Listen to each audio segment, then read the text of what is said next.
Well, hello. Come right in. Oh, George, we've got company.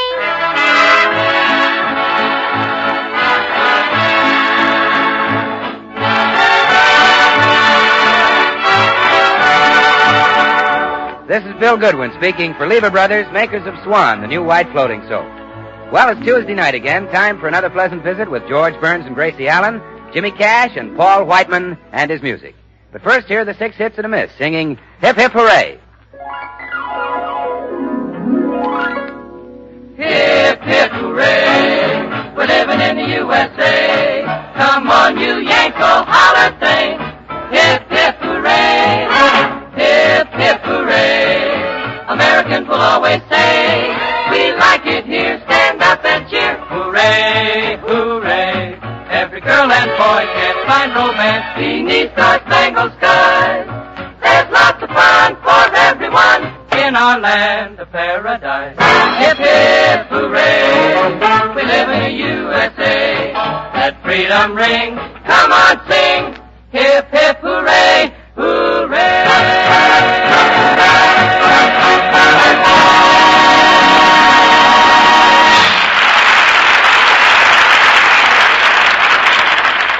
And now meet the people who live in the Burns house, George and Gracie.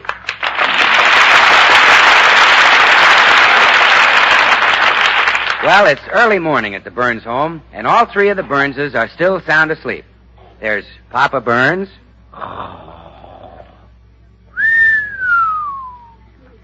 And Baby Burns.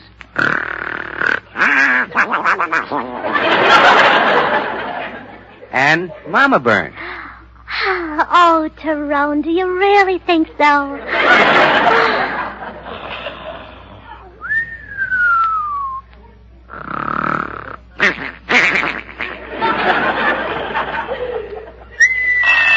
Huh?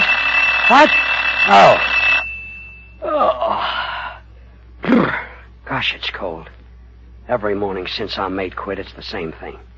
Get up in a cold house and go fix the furnace. Oh, well, somebody has to do it. Gracie, wake up. It's time for you to fix the furnace. Oh, how. Good morning, George. I would wake up there. It's morning. Oh. Good morning, darling. Now say good morning to your daddy.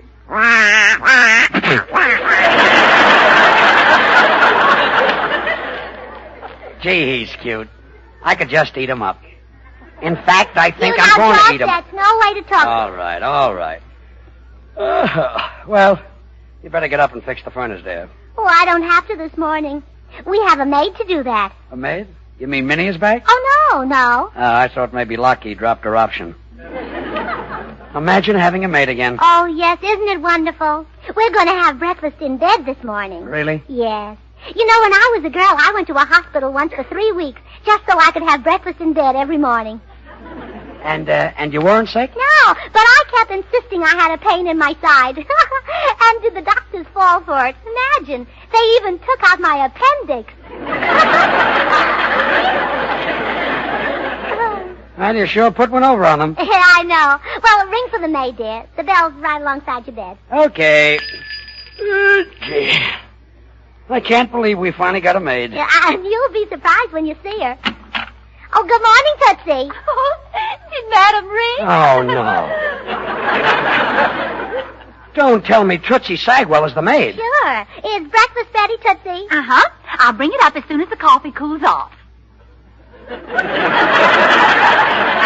As soon as it cools off? Yes, those tin cans get so hot you can't pick them up off the stove. All right, Gracie, you better explain why Tootsie is in this house pretending to be a maid. Well, it's part of our plan, George. What plan? The Beverly Hills Uplift Society give each other a boost in the crisis plan. Might have known that silly club of yours was involved. Well, it's a marvelous idea. I'll bet. Well, you know it's almost impossible to get help now, so the members are going to take turns being each other's servants. Only a genius could think up an idea like that. Oh, please, Judge, you're making me blush. Oh, I say. Now, take our laundry arrangement. I do Mrs. Taylor's laundry at her house, and she does mine here. Well, that saves you both a lot of work. Well, of course. Yeah. And all you have to do is carry our washing machine back and forth. That's all I have to do? Sure, she doesn't live so far from us. And it's all downhill all the way to her house. And uphill all the way back. You never made the trip, George. You're just guessing. Yeah. I'm just guessing. Oh, breakfast is served, madame. And shall I place it on the table? Hey, look out for that footstool. Oh. I think I tripped. Oh. Well, don't feel bad, Tootsie. I asked for breakfast in bed, and that's where you put most of it. Look at this mess. Oh. Coffee, eggs, butter, bacon in our bed. Aren't we lucky? Most people haven't even got it in their icebox. Yeah, we're very lucky. I'm sorry, Gracie. I didn't mean to. All right. Stop cackling, even if you are the only hen who ever laid a fried egg on a blanket. Well, never mind, Tootsie. Just go down and start all over again. She'll do nothing of the kind. If you want to cook that badly, I'll hire one. But, George, if you do that, what will happen to the Beverly Hills Uplift Society give each other a boost in the crisis plan? Just clean up this mess. I'm going down and get a cook. Tomato juice all over my pajamas. Wish that Tootsie Sagra would get drafted. But I guess her face will always be in 4F. Hi, George. Oh, good morning, Bill. I just dropped by to... Say, you certainly like to brag, don't you? I like to brag? Yeah, I know bacon is hard to get, but do you have to wear a slice behind your ear? Just had my breakfast thrown at me. Do you know a good employment agency? I want to hire a cook. Well, George, I know the girl at the newspaper office who takes the help wanted ads. I'll give her a ring, huh? Oh, don't bother, Bill. I'll just call an agency. Oh, it's no bother, George. She loves to have me call her. In fact, Barbara's so crazy about me, she'll probably put the ad in for nothing. Oh, good. Hello. Oh, hello, Babs. This is Billy. Take this ad, will you? Billy. Yeah, Bill. Oh, you know Bill Goodwin. Look, who's got dimples and curly hair and kissed you last night, huh? What? About 9:30.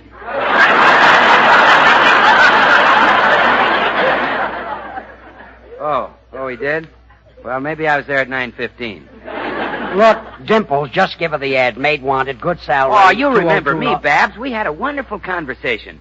You said, what's new? And I said, Swan soap. And you said, what do you know? And I said, I know Swan is purer than the finest Castiles. Money can't buy a purer soap. And you said, get him.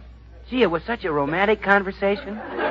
Just give her the ad, Lochinvar. Maid wanted, easy hours. Well, gee, Babs, don't you remember? I said Swan is great for washing the dishes because it suds faster than other white floating soaps. And since Swan is purer than the finest Castiles, it's kind to your hands, too. Helps keep them soft and lovely. So use Swan for every soap and water job in the house. And you said, uh-huh. Babs, don't you remember saying, uh-huh? Bill, I'd like to hire a maid. Would you tell her that it's... Babs, don't you remember how I took your little hand in mine and showed you how to break Swan in two with a simple twist of the wrist? Look, Bill... So that you could use half in the kitchen for your dishes and cleaning and the other half in the bathroom for your hands and face? Remember? Oh, you do? Well, good. Bill, now give her the ad. Well, I'll be right over, sweetheart. Goodbye. Bill, you called that girl for me. Are you kidding? Well, I'll get a cook. Where's the phone book? George, what are you doing? Looking up an employment agency. Well, you might as well use the club plan. You'll never be able to get a cook. Well, don't worry. I'll get one. I'll bet you won't. Well, all right. It's a bet. You know that expensive hat I wouldn't let you buy? Yes. I'll bet you that hat. All right. All right. And if I lose, you can go up and get it out of my closet and take it back.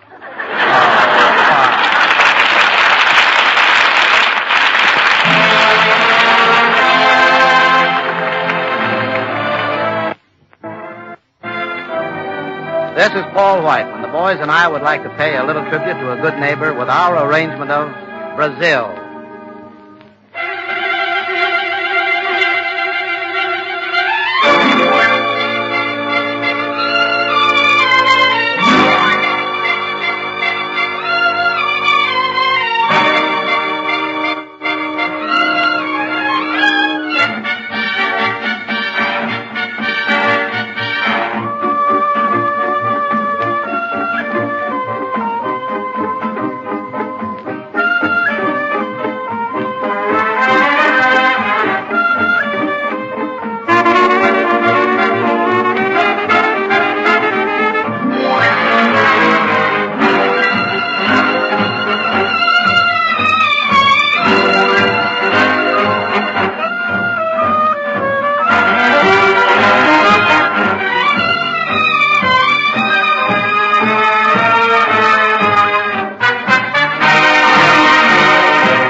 Well, Gracie, you said it was impossible to hire any help.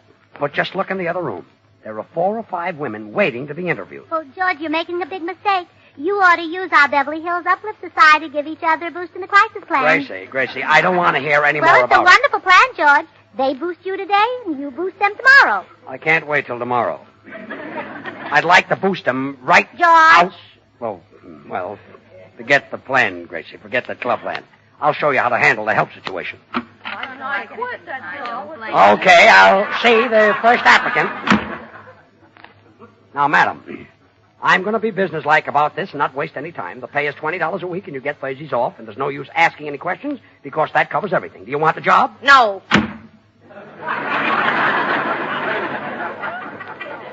Gee. She was businesslike, too, wasn't she? Yeah, I guess I frightened the poor woman. See, George, I have a wonderful idea. What? Why not adopt the Beverly Hills Uplift Society? No. I don't want those club women in this house. I'd rather have termites. Oh, George, this is no time to be choosy. Well, forget it. I'm going to interview the next woman. Right this way. Who's next? I am. Now, miss. Let's get going, Shorty. I ain't got all day. What's your name?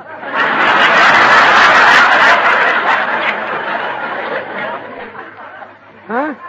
Your name. If I cut my finger, I want to know who I'm suing. Oh, fine. Oh, his name is Mr. George Burns. Burns is enough. I ain't going to call him Mister because I'm as good as he is. Yeah, but... And I ain't going to call you George because you ain't my type. Yeah, but... So Burns is enough. Yeah. How many rooms in this house, Burns? Well... There are 4 rooms upstairs. Never mind the upstairs. I'm strictly a downstairs cleaner. Well, downstairs is the library and the living room. We'll bring the books in the living room. That makes 1 less to clean. What else? Well, there's a dining room and a kitchen. We'll eat in the kitchen. That makes 2 less. Now, wait a minute. Better bring the books in the kitchen, too. Wide spread out. Now, wait a minute. What does this job pay? $20 a week. 20 a week? I pay my cook more than that.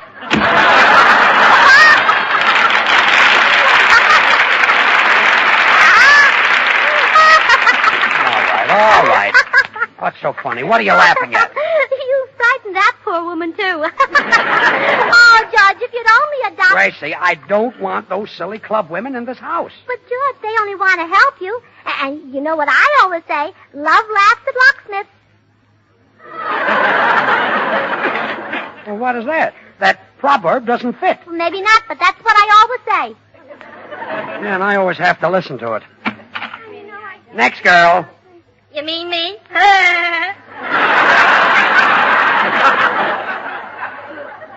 Yeah, step in here. How do you do? Hello?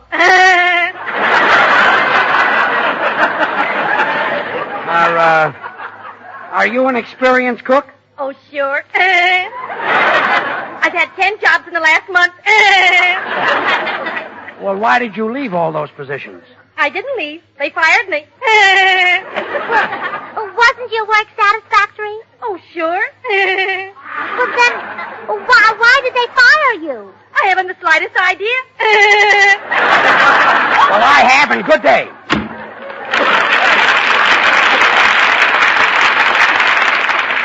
Well, George, shall we try the club plan, dear? Honey, for the last time, I'm not going to do anybody else's housework. But you know all the people in the club, George. It's not like I was asking you to scrub a strange floor or wash a sock off an unfamiliar foot. Forget it. Anyway, there's still 1 dame left. I better handle her with kid gloves. Well, hello there. I guess you're the last one. I guess I am. Well, step right in. You know what they say. Last but not least.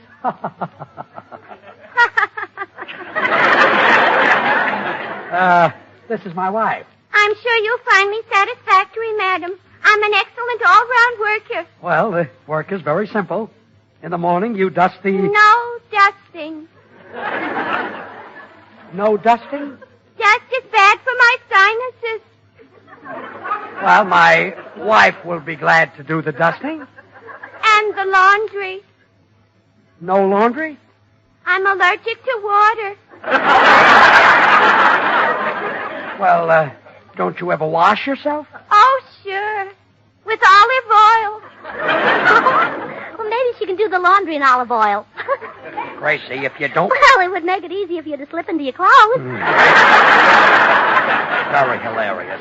Look, miss, do you mind sweeping? Oh, no. Sweep as much as you like.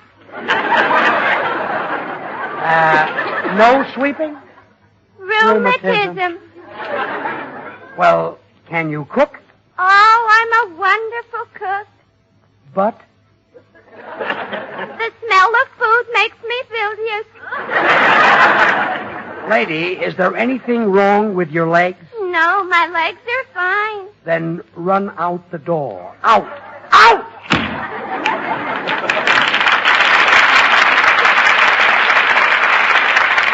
Well, George, you give up? No. Well, George, why don't you let me handle the servant problem? My mother always said that the wife should run the home and the husband should earn the money. Well, in this family, the husband runs the house. Poor Mama. She had the whole thing backwards. Yeah, I guess so. Yeah.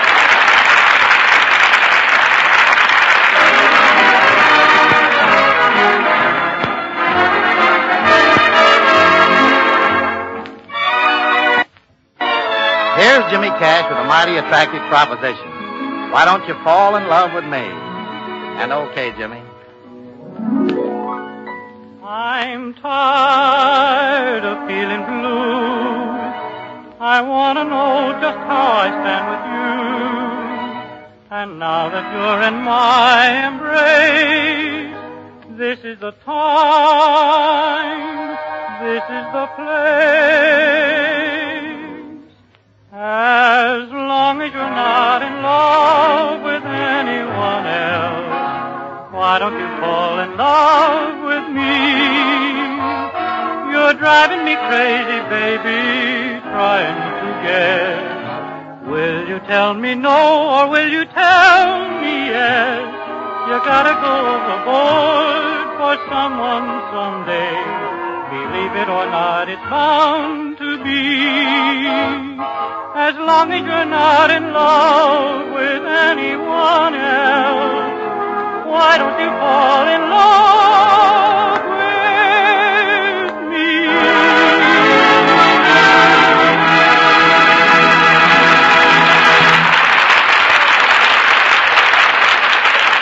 Well, now George is out making the rounds of the employment agencies. Meanwhile, Gracie has slipped Tootsie into the kitchen as their cook. She feels confident that when George tastes the Irish stew they're making, he'll okay her club plan. How's the stew coming along, Tootsie? Almost done? I think so, Gracie. Oh, the potatoes and onions look lovely. Let's see. They do look nice. Which is which? The potatoes are the ones that fell apart. Oh. Oh, it's too bad we didn't have any carrots. Oh, well, that doesn't matter. The bananas we put in are practically the same shape. Oh, that's right. And with the skins left on, they're almost the same color. Sure. George will never know the difference. I just know our stew will be a big success, Tootsie, even if we did have to make it without meat. Oh, yeah, it's lucky you thought of that article you read about meat substitutes. Oh, it certainly is. Do you think that pound of Swiss cheese will be enough? Or should we put in the Roquefort, too? Oh, I think a Swiss cheese is enough. Mm-hmm. Hiya, Gracie. I saw you and George through the kitchen window. Oh, Tootsie, I thought you were George with an apron on. That's not a very nice thing to say, Bill. Oh, you're right. He's one of my very dearest friends. Gee, I'm sorry you didn't hire a new cook, Gracie, because I wanted to tell her about Swan, the new white floating soap that's purer than the finest Castiles. I wanted to tell her that Swan's a regular suds and whiz. Well, Tootsie's our cook today, Bill. You see, we have a club plan where we all work for one another. Oh, say, that sounds like a swell idea. Can I get in on it? Oh, sure. You can come over to my house tomorrow and cook for me. I've always wanted to stir up something with you. No, thanks, Tootsie. Why not? Well, you see, I'd rather work in a home where there's babies. You see, I just love to bathe babies with Swan. Well, Bill... You know, a Swan is so pure it's kind to even a baby's tender skin. And if it's swell for baby, well, it's great for your hands and face, your tub or shower. Well, Bill... You know, many women have long considered Castile soap's the standard of purity. Well, Bill... But Swan is even purer than the finest Castile. Well, Bill... Well... Bill, I have an idea. I'll come over and cook for you. Oh, no, Tootsie. You see, I don't have any pots or pans. Well, that's all right. I bring my pan. That's what I'm afraid of. Well, Bill, Tootsie's a wonderful cook. Just look at the stew we're making for George. There. Get a whiff of that. Say, you girls are going to be famous. Really? Why, sure, you've got a new formula for synthetic rubber. Goodbye.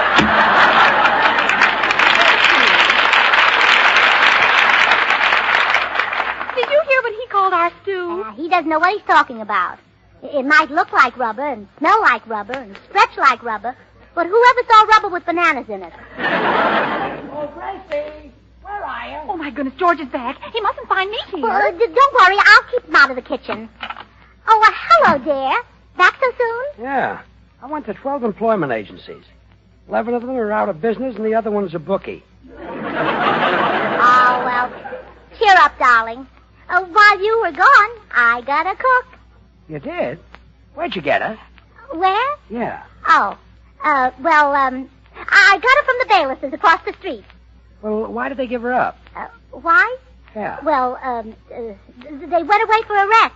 Yeah, that's it. They went away for a rest. To Europe. They went to Europe for a rest? Well, you see, he used to live in New York under the elevated, and he can't rest unless there's a lot of noise, so... Gracie, I'd like to see this cook. Oh, well, no, you can't, George. She's very temperamental. She's scared of men. She's scared of men? Well, yeah, you see, her mother was once frightened by her father, who was a man. And ever since... Gracie, I'm going in to see this cook. No, wait, George. She's very temperamental. But I want to talk to her. What's her name? Her name? Yeah. Oh, it's, Bridget. Oh, I'll tell you what, George. Talk to her through the kitchen door. For what? I'm going in there. Oh, no, you're not. Gracie, what's the thing that... Lock the door. Let me in there. Let me in. George, Bridget doesn't want you in here, do you, Bridget? Her face and that I don't. I'll have no man tracking up me white kitchen with his big feet. Was that Bridget who just spoke? Well, of course it was, George. She's Irish. Aren't you, Bridget? Sure in that I am. Bridget, are you sure you're not Gracie? Oh, go away with you now. Faith and Gracie is 10 times prettier than I am. And it's lucky you are to be married to a Colleen whose eyes are as blue as the lakes of Killarney and whose fur coat is getting a little tattered, so why don't you buy her a new one?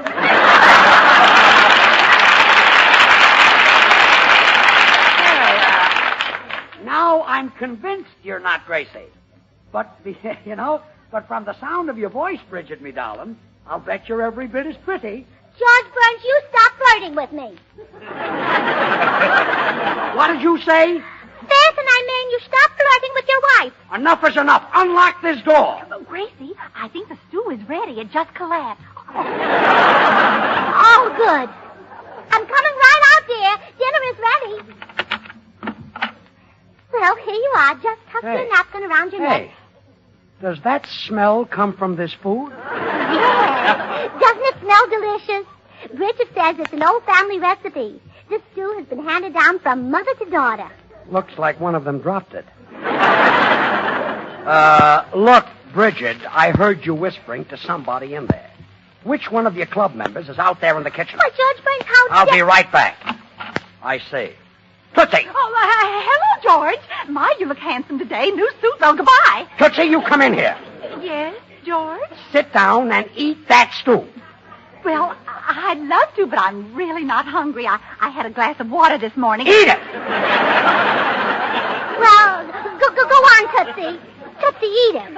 And when he sees how much you enjoyed, he'll adopt our club plan. Yeah. Here, open your mouth and swallow this. Oh. Well, how do you like it? Well, don't just pop your eyes at me, Tootsie. How do you like it? It's delicious. Goodbye. Well, that's good. That is great. Simply a wonderful idea. Now, there's no dinner, and I'm starved. Well, here's where our boost in the crisis plan goes to work. I'll just call Blanche Morton, and she'll come over and cook our dinner. Well, tell her to hurry. Is she a good cook? Good. She taught Tootsie Sagwell everything she knows. Never mind. We'll eat out. That's all.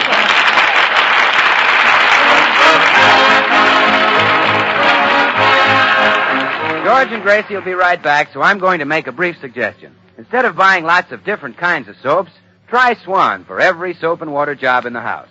In the kitchen, Swan does the work of easy-to-waste package soaps. And in the bathroom, for your hands and face, Swan gives you as pure a soap as money can buy. And at the same time, gives you more soap per penny than any leading toilet soap tested.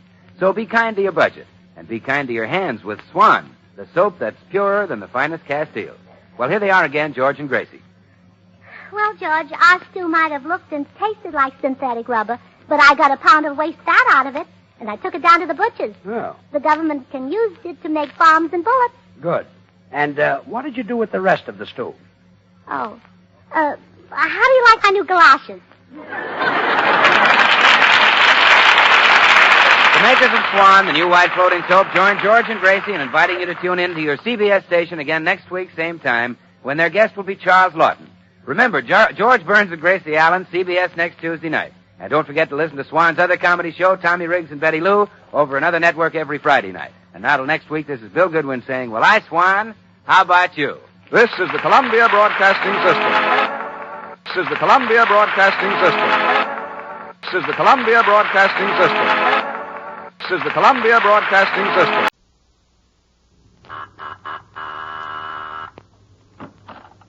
Well, hello. Come right in. Oh, George, we've got company.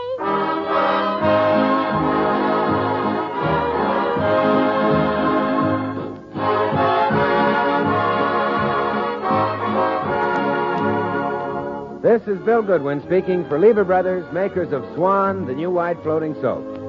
Well, it's Tuesday night again. Time for another pleasant visit with George Burns and Gracie Allen, their guest, Charles Lawton, Jimmy Cash, and Paul Whiteman and his music. And now meet the people who live in the Burns house, George and Gracie.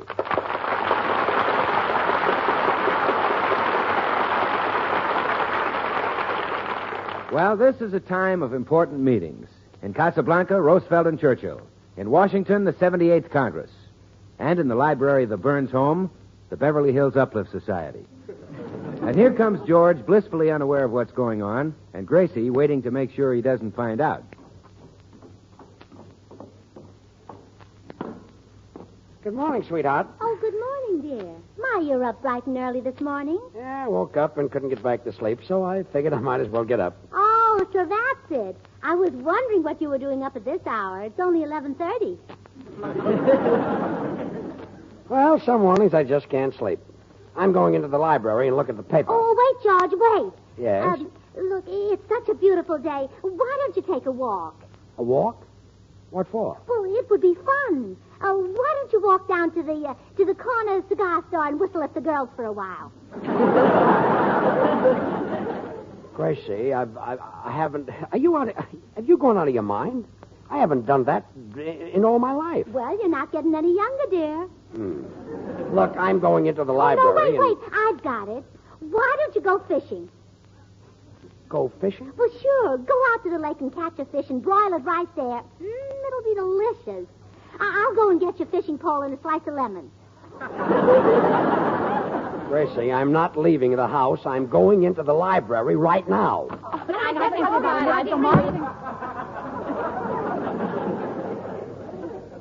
Gracie. Now, George, don't get excited. I told you if I ever caught those buzzards here again, I'd squeeze the hen of rinse out. No, but, George, this is the most important meeting of the year. Today is our club election, and Francis Fowler, Vicky Gruskin, and I are all running for president. Oh, so you've got some competition, huh? Well, I don't mind competition. I always say, may the best girl win. But what if I lose? I hope so. Oh, Francis and Vicky have been putting on marvelous campaigns. I'll bet. Whenever the meeting was held at one of their homes, they had some big celebrity and a special guest. I see, a big celebrity. Yes, and I must admit the girls were awfully impressed. But who wouldn't be impressed meeting Myron Fudnick? Myron Fudnick? Yes. That's a big celebrity? Well, of course. Myron Fudnick is the first man who ever thought of putting garters on girdles. Well, I must get Myron's autograph. And then Vicky had even a bigger celebrity at her house. Bigger than Fudnick? Lily Mae Browning. Who? Lily Mae Browning. Who's she? The famous poetess, of course. She's written 4 lovely things. Love at First Sight, Whirlwind Courtship, Honeymoon for Two, and Oh, Beautiful Reno. She's probably working on one now called Alimony, I Love You. Oh, dear. Oh, but just wait till they see the celebrity I have. He's more important than anyone they ever thought of. Whoever he is, I wouldn't want to be in his shoes. Goodbye, dear. I think I'll go and whistle at the girl. Oh, goodbye, dear. Oh, and now come to order, girls. Come to order, please. Now, before we start our regular meeting, I'd like to read a letter from Maggie Ettinger, our former member who joined the WAC. Oh, how is she, Gracie? She says, Dear girls, I am writing to tell you what a wonderful organization this is, and also to remind you that the WACs need many more recruits who can fill important non-combat jobs and release more officers and men of the Army for combat duty. Oh, yes, I wonderful. Our work includes every type of non-combat service, from accounting and cooking to stenography and radio operating. And we receive the same pay as enlisted men and officers in the Army. All women between 21 and 44 who do not have children under 14 are eligible for the WAC. If you know any women who are interested, tell them to go to the nearest Army recruiting and induction station and sign up now. Love to all, Maggie. Oh, that's lovely. Well,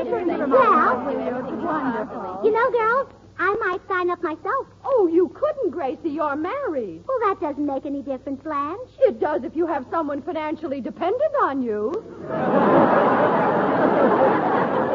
Financially dependent. Oh, yes.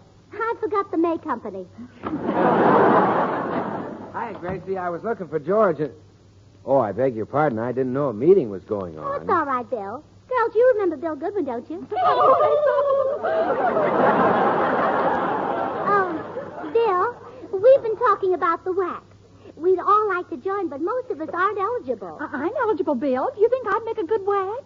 Well, I don't know, Tootsie. Isn't each WAC supposed to release a soldier for combat duty? Yes. Well, I just can't imagine you releasing a soldier. Oh, Bill. See, girls, it's really too bad you can't qualify for the Women's Auxiliary Army Corps, but I'll tell you what. I may be able to get you in the Smart Women's Anti-Nuisance Society. The Smart Women's Anti-Nuisance Society? Yes, that's right, Gracie. The SWANS, the Swans. Bill. Why, that's the same name as that soap you talk about. You know, Swan. Well, I'll be doggone. It is, isn't it? You know, it fits, too, because all the members use Swan, the new white floating soap that's purer than the finest Castiles, the regular Suds and Whiz, too. Oh, Bill, aren't you happy that I called it to your attention? Well, Tootsie, I'm so happy I could just grab you and give you a great big bar of Swan. Swan, you know, is great for washing the dishes because it not only gives you suds faster than other white floating soaps, but since Swan is purer than the finest Castiles, it's kind to your hands, too. That's why you should use it for every soap and water job. Bill, I've got Swan in my hope chest. I hope you're the one who shares it with me. Well, I'd love to, Tootsie. After you're married, you and your husband send me my half. You see, Swan breaks in two with a simple twist of the wrist, you know. You can use half in the kitchen for dishes and housework, and the other half in the bathroom for your hands and face. Well, girls, tell George I'll be back. And congratulations on becoming members of the Swans. Oh, you're sort of crazy about Bill, aren't you, Tootsie? Yes, we're sweethearts. Has he ever proposed? Oh, dozens of times. I wish he'd propose to me sometime.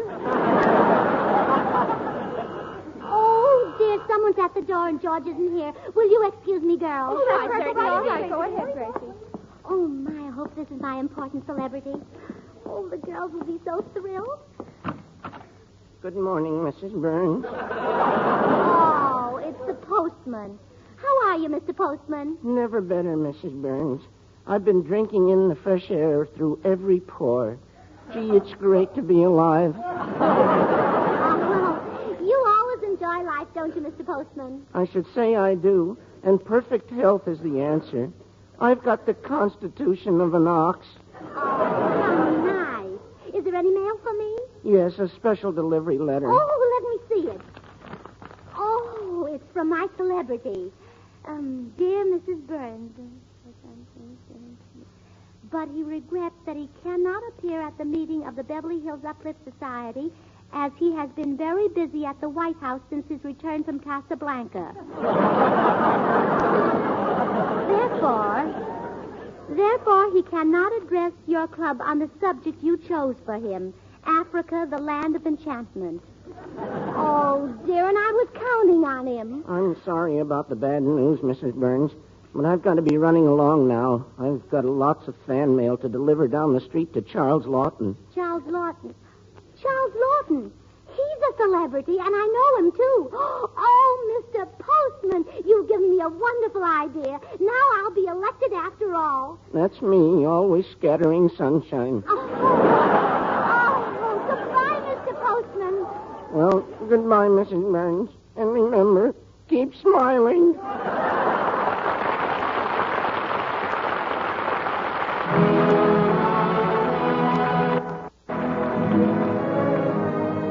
This is Paul Whiteman. The boys and the Six Hits and a Miss introduce you to a gal you're going to be seeing more and more of. She's Rosie the Riveter.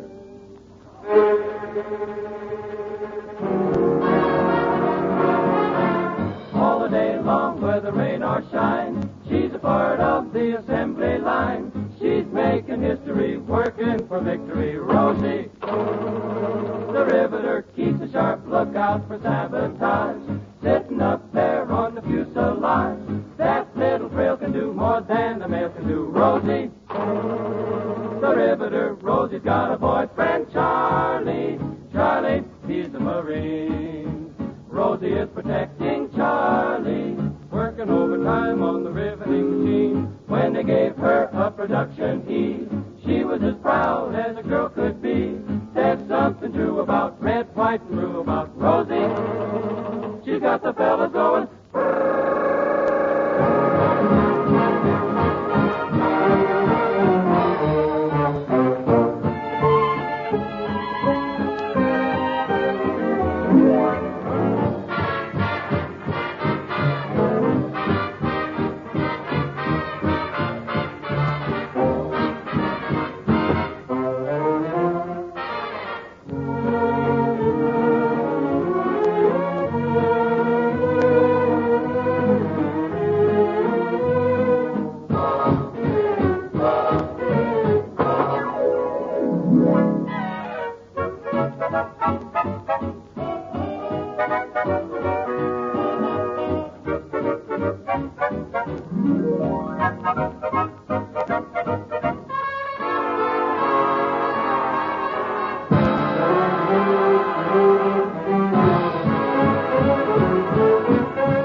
And so Gracie asked the girls to wait and hurried over to Charles Lawton's house to get him as the guest for her club meeting. The door is opened by a person wearing a frilly white apron. Oh, hello, Mrs. Lawton. Is Charles here? Mrs. Lawton, I am Mr. Lawton.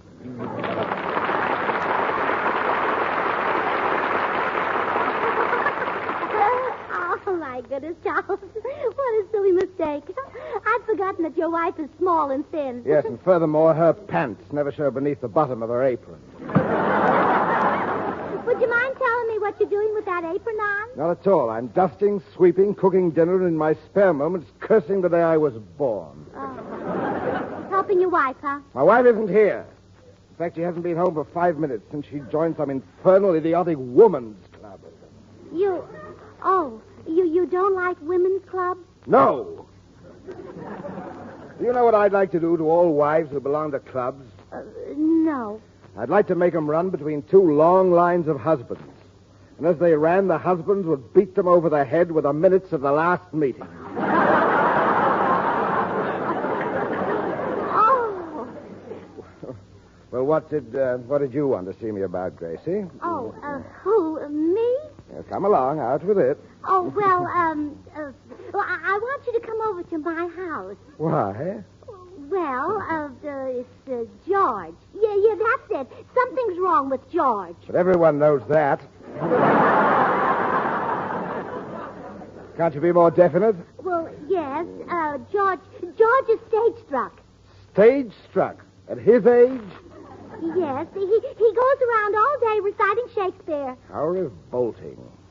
What sort of Shakespeare does he recite? Well, his favorite speech is one that goes, but light, who softly breaks the window yonder? I'm from the east, and Juliet is my son. Yeah. That's a little bit off, Gracie. The correct line is, but soft what light through yonder window breaks. It is the east, and Juliet is the sun. But that doesn't make any sense. Oh.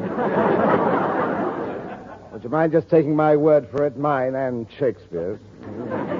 But why have you come to me with your problem, Gracie? What could I possibly do? Well, I thought it might cure George if I got some actor over to the house who could recite Shakespeare better than he can. Well, that shouldn't be difficult. Have you tried Harpo Marx? Well, no. But I want someone who's even better than Harpo Marx. I want you. I'm sorry, but I'm much too busy with my housework. Well, all right. Poor George. He'll just have to go through life thinking he's a better actor than you are. He thinks what? He thinks he's a better actor than you are. The man is obviously mad. Oh, sure. Any man who claims to be a better actor than another is nothing but a ham. I'm 10 times the actor he is. Well, of course you are. Will you come over and show him up? Will I? I'll make him sound like the end man in an Elks Club minstrel show. Oh, and I'll have some of the women from the neighborhood in to watch you do it. Mm. Oh, I know a great actor works better in front of an audience, and especially an actor as great as you are. Yes, of course. I'll be over as soon as I've made the bed. So.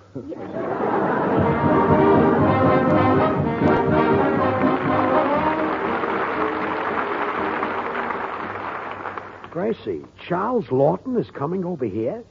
You mean Charles Lawton, the movie star? Oh, George, there's only one Charles Lawton. Although when you look at him, it does seem like there's more. Well, my estimation of that guy has gone down 100%. Accepting an invitation to talk to that silly woman's club. Well, George Burns, you apologize for that remark. Okay. I take it back about them being women. Well, that's better. Well, I'm getting out of here. I can't watch that. Oh, no, you have to stay. I mean, well, he's really coming over to see you. To see me? Yes. He thinks that you could be the greatest actor in Hollywood. What? Well, that's right. He says that you never should have given up acting for what you're doing now. I wonder how he meant that. Oh, well, he thinks you have the makings of a great actor. Well, he's dying to hear you recite a little Shakespeare. Well, I'll be darned. Yeah, well, he thinks you're wonderful. Oh, gee. Old Charlie ought to know. Mighty shrewd judge of talent, that boy. That's what he said, huh? Uh-huh, yeah. He'd like to see you playing Romeo or King Lear or Portia or one of those parts. Portia? Portia is a woman. Oh, he thinks you can do anything. He does, huh? Yes. Oh, that must be Mr. Lawton. Now, George, be sure to act for him. Do that Shakespearean line about the light breaking through the window. I'll go into the meeting. All right.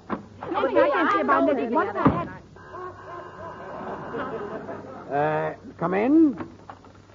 Hello, George. Hello, Charlie. What's soft? What light through yonder window breaks? It is the east, and Juliet is the sun. What, may I ask, was that? That was something out of Shakespeare. His appendix, no doubt.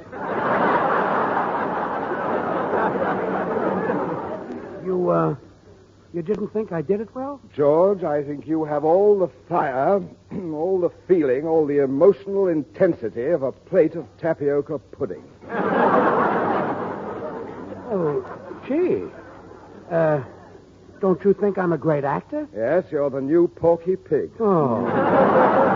So you consider yourself in my class as an actor. Why, of all the conceit, of all the unmitigated graft. Wait a minute.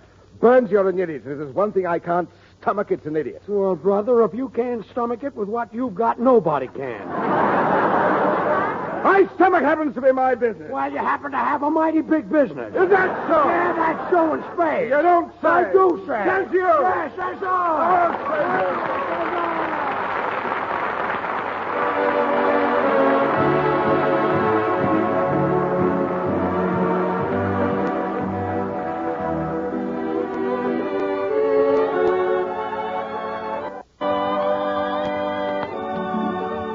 And now Jimmy Cash singing There Are Such Things. A heart that's true. There are such things. A dream for two. There are such things. Someone to whisper, darling, you're my guiding star. Not caring what you own, but just what you are. A peaceful sky. There are such things. A rainbow high, where heaven sings. So have a little faith and trust in what tomorrow brings. You'll reach a star because there are such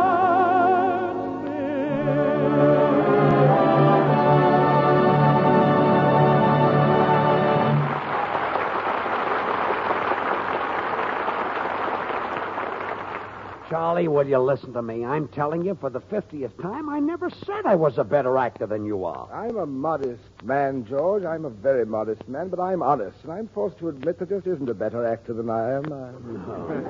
Well, okay, you're marvelous, you're wonderful, you're magnificent. I knew you'd begin to see it my way, George. Now, let's talk about you. Yeah, okay. I'm awful, I'm horrible, I'm terrible, I'm the worst actor who ever lived.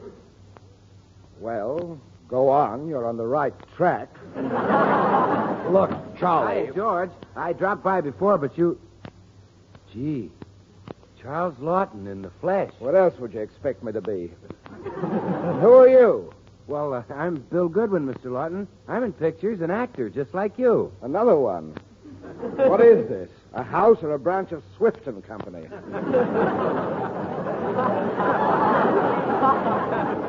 Your friend Burns here has been bruising the bard with but soft what light through yonder window breaks.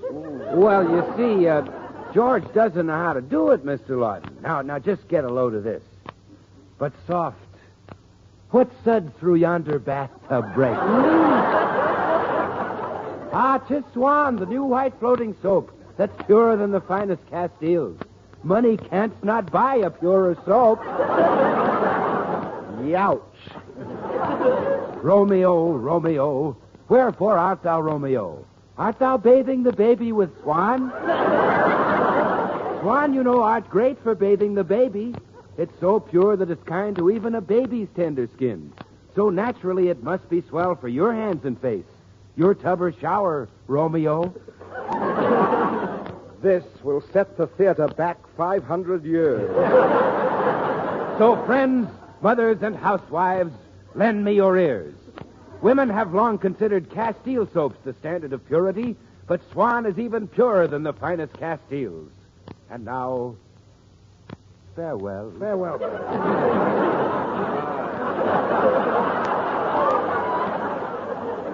Farewell. Parting is such sweet sorrow. And I would say, bye, Swan, ere it be morrow. Well, that's that, fellas. Just washed up Shakespeare. Goodbye.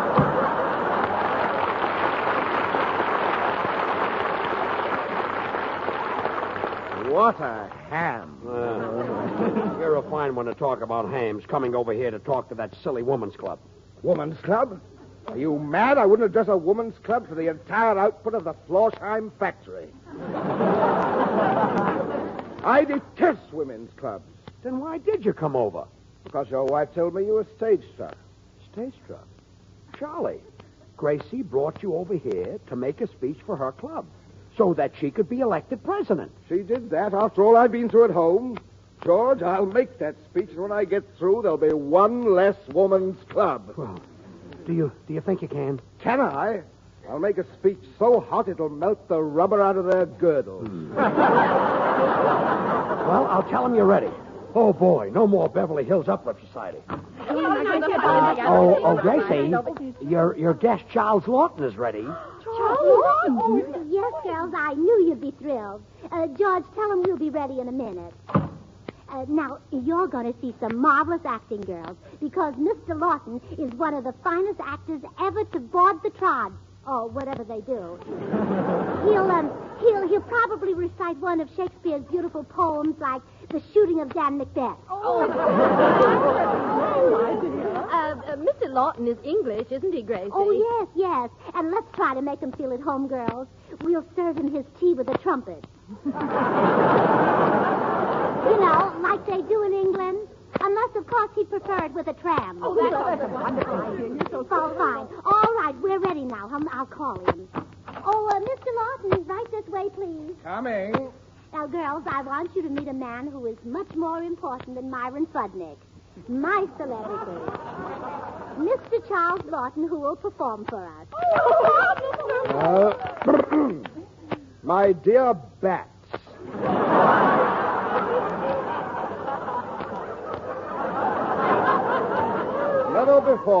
Never before has it been my misfortune to address so gruesome a collection of cronies. The combined stupidity of your faces could only be found in a club such as this or in a colony of tired old pelicans. Isn't he wonderful? Oh, what a natcher. He almost makes you believe that he means those things. But I do mean them. It is my heartfelt opinion that this ghastly little band of frumps is more dangerous to the progress of mankind than the boll weevil or the zoot suit. Really, my good witches, I am not trying to amuse you. I loathe you. You revolt me. Oh, nuts. I quit.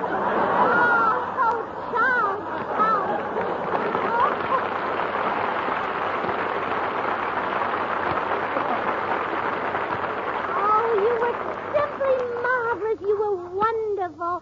I don't know how to thank you, Charles. Now, girls, while the thrill of my celebrity's visit is still fresh in our minds, shall we vote on our club president? Go ahead. Well, just write your choice on a slip of paper, and I want to say in advance that this is going to be the happiest moment of my life. I thank you. Here are the ballots, Gracie. Oh, good. Oh, now, the first ballot is for... Oh, my goodness. Oh, my. Oh, well, I guess it's unanimous. Naturally. Yeah, Charles. Yes, Gracie. I'm a good loser, and I want to wish you every success as the new president of our club. What? Oh, well, it's the voice of the people, and we'll meet at your house next week. Now, listen, you misguided scarecrows. I'd rather be born in I'd rather be born at the stake. I'd rather...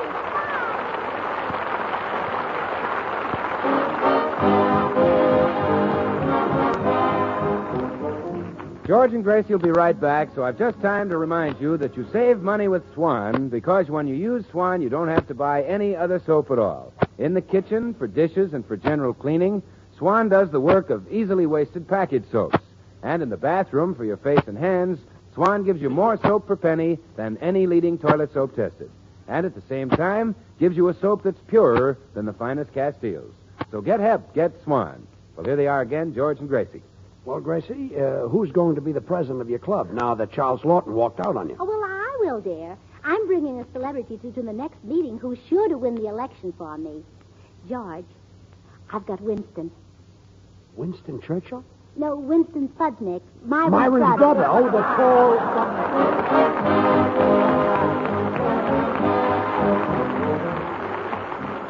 The makers of Swan, the new white floating soap, join George and Gracie in inviting you to tune in to your CBS station again next week, same time, when their guest will be Veronica Lake. Remember, George Burns and Gracie Allen, CBS next Tuesday night. And don't forget to listen to Swan's other show, Tommy Riggs and Betty Lou, every Friday night over another network. And now till next week, this is Bill Goodwin saying, well, I, Swan, how about you? Good night. This is the Columbia Broadcasting System.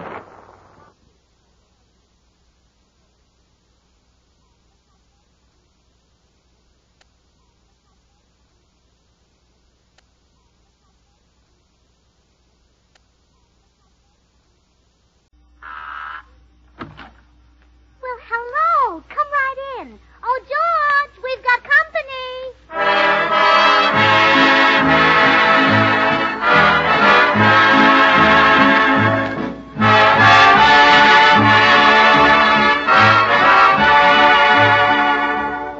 This is Bill Goodwin speaking for Lever Brothers, makers of Swan, the new white floating soap. Well, it's Tuesday night again. Time for another pleasant visit with George Burns and Gracie Allen, their guest, Veronica Lake, Jimmy Cash, and Paul Whiteman and his music. And now meet the people who live in the Burns house, George and Gracie.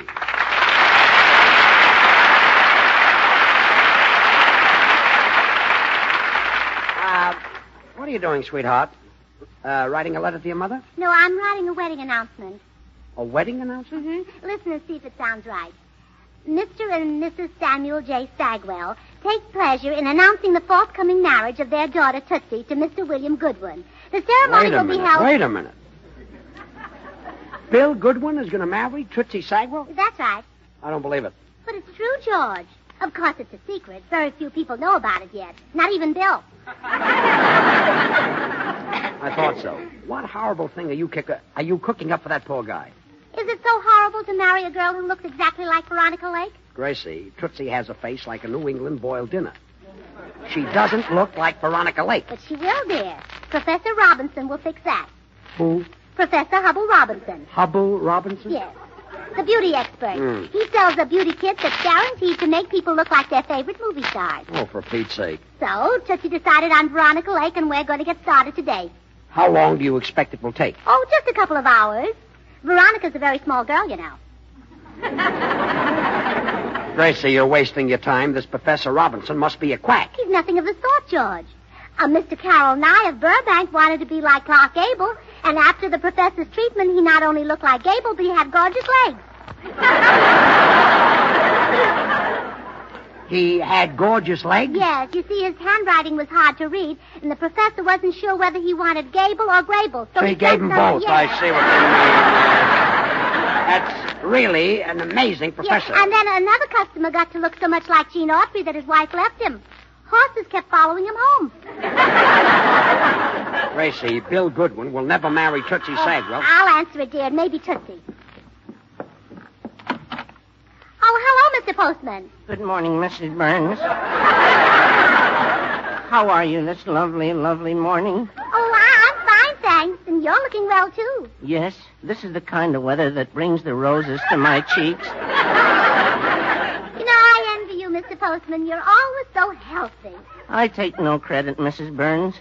If other people used my system, they could be as hale and hearty as I am. What is your system? Deep breathing. As I walk along, I inhale like this.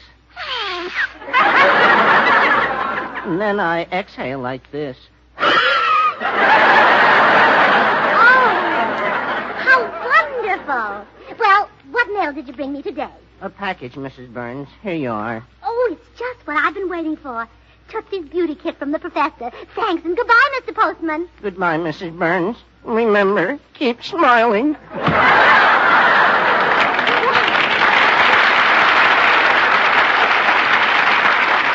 Oh, George, it came.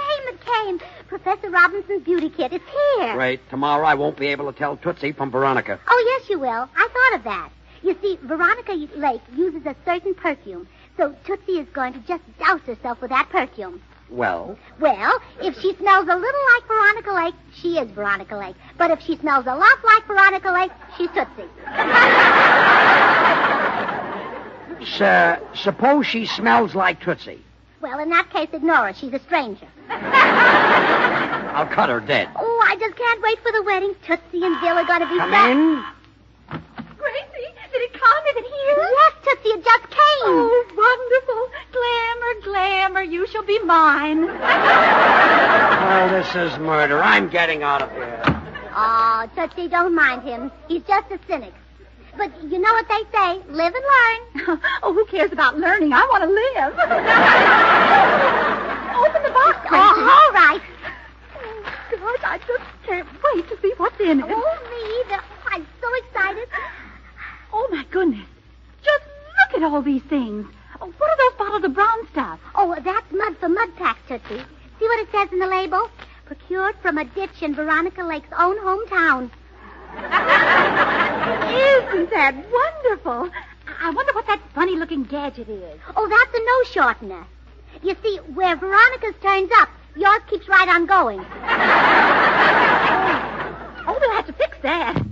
Yeah. Look, here's the most important thing of all, this mask. You have to wear that over your face during the entire treatment. Oh, I just can't wait to look like Veronica Lake.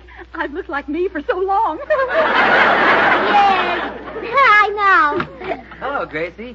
Gosh, you look cute this morning. Hello, Tootsie. Gosh.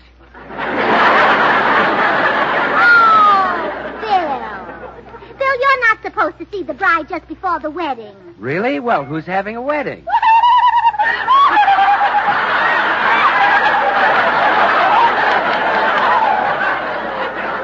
Gracie, is Tootsie finally getting herself a man? Yes. Who is the poor sap? You.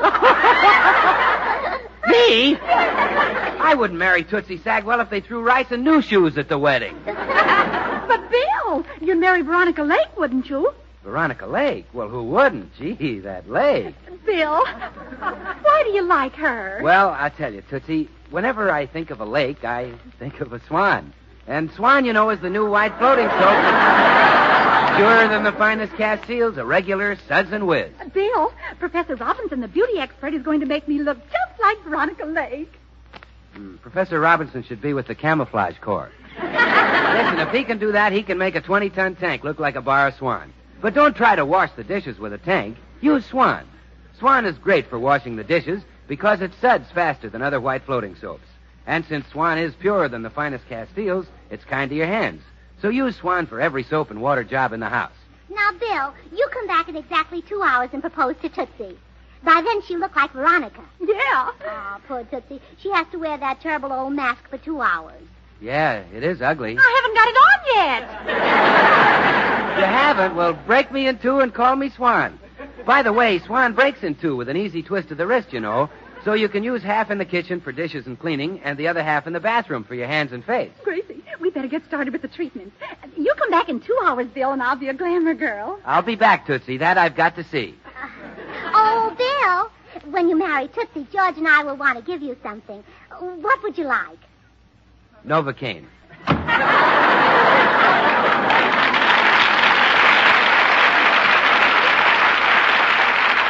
Well, come on, Tootsie, lie down on the table. All right, Gracie. I think I'll start off with the mud pack. Now, hold still. Oh, isn't it wonderful? You'll have Veronica Lake's face in no time. I know, and I'll have her ears even sooner. That's where most of the mud went. Say, I have a wonderful idea, Tootsie.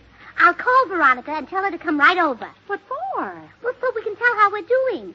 I'll stand you both side by side, and if I can tell you apart, you're not done yet. That's a marvelous idea, Gracie. But do you know her? Oh, sure. I see her at the market all the time. We don't get our meat from the same butcher. Oh, just think. Veronica Lake and I are going to be twins. Gracie, how about you and Hetty Lamar looking alike? Oh, well, I don't think Hetty Lamar would want to go through all this fuss just to look like me. Well, come on, Gracie, put on some more stuff. All right, Tootsie. Here's mud in your eyes.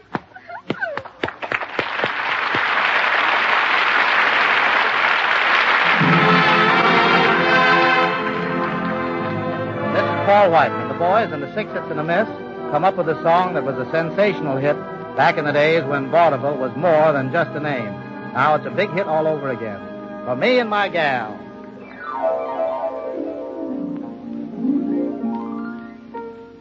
The bells are ringing for me and my gal.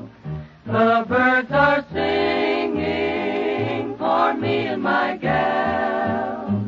Everybody's been knowing to a wedding they're going, and for weeks they've been sewing. Every Susie and Sal, they're congregating for me and my gal. The parson's waiting for me and my gal. And sometime I'm gonna build a little home for two, for three, or four, or more in Loveland for me and my gal.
Do you feel beautiful yet? Well, I don't know, Gracie, but something is happening. The mud is sort of pulling my face together. Is that good? Well, of course it's good. Just think of yourself as a big pan of fudge that's beginning to harden. Yes, that's just what I'll do. Oh, gee, won't it be wonderful when I go out walking with my new face on? Then maybe the man will whistle at me. Didn't the man ever whistle at you, Tootsie? No, Gracie. A couple of times a man has puckered his lips like he was going to whistle, but what came out was a different noise entirely. Oh, you poor dear. Well, anyway, Tootsie, you shouldn't be thinking of other men. You're going to marry Bill Goodwin. Oh, that must be Veronica. You just lie there, Tootsie, and keep that mask on your face. Hello, Gracie. Oh, come on in, Veronica.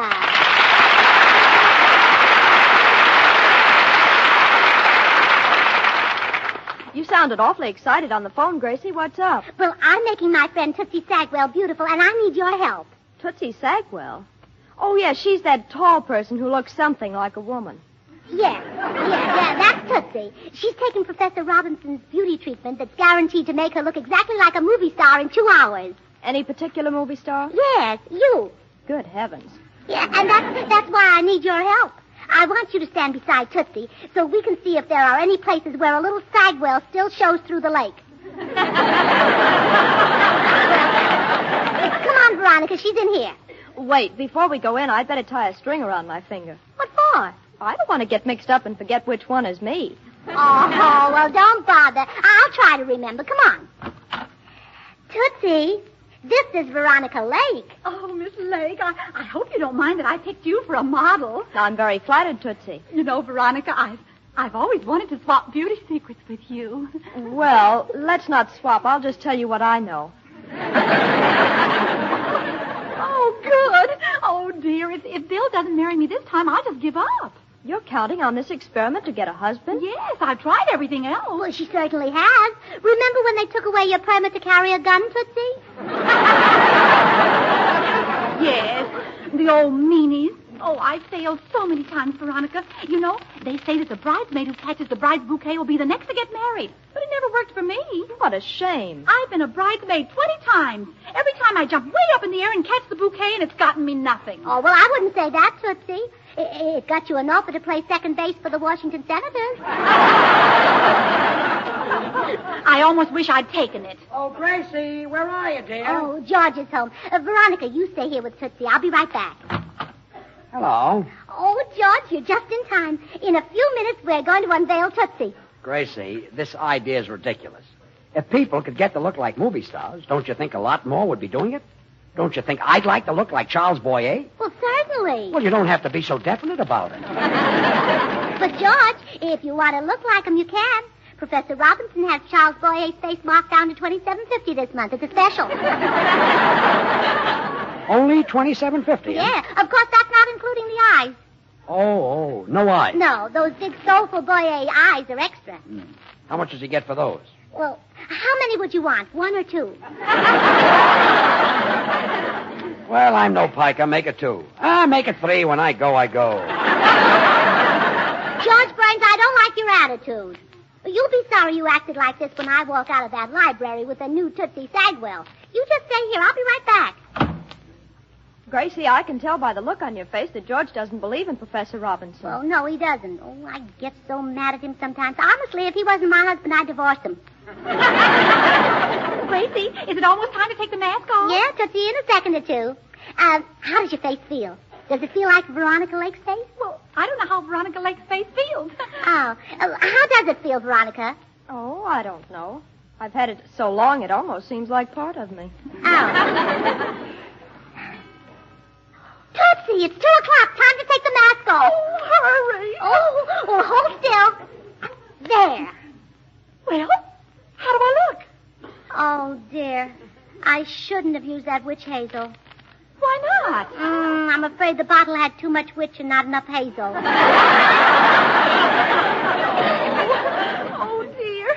Bill Goodman will be here in 10 minutes. He'll never propose to me now. Oh, don't feel that way, Tootsie. Men don't propose to women because they're beautiful. No, I'll bet lots of men have proposed to you. Well, yes, but only because I'm a good cook.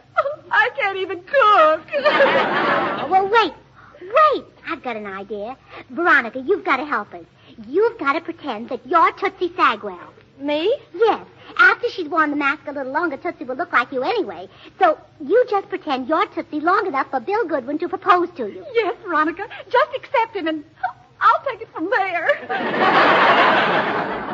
But this is the craziest thing I've ever heard of. Please, Veronica, do it for me. Well, all right. Oh, thanks. And what a chance this is to teach my husband a lesson. Now, when I call you, come out as Tootsie. All right, Gracie.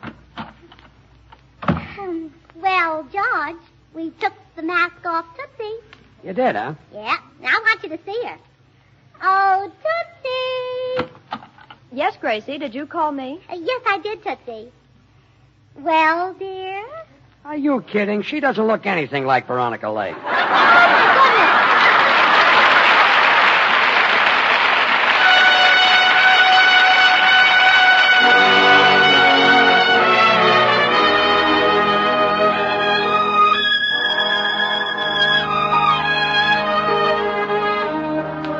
Jimmy Cash is here with one of the all-time top tunes, Night and Day.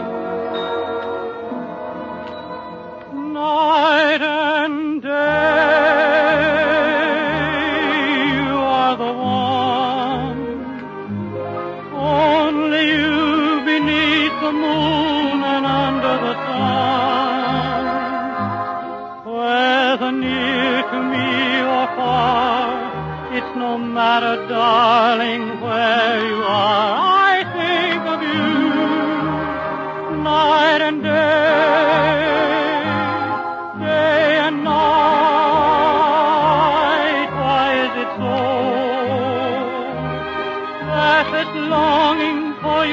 follows wherever I go.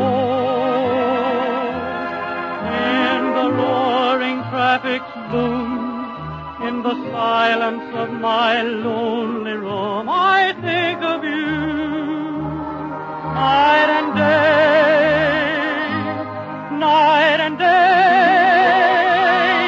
under the hide of me.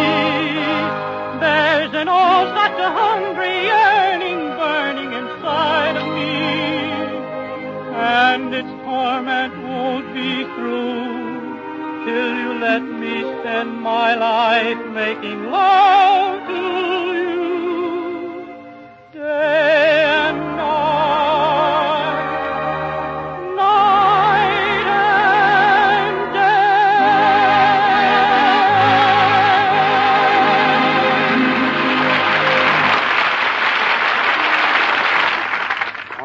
All right. I knew it was Veronica Lake all the time, and so will Bill Goodwin. Look, he'll never believe she's Tootsie. He will, too. Veronica's a very fine actress.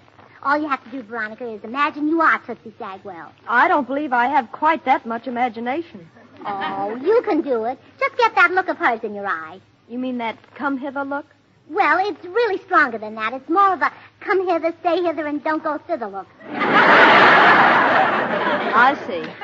I'd better know how she acts with men, too, so I can give a good performance. How does she react when a man asks her for a date? Well, let me see now. I have to go back to 1929 for that. Oh, the year of the crash. Well, men were desperate in those days. Yeah. Well, as I remember it, when this man asked Tootsie for a date, she was surprised for a moment, but she regained her poise quickly and yelled, "Wow!" and broke 2 of his ribs. Gracie, do you mind if I'm a little more ladylike? I'll just stick 2 fingers in my mouth and whistle.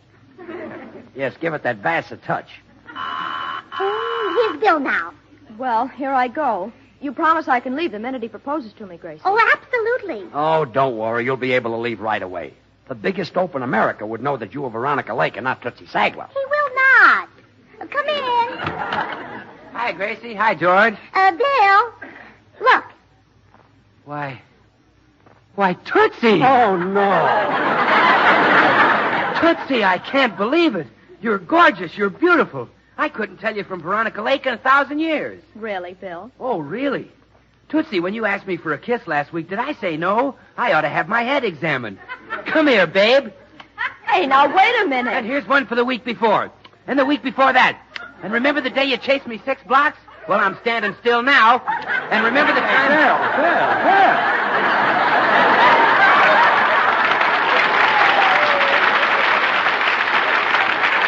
Bill, I've got a TL for you. That isn't Tootsie Sagwell at all. Oh, will you stop, George? Why, that Professor Robinson is marvelous. What a transformation. I could swear Tootsie was Veronica Lake. Come on, kiss me, Tootsie. Wait a minute. When are you going to propose? Oh, later. I got to get to know you first. Give me a kiss. Look, how about proposing? Oh, of course, I'll propose. But, don't you think I should meet your folks first? What for? What for? Well, I can't marry a girl until I'm sure her folks use Swan. The new white clothing soap is purer than the finest Castiles. Money can't buy a purer soap. They use it. Now will you please propose? Oh, sure, Tootsie. Say, there's just one other thing we should agree on first. How do you feel about babies? Babies? Yes, do you think they should be bathed with a whole bar of Swan or half a bar? You see, Swan is great for bathing babies, you know. It's so pure, it's kind of even a baby's tender skin. So you know Swan is just bound to be great for your hands and face, your tub or shower. Look, what are you proposing, marriage or a bath? Well, gee, Tootsie, a fella's got to be careful, you know. You know what that famous expert on women said. What? Well, he said women have long considered Castile soaps the standard of purity. But Swan is even purer than the finest Castiles. What expert on women said that? Me? Bill, will you please hurry up and propose to me? I've got some shopping to do. Oh, all right. Oh, Bill, would you mind proposing on this divan over here? Okay, Gracie, anything you say. But, look, Bill, you want to be told Come on in the library, George. Okay, well, don't yank my arm off. Gracie, is it working? Yes, Tootsie. I'll leave the door open a crack so I can describe how Bill proposes to you. I thought you'd be interested. What's he doing to me? Well...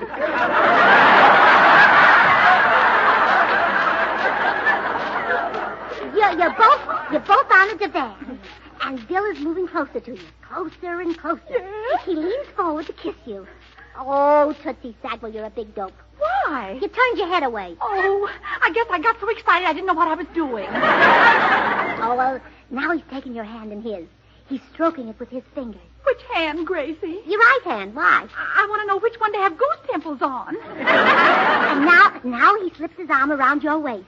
He tries to pull your head down on his shoulder, but you hold back. Oh, pull harder, Bill. Pull harder. And now you're beginning to give in. He tilts your chin up. Oh, Tootsie, he finally did it. He kissed you. Oh, did I enjoy it? Oh, Tootsie, you loved it. Now he's proposing. He's on his knees. You look down at him and nod your head. Oh, Tootsie, you accepted him. You're engaged, isn't it wonderful? Yes, this is the happiest moment of my life. Oh, those are tears of joy, huh? Well, not exactly. My engagement seems to lack the personal touch. Oh, well, I've had enough of this. I'm going out there and put a stop to it. Hey, Bill. Go away, George. Don't disturb me. Hey, you better listen, Goodwin, because you're going to get the shock of your life. That's not Tootsie Sagwell you've been kissing. That's Veronica Lake. Well, I know that. You mean you knew it all the time? Well, what else, brother? I'm no fool. Well, I'll be darned. How do you like that? Oh, so that was your game, Mr. Goodwin. You were just putting on an act. Sure. You knew it was me and took advantage of it? That's right. You knew all the time that you were hugging me, kissing me, making love to me? Uh-huh. It was fun, wasn't it? I'll say. Come on, Bill. Take me home. Okay, Veronica.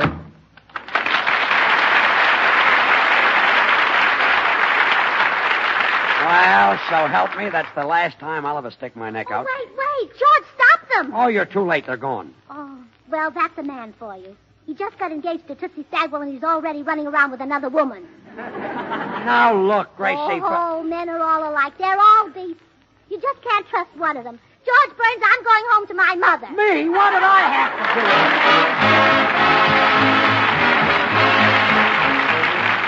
do? Well, I just have a few moments to leave you with this one thought. Swan saves you money. Use it for every soap and water job in the house. In the kitchen, for dishes and cleaning, Swan does the work of easily wasted package soaps. So you save there. And in the bathroom, for your hands and face, you save again. Because Swan gives you more soap per penny than any of the leading toilet soaps tested. And gives you a soap purer than the finest Castiles. So use Swan and really save. Oh, we're a little late, folks. Good night.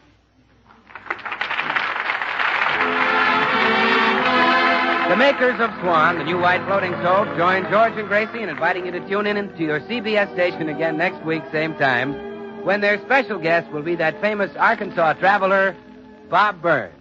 Remember, George Burns and Gracie Allen, CBS next Tuesday night. And don't forget to listen to Swan's other show, Tommy Riggs and Betty Lou, over another network next Friday night. And now till next week, this is Bill Goodwin saying, well, I, Swan, how about you? Good night. Veronica Lake is now appearing in Paramount's all-star production, Star Spangled Rhythm. This is the Columbia Broadcasting System.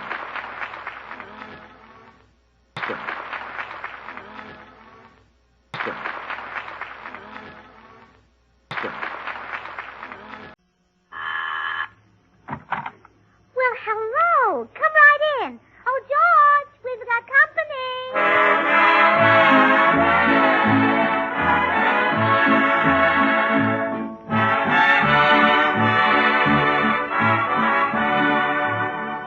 This is Bill Goodwin speaking for Lever Brothers, makers of Swan, the new white floating soap. Well, it's Tuesday night again. Time for another pleasant visit with George Burns and Gracie Allen. Their guests, the Arkansas traveler Bob Burns, Jimmy Cash, and Paul Whiteman and his music. And now meet the people who live in the Burns house, George and Gracie.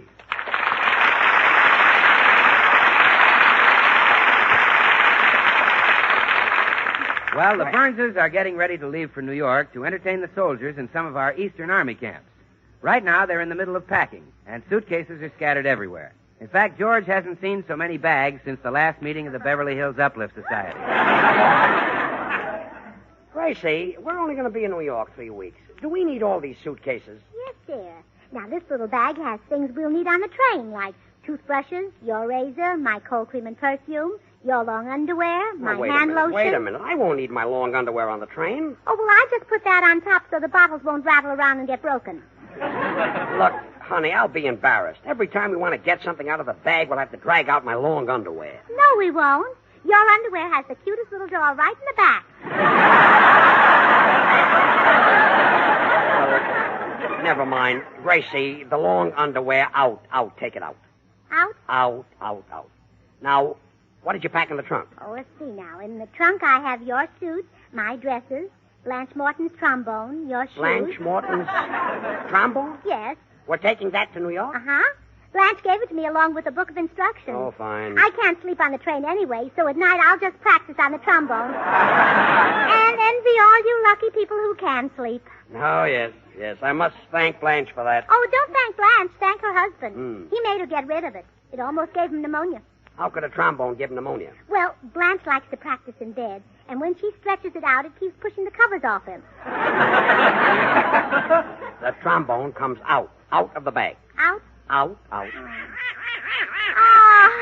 my darling little ducky. Are you happy you're going to New York, Herman? Well, that's nice. You've never been on a train before, Herman. How do you think you'll sleep? Well, I hope you do. We'll fix a nice little bed for you in the baggage car. You sleep in the baggage car. Oh, I'm sorry, darling. But there are only 2 berths. I sleep in one and your daddy sleeps... Oh, George. Oh, no, I don't sleep in the baggage car. Shouldn't take that silly duck with us anyway. Go on. Boy. Now come upstairs with me, Herman. I'll pack your rubber fish. Yeah, go on.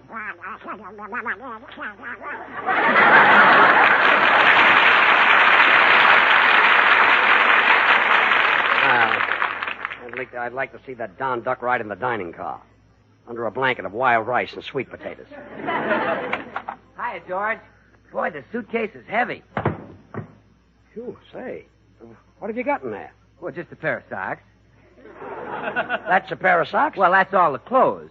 Then there's 489 bars of Swan, the new white floating soap. It's purer than the finest Castiles, the regular Suds and Whiz, George. Bill, I'm sure they have Swan soap in New York. Oh, well, you see, I'm leaving most of it in Missouri. Missouri? Well, you see, Missouri is the show-me state, so I've arranged to show 'em.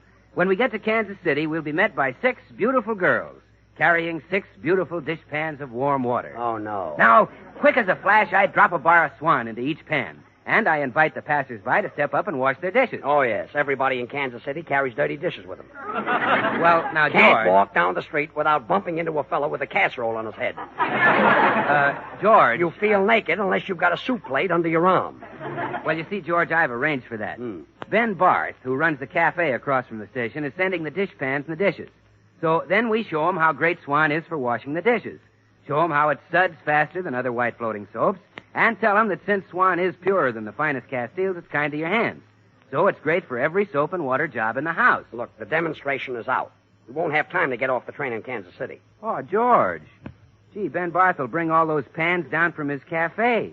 You don't want old Ben to be left there holding his pans up. Bill, you're not taking 489 bars of Swan to New York. Well, okay, George.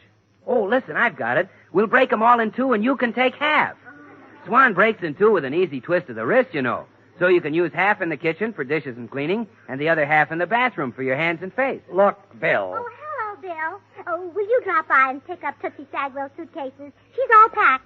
Tootsie, is she going with us? Oh, sure. When she heard that we were going around to army camps to entertain the soldiers, you couldn't hold Tootsie back. I wonder what those soldiers will think when they see Tootsie. They'll think Sherman was right. See you later. Well, this trip is getting more and more uninteresting. Well, that's probably Bill again with more soap. You talk to him, dear. Good morning, Mrs. Burns. Oh, good morning, Mr. Postman. How are you feeling today? Solid, Mrs. Burns, solid. My doll and I went to the Palladium last night to frolic with the rest of the cats. Really? Yes, now I'm a hep jack from way back. Well, I'm certainly surprised. I've never thought of you as a jitterbug. Oh, I've got rhythm. Mr. Fine, I find. 5 feet wide. Well, that's very pretty. Thank you. Well, have you got any mail for me this morning? Yes, there's a letter here for your husband. I guess it's a fan letter. It's addressed to Mr. Burns, the radio comedian. Oh, thank you. Goodbye, Mr. Postman. Goodbye, Mrs. Burns. Remember, keep smiling.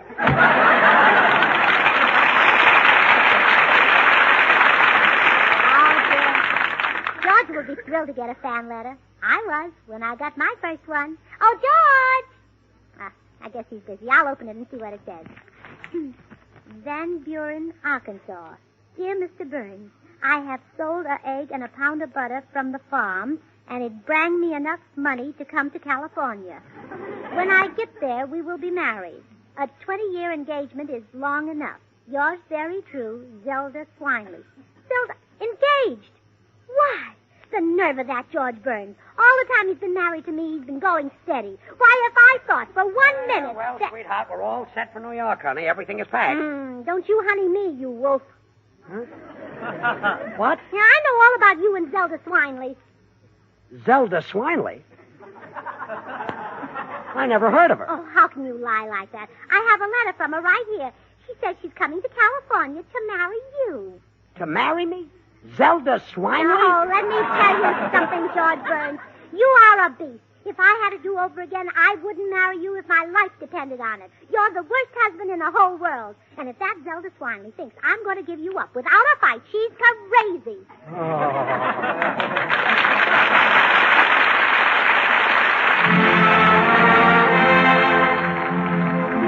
This is Paul Whiteman.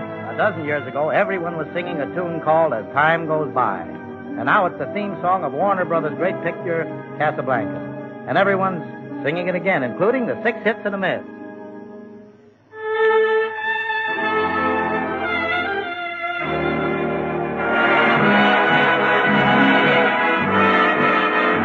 You must remember this, a kiss is still a kiss, a sigh is just a sigh.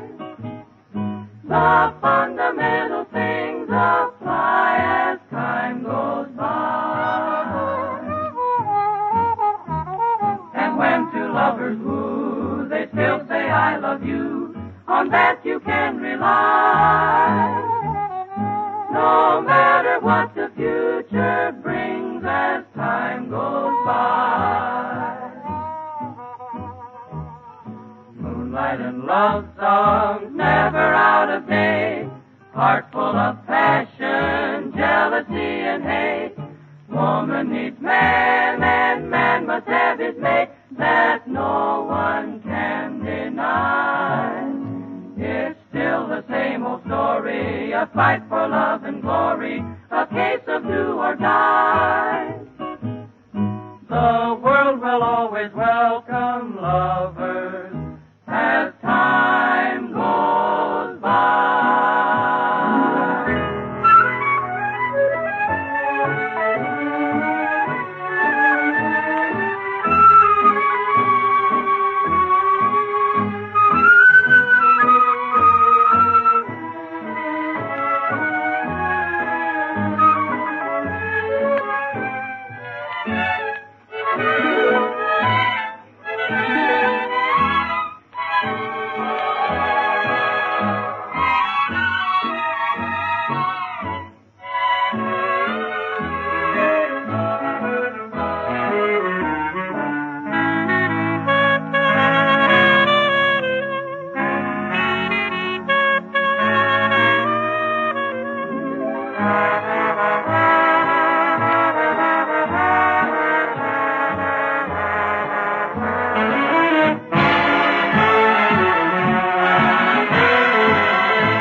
Gracie, won't you listen? I'm telling you for the 50th time, I don't know any Zelda Swineley. You do, too.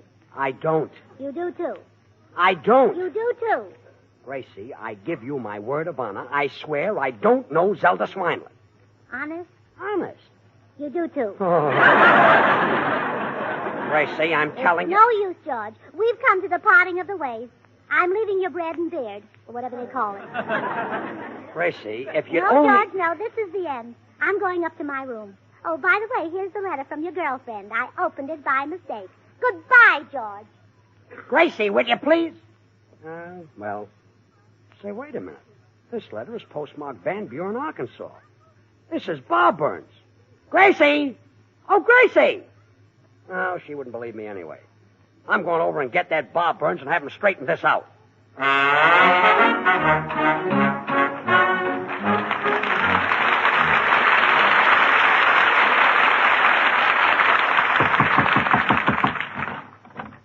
Well, if it ain't my old friend George Burns.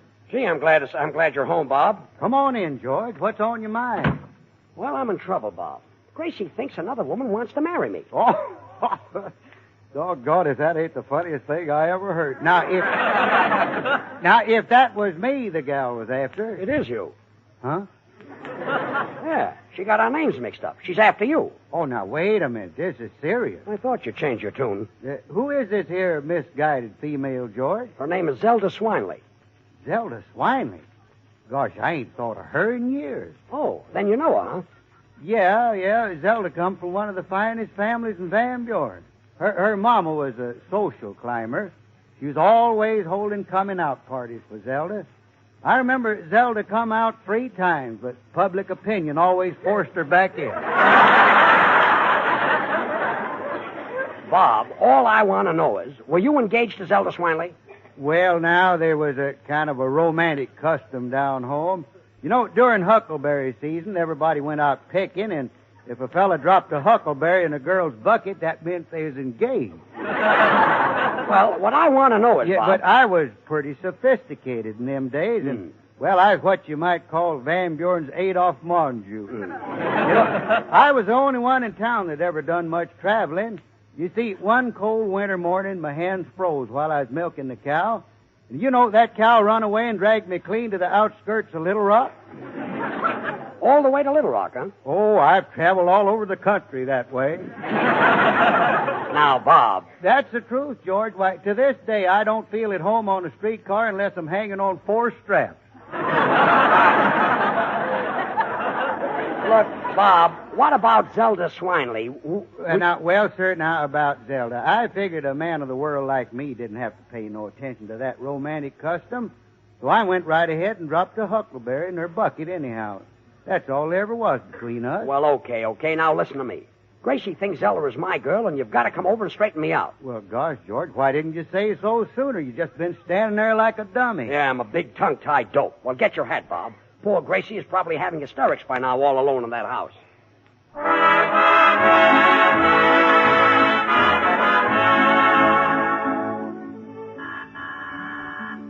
So he's back again, has he?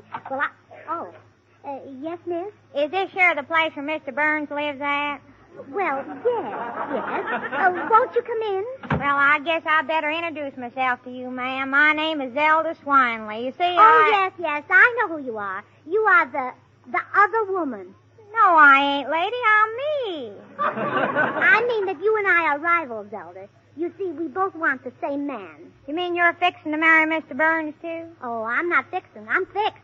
Now, let me get this straight. Are you trying to tell me you're already married to that low-down skunk?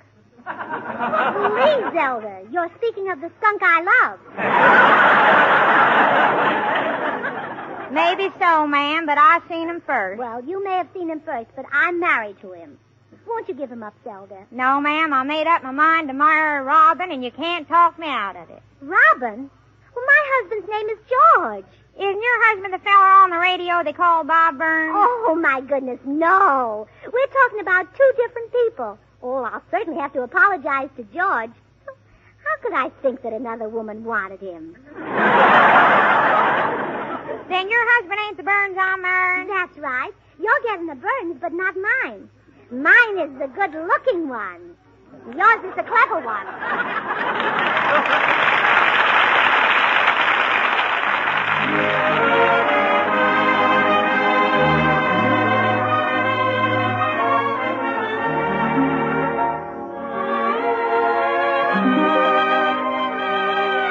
Here's Jimmy Cash with an up-and-coming tune, Roseanne of Charing Cross.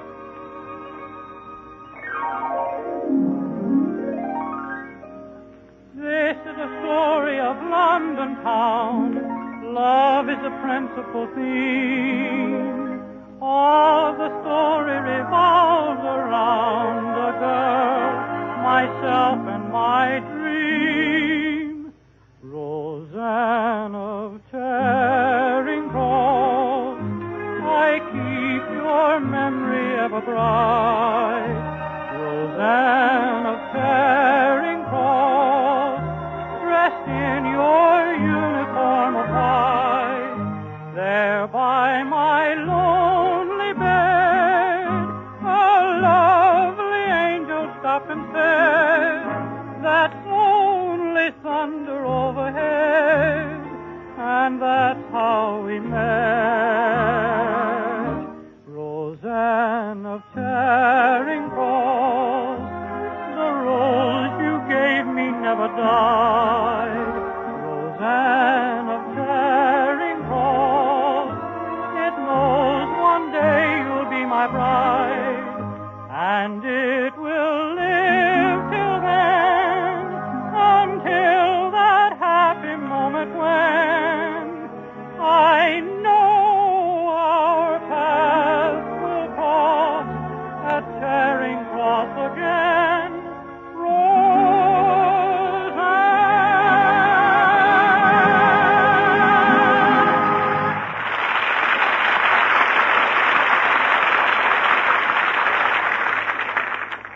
So don't you worry your head about it, Zelda. I'll get that Bob Burns over here and see to it personally that you have a lovely wedding. You sure are a kind-hearted woman, Mrs. Burns. Oh, well, it's really nothing. Women should help each other whenever they can. You know what I always say? Judy's sister and the O'Grady lady are under the Colonel's skin. That's mighty clever saying, I reckon. Well, I'll get right on the telephone. Oh, wait. My husband's coming up the walk now, and Bob Burns is with him. Oh, be still my heart. Can I see him too, Mrs. Burns? Oh, no, Zelda, no. Not before the wedding. Well, how come not? Why, it's bad luck. On the day I married George, my mother told me I'd have bad luck if I saw him before the wedding. Or did she say after the wedding? Well, what should I do? Oh, well, you hide in the other room, and the minute he's ready to marry you, I'll call you. All right, ma'am. My, isn't this romantic? I feel just like Cupid, only better dressed. Gracie, I brought Bob Burns over to clear up that Zelda Swiney situation. Go ahead, Bob. Well, you see, Gracie, George ain't to blame because... Oh, I know that, Bob. You're the man Zelda's going to marry. Gracie, Bob hasn't seen Zelda for 20 years. Yeah, you see, Gracie, things are done different down in Arkansas than they are in Hollywood. Down in Arkansas, people get married who don't hardly know each other. But here in Hollywood, well, I guess it ain't so different after all. I'll bet you're anxious for the wedding after being engaged for 20 years. Engaged? Oh, now, wait a minute, Gracie. All I ever done was drop a huckleberry in Zelda's bucket. Well, now, don't be nervous at the wedding, Bob. Of course, most men are. But they ain't going to be. George was shaking so much that his garter came undone right in the middle of the ceremony. And he had to hook it back on. Well, Gracie, And when we left the church, he didn't realize he'd hooked it on the wrong leg until he dragged a bridesmaid halfway up the aisle. Gracie, Bob is not interested, and we're leaving for New York in an hour. I envy you getting married, Bob. Yeah, but I ain't going... Honeymoons are so romantic. I'll never forget mine. We went to our hotel, and for 3 hours, George sat on one side of the room, and I sat on the other. Look, you don't have to. Finally, he looked at his wristwatch, and it was 12 o'clock. And he got up, and he walked over to me, and he said, Gracie, we shouldn't behave like strangers. How about a game of checkers?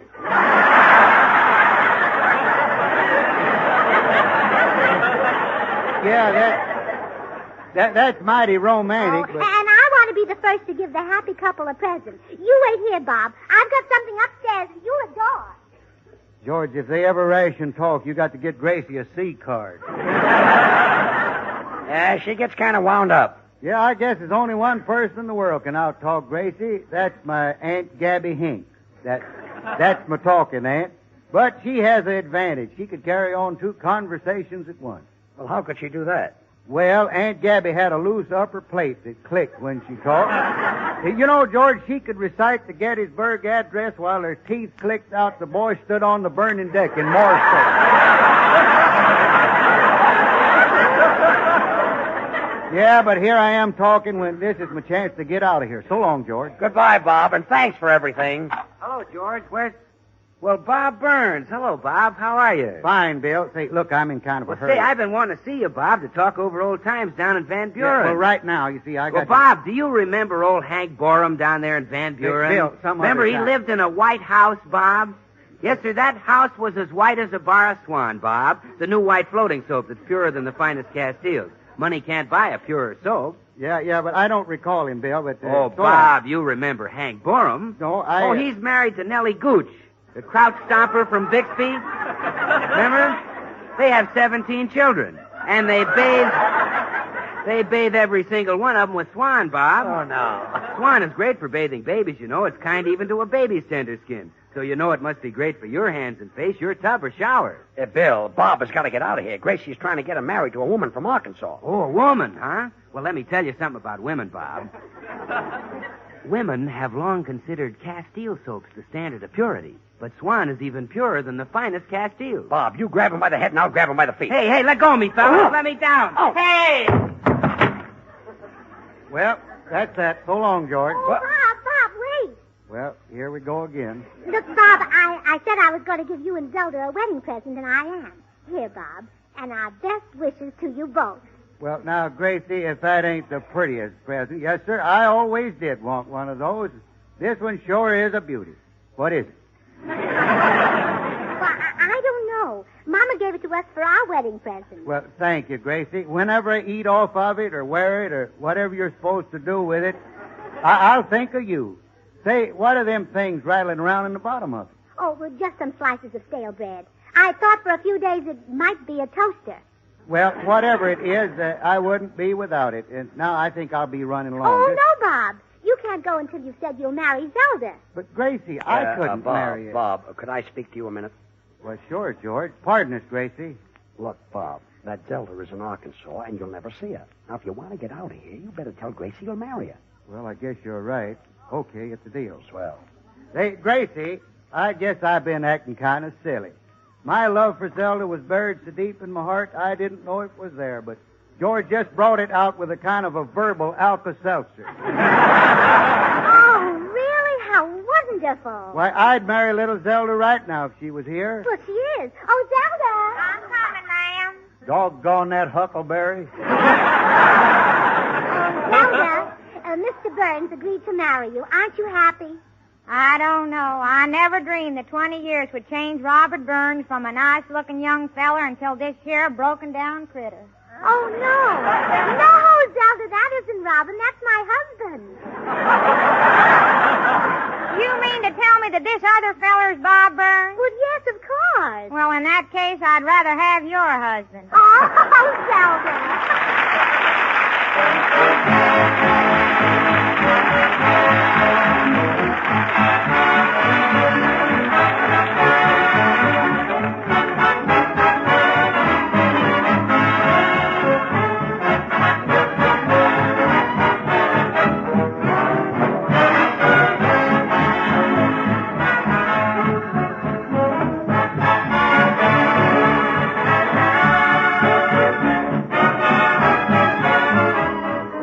George and Gracie will be right back, so I'm just going to remind you women how tremendously important it is to save your waste kitchen fats.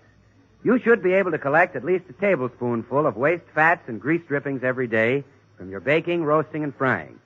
Now put it into a clean, smooth-topped can, and when you've got a pound, take it to your butcher's.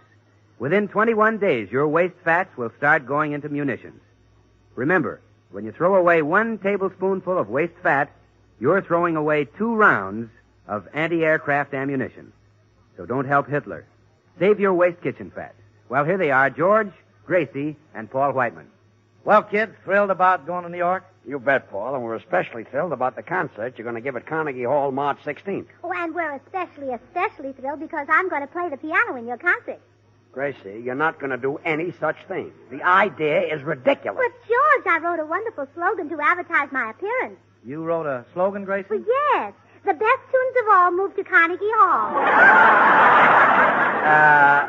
You wrote that? Yes, I heard it on the radio and I sat right down And wrote it. Gracie, you can't do that slogan. Oh. Well, here's another one. How's this? That concert of Gracie's won't come from Macy's. Gracie, you're not going to play in Carnegie Hall. Well, I've got another slogan. She won't play the cymbals on the third floor at Gimbel's. Gracie. And here's another one. Good Gracie night, will play, folks. and that Good ain't night. me. Hey, hey.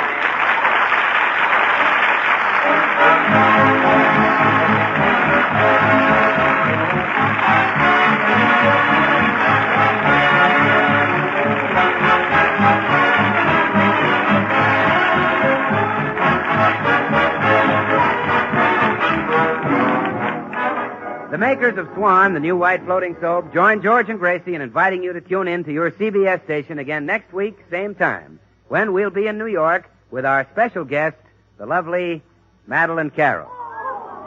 Now remember, George Burns and Gracie Allen, CBS next Tuesday night. And don't forget to listen to Swan's other show, Tommy Riggs and Betty Lou, over another network next Friday night. And now till next week, this is Bill Goodwin saying, see you in New York, and well, Swan, how about you? This is the Columbia Broadcasting System. This is the Columbia Broadcasting System. This is the Columbia Broadcasting System.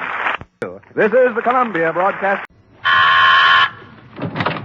Well, hello. Come right in. Oh, George, we've got company.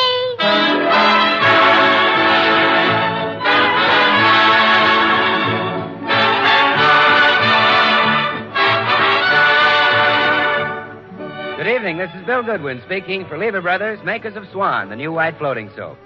Well, it's Tuesday night again, time for another pleasant visit with George Burns and Gracie Allen, their guests, Madeline Carroll, Jimmy Cash, and Paul Whiteman and his music.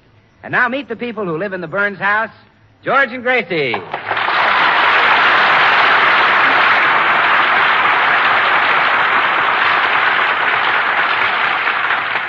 Well, George and Gracie have just arrived in New York City with their little duck, Herman. And here they are about to enter the lobby of one of Manhattan's large hotels. Hey, wait a minute, Gracie. You better hide Herman.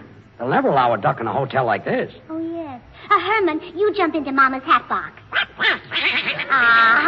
There. Now, is Mama's precious itsy bitsy ducky comfy wumpy? Put the lid on. Put the lid on. Let's go and register. Oh, clerk. Yes? Wood, I believe. That's right. Well, I'll see what I have anyway. Well, that's very sweet of you. Now, let's have no sarcasm, my man, or out you go. This hotel is jammed to the doors. We don't need you. Yeah, well, he's right, George. You know, I've heard that they're so crowded here that Tommy Manville is in the same room with his wife. Well, that's pretty crowded. Boy, take this luggage up to 3311. Oh, give me that hat box. What's made that noise? George, you better take some bicarbonate. Oh, yeah. Madam, what is in that hat box? My hat, of course. What'd you think it was, a duck? I've seen a lot of hats, but that's the first one I've ever heard. Oh, well, this is one of the new Hollywood hats. They're wearing them very loud this year. Gracie, come on. No, in a minute, dear. Clerk, will you please send our breakfast up right away? We're starved. Yes, madam. We'd like 2 glasses of orange juice, 2 cups of coffee, some toast, and a half a dozen worms. A half a dozen worms? Why? Is that too many? Are they rationing the men now? Gracie, come on. Oh, look, here comes Tootsie Sagwell. Hello, Tootsie. Hello, Gracie. Hello, George. Oh, hello, Tootsie. This wonderful, wonderful New York, this marvelous city. Oh, you like it, Tootsie? Oh, do I? Didn't you always say that only 1 man in a million would ever go for me? That's right. And aren't there 4 million men in New York? That's right. Well, that's 4 men. Tootsie, are you going to stop at this hotel? Yes, they wouldn't take me at the YMCA. Hello, people. hello, Bill. Clerk. Yes? I'm Bill Goodwin. I wrote in for a reservation. Oh, yes, Mr. Goodwin. And referring to your letter, we realize there's a meat shortage, but we definitely cannot allow you to keep birds in the bathroom. Well, now, wait. Who wants to keep birds in the bathroom? Well, you do, according to your letter. It says here, I cannot consider staying at your hotel unless there is Swan in the bathroom. Oh, well, you see, that's Swan, the new white floating soap that's purer than finest Castiles, the regular Suds and Whiz. Oh, I see.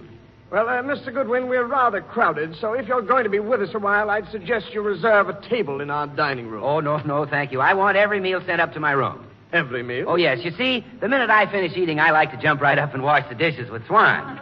Swan is great for washing dishes, you know, because it suds faster than other white floating soaps. And Swan is purer than finest Castiles. It's mild and kind to your hands. Helps keep them soft and lovely. So Swan should be used for every soap and water job around the house. Well, I must say, you're a rather unusual guest, Mr. Goodwin. Oh, boy, show Mr. Goodwin to his room. Yes, sir. Right this way, sir. Well, you just take my bags up, son, and you'll probably need another boy to help you. Here, this is for your trouble. Split it with the other boy. Split it? Sure, break it in two and give him half. Swan breaks in two with an easy twist of the rest, you know. So you can use half in the kitchen for dishes and cleaning and half in the bathroom for your hands and face. Well, I really can't take all this, Mr. Goodwin. No? No, you get 3 bubbles change. Well, this will go on for days. Come on, Gracie, let's go up to our rooms.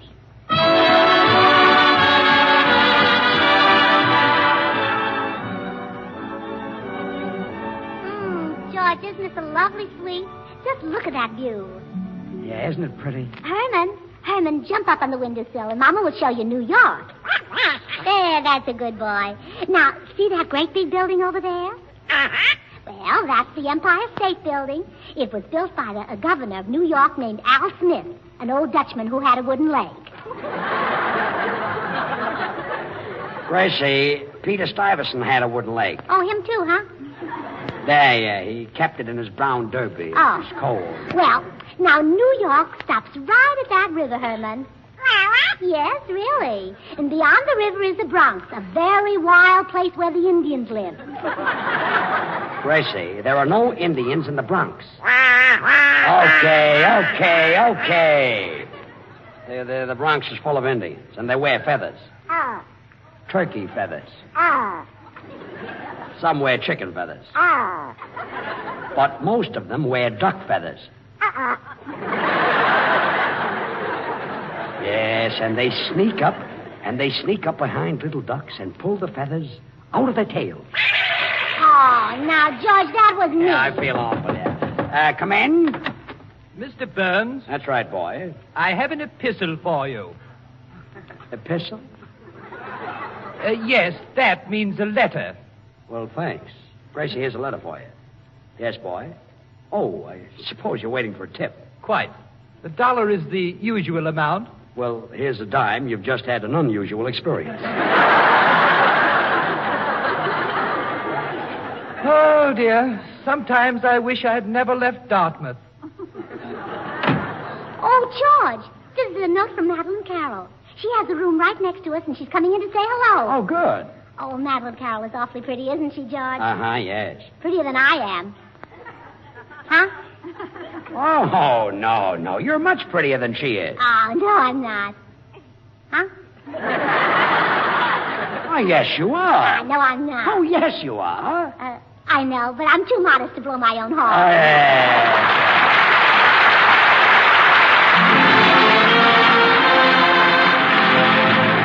This is Paul Whiteman, and here's what we consider a mighty smooth arrangement by Jimmy Mundy of one of America's favorite tunes, Moonlight Move.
George. Come in.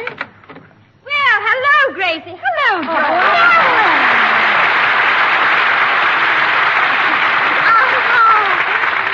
Madeline, I'm so glad to see you. Gracie, you look absolutely wonderful. And George, how are you? Fine, thanks. I can only stay a second, but I'm dying to hear all about Hollywood, Gracie. Does, what's her name still wear those false, eyelashes? Yeah. Did, Who's It ever get married? Yeah. She married a fellow from Sacramento. No. Made him a millionaire in 6 months. Really? Yeah. Of course, he was a multimillionaire when she married him. Honestly, Gracie, why doesn't she retire from pictures? She'd be known as the grand old lady of the screen. If she were only a lady. Yeah. Well, isn't it nice to get together and talk about old friends? Yes. But, I have to be getting back to my room. I'm trying to learn a very difficult script for my next picture. Goodbye. I'll see you later. Oh, all right. Goodbye, Madeline. Gracie, who are you and Madeline talking about? Oh, you know George. The girl who lived in the... she always ate at... whenever we went to... She was always there with... Remember now? Oh, yes. She was married to, with the big fat, a lovely couple. Yes. Come in. I beg your pardon. Is this the room from which the request for a piano emanated? Oh, no. You got the wrong room. Oh, no, they haven't, dear. Bring the piano right in, boys. Very well. Have you a firm grasp, Mr. Ridgway? I have indeed, Mr. Fielding. Then steady as she goes, Mr. Ridgway. Excellent, Mr. Ridgway, excellent. Oh, I fancy any piano mover could have done it, Mr. Fielding. Your modesty becomes you, Mr. Ridgway. Oh, come, Mr. Fielding. No, Mr. Ridgway. Well, you positively had me blushing, Mr. Fielding. But I... Quiet, down. Gracie, I know why you had that piano brought in here. Stop it. I told you could not play the piano at Paul Whiteman's concert in Carnegie Hall. You did not. You said I couldn't play until I was as good as Rachmaninoff. Well? Well, I'll practice a couple of days. I can't stand this. I'm getting out of here. Oh, poor George. He just has no ear for music. Could cry when I think of all the beauty that he misses. Like that, for instance. Oh, it's you making that awful... I didn't know you were taking piano lessons, Gracie. Oh, I'm not taking lessons, Madeline. I'm just rehearsing for my appearance in Carnegie Hall. Huh? Well, you're what? Paul Whiteman is going to give a concert there on the 16th, and I'm going to be his guest soloist. Will George, by any chance, do a striptease on the same program? Oh, no. It's just an artistic evening. Pardon me, Madeline. Come in. Hello, Gracie. I came to... Oh, gee, isn't that Madeline Carroll? Uh-huh. Madeline, this is my girlfriend, Tootsie Sagwell. How do you do? Oh, Carol, I've been dying to meet you for ages. But the closest I ever came was one night in Hollywood when I waved to you at the wrestling matches. Remember? No, I'm afraid I don't. Who were you wrestling? Oh, well, never mind. Gracie, could I borrow a few handkerchiefs? Well, sure, Tootsie. Didn't you bring any? Yes, but I've used all mine trying to get acquainted with men. I keep dropping them on the sidewalk, and they keep kicking them into the gutter. Oh. Well, why don't you try dropping them in the gutter? Oh, I don't care to meet that class of man. Goodbye. Now, what were we saying, Madeline? Well, about your practicing, Gracie. I'm trying to memorize a part right in the next room, and there are no other rooms available.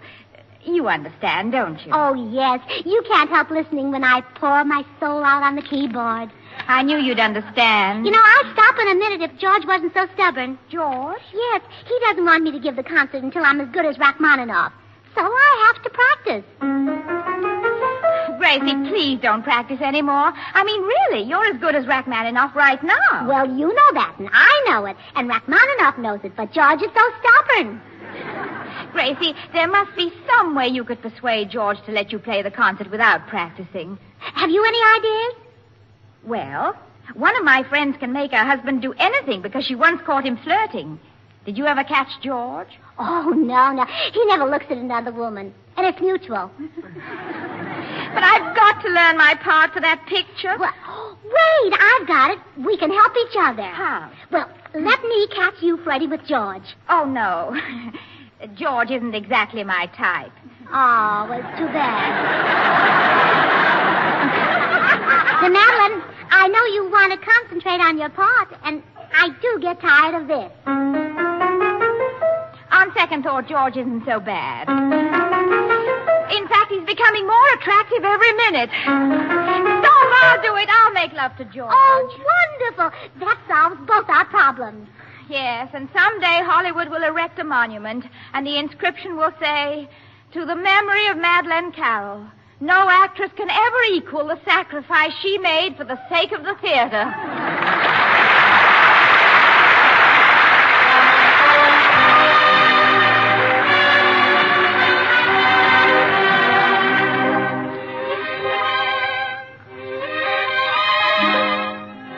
And now here's Jimmy Cash, and his song is "You'd Be So Nice to Come Home To."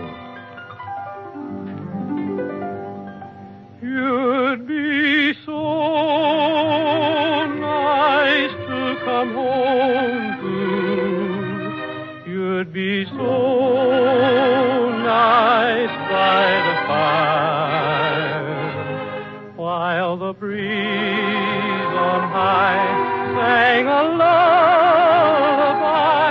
You'd be all that I could desire. Under stars chilled by the winter, under an August moon burning above, you'd be so nice, you'd be paradise under stars chilled by the winter, under an August moon burning above. You'd be so nice, you'd be paradise to come home to and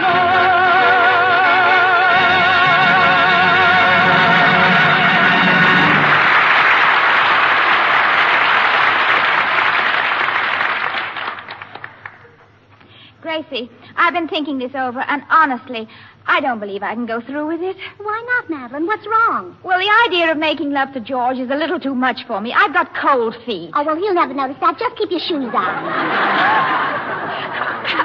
I mean, I'm nervous. Couldn't we call it off? Well, we could, but if we do, I'll have to keep practicing for the concert, and you'll never be able to study your part for that picture. Yes, there's that, and I simply must have peace and quiet if I'm ever to learn my lines. All right, Gracie, I'll do it. Oh, good.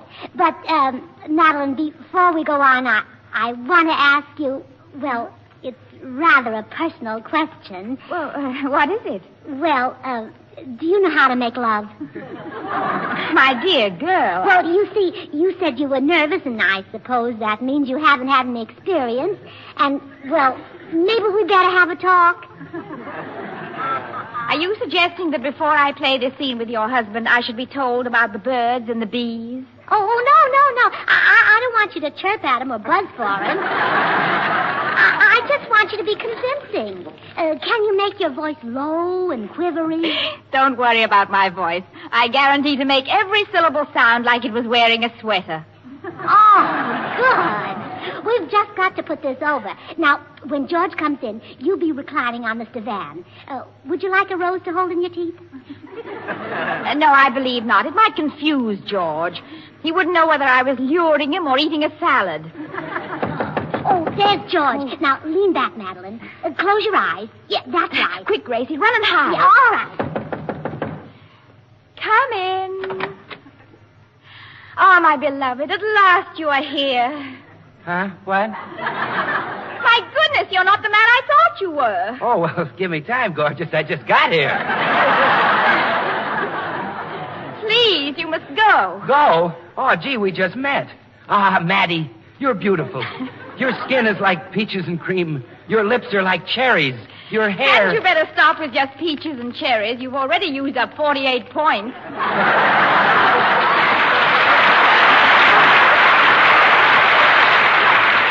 You know, Madeline, I'm crazy about blonde hair. Beautiful, soft, lustrous, curly blonde hair. Really? Yes, and the reason I've got that kind of hair is that I wash it with Swan. That's Swan, the new white floating soap that's purer than finest Castiles. Money can't buy a purer soap. Well, look, Blondie, you better go. You see, I'm sorry, Madeline. I know I acted impulsively, but I'm really not like that. At heart, I'm just a simple boy, the home type. I want only 3 things from life. A little cottage, a baby, and, well, I guess you know the third. What? Bar Swan to bathe the baby. Swan is great for bathing babies, you know. It's so mild that it's kind even to a little baby's tender skin. So you know Swan must be great for your hands and face, your tub or shower. Now, really, young man, you must leave this instant. I'm expecting someone. Oh, I get it. You lead me on and then toss me aside like an old shoe. I should have listened when Father told me about women. What did he tell you? Well, he said, Willie, my son, women have long considered Castile soaps the standard of purity. But Swan is even purer than finest Castiles.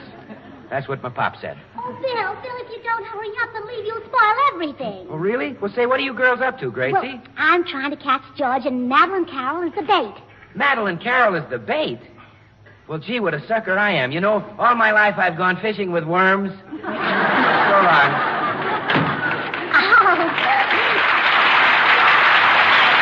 Madeline, isn't he cute? Well, he might be fun in a soapy sort of way. Well, look, George will be here any minute, so I'll go and hide again. And when you've got him trapped, I'll rush out. Hey, shouldn't we have some sort of a signal? Oh, yes. Look, when you're ready, why don't you say something to him in French? All right. What about, l'amour? Toujours l'amour. Oh, well, that's wonderful. It sounds even better than French. That must be George. Good luck, Madeline. Come in. Hello, Madeline. Oh, my beloved. At last you are here. Who? Me? Yes, George, darling. George, my dearest. Didn't you know? Why, who? Me? It's useless to pretend any longer, George. I've tried to hide it, but I can't. You can't? No, darling. Hasn't it ever occurred to you that you're tremendously attractive? Why, who? Me? I must have you, George. I must have you, do you hear? Or I shall go mad. Mad, George, mad. Mad? Mad. Mad. But, Madeline, I'm a married man. Yes, I know you're worried about leaving your wife, but you needn't, George. Don't forget, I make a very nice living, too.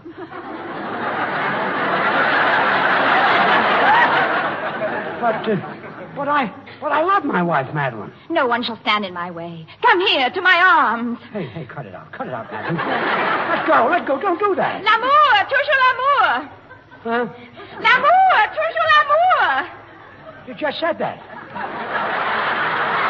I know, but it doesn't seem to be getting results. L'amour, toujours l'amour. Aha! Well, now, Gracie, You wolf, you cad, you two-timer. Sorry I was late, Madeline. I had to run in my stocking. Oh, that's quite all right. Oh, you beast, George Burns. Just think that you would... Wait a minute. So you framed me, huh? Oh, I don't know what you're talking about. I just happened to walk in here and find you in the arms of a woman I'm absolutely certain is not your wife. Uh-huh. Gracie, it won't work. You're not going to play the piano in Carnegie Hall March 16th. And that's final. Well, Gracie, I guess our scheme was a failure. And I'm sorry I made love to your husband. Oh, well, that's all right, Madeline. And, Gracie, you know that stuff you wanted to tell me about the birds and the bees? Uh-huh. You better tell it to George. Goodbye.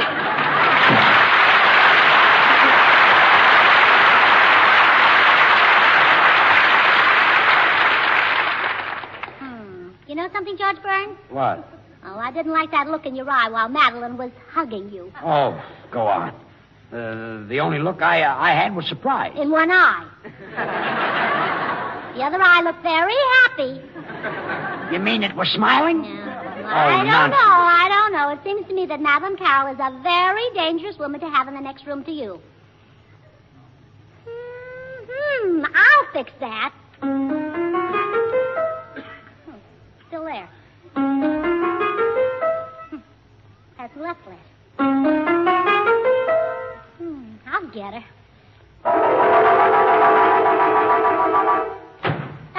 That's it. Well, I got rid of her.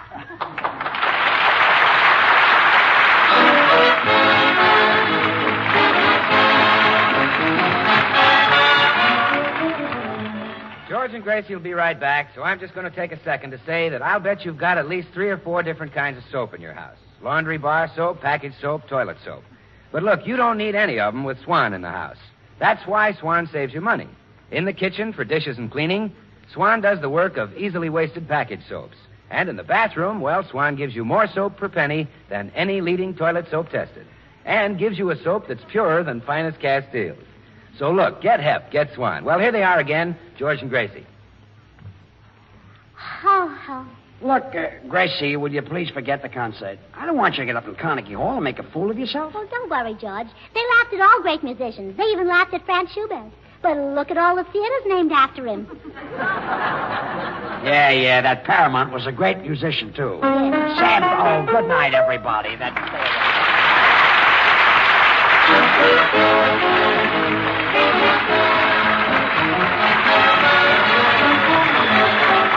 The makers of Swan, the new white floating soap, join George and Gracie in inviting you to tune in to your CBS station again next week, same time. Their guests at that time will be Jose Iturbe and Deems Taylor. Remember, George Burns and Gracie Allen, CBS next Tuesday night. And don't forget to listen to Swan's other show, Tommy Riggs and Betty Lou, over another network. And now till next week, this is Bill Goodwin saying, well, I, Swan, how about you? Good night.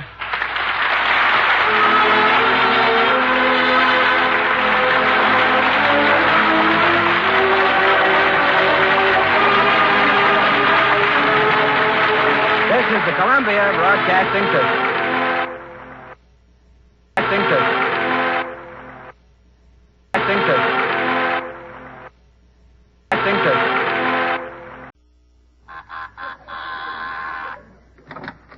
Well, hello. Come right in. Oh, George, we've got company.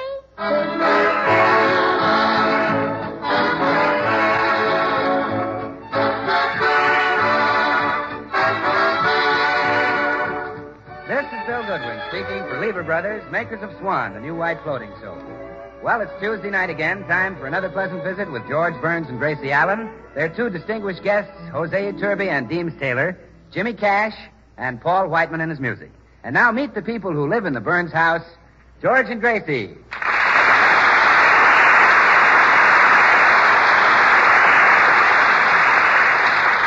Well, Gracie is still determined to play at Paul Whiteman's concert at Carnegie Hall next Tuesday. She's practicing now, and George and Paul are trying to make her listen to reason. Gracie, you can't do this to me. You'll ruin my reputation. What'd you say, Paul? I said you can't do this to me. You'll ruin my reputation. What'd you say, Paul? For Pete's sake, will you stop playing and listen? Paul said you'll ruin his reputation. Oh, well, that's silly, Paul. We won't be alone in Carnegie Hall. Thousands of people will be there. Yeah, that's what he was afraid of. But, Paul, I played with you last year at a concert given by the Beverly Hills Uplift Society. But this is different. This is Carnegie Hall. All the critics will be there. What'd you say, Paul? I said all the critics will be there. Pardon me, Paul. Hello? Oh, yes, the insurance company. Well, look, here's what I wanted. I'm going to play the piano in Carnegie Hall, and I want to insure my finger. Which finger? Why, the one I play the piano with.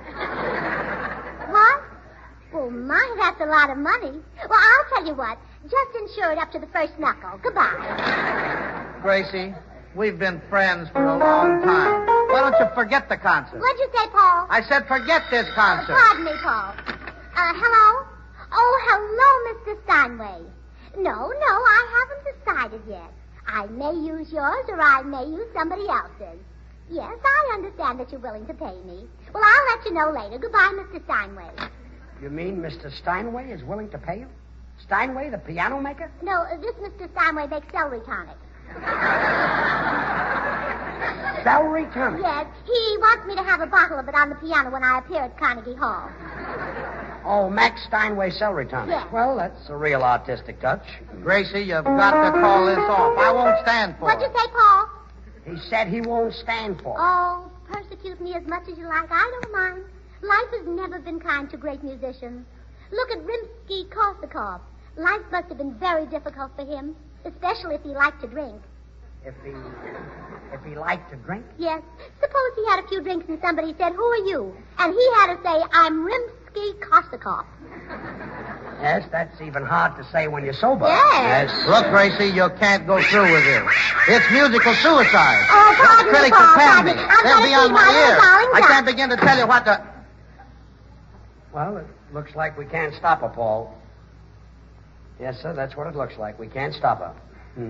That's great. They used to call me the king of jazz, but from now on I'll be called the Mussolini of music. Hi, fellas. What's doing?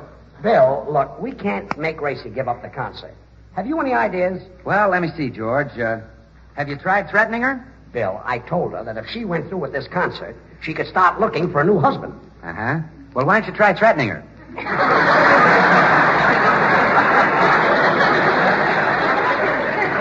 Well, what do you want me to do? Threaten to beat her? Threaten to whip her or to stop her? Oh, now you can make a worse threat than that, George. What? Threaten to take away her Swan soap. Now, Gracie knows that Swan is the new white floating soap that's purer than finest Castiles, a regular suds and whiz. Bill, this is serious. Paul Whiteman's reputation is at stake. Yeah, what do you think those critics are going to do to me? The critics? Well, Paul, as the bar Swan said to the dirty dishes, here's where you get panned. Oh, no.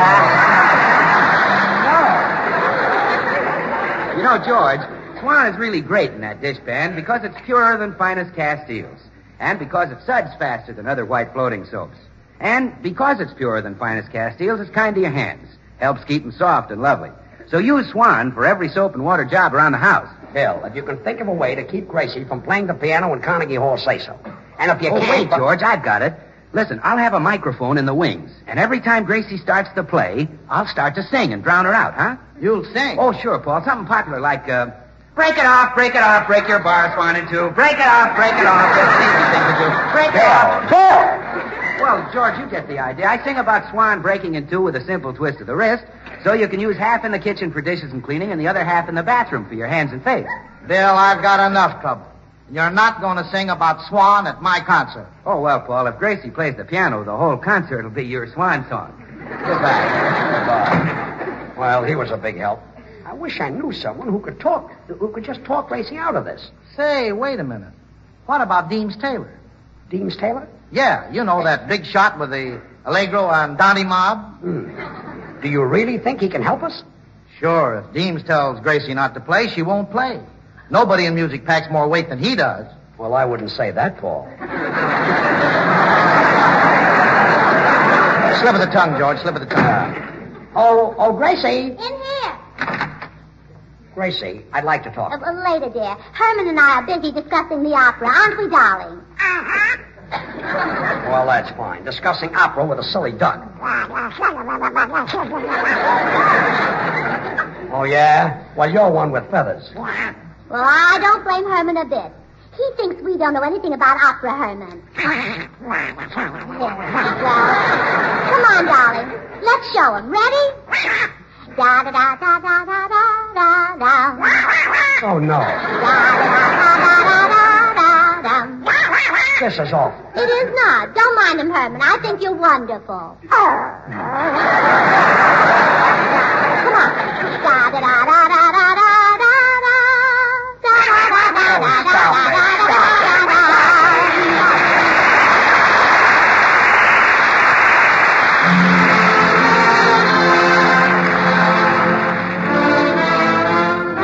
This is Paul Whiteman. There's a big hit from a new picture. And the boys come up with their arrangement of Taking a Chance on Love.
Gracie, will you please give up the silly concert? No, George, and let's not argue any further. You just don't realize that I've got music inside of me. Okay, but do you have to let it out in Carnegie Hall? It's just no use, George.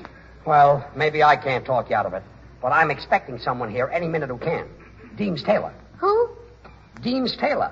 Don't you know who Deems Taylor is? I don't even know who Deem is.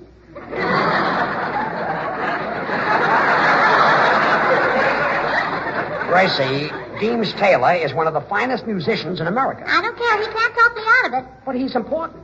He's even composed a couple of operas. He has? Sure. Real operas like Carmen or Miranda? Yeah, the names of his last two are Faust and Luce. Come in. How do you do? I'm Deems Taylor.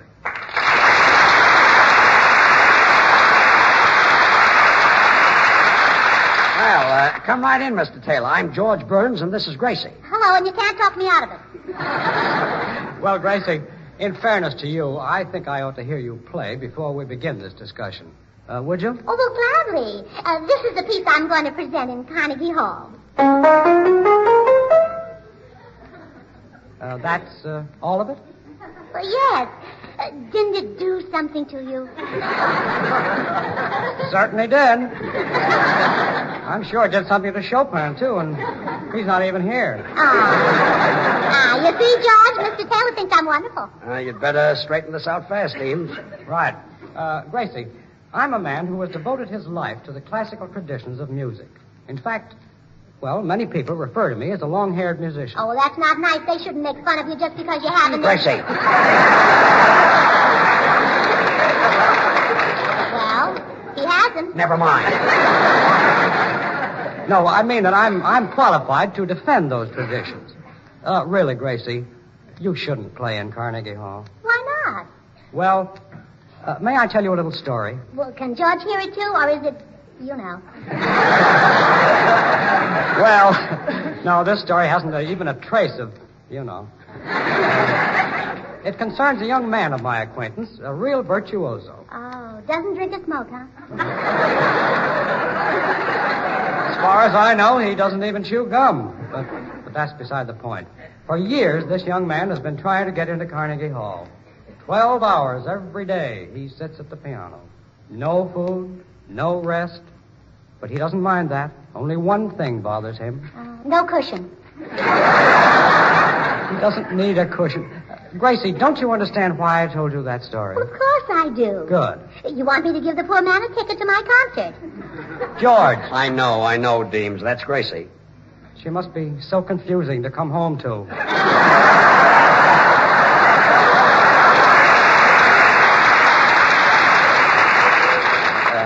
You said it. Well, you see, Mr. Taylor, I don't have to practice like that poor man. Mine is a natural gift. My whole family is musical. Indeed. Oh, yes, indeed. It only took my sister Bessie 5 years to learn to play the cello. Well, isn't 5 years rather long to learn to play the cello? Oh, I don't think so. Not when you consider that for 4 years she thought she was supposed to blow into it. George! I know. Baffling, isn't it? Yes. Oh, well, come in. Hello, Gracie. Oh, I see you have company. Mr. Taylor, this is my girlfriend, Tootsie Sagwell. I hope you'll forgive her if she seems a little forward. You see, she's simply crazy about musicians and other types of men. Say, Deems, you were talking to Gracie, remember? Oh, yes. As I was saying, Gracie, your musical talent is at least open He's cute, to... isn't he, Tootsie? Yeah. I love his dimples. Girls, will you please let the man talk? Go ahead, Deems. Thanks. Well, as I was saying, Gracie, your musical talent isn't what you might Don't you call... think his eyes are nice, Tootsie? Trustful, sort of like a St. Bernard. Yes, and I adore that straight nose and that high forehead. Look, would you girls just stop dissecting me just long enough for me to finish a sentence? As I was saying, Gracie... Don't you love his ears, Tootsie? He's got so much character in them. Gracie, I'm telling you for the last time, I want you to listen to what Deems is saying. And don't interrupt him again. Yes, dear. I'm sorry. Go ahead, Deems. Well, As I was saying, music, Gracie, is a thing that one either has within him or one doesn't have at all. Now, I want to be fair in your case. I've given the matter very careful consideration, and, Gracie, You it's don't my think he's honest too old opinion. for you, do you, Betsy? Well, that I'm not quite sure of, Gracie, but don't worry, I'm planning to find out. Oh, no, you're not. I'm getting you out of here right now. Goodbye. Wait, James. You can't go. Think what will happen to music. Brother, I can't stay. Think what'll happen to me.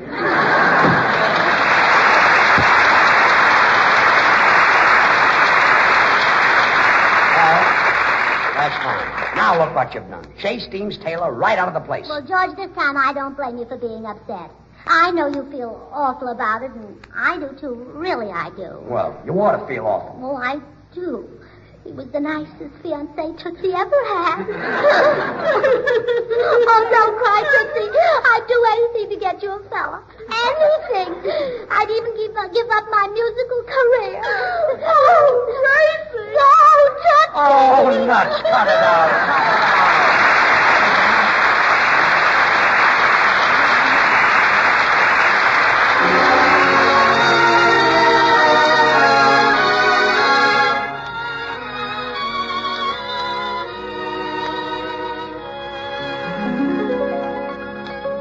There's a rose that grows on no man's land, and it's wonderful to see.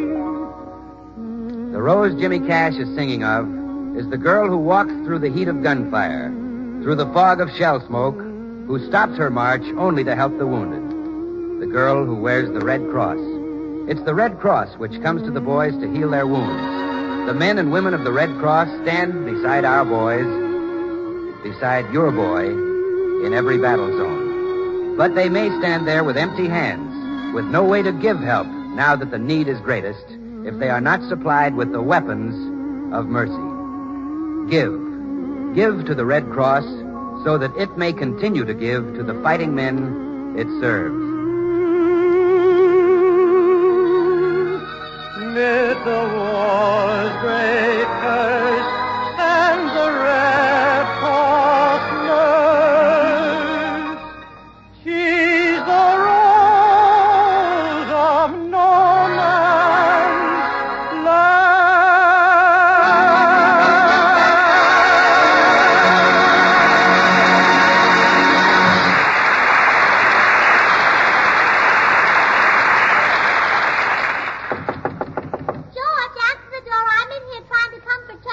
All right.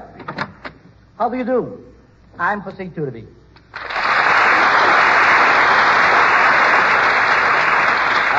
How do you do? Paul Whiteman phoned and said you were coming, Mr. Turby. Do you think you can keep Gracie from doing this concert? Mm-hmm. Certainly. I will tell your wife that I, myself, will play for Mr. Whiteman. You don't know my wife. She thinks she's a better pianist than you'll ever be. You must marry some very peculiar people, Mr. Burns. Yes, that I do. Oh, Gracie. Yes, sir. Gracie, I'd like you to meet Senor Jose Iturbi. Senor Turby? Oh, aren't you the man who sells my husband his cigars? Gracie, Mr. Iturbi sells very few cigars. Maybe not a half a dozen Coronas a month. Oh. I am a pianist, Mrs. Burns, and I would like to play in Carnegie Hall next week instead of you. Why, Mr. Turby, do you want to ruin Paul Whiteman's concert? It wouldn't ruin it. Really, I play the piano as well as you do. Oh, please. But I do. I do. Suppose we have a little contest to decide who is the better pianist. Well, that's all right with me. And may the best woman win. Well, this is what I've been waiting for. Now, I want you to listen very carefully, Mr. Turby. Well, go on. Well, that's the piece I'm going to play in Carnegie Hall. That? Well, sure. Esta mujer está completamente fuera de I know just how you feel, Jose.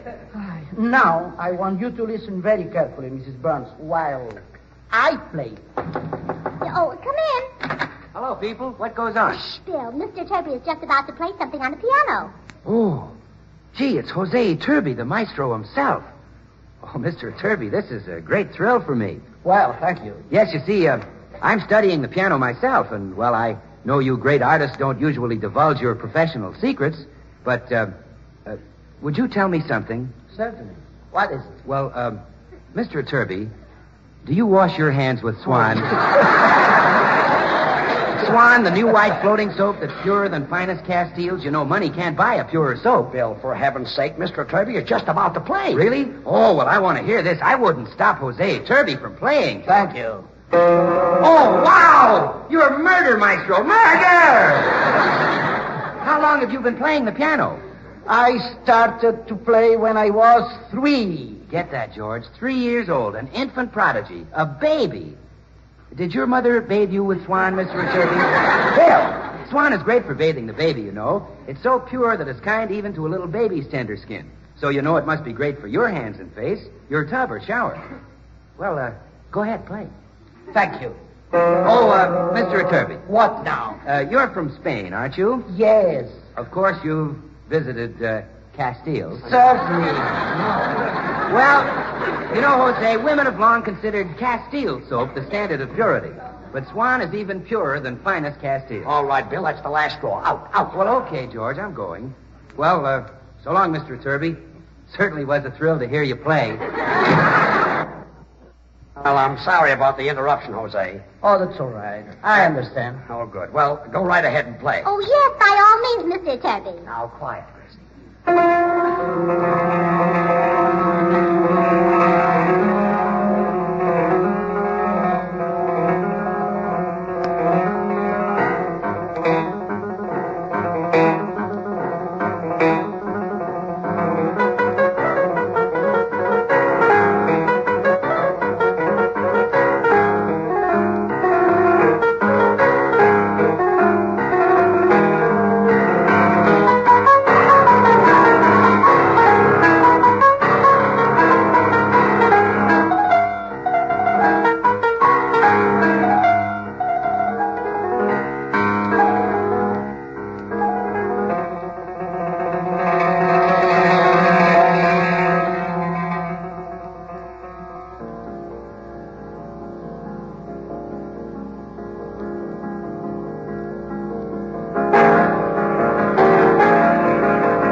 Well, Gracie?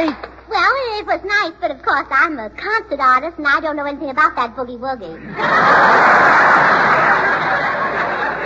Boogie-woogie? Well, it's obvious who won the contest, Mr. Turvey, but don't take it to heart. You play very nicely with some of your fingers. This is too much. Well, goodbye, Mr. Turvey. I have to get back to my girlfriend. She had a very sad experience today. She lost her fiancé, and I promised her I'd do anything in the world to get... Hey, wait a minute. Mr. Turvey, would you really like to play that concert? I certainly would. Well, I think it might be arranged. Really? You'll let him do it? Uh-huh. Oh, boy, that's all I want to hear. Wait till I tell Whiteman the good news. Good. Now everybody's happy, and the concert will be a true artistic success.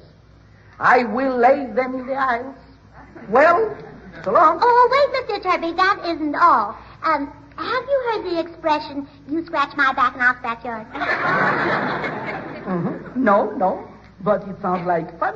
Well, it means swapping favors. I've done you a favor. Now, I want you to do me a favor. What do you want me to do? Well, I want you to make love to a girl. That's a favor?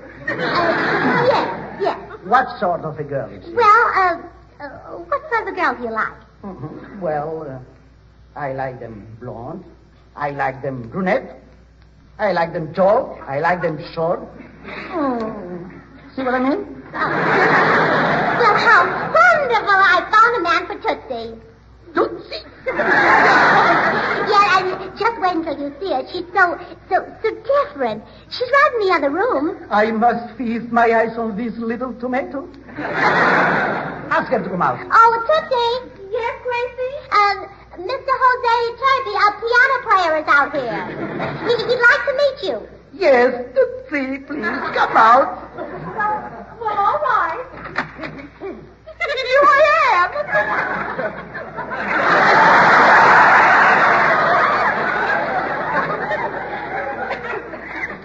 Please, go back in.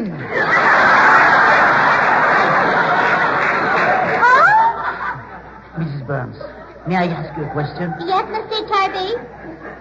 This is, a girl? Well? I will go even further.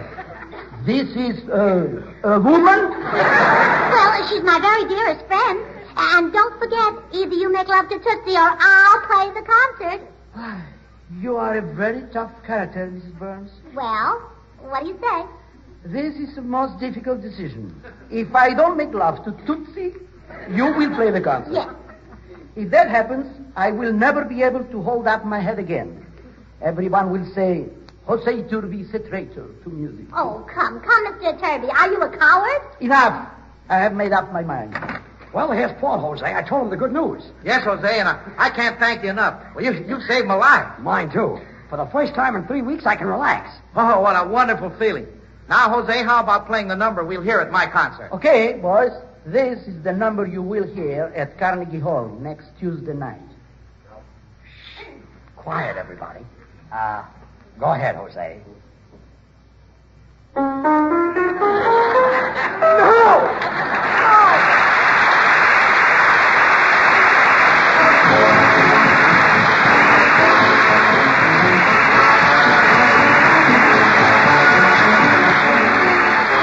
George and Gracie will be right back, so I've just time to remind you that although Swan is purer than finest Castiles, it's economical for every soap and water job around the house.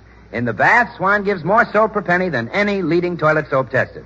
And in the kitchen, Swan saves over easy-to-waste package soaps. So help save your hands, and incidentally save your pocketbook, with Swan, the new white floating soap that's purer than finest Castiles. And now here they are again, George and Gracie. George, I've been thinking things over. This concert is coming between us. It certainly is. After all, I'm first a wife and second a musician. That's right. My first duty is to you. Absolutely. Well, here's a ticket in the first row at Carnegie Hall next Tuesday. Good night, George.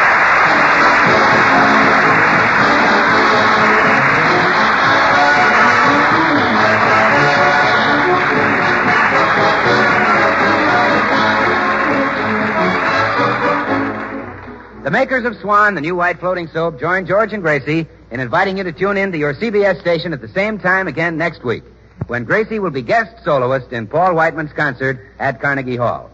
Remember, George Burns and Gracie Allen, CBS next Tuesday night. And don't forget to listen to Swan's other show, Tommy Riggs and Betty Lou, next Friday night over another network. And now, till next week at the same time, this is Bill Goodwin saying, well, I, Swan, how about you? Night.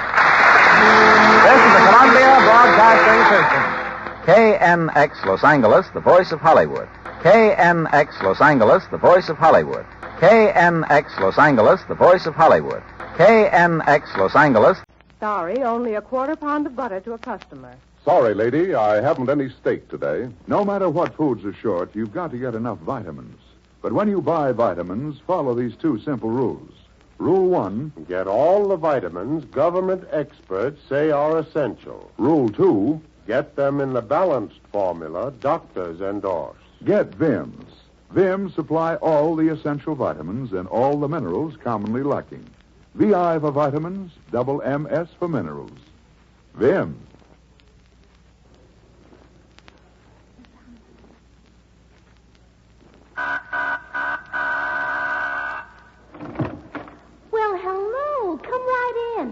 George, we've got company.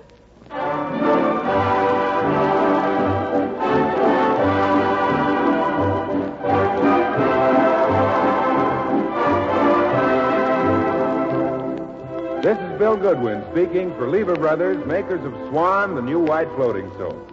Well, it's Tuesday night again. Time for another pleasant visit with George Burns and Gracie Allen, Jimmy Cash, and Paul Whiteman and his music. And now meet the people who live in the Burns house. George and Gracie, here they are.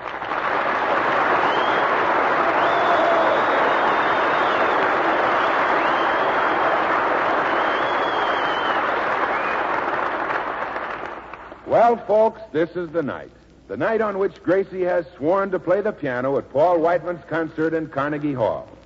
As the 0 hour approaches, the music world stands aghast, stunned, appalled at the impending disaster. Says one of New York's leading music patrons. Oh, I can't understand Paul Whiteman allowing this outrage.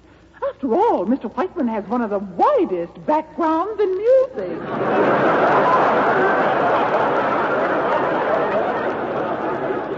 Also, told of Gracie's concert, Leopold Stokowski summed up the entire situation when he said,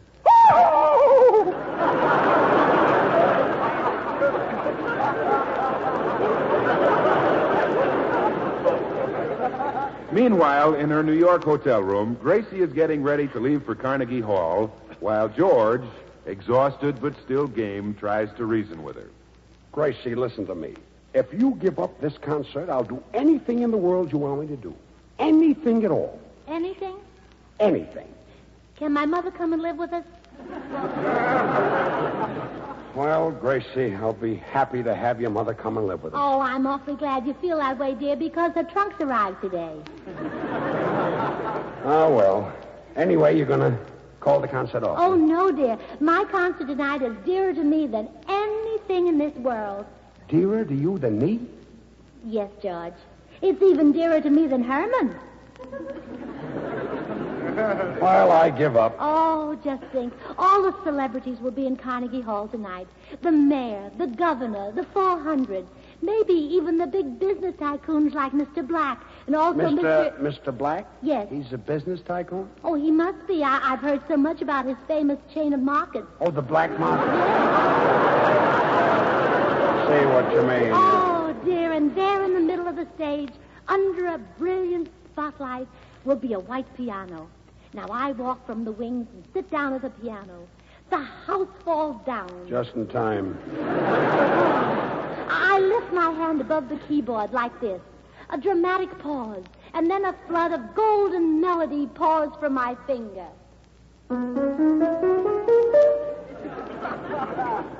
Then what happens? Bedlam breaks loose. You're not kidding. I take bow after bow. They bring up flowers. The mayor presents me with the keys to the city, and I say, "Thank you, Bud." And then Wait a minute. You're going to call Mayor LaGuardia a bud? Well, isn't that a little flower? Oh, yes. Bud, I get it. Yes. And then I want you to walk on the stage and take a bow with me, George. I'm not going out on the stage tonight at Carnegie Hall. In fact, I'm not going to be there at all. Oh, but, dear, I want you to share in the glory. I want everybody to applaud you and cheer for you. I want people to look at you with admiration and say to each other, "I wonder who he is." Well, just forget it. I'll be afraid to show my face after this concert. Not alone go to Carnegie Hall. Come in. Gracie! Tootsie! Oh, Gracie, you'll never believe the news. My wildest dream has been realized. The impossible has come true. Well, what, Tootsie, what? A man asked me for a date. Oh, no. Yes. Oh, sing this sweet life. Oh, murder. Look, if you girls will pardon me, I'll go in and phone this to Ripley. Oh, well, tell me all about your boyfriend, Tootsie. Oh, he's divine. Strong as an ox and twice as handsome. Well, Tootsie, how did you meet him? Oh, it was just luck. He's a taxi driver, and I happened to take his cab. That's all. Well, what happened? Well, He drove along in silence for a while, and then he turned around and said to me, "Has anyone ever told you you're beautiful?" And I said, "No." And then we drove along in silence for a while more. Oh, Tootsie, it sounds so romantic. Then what happened? Well, in a little while he asked me to come up front with him, so I did, and then he began to make love to me. Oh, did he stop the cab? No, but he turned off the meter. Say, Tootsie, he was pretty fresh. I know. Isn't it wonderful? Well, tell me, didn't you say anything to him at all? Well, I think I did say wow a couple of times. Oh, well, I just can't blame you, Tootsie. Oh, imagine you having a date. Are you going to bring him to Carnegie Hall? Well, I don't know, Gracie. You see, being a taxi driver, he has to go right on working while we date. He'll drive with one arm and date with the other. Oh. Well, look, if you drive by Carnegie Hall, try to get him in for a few minutes. Oh, come in. Hi, Gracie. Is George around? I got some wonderful news for him. Well, he was here a minute ago, Bill. Hello, Bill. Oh, hello, Tootsie. Didn't you see me standing over here? Well, I wasn't sure, Tootsie. You see, I had lobster for dinner, and sometimes it doesn't agree with me. Oh, Bill Goodwin, you stop being mean to her. If you don't, her steady beau will give you a good whipping. Her steady what? Well, excuse me, girls. I've got to find George. This is very important. Oh, George. George. What is it, Bill? George, listen. I've got an idea how we can keep Gracie from doing that concert. Really, Bill? Absolutely. I guarantee to keep Gracie out of Carnegie Hall tonight. Oh, great. Well, tell me about it, quick. Well, I got the idea riding along in a taxi. Yes? I start talking to this taxi driver, see? I said, "How's business?" He said, "Fine, and yours?" Yes. I said, "Swan." He said, "Swan, the new white floating soap that's purer than finest Castiles?" I said, "That's right, a regular Suds and Whiz." Bill, please, the idea. What is the idea? Well, I'm coming to it, George. Now the subject switches to current events. We talk about Congress, Yeah. food rationing, the war in Russia, washing the dishes. Bill. Well, George, when he mentioned dishes, I had to tell the kid that Swan was great for washing dishes because it suds faster than other white floating soaps. And because it's purer than finest Castiles, it's always kind to your hands. Bill, for heaven's sakes, tell me the idea. How are we going to keep Gracie out of Carnegie Hall tonight? Well, I'm coming to it, George. Now we hit a red light, and this taxi driver stops so suddenly it almost breaks me in two. I know. So you tell him that Swan breaks in two with an easy twist of the wrist. And you can use a half in the kitchen and half in the bathroom. Gee, were you there, George? Bill, please, the idea. Gracie will be leaving for the concert any minute. Well, here it is. Now get this. We slip my friend the taxi driver a $10 bill, and we plant him here in front of the hotel. Now, when Gracie gets in, he takes her any place but Carnegie Hall. Say, that sounds wonderful. Where'll he take her? I don't care. Brooklyn. Hey, wait a minute, Bill. I still love that girl. Well, okay, he'll drive her around the park. Now, you get Gracie ready. I'll have the taxi waiting in front of the hotel. Swell. Get going. Okay. Oh, boy, oh, boy, oh, boy. Bum, bum, bum, bum, bum, bum, bum. Oh, no, not that. Gracie. Yes, dear. Sweetheart, I've been thinking things over, and I've changed my mind. I want you to do the concert tonight. Oh, George, do you mean that? Absolutely. Oh, I'm so glad. We would never have these silly misunderstandings if you were more like me. Whenever we have an argument, I always see things my way. I know. Oh, well, George, you'll be so thrilled when you hear me play the works of the great masters. Of course, I don't play them exactly as they wrote them. I put in my own improvements. Well, you know, you might say that they composed them and I decomposed them. How true. Well, come along, darling. It's almost time to leave for Carnegie Hall.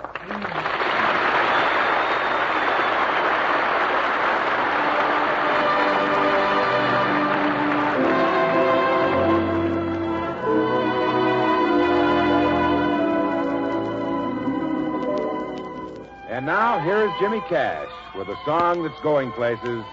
The Tulips Are Talking Tonight. Jimmy?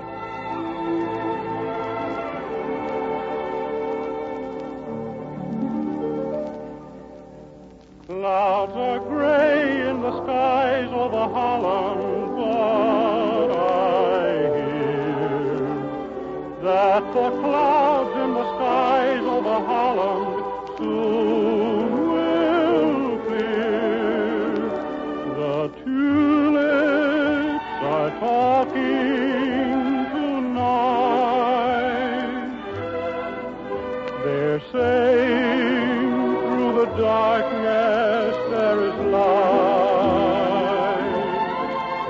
They whisper, for the sound of marching feet is near. They whisper, and the hearts of Holland hear. The windmills are spreading the word, and through the fields a song of hope is heard. The tulips are naming the day,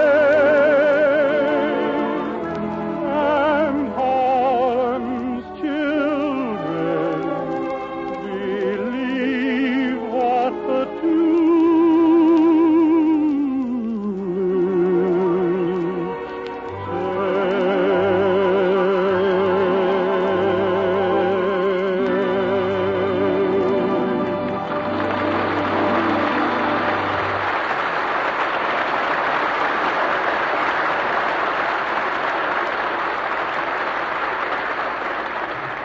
Well, Gracie's getting ready to leave for Carnegie Hall. Poor Gracie. She doesn't know that George and I are cooking up a deal with a taxi driver to keep her away. Well, here she is talking to her little duck, Herman. Oh, isn't it thrilling, Herman? Just think, in a few hours, Mama will be the rage of New York. Oh,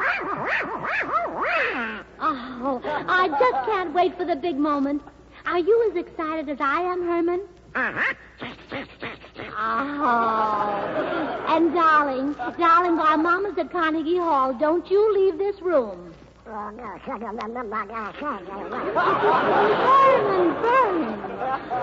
how dare you use such language? I know where you learned it, too, and believe me, you're never going to Central Park Lake again. That lake gets the worst class of ducks in town. Well, it's no use carrying on, Herman. I won't have you getting mixed up with those freshies over there. All they do is hang around with a worm in their bills and honk when the girl ducks fly by. Oh, well, I see. You're thinking of that little girl duck you like. The one with the soft feathers. Well, darling, I guess I shouldn't make anybody unhappy on the night I'm so happy. You can see her again, Herman. Oh. You ready, dear? Oh, yes, I'm all dressed up, George. How do I look? Simply gorgeous, huh? Well. In fact, you've never seen me so beautiful in your whole house. Right, huh? Uh-huh. You say the sweetest things, dear. Yes, I'm a regular old flatterer. Oh, George, can I see you out here a minute? Oh, sure. Pardon me, dear. Yes, Bill? Well, George, it's all set. I slipped the taxi driver some dough, and now all you have to do is see that Gracie takes his taxi, and she'll never get to Carnegie Hall. Great, Bill. That's $10 well spent. Oh, he wouldn't do it for 10, George. Cost you $50. $50? Oh, sure. You see, he drives one of those share-the-ride taxis, and it was either pay him $50 or dig up 4 other women whose husbands wanted to get rid of them. Well, I guess it's worth it. Now, Bill, you go down and tell the driver we'll be right there. Okay, George. Gracie, ready to leave? Yes, sir. Well, come on, we'll get a taxi. Oh, no, I need some fresh air. I'd rather walk. Oh, no. You can't walk. I wouldn't hear of it. Well, why not? Why not? Why not? Well, because it's, there's a blackout. Are you asking me or telling me? I'm telling you, it's black. It's black as coal. Can't see your hand in front of your face. George. What? Look out the window. Oh, what for? She always pulls the shades down when she's... Oh. You mean the lights? Yes. Yeah, that's funny. They're on, aren't they? Well, they certainly are, and I'm going to walk. But, Gracie, think of the shoe leather you'll waste. Shoes are being rationed now, you know. Only 3 pairs for each member of the family. Oh, well, I'm not worried. I'll be able to get along on the 6 pairs. But, Gracie, the streets aren't safe at night for a beautiful woman. Oh, I never thought of that.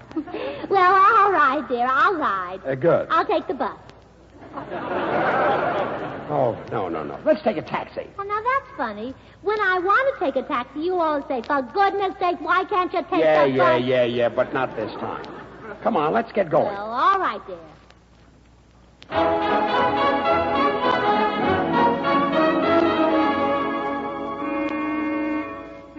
Oh, George.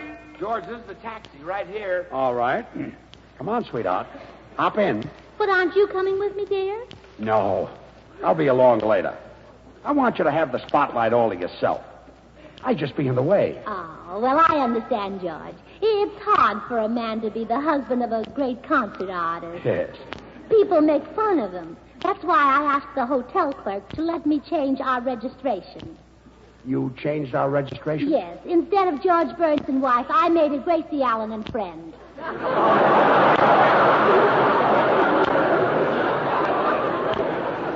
Oh, that's me, lady. I'm just taking orders. Oh, I don't blame you. I can tell by your face that you're one of those sweet, innocent people who are so easily led astray. You know, a moron. Oh, gee, thanks. You know, you sound like a good scout, lady. Could I ask you a favor, huh? That you could. Look, would it bother you if I took my girlfriend for a ride? She's waiting for me on the next corner. I'm a very quiet knicker. Oh, how sweet. Well, of course you can have a date. I'll even drive if you'd like to come back here and dance a little. Well, I've heard so much about taxi dances. I suppose you have to put the top down, huh? Yeah. Well, there she is, waiting for me. Here I am. You've been waiting long, Angel Puss. Oh, it just seemed like years, Sugarfoot. Tootsie. Gracie, what are you doing in Sugarfoot's cab? Why aren't you in Carnegie Hall? Because George hired Sugarfoot to keep me away. I never dreamed he was your cab driver. Oh, shame on you, Sugarfoot. But Angel Puss, I was just trying to turn an honest dollar. Well, my friend is a great artist, and if you don't take her to Carnegie Hall right now, you'll get no hugging tonight. Oh, Angel Puss. I mean it, Sugarfoot. Either you give in or you'll just have to guess how many ribs I had.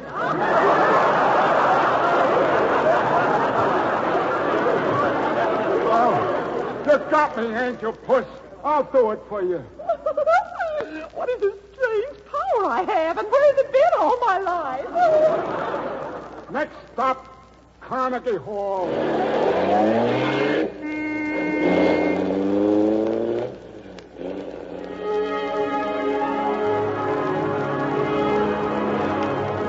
Well, Paul, the first half of your concert was simply marvelous. Oh, thanks, George.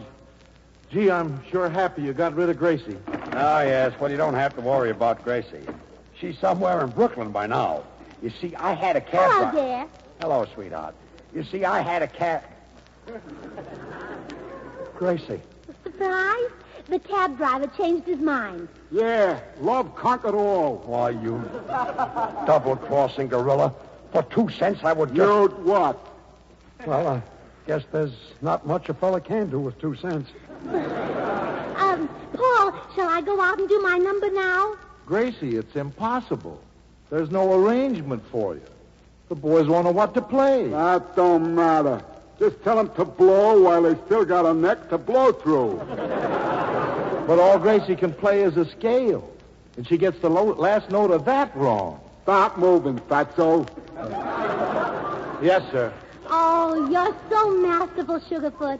Oh, Bill Goodwin. Yes, Gracie? I want you to go out and announce my number right away. But, gee, Gracie, I don't know what to announce. I can't just get out there. Get going, Dimples. Introduce the little lady and make it sound classy, see? Yes, sir.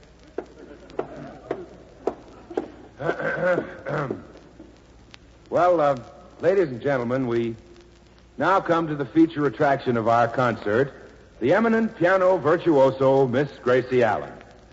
Accompanied by Paul Whiteman and his orchestra, Miss Allen will play her famous composition, Concerto for Index Finger.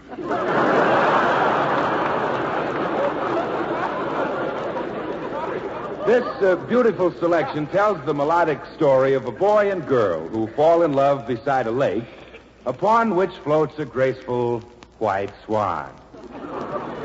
The piano under the skilled finger of Miss Allen represents the bird's lilting call as she plays the haunting song of the swan. Lo, I am the new white floating soap, purer than finest Castiles. To which the flutes reply, money cannot buy a purer soap. Miss Allen then interprets the second or andante movement, in which the boy and the girl discuss their plans for the future. In this, you will hear the famous aria, Liebeskuddel, or Love's Embrace, as the boy tells the girl of the home he has planned and the baby they will have.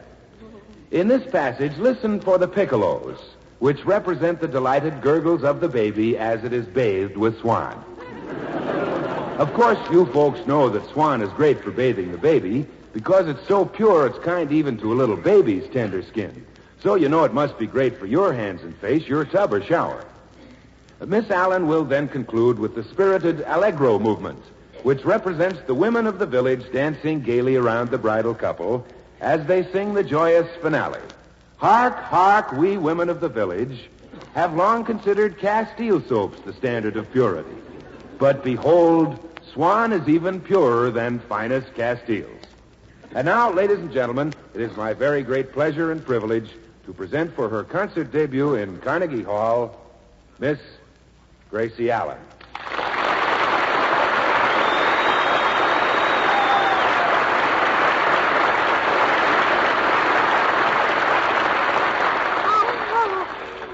I'm as nervous as a kitten. But you can't blame me. This is the first time I've ever worn this dress. Well, go ahead, Paul. I'm ready.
Good night. Good night, everybody.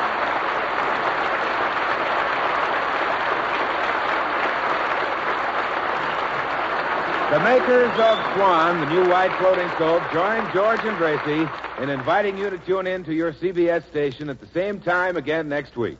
Remember, George Burns and Gracie Allen, CBS next Tuesday night. And don't forget to listen to Swan's other show, Tommy Riggs and Betty Lou, next Friday night over another network. Meantime,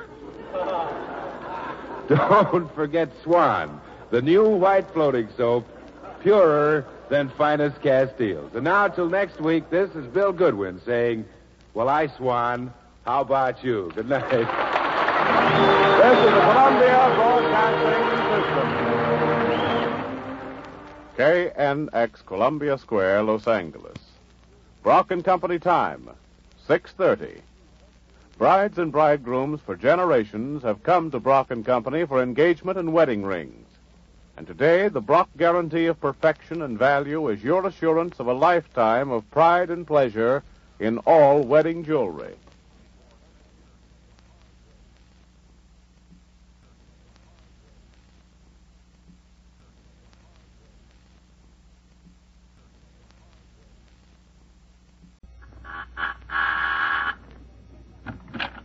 Well, hello. Come right in. Oh, George, we've got company.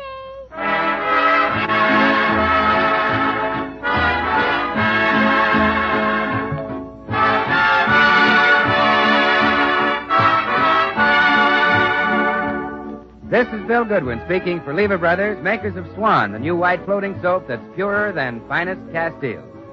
Well, it's Tuesday night again, time for another pleasant visit with George Burns and Gracie Allen, Jimmy Cash, and Paul Whiteman and his music. And now meet the people who live in the Burns house, George and Gracie.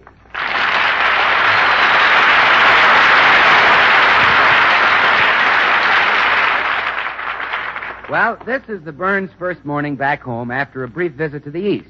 And George is still sound asleep upstairs, peacefully unaware that at this moment a meeting is going on in his living room. Yes, you guessed it. It's that splendid organization whose very name is enough to give George the horrors, the Beverly Hills Uplift Society. Oh, order, girls. Come to order, please. It's time for the meeting. Oh, but Gracie, we want to hear some more about New York. Yes, it must be such a fascinating place. Oh, well, New York is just a city, girls, exactly like Los Angeles. Only New York grew up and Los Angeles grew sideways, that's all. Gracie, maybe we better open up the meeting. It's getting late. Oh, yeah, of course, Vicky. All right. Ladies of the Beverly Hills Uplift Society, you may now consider yourselves opened up. Girls, while I was away, Vicky Gruskin took the minutes of the last meeting, and I think we all owe her a round of applause for her splendid work. Girls, a big hand for Vicky Gruskin. All right, that's enough, Vicky. I'll proceed with the minutes. The last meeting of the Beverly Hills Uplift Society was to have been held at the home of Mrs. Millie Taylor. But when her husband heard the news, he raised several objections and a floor lamp. However, the incident ended harmlessly when Mrs. Taylor grabbed it out of his hand and knocked out 3 of his front teeth with it. My husband has a perfectly vicious temper. He certainly has. Yes, Millie. I'm afraid that someday he'll get really mad at you and you'll kill him. Gracie, go ahead with the minutes. Oh, yeah.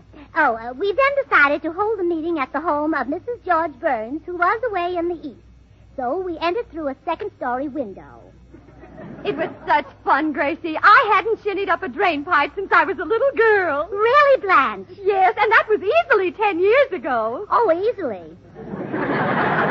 Well, to continue, the meeting was declared open by Mrs. Bagley, who wore the same old Kelly green dress and a fascinator that obviously wasn't working. Oh, really, Vicky? You shouldn't let personalities creep into the minutes. Well, I'm sorry, Gracie. Well, you ought to be.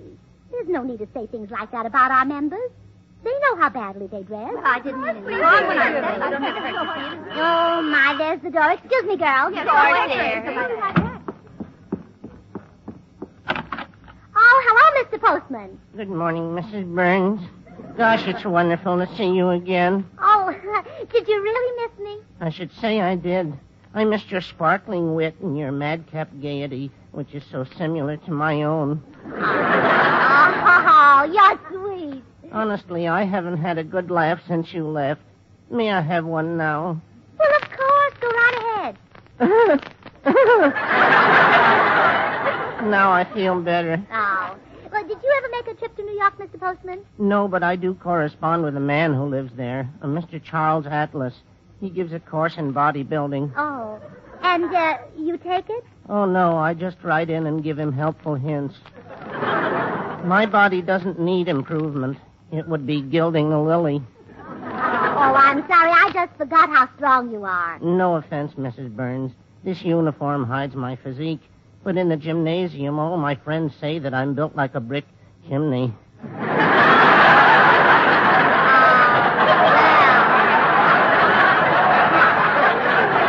Well, Mr. Postman, I'm just sure you are. Well, here's your mail, Mrs. Burns.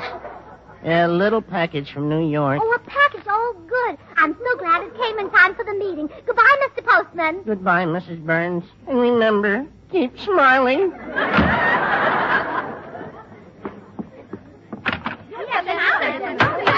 back to order, girls. Come back to order. Now, in a little while, I'll have a surprise for you. But first, we'd better get on with the meeting. Is there any old business? Yes, Gracie. We still haven't decided on the official club flower for us girls to wear. And we haven't decided on our official club greeting either. Well, girls, I had a marvelous idea about that. We can combine both of them. Really, Gracie? How? Well, now, for the club flower, we can wear goldenrod. And for the club greeting, we can sneeze at each other. Oh, I think that's splendid, don't you, girls? Hello, Gracie. Oh, hello, Bill. Oh, I'm sorry. I didn't know I was interrupting a meeting. Oh, it's all right, Bill. Girls, you all remember Bill Goodwin?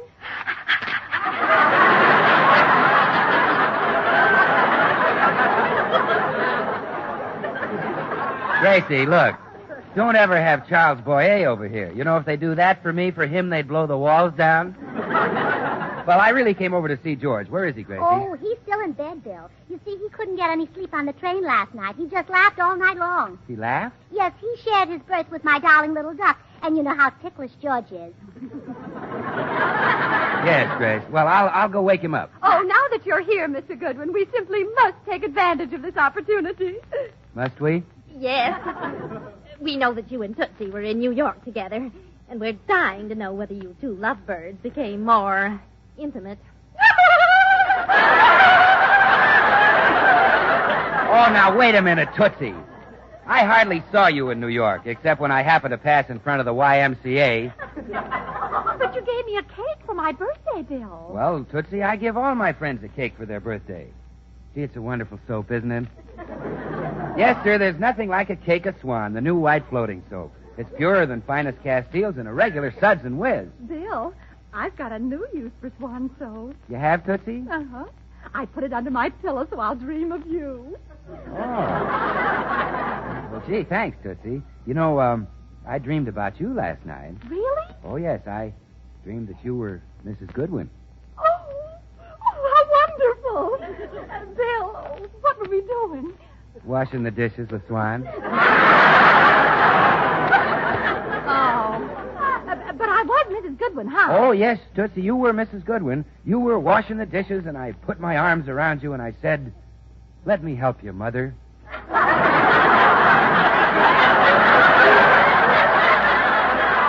Mother?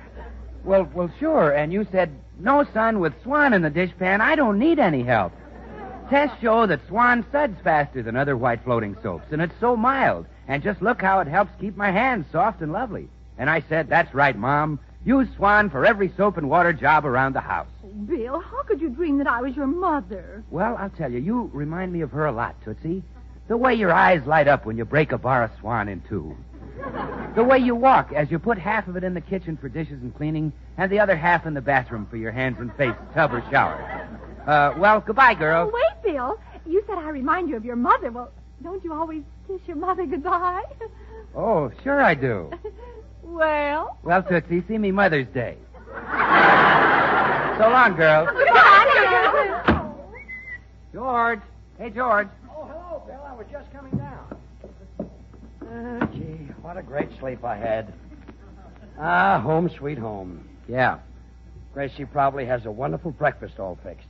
Come on, have a cup of coffee with us, Bill. George, I wouldn't go in there. Let's have a cup of coffee at the drugstore. Oh, huh? not me, Bill. It's too noisy and crowded down there. I like peace and quiet. George, don't go in there. Why not? It's my own little home. My own little love nest. Come on, Bill. Oh, no.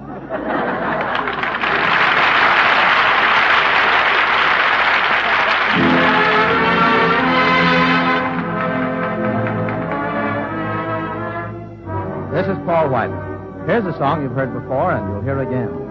So the right title for it is I've Heard That Song Before.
Gracie, this is fine. After all I've said, our very first day home, you invite those idiotic women here again. George, I've asked you 1,000 times not to call them idiots.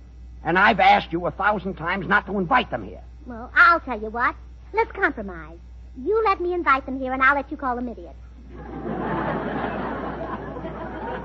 Well, I'm at the end of my rope. I've tried arguing with you, threatening, pleading with you, even bribing you. I don't know what else to do. Well, let me see now. Why, it is difficult to think of anything, isn't it? Yeah. Have you tried beating me? No. Oh, you see? You're always ready to give up. Yeah, but beating you is one thing I can't do. How do you know? I'm not as strong as I look. Okay, I know when I'm licked. I'm done, finished, through. Ah, that's the old spirit. Now you're talking, attaboy. Gracie, won't you please give up that club? Oh, if you only knew the girls better, you wouldn't ask me to do that, dear. Why, do you know that they're waiting for me to come back right now so they can give me a medal? They're going to give you a medal? Mm-hmm. To commemorate my concert in Carnegie Hall last week. Who thought that up? One of the very women you were just saying all those nasty things about. Who? Me. Well, that's very sweet of you giving yourself a medal. I know, but I deserve it. Oh, sure. I made musical history when I played the piano in Carnegie Hall. Why, one critic said I was as good as Post. As good as who? Post. He said I played with all the depth and feeling of a Post.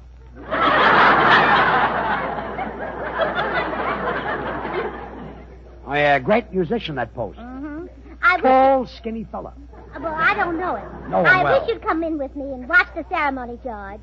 The postman just brought the medal, and it's simply beautiful. It's got a picture of me on one side and a picture of a fish on the other. A fish? Yes. Well, you see, I figured out that I played the scale 196 times in Carnegie Hall last week. And, well, if you count the scales on a fish... I get it. You don't have to finish it. I see the whole thing. Well, will you come in with me and listen to the presentation speech, dear? Well, why not? I might as well be good and miserable. Girls, I took the liberty of bringing my husband back into the meeting with me. All those in favor of making him our guest of honor will please say aye. All those in favor of just making him a guest, please say aye. All those in favor of not throwing him out, please say aye. Aye. Sit down, dear. Thanks. And now, girls, it's time for my surprise. The presentation of the Gracie Allen Memorial Achievement Award. Well, it's a medal which will be given each year to the member who has done most to make our club famous. Now, I'm the first winner because I not only made a recent contribution to musical history, but I also bought a medal. Oh, well, I bet that's only fair. But who knows what the future may hold. Next year, Frances Fowler might win it with those new false eyelashes she invented. Oh, they're really nothing, Gracie. Why, I think they're clever. You should see them, George. They have 48 hairs, and when you go to the market, you pull one hair out for every ration point. Then, when your eyelashes are all gone, you stop buying. Yeah, I thought that's a very clever idea. Yes. Well, now, who'd like to make the presentation speech? How about you, Clara? Oh, Gracie, I simply couldn't. I've never made a speech. Well, it won't be hard. All you have to do is read what I wrote. You wrote the speech yourself, Gracie. Every word of it. Here you are, Clara. Go ahead. Ladies of the Beverly Hills Uplift Society, it is my privilege to pay a greatly deserved honor to our most talented and illustrious member. Oh, please. Oh, no.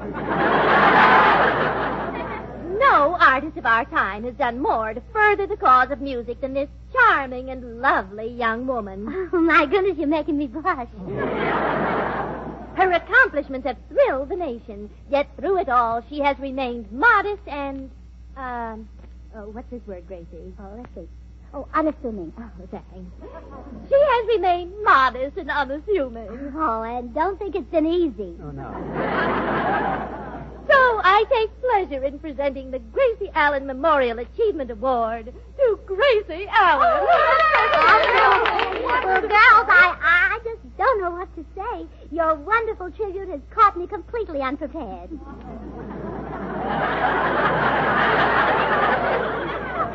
Well, I've had all I can stand. I'm getting out of here. Oh, congratulations. Well, so help me if something isn't done to get those buzzards out of my hair. Well, brother, they've really got you talking to yourself. They certainly have, Bill. I'm going nuts. That club is making an old man out of me before my time. Oh, now, George, why get so excited about a few months?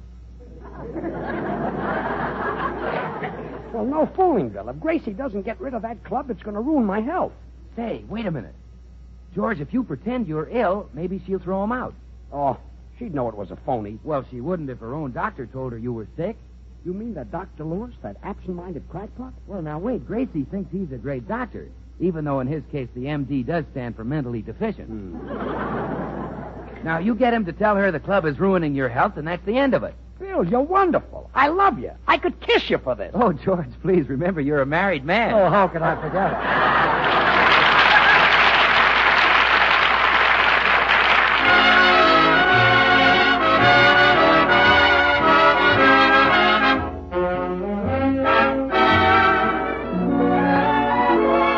Jimmy Cash has got the right thought about any loose talk you might hear around these days. I don't believe in rumors. Okay, Jimmy, we'll go right ahead. It's a dangerous thing to repeat what you hear when you don't even know what they're saying is so. Somebody else told somebody else, and that somebody said we were through. But I don't believe in rumors, darling. I want it straight from you. Wherever I walk, the people all talk, and they're saying it's time that I knew. But I don't believe in rumors, darling. I want it straight from you. For everyone knows how a rumor grows when the gossips are doing their worst. But somehow I feel if the stories were real, you would have come to me first. Whatever they say and say what they may, still it isn't a thing you would do. So I won't believe in rumors, darling.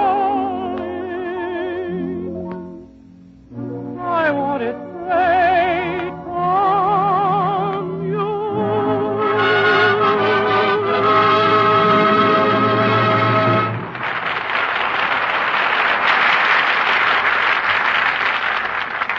What's keeping that screwball Dr. Lewis? I phoned him an hour ago. Now, stop worrying. He'll get here, and when he does, you'll be a free man. Bill, if this idea works, I'll owe you a big favor. Just name the thing you want most, and I'll get it for you. Oh, you couldn't do that, George. You don't know Paulette Goddard that well. Oh, well, in that case, Bill, well, here's Dr. Lewis. Hope he isn't as absent-minded as he used to be. Come in. How do you do? Is this the residence of Dr. Lewis? Well, here we go again. Look, you're Dr. Lewis, and I asked you to come here. Oh, to be sure, to be sure. Yes. Well, I can see that an examination won't be necessary.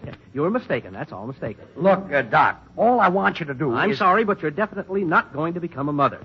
Better luck next. Hey, Doctor, Good day. wait a minute, Doc. No, I can't wait. I have an appointment with a man named Burns. He phoned and said that his wife's health was bad since he hit her with a club. Dr. Lewis, you're just a little mixed up. This is Mr. Burns, and his health is bad because his wife's club holds its meetings here. Ah, I understand. My wife belongs to a club, too, and I often say to her, Catherine, no, that's not her name. Isabel? No. Nancy? No. How about Mrs. Lewis? I'd love to meet her. Any friend of yours is a friend of mine. Doctor, look. All you have to do is tell my friend's wife that he's sick. Ah, but is he? I have to be sure. A man in my profession can't afford to go off half baked, shot, crack. Oh, for Pete's sake. Oh, you're a very nervous man, Mr. Sake. Or may I call you Pete? Look, Doctor, I'm George Burns. Go right in there and tell my wife that those club meetings are ruining my health. Got it? Oh, sure. I never forget a face. Right this way, Doc. Oh, Gracie. Gracie, a friend of yours would like to speak to you. Oh, hello, Dr. Lewis. I'm awfully glad to see you. I'm delighted to see you, too. Who are you? Well, I'm Mrs. Burns, don't you remember? I introduced you to my girlfriend, Tootsie Stagwell, and you took her out. I did? Well, you didn't exactly take all of her out, just her tonsil. Doc, will you please tell her about Mr. Burns' health? Oh, to be sure. Mr. Health is proud of his burns, and he should be. First degree, you know. Goodbye, Dr. Lewis. Outbeat it, scram. Well, I'd like to, but I haven't time. I've got to go. Now, wait a minute, girls. What Dr. Lewis was trying to tell you is this. These club meetings of yours are ruining George's health. Why no? Well, it's true. Why, when I walked in here this morning, he was as sick as he could be. He looked up at me with that pitiful little face of his, and he said, "Water, water, bring me water." So I gave him water in a bar of Swan, the new white floating soap. It's purer than finest Castiles. I knew he'd want that. George knows that money can't buy a purer soap. Bill, are you serious? Is George really sick? Gracie, I don't want to frighten you, but poor old George is as weak as a little baby. Thank goodness you've got Swan, because Swan is great for babies. It's so pure, it's mild, too, kind even to a little baby's tender skin. So you know it must be wonderful for anybody's hands and face, tub or shower. You just bathe him with Swan, he'll pull through. Oh, isn't this awful, girls? Really, I never dreamed our club meetings were making George ill. Yes, Gracie. And it's high time you women considered George. Just as you've long considered Castile soaps the standard of purity. Of course, you know that Swan is even purer than finest Castiles. Oh, all right, Bill. You don't have to say any more. Then you'll help him, Gracie? Well, of course I will. After all, I married George for better or for worse. It would be awful if he got any worse. Well, that's fine, Gracie. I'll go in and tell him he's as good as cured.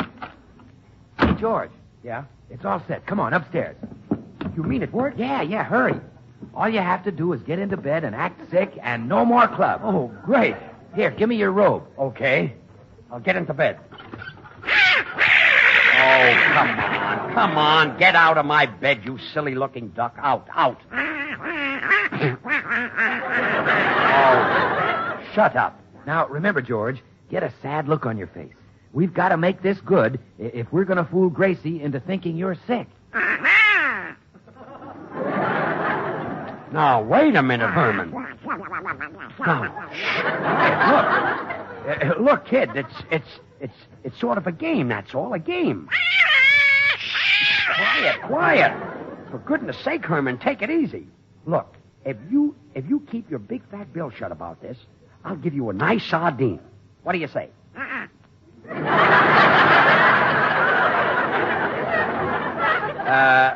2 sardines? Oh, holding out, huh? Well, 2 sardines is as far as I'll go.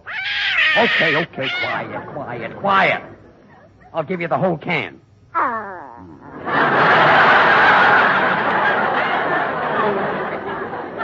Now, go on. Beat it, you little blackmailer. You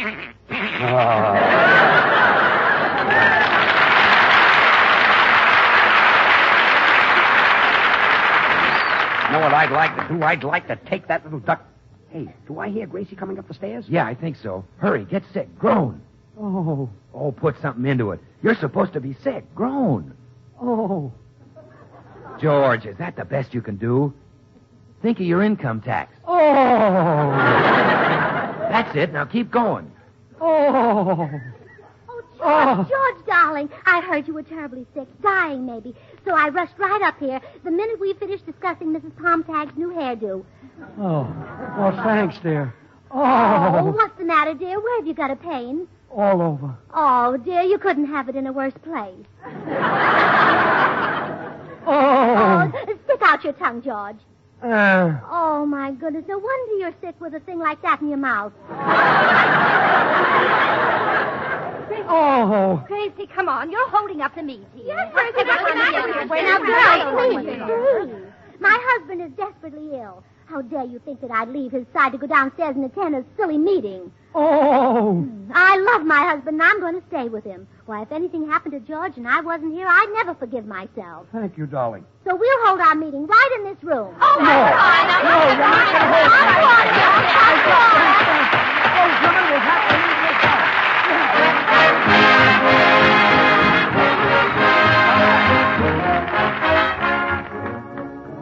Well, friends, George and Gracie will be back in a moment. So for just a few seconds, consider your two hands. Yes, I mean it. Your two hands, ladies, are two of the best possible reasons for using Swan soap in the dishpan and for any soap and water job. Swan is purer than finest Castiles. Swan is so mild it actually helps protect your hands, helps keep them soft and lovely. Swan doesn't skimp you on suds either.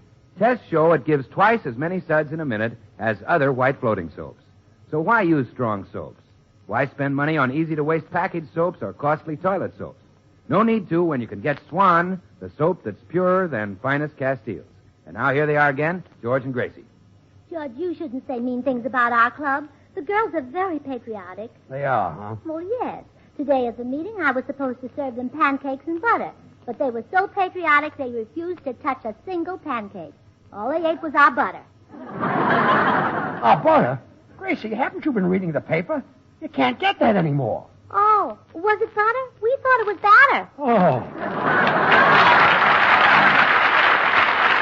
The makers of Swan, the new white floating soap, join George and Gracie in inviting you to tune in to your CBS station again next week, same time. Remember, George Burns and Gracie Allen, CBS next Tuesday night. And don't forget to listen to Swan's other show, Tommy Riggs and Betty Lou, next Friday night over another network. And now, till next week at the same time, this is Bill Goodwin saying, well, I, Swan, how about you? Good night. This is the Columbia Broadcasting System. KNX, Columbia Square, Los Angeles. Columbia Square, Los Angeles. Columbia Square, Los Angeles. Columbia Square, Los Angeles. Well, hello. Come right in. Oh, George, we've got company.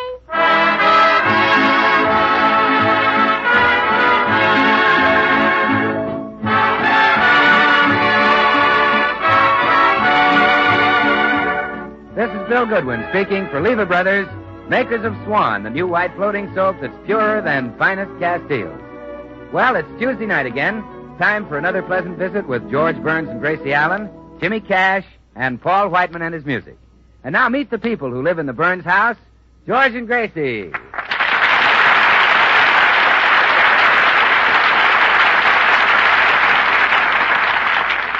Well, now it's just after breakfast at the Burns house, and we find George and Gracie still in the dining room. George reading his morning paper, and Gracie deeply engrossed in a fascinating new book. Let me see. The blue ones are for canned goods, and the red ones are for meat, butter, fat, cheeses. Gracie, what are you mumbling about? Nothing, dear. I'm just looking at my ration book. See, 2 pounds of short ribs equal 1 pound of butter, unless they have the bone taken out. Of course, in which case they equal 3 cans of tuna fish. Now, Are you sure bacon... you understand how this thing works? Oh, George, it's the simplest thing in the world. Of course I understand it. Why, who does? Look, it's very simple. The blue stamps are for canned goods, and the red stamps are for meat. I wish there were more red stamps. I love meat. Say, I wonder how much the cleaner would charge to dye the blue stamps red. Forget it, huh? I would, yes. All you have to remember is not to spend more than your quota of points. When those red and blue coupons are gone, you're sunk. Well, I'd still have the white coupons left in the other book. No, but all you can get with those is coffee, sugar, and shoes. And you wouldn't like that. No. I like coffee, sugar, and cream. Yeah. That's because shoes are harder to paw. Yeah. Oh, excuse me, George. There's someone at the door. Good morning, Mrs. Burns. And top of the morning to you. Oh, thank you, Mr. Postman, and the rest of it to you. How are you feeling today? Glorious, Mrs. Burns. Simply glorious. This spring air is such a tonic. Every time I take a deep breath, I just want to cry out with ecstasy. Well, don't hold yourself back. Go ahead. Thanks.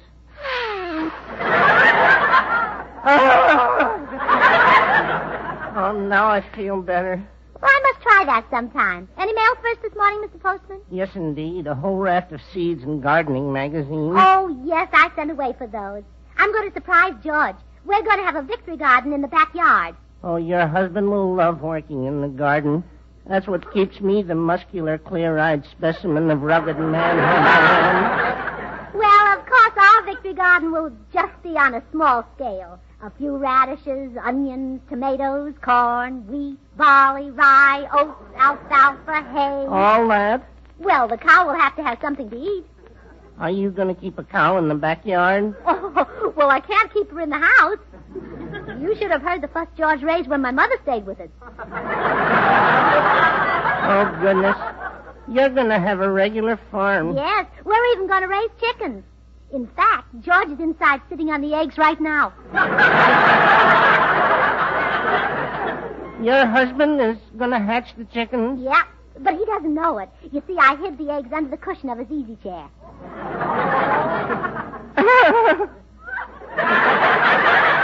You're a character, Mrs. Burns. Well, lots of luck with your farm. Oh, well, thank you, and goodbye, Mr. Postman. Goodbye, Mrs. Burns. Remember, keep smiling. I wonder if it'll be hard for me to change from Gracie Allen, the beautiful, sophisticated city girl, into Gracie Allen, the farmer. Let's see now. Morning, Mrs. Higgins. Can I help you churn margarine? Why, it's easy. Who was that, Gracie? The postman? Yep, sure was, by Cracky. By Cracky? Yeah, that's farmer talk by Heck. Gracie, do you feel all right? Tolerable, Hiram, tolerable. Hiram? Tolerable? What is all this? Well, George, we're through with the hollow sham of city life. We're going back to the soil. I've decided to plant a victory garden. Well, that's fine. Victory garden is a swell idea. But we don't have to make ourselves for Lum and Abner. Oh, well, you love being a farmer, George. It's so healthful, breathing in that fresh, clean, sweet morning air as you feed the pigs. Oh, stop. I know a lovely poem about country life. Would you like me to recite it for you? Well... Of course you would. The curfew parts the toll of homeward day. The weary cows wind slowly up a tree. The world plods o'er the lea when Nell's away and leaves the plowman in the dark with me. Beautiful, huh? Yeah, the greatest thing of its kind. Look, we're not going to have a farm. All we're going to have is a victory garden. Yeah, just a sweet little victory garden. And I'll be at your side singing an old country song to cheer you on.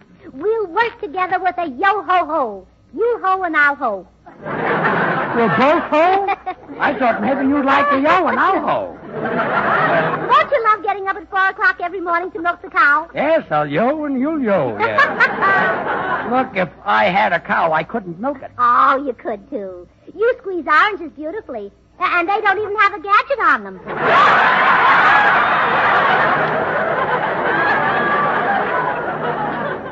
Gracie, if you don't mind, I'll stick to oranges. I have yet to have an orange kick me. Hi, people. What's new? Hello, Bill. Hello, Bill. I'm so glad you came. Now you can take our order. Order? Yes, you know, we farmers don't get to see you traveling salesmen very often. I'm a traveling salesman? Yep, Bill. That's what you are. And Gracie wants me to be a farmer. Isn't that silly? What do I know about vegetables? Are you kidding? I remember your vaudeville act.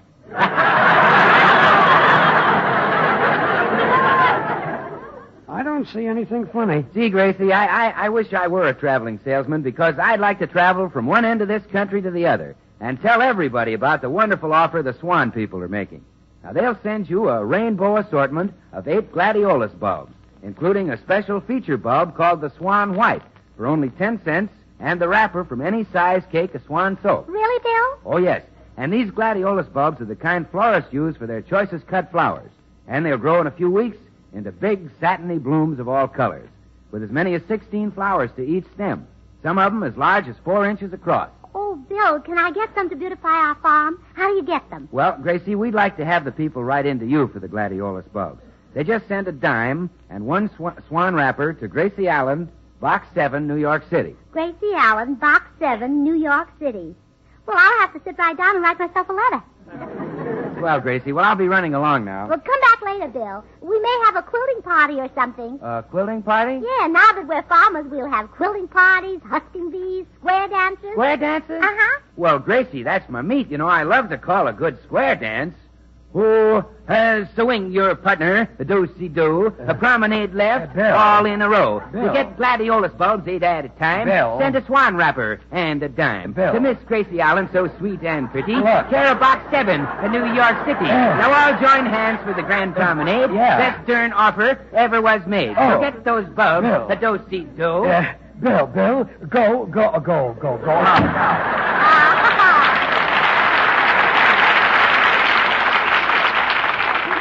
Isn't he cute, George? Yes, he's a regular suds and whiz. Oh, I have a wonderful idea. Let's adopt Tootsie Sagwell. Adopt Tootsie Sagwell? Well, certainly. We're farmers, and if we adopt her, she'll be a farmer's daughter, and if Bill is a traveling salesman... Never mind.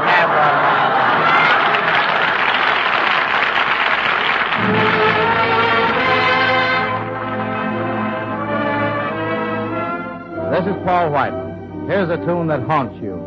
A tune that really gets under your skin. Yes, sir, it's that old black magic.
Gracie, just look at this backyard of ours. It's so small. By the time we put a victory garden in here, we just won't have room for one of those. George, we've got to have one. My grandfather's farm had one. But we don't need one, sweetheart. Besides, they don't build them anymore. Oh, sure they do. Whenever you drive through the country, you see one in the back of every farmhouse.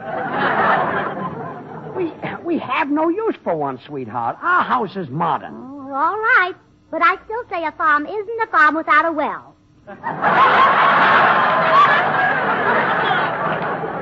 Well, we'll just have to get along without one. Yes, dear.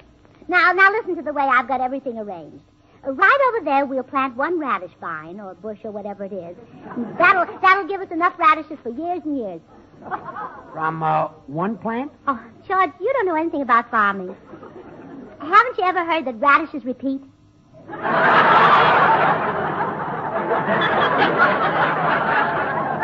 Oh, yes. I remember hearing that. And now right over here next to my swan gladiolus bulbs, I'll plant a few acres of potatoes. Few acres? Yes. And Gracie, do you know how big an acre is? Well, I suppose it depends on the size of the acre. Yes, there are big acres and little ones. Yeah. Well, we've just got Buy to... them in a paper bag. Yeah, oh, do you? Well, we've just got to raise potatoes, George. Remember that every potato that we grow will release a potato for some soldier to peel. Yes, we must take care of the boys on KP. Yes. Of course, we've got to help all these things grow ourselves, dear. I read somewhere that plants need vitamins, so I'll take those super pep pills out of your medicine cabinet and put a pill in with each tomato plant. What? Those expensive pills of mine? But, darling, you never take them yourself. Of course I take them. I take one of those super pep pills every morning. Really? Certainly. Oh, dear. Then I guess they wouldn't do the tomatoes much good either. No, they'll come up pretty, but weak. Oh, there's the man I've been expecting. You stay here and water the chores. What man? Now, I'll be right back. Hello. Howdy. I suppose you're the man from the employment agency? Yes, and they said you wanted somebody to do the heavy work on the farm. That's correct. I need a hired man. What's your name? William Wright, ma'am. Have you a middle name? Horace, ma'am. Mm-hmm. William Horace Wright. Yes. I'll call you Zeke. Yes, ma'am. Have you had any experience on a farm, Zeke? Oh, yes. I've spent most of my life on one. Never done much else. Well, of course, that may be true, but before I hire you, I ought to make sure that you're really an expert. Yes. Do you mind if I ask you some questions about farming? No, go ahead. Go right ahead. Oh. How many legs has a sheep? 4. Good, you're hired. Thank you, ma'am. Thanks.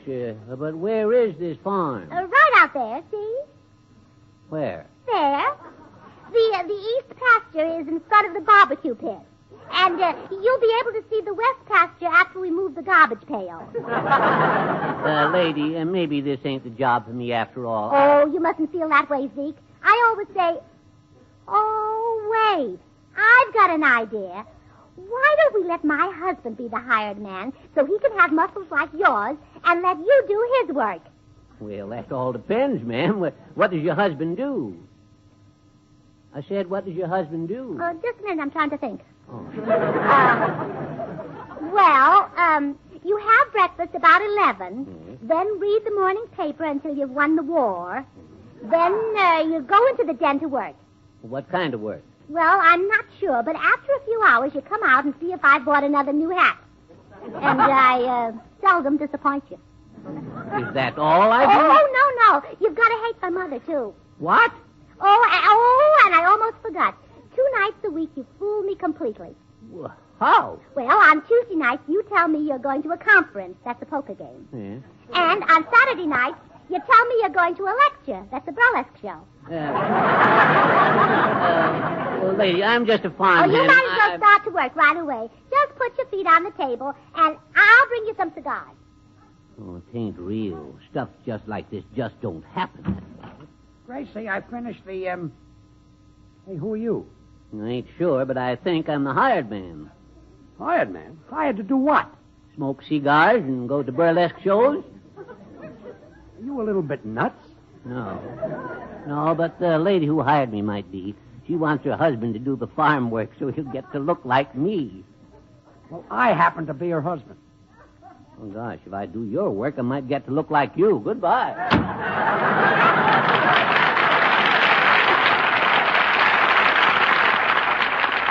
Well, of all the... Gracie! Oh, Gracie! Yes, dear? Where's he? I got rid of him. We don't need a hired man for a little victory garden. Oh, all right. But now you have to do your work and his, too. You have to go to the burlesque show and take care of the cow. Look, we're not going to have a cow. I told you I don't even know how to milk one. I know. That's why I ordered an electric milker. An electric milker? Sure, it's a real convenience. If we want a glass of milk, all we have to do is plug in the cow. Well, I get it.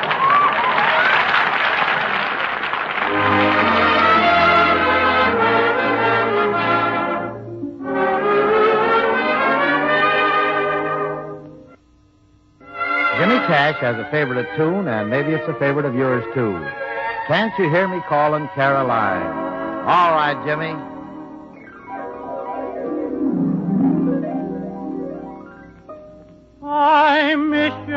the morning when old Bob White gives his call. Caroline, Caroline, I miss you at the sunset when the evening shadows fall. Caroline, Caroline, I miss you when the moonbeams out on the river shine. Oh, can't you hear me calling for you, Caroline? Can't you hear me calling, Caroline?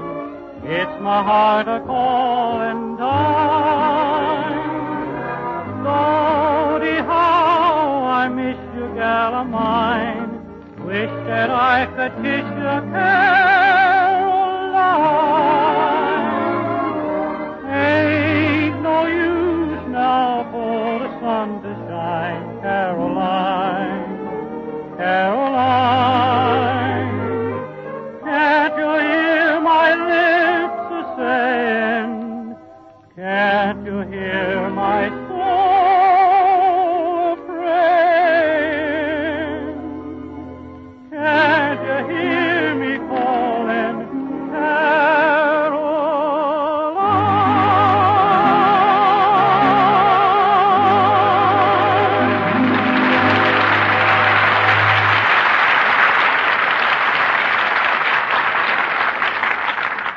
Gracie, let's just settle for a little victory garden. We don't know anything about farming. Well, I do. My grandmother and grandfather had a farm, and when I was 6 years old, I spent 2 whole days on it. So naturally, I know all about farming.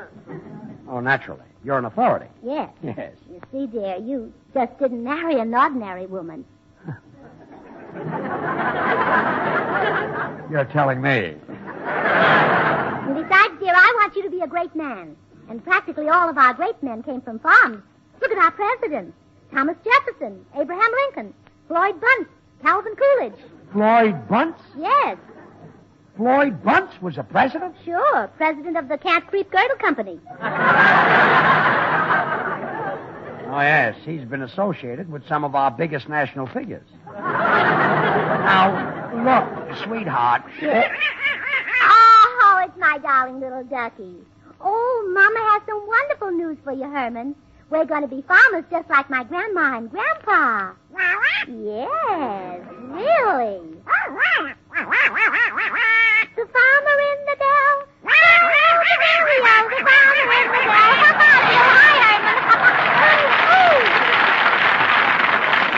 Ah, yes, and to think I could save 15 points by eating that thing. Oh,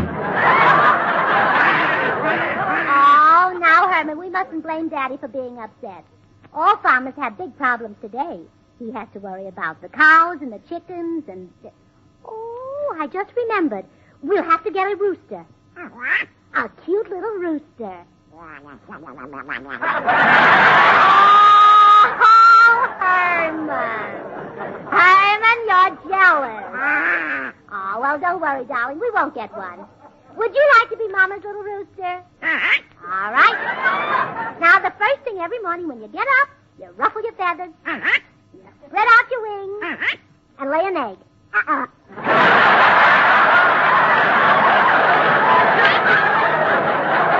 But, Herman, the most important thing a rooster does is crow. Now, let Mama hear you crow, darling. Now, try again. Well, that's not bad for a little duck.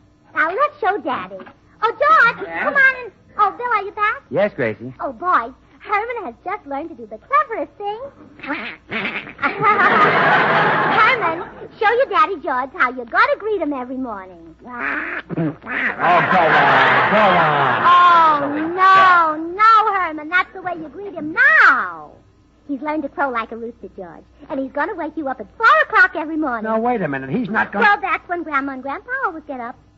Now, come on, Herman. You've got to practice your crowing, huh? See what I mean, Bill? Now she wants me to be like her grandfather. Even more? This is no joke. I don't want to live like her grandfather did. Well, now look, George, if you want Gracie to drop this idea, tell her she'll have to live like her grandmother did. She won't put up with those hardships. What do you mean? Well, tell her she has to spin the cloth to make her own clothes. Oh, I get it. And I'll tell her she has to use goose grease and flour as cosmetics. Right. Dip her own candle. Good. Make her own soap. Wonderful. Do all her own. Wait a minute. Did you say make her own soap? Do you mean that you'd take Gracie Swan's soap away from her? Well, Bill, you said I that... said to make her endure a few hardships, not torture her out of her mind. Well, forget it. Forget what? Forget that. Forget that every woman has two inalienable rights. The right to change her mind and the right to use Swan, the new white floating soap that's purer than finest Castiles. Money can't buy a purer soap. No, sir. Well, Bill, I didn't realize... You didn't realize what? I didn't realize... You didn't realize that Swan is great for bathing the baby, I suppose. You didn't realize that it's so mild it's kind even to a little baby's tender skin. You didn't realize that therefore it must be wonderful for your hands and face, your tub or shower. You didn't realize. Oh, look, I didn't mean to say... You didn't mean to say what? I didn't mean You didn't mean to say that Oh, Swan... shut up! Hey, I'm trying to tell you that I was carried away by your idea, and I said make her own soap before I thought. Now, stop shouting at me. Well, I'm sorry, George. You ought to be. I've lost my head. It's just that whenever I think of someone having their Swan soap taken away from them, I just can't stand it. Especially women. You see, women have long considered Castile soap the standard of purity. But Swan is even purer than finest Castile.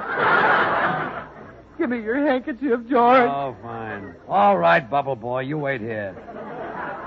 I'll go in and try the idea on Gracie. All right, darling. Now try once more.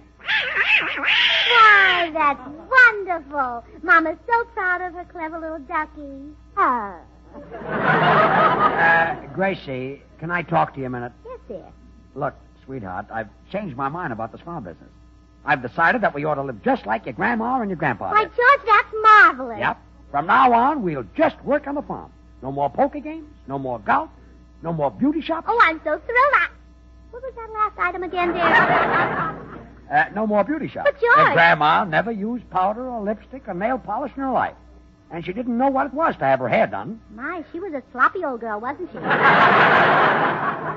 And another thing, you'll have to give up your fur coat. Grandma never had one. But, George... Tell Gracie, you don't need a fur coat to raise cabbages, you know. But couldn't I sort of do half of each? What do you mean? Well, couldn't I raise Brussels sprouts and wear a short fur jacket?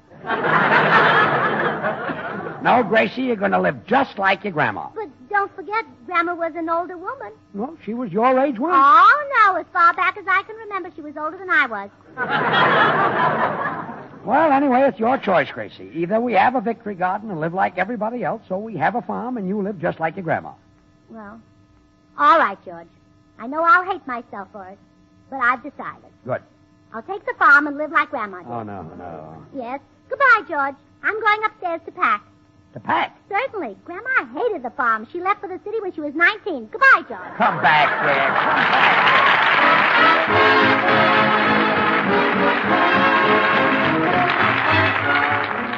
back. George and Gracie will be back in a moment. Meanwhile, friends, don't forget to send for Swan's Rainbow Gladiolus Garden. 8 gladiolus bulbs to brighten up your victory garden or your yard. And you get them all for 1 Swan wrapper, any size, and only 10 cents in coins. Just send to Gracie Allen, Box 7, New York City. These bulbs are from pedigreed stock, just the kind florists use for their choicest cut flowers. They give you a rainbow of big, beautiful blooms, including a separately wrapped feature bulb, the amazing Swan White Glad. So don't delay, friends. Send a Swan wrapper and a dime for each set of 8 bulbs to Gracie Allen, Box 7, New York City. And now here are George and Gracie. Oh, you were right all the time, George. We'll just have a sweet little victory garden. Good. We'll plant some asparagus. And we'll plant some beets on top of it. On top of it? Uh-huh. So when the asparagus starts to come up, it'll tickle the beets on the bottom and they'll come up sooner. Oh, no.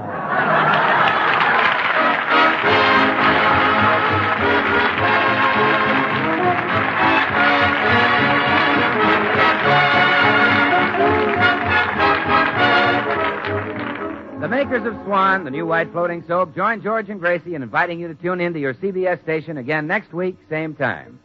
Remember, George Burns and Gracie Allen, CBS next Tuesday night. And don't forget to listen to Swan's other show, Tommy Riggs and Betty Lou, next Friday night over another network. And now till next week, this is Bill Goodwin saying, well, I swans. How about you? Good night.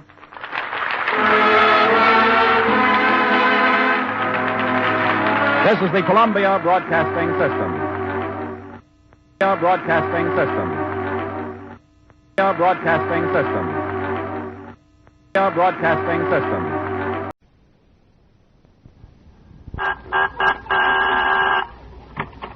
Well, hello. Come right in. Oh, George, we've got company.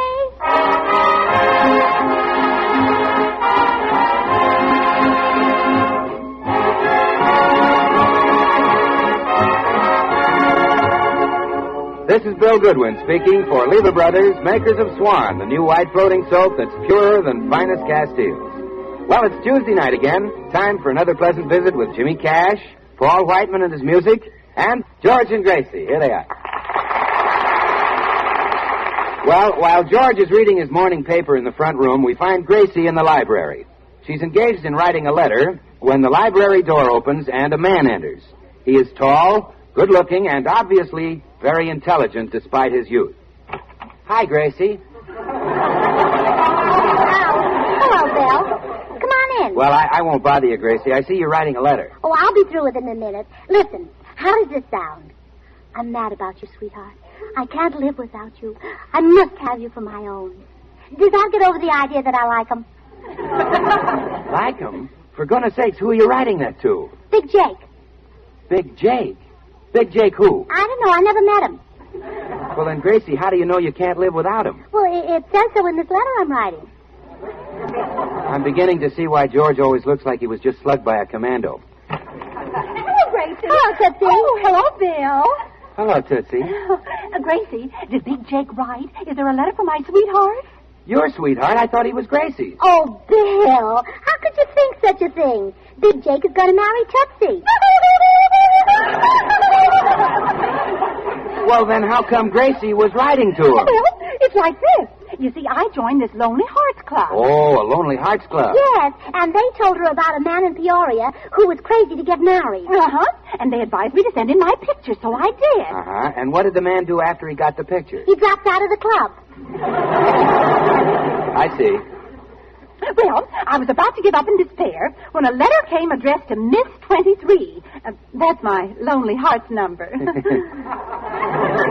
I didn't think it was your age, Tootsie. Oh, no, my age is 22. Oh, pardon me. Well, anyway, this letter was from Big Jake. He asked for my picture, too, but this time I didn't take any chances. No, she sent him the picture of the Dharma girl. Oh, really? Which one? Rita Hayworth? No. Hetty Lamar? No. Betty Grable? No, but it's getting warmer. Well, I give up, Gracie. Who? Me. Oh. Yes. It was a picture she'd given me, autographed with all my love, Gracie. So now he thinks my name is Gracie, and she has to write my love letter so the handwriting will match. Oh, well, now I get it. Well, Tootsie, did he send you his picture? No, but I'm sure he's just my type. He's somewhere between 18 and 70, and he's single. And Bill, he writes that he's a lonely rancher in Wyoming, and he has over 10,000 head of cattle. Oh, I'm so thrilled. Well, you should be. Imagine getting married and surrounded with beef at the same time. Yes. Beef and married are awfully hard to get this year. Well, Tootsie, if you're planning to get married soon, there are certain things which every young girl should know. Oh, really, Bill? What are they? Oh, Gracie, you're married. What about George? Well, I'll explain them to him later. Well, I'll tell you, girls, to be happily married... Now, don't blush. I'm going to be very frank. To be happily married, you must make sure of one thing. What, Bill? That there's plenty of Swan soap in the house. That's Swan, the new white floating soap that's purer than finest Castiles. A regular suds and whiz. Well, Bill, tell us about, life. Well, okay, Gracie. Have you ever noticed how the bees fly from flower to flower? Yes. Have you ever noticed how the birds fly from tree to tree? Yes. Well, that's how people fly from the dining room table to the kitchen to wash the dishes with Swan. Swan gives heaps of suds even in hard water, and it's so mild it helps keep your hands soft and lovely. That's why you should use Swan for every soap and water job around the house. Bill, I don't think you're interested in seeing me happily married at all. Oh, sure I am, Tootsie, and you'll be happily married if you remember this. Marriage is give and take, Tootsie. Share and share alike. So always break your bar of Swan in two and give half to Big Jake. Swan breaks in two with an easy twist of the wrist. So you can use half in the kitchen for dishes and cleaning, and half in the bathroom for your hands and face, tub or shower. Well, goodbye, Tootsie, and I hope you'll be very happy as Mrs. Say, you don't even know that fellow's last name. Oh, that's all right. To me, he's just Big Jake. Uh-huh. Well, Tootsie, if he marries you, he's one of the biggest Jakes I ever heard of.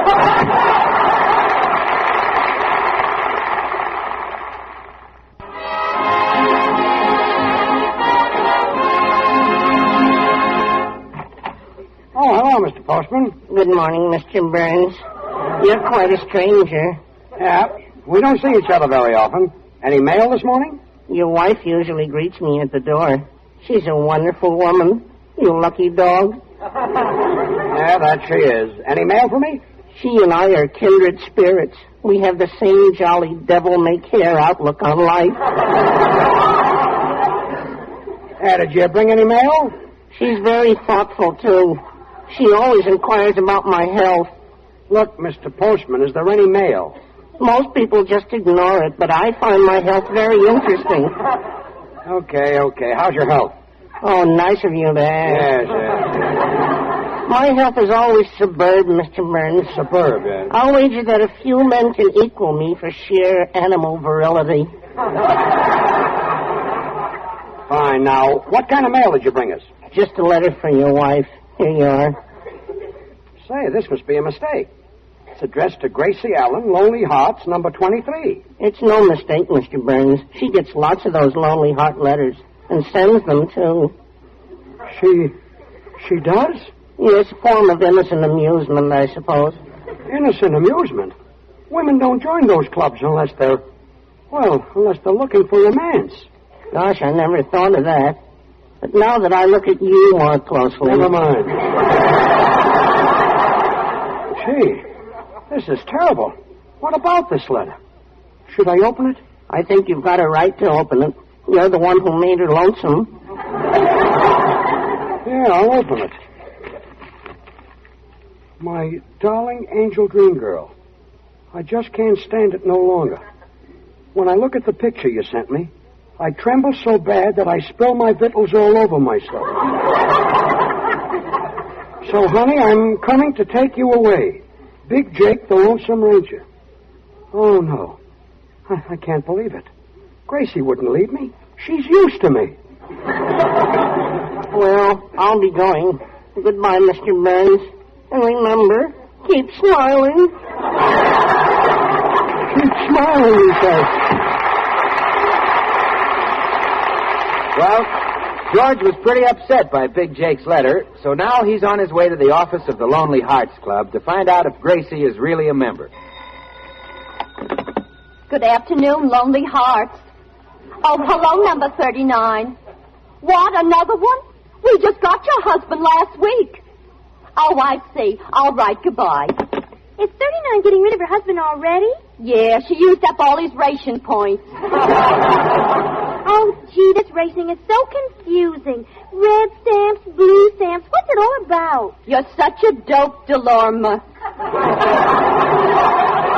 The blue stamps are for canned goods, and the red stamps are for butter, cheese, cooking fats, and meat. Meat, huh?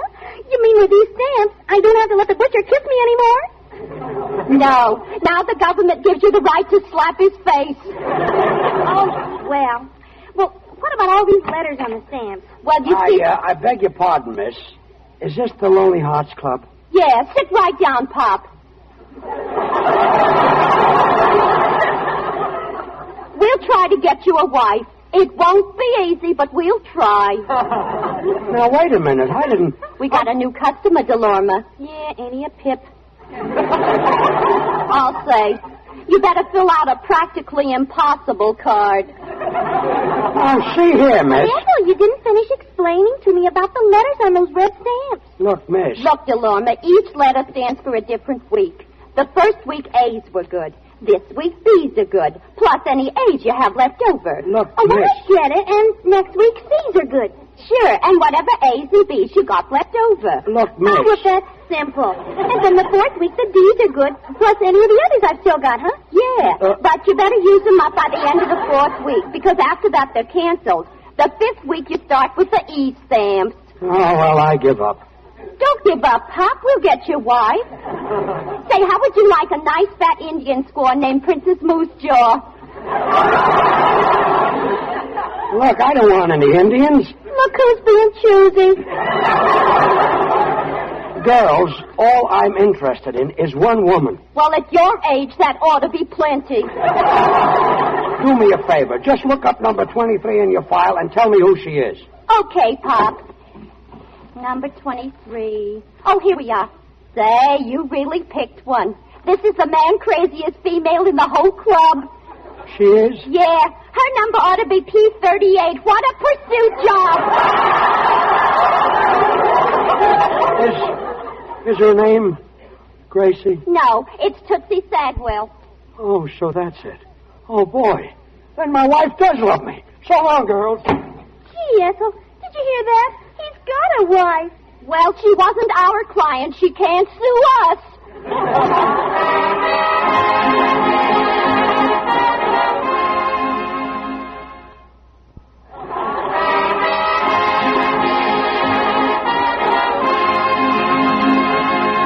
I'm worried, Gracie. Suppose Big Jake doesn't like me when he finds out I'm not you. Well, you've got to make him like you. On the day you meet him, why don't you wear a very short skirt?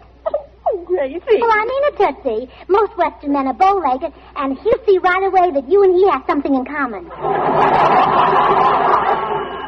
I'll answer it, Tootsie. Oh, number 23, my little prairie flower. My goodness, you must be number 97, Big Jake. Yeah, I'm Big Jake, all right. Miss Gracie, may I call you Miss Gracie? Why, certainly, Mr. Big. Oh, I'm a man of action, Miss Gracie. Come to my big, strong arms. Oh, please, Stop that, Big Jake. You let go of her. Oh, I beg your pardon, ma'am. I didn't see you. Gosh, I sure didn't mean to hug your daughter right in front of you. My daughter? Oh, Tootsie isn't my mother. She's single. She's extremely single. Yes, and I'm crazy about Westerners. That's right. Of course, she likes Easterners and Northerners and Southerners, too, but her favorite is a man with wide open spaces. Well, that's fine, but it's you I came to get, Gracie, honey, and I can't wait no longer.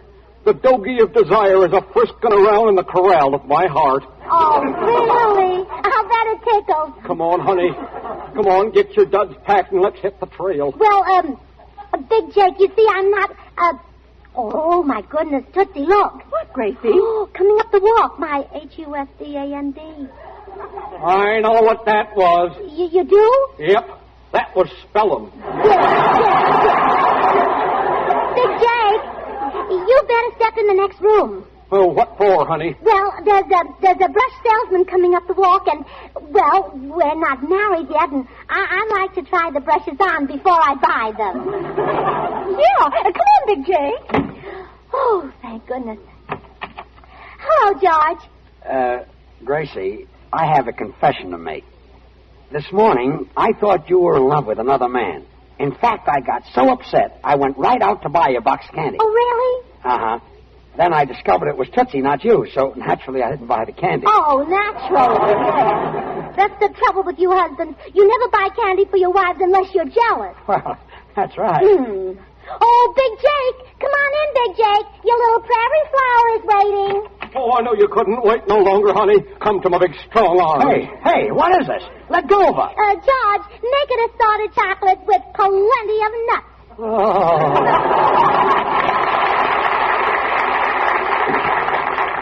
Now, look, Jake, I'm telling you for the last time, you can't marry Gracie. She's my wife. But doggone it, I gotta take a gal back home with me.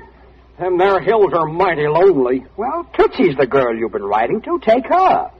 Them there hills ain't that lonely. But,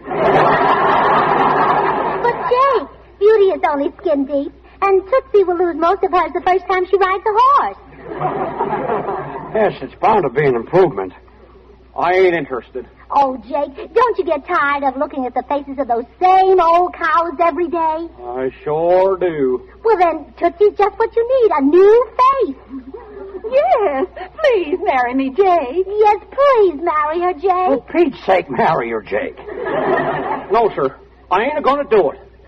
Jake, if you don't marry Tootsie, you can go to jail. What are you talking about? Breach of promise. We have it in writing that you promised to marry Lonely Heart number 23. Well, that's Tootsie. Why, George, that's wonderful. Why, you're the smartest man I ever met and married. Yes, I get an idea every 4 or 5 years. Well, which will it be, Jake? Either you marry Tootsie or you spend the rest of your life in prison. Doggone it, that's a mighty tough choice to make. Well, you won't like prison, Jake. I've seen what it's like in the movies, and it's awful. The only nice thing about it is that Humphrey Bogart is always in the next cell. You better think it over, Jake. Yep. Every day they come in and shine lights in your eyes and say, "Where were you on the night of July 6th?" And then they hit you over the head with a blue jacket. You better think it over, Jake. I ain't going to marry that gal. Keep trying, sweetheart. I'll answer the door. Oh, come on in, Bill. Oh, what's doing, George? Well, we're trying to sell a guy on the idea of marrying Tootsie Sagwell. Oh, well, brother, if you can do that, you can sell soda pop to W.C. Fields. Say, Bill, maybe you can help. Yeah? Tell this fella that you're crazy about Tootsie, and he won't think she's such a mess. Oh, George, only a heel could do that. But you'd get rid of Tootsie. And I'm just the heel who can do it. Come on. Well, come on. Tootsie. Tootsie, my darling. They tell me you're leaving me to marry another man. Is this true, my beloved? Huh? And this must be the lucky guy. Big Jake. Congratulations, partner. Now, wait a minute. I ain't planning to marry now, Jake, you're a Westerner, a rancher, so I'm going to talk your language. Tootsie Sagwell is pure stock. She is? Pure stock. A thoroughbred, huh? Pure stock. Yes, sir, a thoroughbred. Why, Jake, I'll put Tootsie up against any horse in your corral. The looks, speed, stamina, appetite. Bill, please. I feel like I ought to neigh for him. Big Jake, I can truthfully say that if you marry Tootsie Sagwell, you'll be getting the prettiest, the fairest flower in all the land. Really? Absolutely. Because as a wedding present, I'm giving you the Swan Rainbow assortment of gladiolus bulbs. Here's a swan wrapper and a dime. That's all you need. You see, the Swan people will send this wonderful assortment of 8 gladiolus bulbs, including a special feature bulb called the Swan White, to anyone who sends in a wrapper from any size bar of Swan soap, along with 10 cents, to Gracie Allen, Box 7, New York City. My, what a pretty name. Say it again, Bill. Gracie Allen, Box 7, New York City.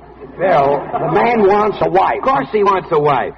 And that's not all you want, Big Jake. By and by, you'll want some little, growing up around the house, right? Oh, sure. Well, plant those bulbs, and soon they'll be growing up. Yes, sir, these gladiolus bulbs are the kind florists use for their choicest cut flowers. And they'll grow into big, satiny blooms of many colors, with as many as 16 flowers to each stem, some of them as large as 4 inches across. That's the kind of flowers you'll have if you marry Tootsie. Well, Bill, you confuse Jake. He won't know whether to marry Tootsie or plant her. Oh, marry her, Jake. Marry her, and, well, don't mind these tears in my eyes. The best man won. I loved her, yes, but you loved her more. Why, Bill, I didn't know you felt that way. Yes. Oh, well, that's life. Partner, I want to thank you. If you hadn't spoke your piece, I might have walked out on this little gal. No. Yep. But if she meant that much to a good-looking feller like you, she must have hidden charms. Tootsie, let's get hitched. What do you say? Hallelujah! You can say that again. Yes. You know where we can find a parson, honey? Do I? I've got a map of the city with everyone marked in case of emergency. Come on. Yes, take her, Big Jake. And know that with her you take a piece of my heart. Bless you both. I wish you happiness. The happiness I can never know without Tootsie. Well, goodbye, everybody. Wait, stop. What's wrong, Gracie? Well, you can't do it, Tootsie. You can't marry Big Jake. You're breaking Bill's heart. Gracie! Bill, you've got to marry He loves you, Tootsie. Gracie, Bill just said that. I know, I heard him, and it was beautiful. Gracie, I think I'd better go ahead and marry Big Jake. You know what they say about a bird in the hand. Well, I don't care how much moss is gathered. Moss? Look, Gracie. Oh, Tootsie, you just have to marry Bill right away. Now, wait a minute, Gracie. I'm not in love with Tootsie. I just said that to get Big Jake steamed up. You did? Yes. Well, then I'm a-calling this deal off. And what's more, I'm a-leaving. And I'm a-going with you. And I'm a-going, too.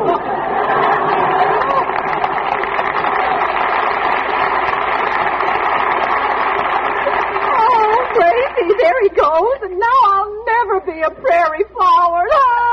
Oh, poor Tootsie. Do you want a handkerchief? No, I want a man. Tootsie, if I can think of a way to get you a man, will you stop crying? Yes. Well, let me see now. We could... No. Well, why don't we... No, we'll try that. Well, Tootsie, you know something? What? You better stop crying again.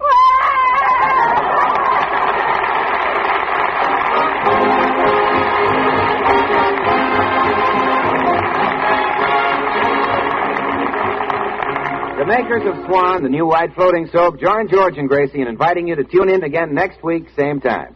And now till next week, this is Bill Goodwin saying, well, I, Swan, how about you? Good night. This is the Columbia Broadcasting System.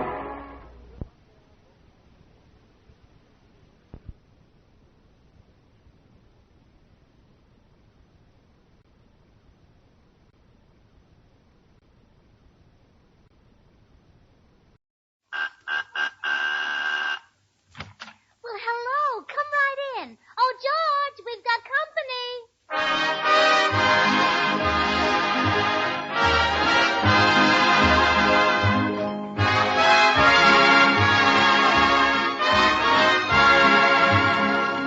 This is Bill Goodwin speaking for Lever Brothers, makers of Swan, the new white floating soap that's purer than finest Castiles.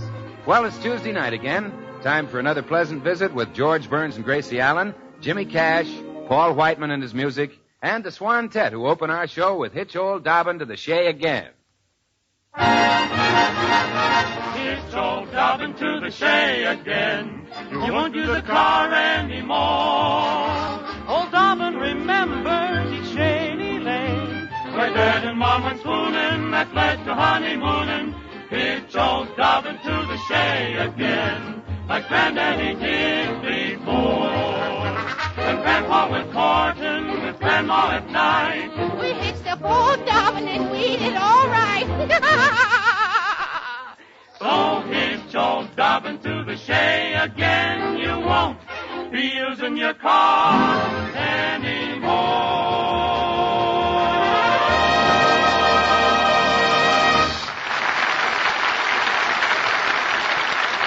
And now, meet the people who live in the Burns house, George and Gracie. Here they are.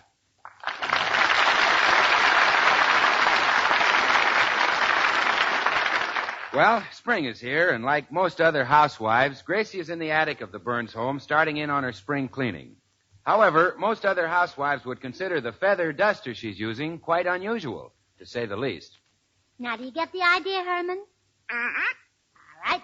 Now, you just back up to the furniture and wiggle your tail until it's all dusted. Understand? Uh-huh. And that way I won't have to vacuum the whole place. I'll just have to vacuum you. All right, now, we'll start with this old trunk. Wiggle away, Herman. Oh, no, Herman. The dust is flying all over the place. You've got to dust more carefully. Wiggle your tail slowly and deliberately. All right,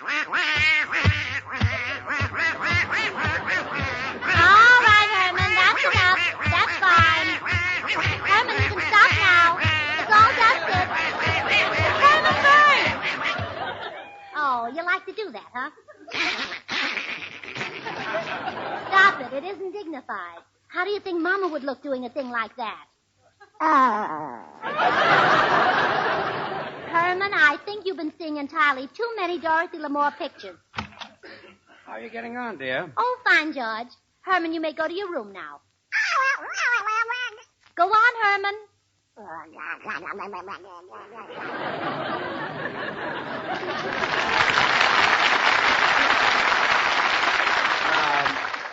What's with him? Oh, he's been wiggling his tail in a way no gentleman would dream of. Really? Well, he ought to be taught a lesson. Let's eat him. Oh, George. You shouldn't say that. Our little duck has been working his feathers to the bone. Oh, sure. Well, now that you're here, you can help me clean out this trunk. Gee, look at all this junk. What is it anyhow? Treasures from the garden of memory. Well, maybe we could weed the garden a little. Look, here's a big china doll. One you had when you were a kid, huh? No, that belonged to my brother Willie. Your brother Willie played with dolls? Oh, he wasn't a sissy, just bashful. He was afraid he wouldn't know what to do on a date with a girl, so he got a doll to practice with. Did it help him? No, not very much. On his first date with a girl, he turned her upside down to make her say mama.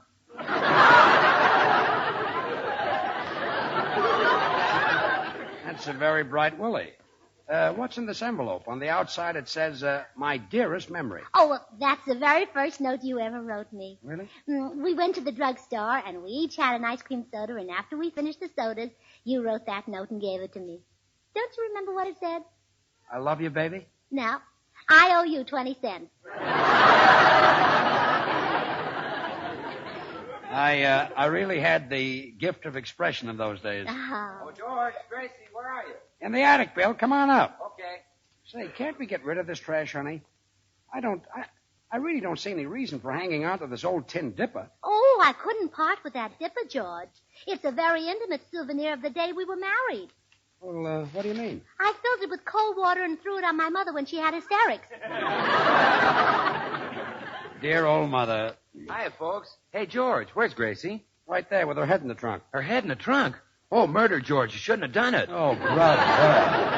Oh, George, look what I found. The yearbook of your graduating class in school. Oh, Gracie, please put it back. It recalls the awful, the horrible tragedy of my own school days, which I'm trying to forget. Oh, I'm sorry, Bill. A great sorrow which I'd rather not speak of. Well, of course, Bill. A dark cloud which I'd just as soon not mention. Well, we understand, A catastrophe Bill, which I'd rather not recall.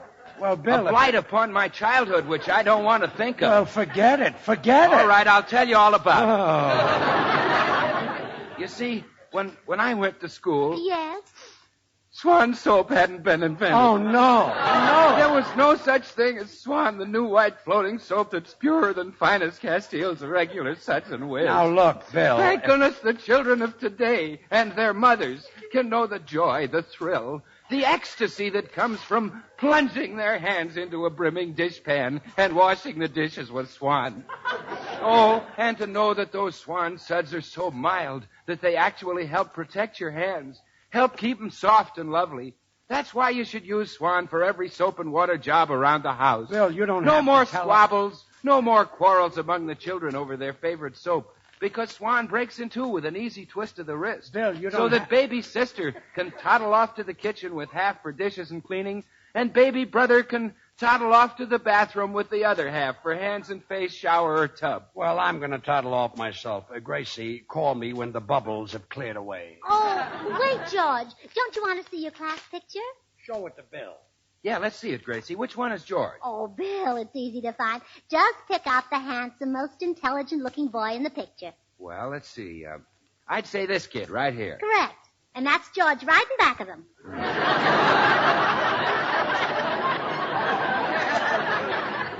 Should have recognized him. I think he's still wearing that suit. Let's see what they say about him, Gracie. They always do a paragraph on each boy in these school annuals. All right, now wait a minute and I find him. William Walsh, baseball team, 2 years. Alan Smith, basketball team, 3 years. Oh, here it is. George Burns, debating team, 1 debate. Well, read what it says. All right. George Burns, golden voice orator of our Golden debating... voiced? Well, maybe there is gold in George's voice. After all, they get gold from gravel. Go ahead, Gracie. George Burns, golden voice orator of our debating team, will undoubtedly become one of our finest lawyers after graduation. Lawyer? George, a lawyer? Oh, they really missed the boat with that prophecy. Yes, they certainly... Hey, wait a minute. Was it their mistake or mine? What do you mean? Well, George should have been a lawyer, and I talked him into going into show business with me. I've wrecked his career. Oh, yeah? You don't know where I can get mine wrecked like that, do you? Oh, Bill, this is terrible. George was meant to be a lawyer. Why didn't I see it? All my friends did. They always said that George was no actor. Well, I agree with that, but don't worry about his legal career. Don't worry about it. Why, Bill, look at the years George has wasted. Years when he should have been standing before a jury, dressed in his long black plaintiff, while he convicted client after client. But Gracie... Bill, my duty is clear. I'll launch George on his legal career today. This terrible mistake would never have happened if I listened to my father. Your father? Yes, he told me time and time again to take George into court. Oh, I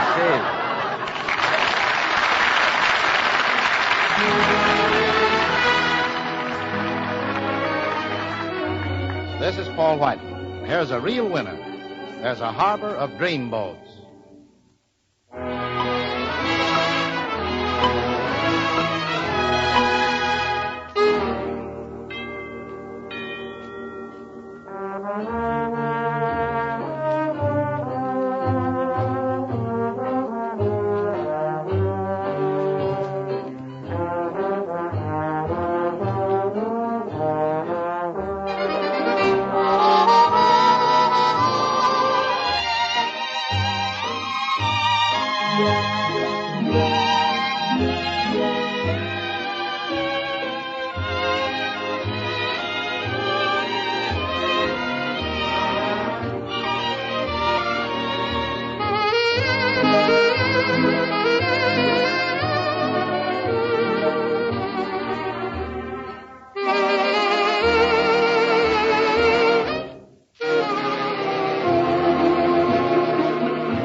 Well, there's no reasoning with Gracie once she gets an idea. She even had business cards printed and is now going from house to house soliciting clients. Yes, ma'am? Good afternoon. I have one of my husband's cards. Let's see. George Burns, attorney, solicitor, advocate, barrister, jurist, and counselor, also handles law cases. Yes. He's a lawyer, you see. Can you use his services? Oh, no, ma'am. Here's your card back. Oh, but don't you ever want to sue anybody? No, ma'am. Nobody ever does anything to me. Good day. Should I? Yes. You broke my window. I know. Have one of my husband's cards.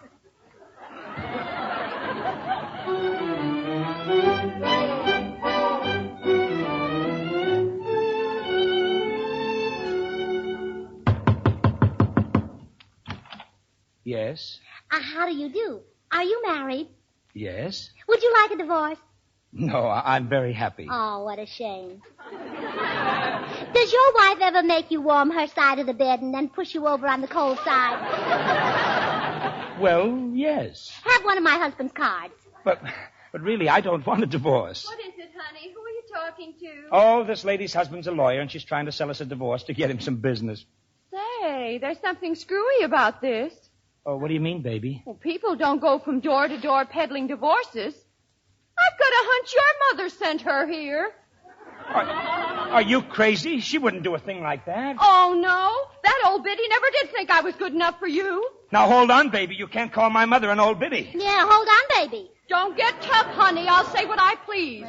Don't get tough, honey. Why, you're not half the lady my mother is. Not even a quarter. Why, I'm worth 10 of her. 20 of her. Says you. Says him. Says me. Says her. Says you. Says me. Says both of you. You can pack them and get out of here. That suits me fine. My, isn't it lucky I happen to have my husband's cards with me? Here's one for you, baby, and one for you, honey.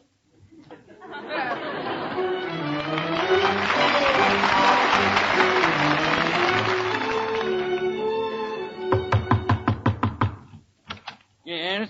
You need a lawyer. Oh, no, I don't. Oh, yes, you do. There's a police summons on your car. It's parked in front of a fire plug. Oh, no, it isn't. I ought to know. I parked it there. What? Have one of my husband's cards.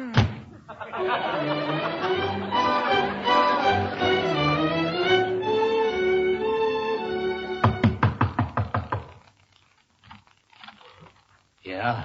Good afternoon. Do you need a lawyer? I'll say I do. Come inside, quick.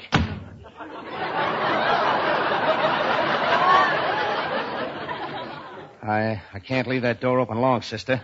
I don't want the bulls in here. Oh, are you a cattleman? Now quit wisecracking. Louis sure took his time sending you. Been waiting 3 hours. Where's the mouthpiece?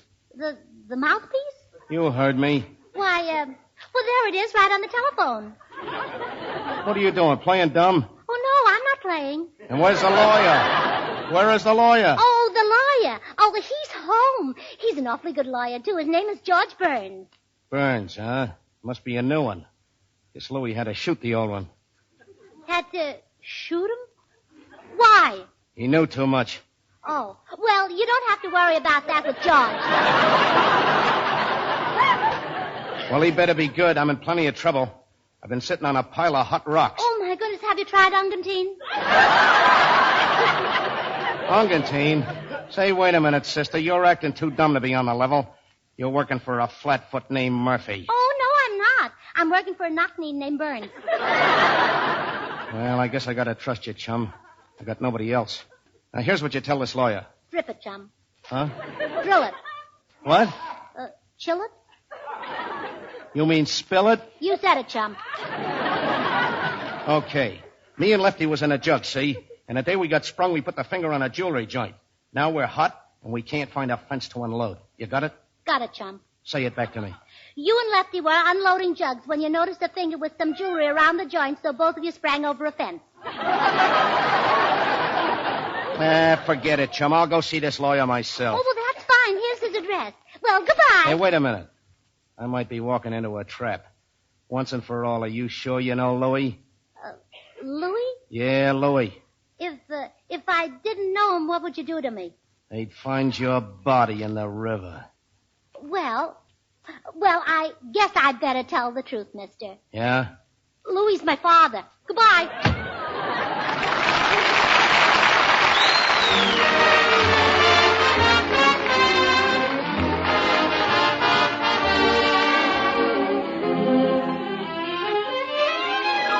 And now Jimmy Cash singing, I Never Mention Your Name.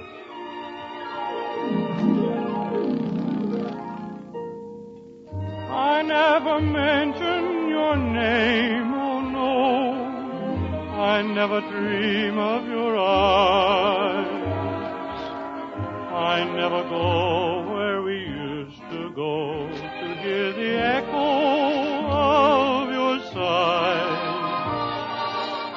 I never mention your name, oh no. I never ache for your kiss.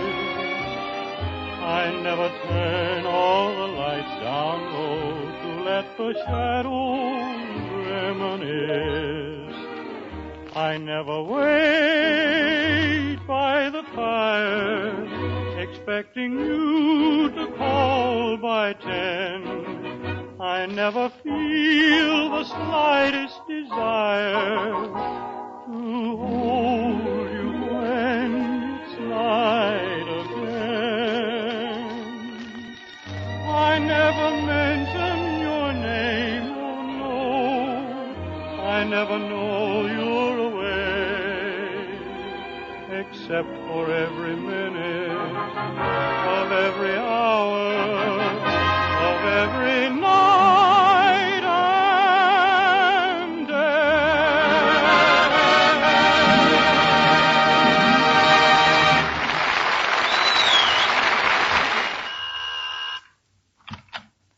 Yes? Your name Burns? Yes. Louis sent me. Louis? You mean Louis the butcher? That's a very good name for him. Louis the Butcher. Louis, you get a kick out of that. Yeah.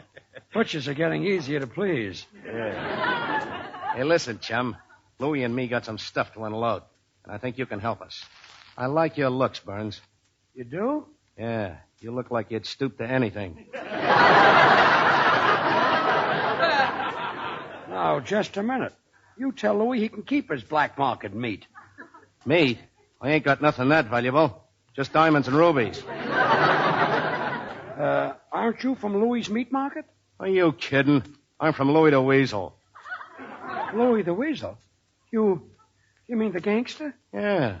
Louis' daughter sent me to see you. But I don't know Louis' daughter. I've never... Oh, no? There's a picture on the piano. That's my wife. Wife? And your father-in-law must be the Weasel. The description fits my mother-in-law better. Now stop stalling. Now, look here. Oh, dear. Oh, I'm glad you two got together. Gracie, who is this man? What's going on? Well, your legal career has started, George. This man is a client. You're supposed to lift his bail or tote his barge or something. Now, wait a minute. I can't help him. I'm no lawyer. Why, George Burns, you are, too. Look, will you two make up your minds? The DA is waiting to pin a rep on me. Well, you run along and have your fitting and come back later. Goodbye, screwballs. That's the trouble with being a crook. You have to meet the public. Gracie. Yes, dear? Will you explain to me why I've suddenly become a lawyer? Well, it said so in your high school yearbook. In the class prophecy, it said that you would undoubtedly become a brilliant attorney. Gracie, I'm doing all right. I don't want to be a lawyer. But think of the money you'd make. Those big lawyers can charge anything. Look at Charles Evans Hughes and Francis Biddle. And look at Felix Frankfurter. Why, Frankfurter's in such demand that he had to be rationed. Yeah, they pay him off in red stamps. Come in. Hello. Well, here I am. Oh, hello. George, this is another client for you. I broke his window and he's going to sue me. You didn't? Yes, I did. But I don't want to sue anybody. I just want $10 for my window. Well, here's your $10, mister. Thank you, sir. Oh, wait. Don't settle for $10. Let my husband handle your case. He'll take me into court and sue me for every cent he's got. Oh, no. No, ma'am. It wouldn't be fair to sue you. I decided you and your husband must be crazy. On your way, mister. Yes, sir. Of course, if you're not crazy, I'll apologize. Out. And if you are, no hard feelings. Out. A fine mess you fixed up for me. Why, George, you love having a legal career. It's so dignified. You walk down the street in your cutaway coat and striped pants, and everybody will tip their hats and say, "Good morning, shyster." I don't want to be a lawyer. I never intended to be. Come in. There she is. There's the woman who broke up my home. Yeah, sue me. You bet I'll sue you. I was so happy, and now Bertha's left me. Now, wait a minute. Maybe we could settle this out of court. Here, would $100 help? Yeah, thank you. But I'll never find another girl like Bertha. Oh, you miss your wife, huh? No. But when she left, she took my cook Bertha with her. I'll never find another girl like Bertha. Well, that's fine. $100 thrown out of the window. Well, dear, I thought a divorce case would be nice for you. Don't tempt me. Come in. Burns? How much? $50. Here. Thanks.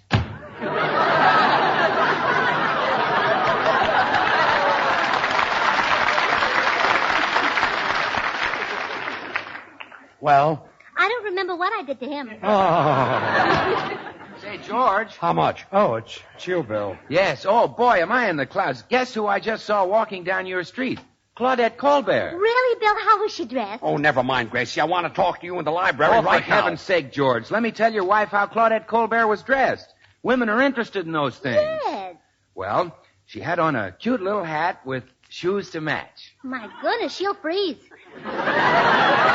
Oh, well, Gracie, that isn't all. She had on a beautiful gladiolus-colored dress. Her spring coat was a sort of a gladiolus shade, and she was carrying a bag of gladiolus-colored leather. But, Bill, gladiolus are all kinds of colors. How can I tell what Claudette Colbert looked like? Well, just send for the Swan Rainbow assortment of gladiolus bulbs, and when they come, you'll practically have Claudette Colbert in your backyard. Oh, no.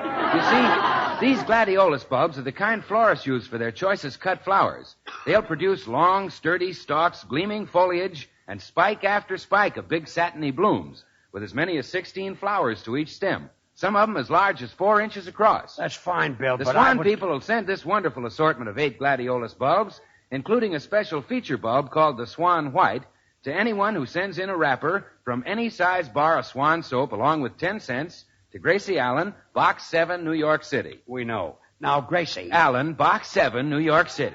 Bill. Oh, here comes another one of Gracie's victims. Get rid of her, Bill. Okay. And you come with me, Gracie. We've got some talking to do. Why, Claudette Colbert.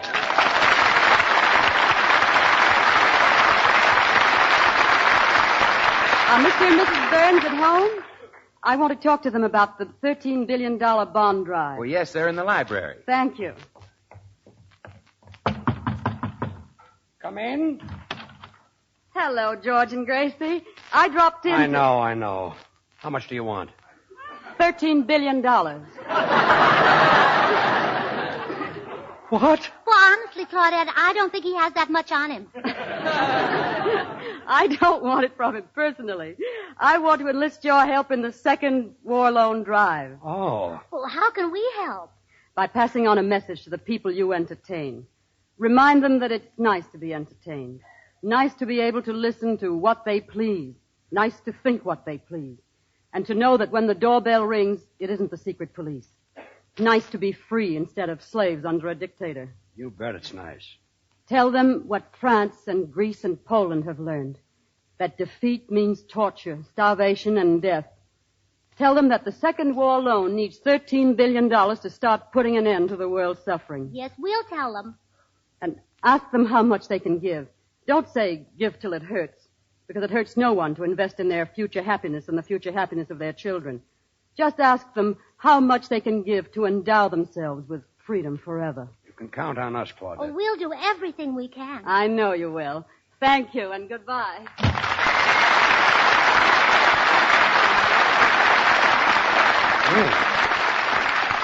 $13 billion. Well, that's a lot of money, but the American people will lay it right on the line. Of course they will. And you'll be able to make a big contribution when your lawyer's fees start coming in. Look, will you stop with the silly talk? I am no lawyer. Why, George Burns, you are too. I am not. You are. I'm not. You are. Gracie, I'm not a lawyer. Do you understand? I am not a lawyer. Well, that only leaves me one thing to say. What? You are too. Oh. Do you realize what you've done to me? This has cost me a fortune. Oh, I'm sorry, dear. Well, you ought to be. And I'll tell you what I'm going to do. I'm going to stop your allowance until I get back all my money. You are? I am. Well, George, that's wonderful. At last you've got a case. A case? Yes. I'll sue you for non-support, and you can be my lawyer. Oh, no.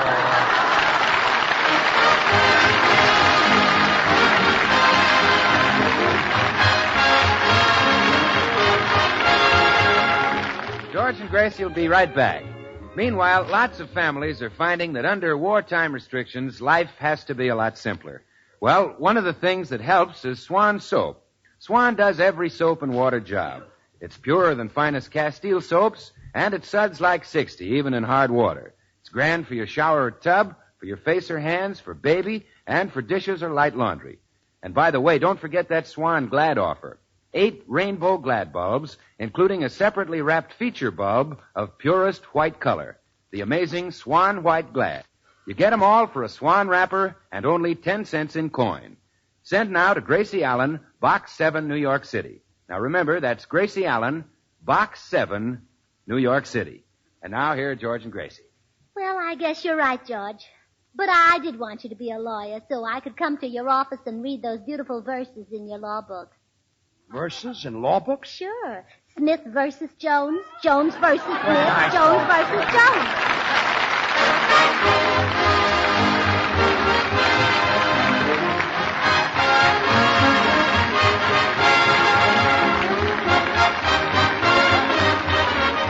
The makers of Swan, the new white floating soap, join George and Gracie in inviting you to tune in to your CBS station again next week, same time. Remember, George Burns and Gracie Allen, CBS, next Tuesday night. And don't forget to listen to Swan's other show, Tommy Riggs and Betty Lou, next Friday night over another network. And now, till next week, this is Bill Goodwin saying, well, I, Swan, how about you? Good night. This is the Columbia Broadcasting System. KNX Columbia Square, Los Angeles. X Columbia Square, Los Angeles. X Columbia Square, Los Angeles. X Columbia Square, Los Angeles.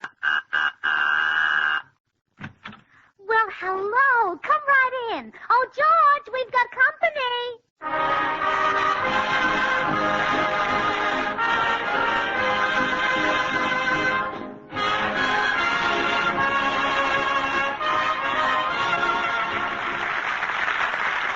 Well, now it's morning at the Burns home, and we find Gracie in the kitchen getting breakfast, while her little duck Herman looks on hungrily. Oh, no, Herman.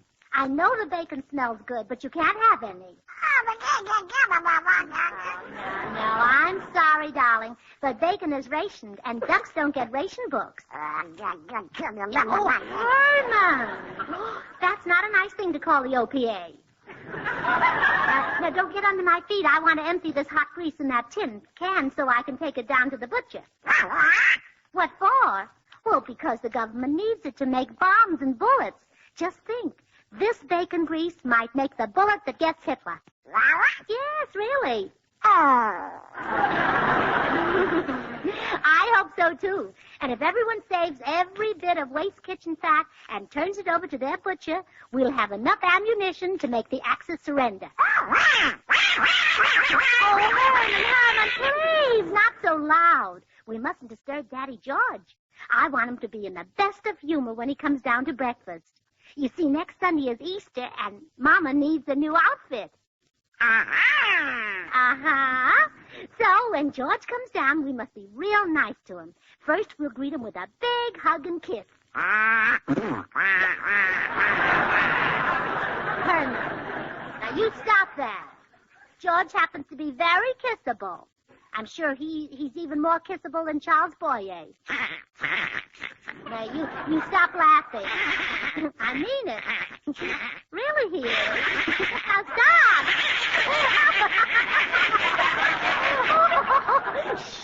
Here comes your daddy. Now, I'll flatter him into buying me a new Easter outfit. You know what I always say? I can catch more vinegar with flies than you can, sugar. Now, Herman, you run along. Run along. In my Easter bonnet. With all... Breakfast ready? Oh, yes, Gracie? sweetheart, darling. All ready for my precious husband. Gee, how come all the endearing terms this morning? Well, because I love you, and you're so handsome. Oh, sure.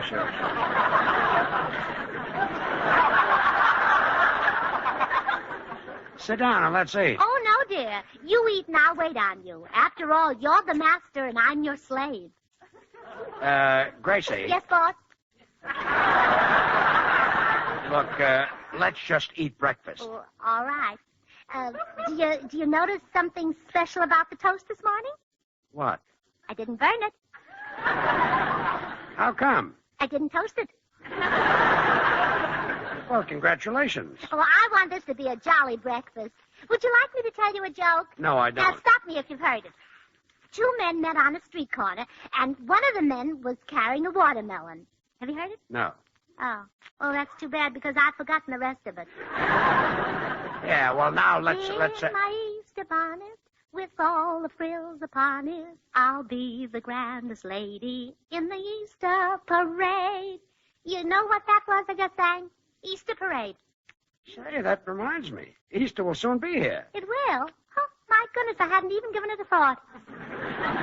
Really? Yes, and after what happened to Mrs. Palmtag, too. What happened to her? Well, yesterday morning, Mrs. Palmtag picked up her breakfast plate, and guess what she found under it? What? $50 her husband had put there for her Easter outfit.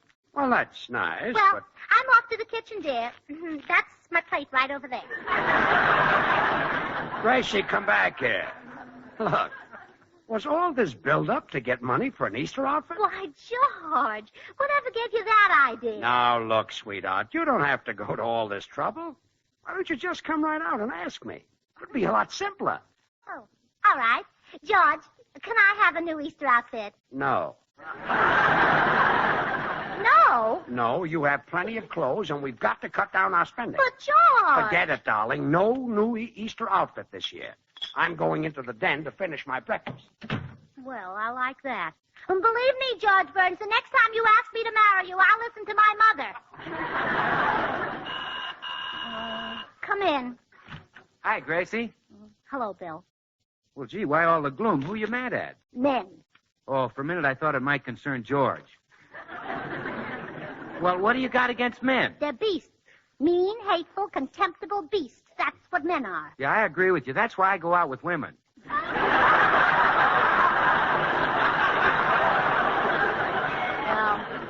George is the biggest beast of them all. He won't give me the money for a new Easter outfit. Bill, why don't you go in and see if you can get George to give me the $50? Well, Gracie, I make it a rule never to interfere between husband and wife. You know. Oh, all right, Bill. You don't want to help me. I won't hold it against you. I'll still use Swan soap because I think it's the best soap made, and it gives so much suds. Oh, gee, yes, Gracie. Swan is actually 4 soaps in one. The soap for your hands and face, the soap for bathing the baby, for your dishes, and for your light laundry. 4 swell soaps in one. Yeah, I know. It's just too bad that some people can't be as nice as the soaps they sell, that's all.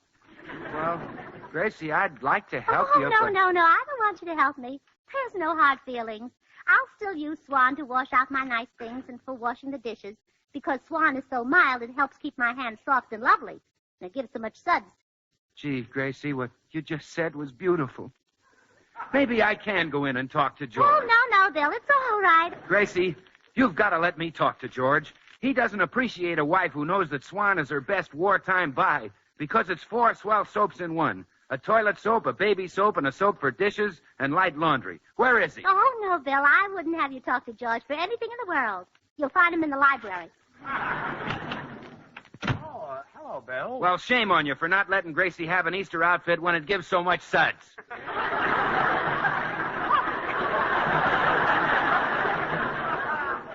Huh? You heard me. Why don't you give her the money? Now, wait a minute. Hold your horses. I've been thinking it over, and I wanted to have the outfit. But I already put my foot down, and if I give in now, I'll only lose face. Some loss. Very funny. Wait a minute. I've got an idea how Gracie can get the 50, and I still won't have to back down. Yeah, how? You write her a letter. Me? Yeah, so she won't recognize the handwriting, and you enclose this $50 bill. And sign it her Uncle Hubert. Well, has she got an Uncle Hubert? No, but she won't remember. Her family is so big, her mother only knew most of the kids to not do. Oh, well, okay, George, I'll write the letter. And I'm glad you're letting Gracie have the money. A fellow with your talent should be generous. Well, thanks. After all, you have one of the greatest talents in radio. I have? Yeah, and she deserves an Easter outfit.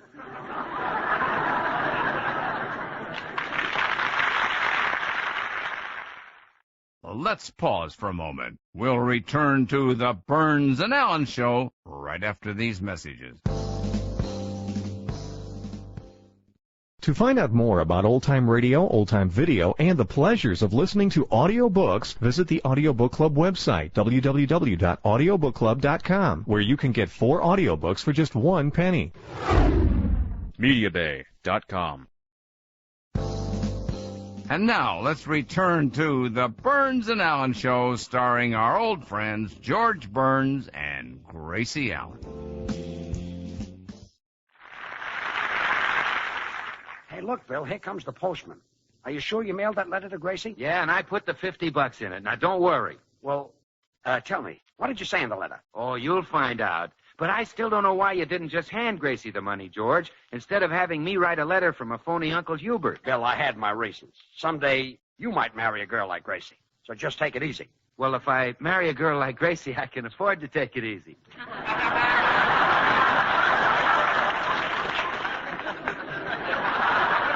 You're a very hilarious fellow, Bill. Oh, Gracie! Oh, yes, dear. Did you change your mind about the money? No, I just want you to answer the door. Oh, all right. I'll be your servant. I'll do all the work and get no money.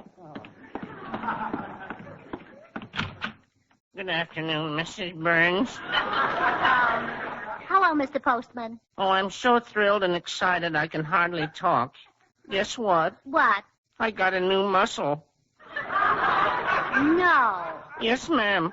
I found it on my arm this morning. It was poking its little head out from between two of my old ones. Well, that's nice. You know, I've got so many muscles that I feel guilty every time I get a new one. Seems like I'm the only man in the world who has a C card for muscles. Yes, I guess so. Mrs. Burns, you don't seem to be your usual cheerful self today. Is something wrong? Well, yes, Mr. Postman. I need some money and my husband won't give it to me. Oh, we men are such stinkers.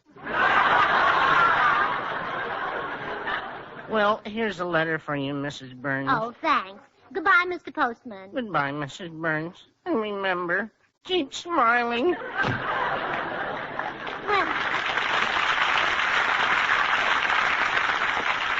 I wonder what this is. Oh, my goodness. Oh, George, Bill, look. What? What is it? A letter with $50 in it. Well, now who in the world could that be from? Oh, what a ham. Oh. Gracie, what does it say? Well, it says, Dear Gracie, I'll bet you're surprised to hear from your old Uncle Hubert. Well, imagine that, Uncle Hubert. Well, read on. I heard that you got married to a man named Burns some time ago. Your mother tells me that he isn't the brightest man in the world, but she does admit that he's one of the ugliest.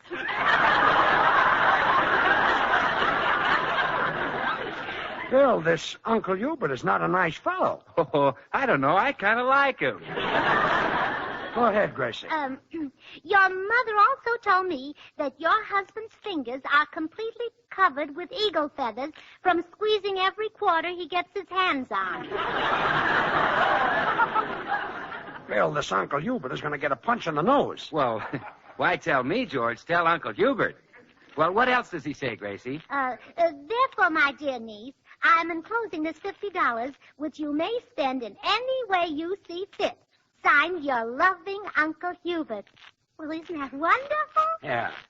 Now, Bill, I'd like to speak to you. Oh, later, George. Goodbye. Bill! Well, how do you like that, George Burns? You can be a mean old miser. My Uncle Hubert will take care of me. He's always been my favorite uncle. Oh, so you know Uncle Hubert? Oh, certainly. He's married to my aunt. They live in a big house in, every summer he spends his vacation at, and his name is Hubert. You must be quite a character. Oh, yes, and he's worth oodles of money. Why, he could buy and sell you. Well, maybe he couldn't sell you, but he could try.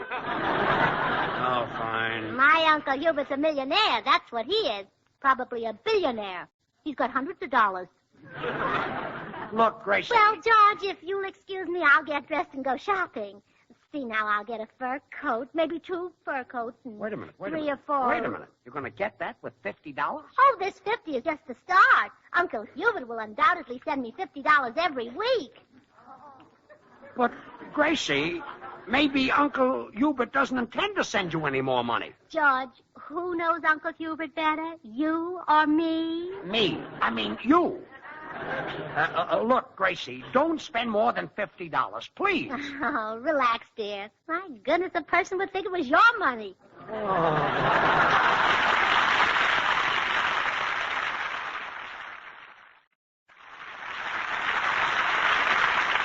Well, that phony Uncle Hubert that George dreamed up really backfired on him. However, he knows a certain broken-down actor who hangs around the corner pool room, so we find him at the pool room now trying to make a deal with the fellow.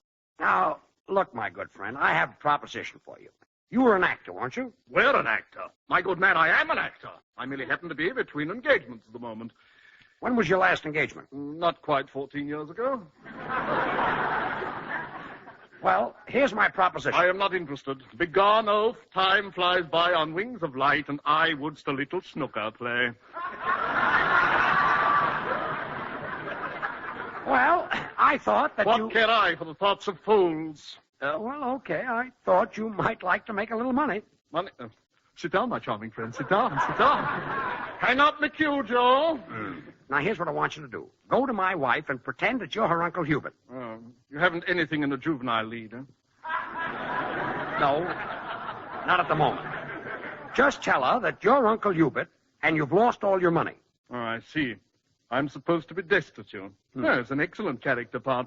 I shall pretend that I'm a bum. Yes.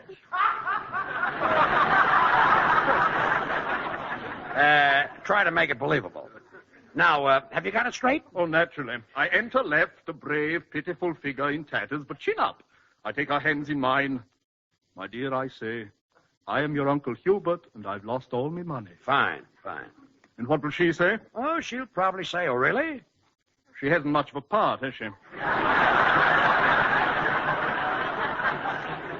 Look, she isn't acting, you are. Oh, you may depend upon me, sir. Now then, shall we discuss the financial terms of this little deal? Naturally, you realize my services do not come cheaply. Naturally.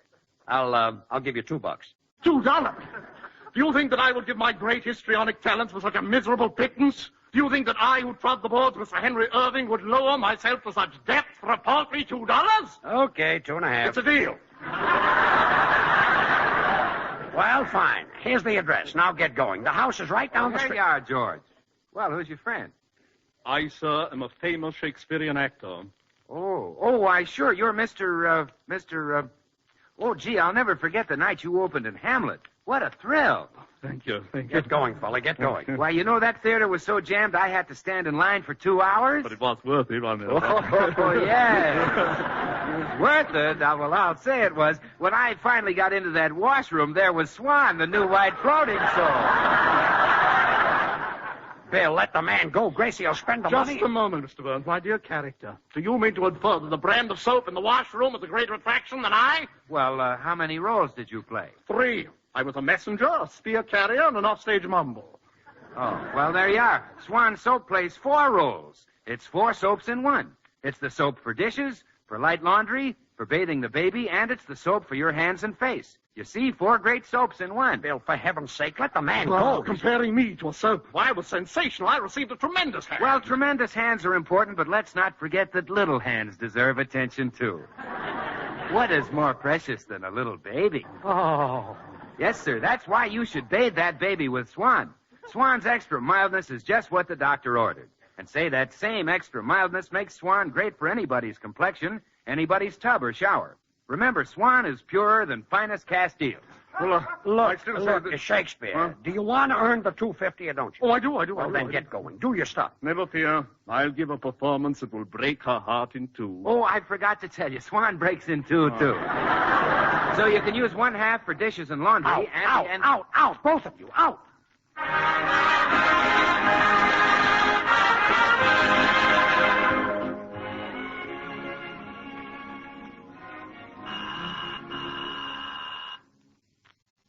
Come in. Greetings, me child. Oh, hello. Who are you? What? Don't you recognize me? No, I never saw you before. I am your Uncle Hubert. Why, Uncle Hubert, of course. I know you anywhere. I am here on a sad mission, my child. Since I wrote to you, my dear niece, I've been buffeted most cruelly by the gods of calamity and mischance. It grieves me to reveal that I am now utterly bereft of pecuniary maintenance. No. Yes. Dreadful, isn't it? Oh, terrible. What does it mean? I am broke. Oh, my goodness. Imagine going through all that just to lose money. Naturally, I will be unable to send you any more. Oh, naturally. Well, you shouldn't even have sent me this $50.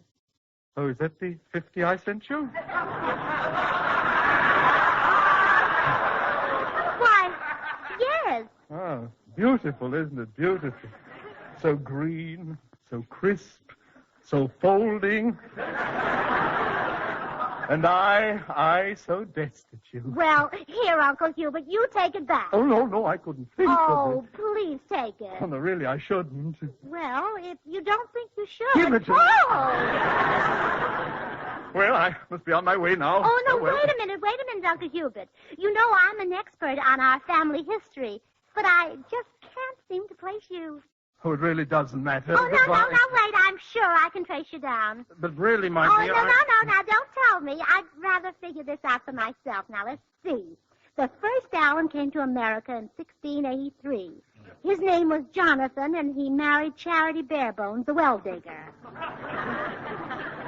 You're starting in 1683. Yes, I want to be accurate. Now, Jonathan and Charity found that they had absolutely nothing in common, so after 5 years they separated, and she kept the 5 children. Now, look, my dear... See, there were 2 sons, James and Jeremiah, 2 daughters, Faith and Hope, and 1 moron, Makepeace. Do you realize that this may take hours, even days? Oh, I don't mind. Now, first we'll take James. At the age of 15, he was thrown out of Massachusetts for stealing a windmill and went to New York where he married Katrinka Van Winkle, a Dutch girl who made cheese out of buffalo milk. Now, please, I said... Oh, no, wait. Isn't that your husband coming up the walk? Where? Oh, yes. Egad, I'm undone. You are. I hope it's only your shoelaces. I'll just slip out the back way. Goodbye. Well, poor Uncle Hubert. I guess he was ashamed to let George see him in his shabby clothes. Hello, dear. Anybody been here while I was gone? Yes, my Uncle Hubert, and guess what? He's lost all his money. Well, isn't that a shame? Yes. So naturally, I gave him back his $50. You gave him the $50? Well, it was his money, wasn't it? Oh, yes, but what about your Easter outfit? Well, I'll do without a new outfit, George. I'll just wear the one I bought yesterday.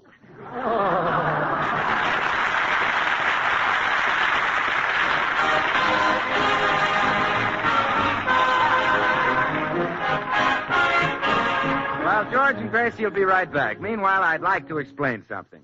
Because Swan is 4 soaps in one, well, when you buy Swan, you don't have to buy easily wasted packaged soaps for your dishes, or a special soap for your light laundry, nor do you have to buy high-priced toilet soaps for your bath or shower, your hands and face. Swan does all those jobs. And don't forget, Swan is purer than finest Castiles. So you see, Swan is your best wartime buy, because you get 4 great soaps in one. And now here they are, George and Gracie. Let me see now. In 1817, my great-great-great Aunt Mabel Dara on my mother's side married Hubble Robinson, a bustle salesman, and then... Gracie, there's no use trying to trace that fellow. He was nothing but a pool room bum. A pool room bum? Yes. Oh, well, no wonder I couldn't locate him. I was tracing my mother's side of the family. I should have been tracing my father's. Now, in 1863, Good night, Jonathan Allen...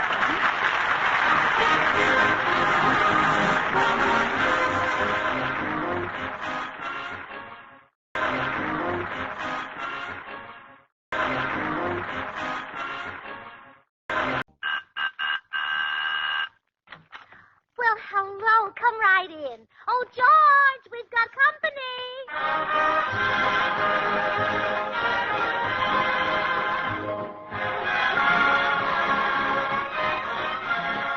Well, it's Tuesday night again. Time for another pleasant visit with George Burns and Gracie Allen, Jimmy Cash, Paul Whiteman, and his music. And now meet the people who live in the Burns house, George and Gracie.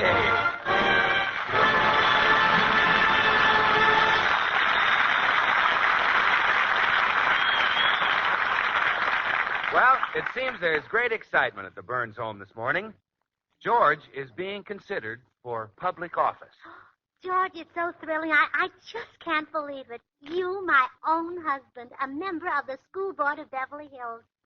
Well, really, Gracie, it's nothing, honestly. Oh, but it is. It's marvelous. The school board will take only brilliant, outstanding men. I know, but it was just luck they picked me.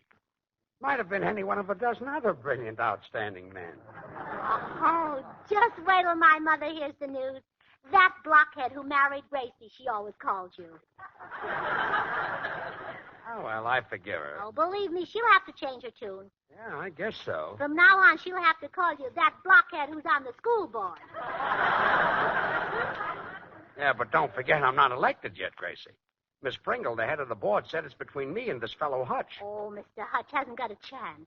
I've heard around town that he never got past the 5th grade in school.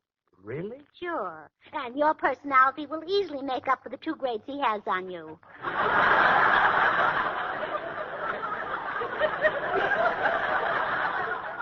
Well, I hope so. I wouldn't mind being a member of that board. Oh, well, that'll only be the start. Who knows where you may go from there? The governor's chair, maybe. Oh, Gracie, don't be silly. The odds were 6-5 against it. Oh, but how wonderful if you did get to be the governor. I've always wanted to be a governess. We'd live in a mansion, wouldn't we? Oh, sure. And from the governor's mansion, who knows? You might even... What? Well, it just wouldn't surprise me if the next time there's a meeting in Washington, it'll be Winston and George. Oh, no. That's impossible. I think. Well, anyway... Oh, I'll answer it, dear. You sit here and rest your presidential timber. Good morning, Mrs. Burns. Oh, good morning, Mr. Postman. How are you this morning? Magnificent, Mrs. Burns. Simply magnificent. I had a great big heaping dish of Popsy Wopsies for breakfast. It gave me so much energy, I'm about to burst. Well, I hope you don't. I just swept up the porch. My, you look happy this morning, Mrs. Burns. Oh, yes. I'm happy because my husband is going into politics. I'll never forget my own political career in college. Oh, really? What were you running for? Cheerleader. I was unanimously elected when they saw I had the old pep and ginger. Would you like to hear the yell at one for me? Oh, I'd love to. All right, here it is. Hit 'em hard. That's what wins. Poke 'em in the eye. Kick 'em in the shins. At 'em, team. Fight, fight, fight.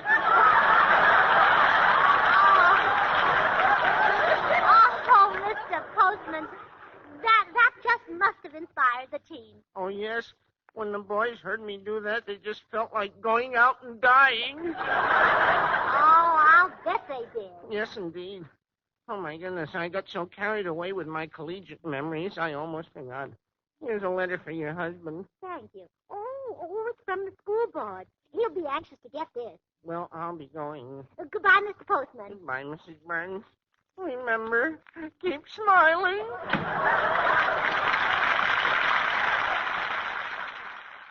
Let's pause for a moment. We'll return to the Burns and Allen Show right after these messages. To find out more about old-time radio, old-time video, and the pleasures of listening to audiobooks, visit the Audiobook Club website, www.audiobookclub.com, where you can get 4 audiobooks for just 1 penny. MediaBay.com. And now, let's rejoin George and Gracie in the Burns and Allen Show. Oh, George! Yes, dear? Here's a letter for you. Shall I open it? Gracie, you should never open my mail. Why not? Why not? Because it might cause trouble.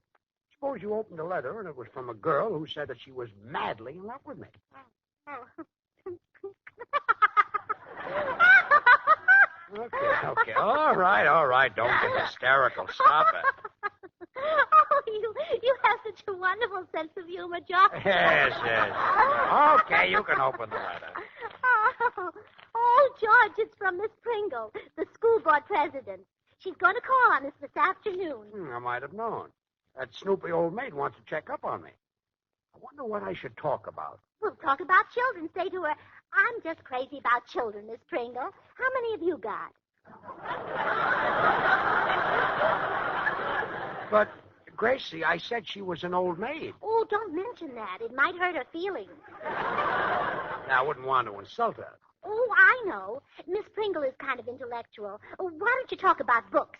Gee, I haven't read much recently. I know, and it's a shame. You used to be a great reader. Why, on our honeymoon, I could hardly tear you away from a book. That's not true, Gracie. Yes, it is. Every night you'd pick up a book as soon as Mother and I started to play checkers. That was some honeymoon.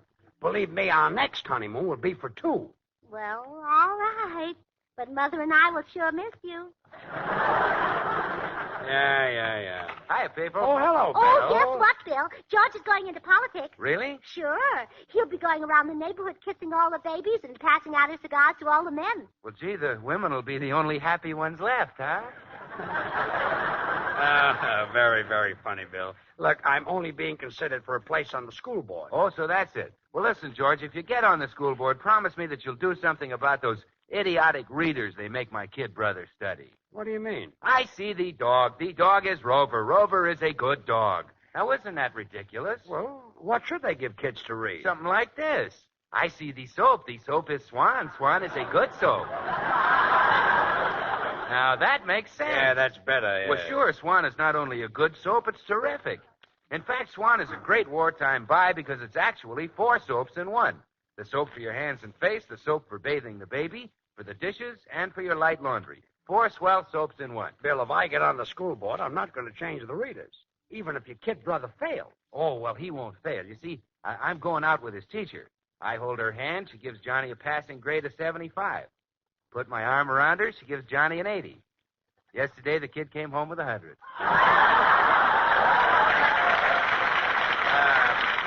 Say, Bill. Yes? How'd you swing that? Gave the teacher a bar of Swan to wash her dishes. Oh, no. Listen, you can't beat Swan for washing dishes, and it's perfect for laundering your finer things, too. Because Swan not only gives you loads and loads of suds, but it's so mild it always helps keep your hands soft and lovely. Oh, Bill, won't it be wonderful when George goes onward and upward in politics and finally gets to be president? Oh, you got it all planned out. Oh, sure. I can just picture our home life. George will be in the living room of the White House passing laws, and I'll be in the kitchen dipping chocolates. You'll be dipping chocolate? Yes, dear. It was a nice sideline for Martha Washington, so why shouldn't I do it, too?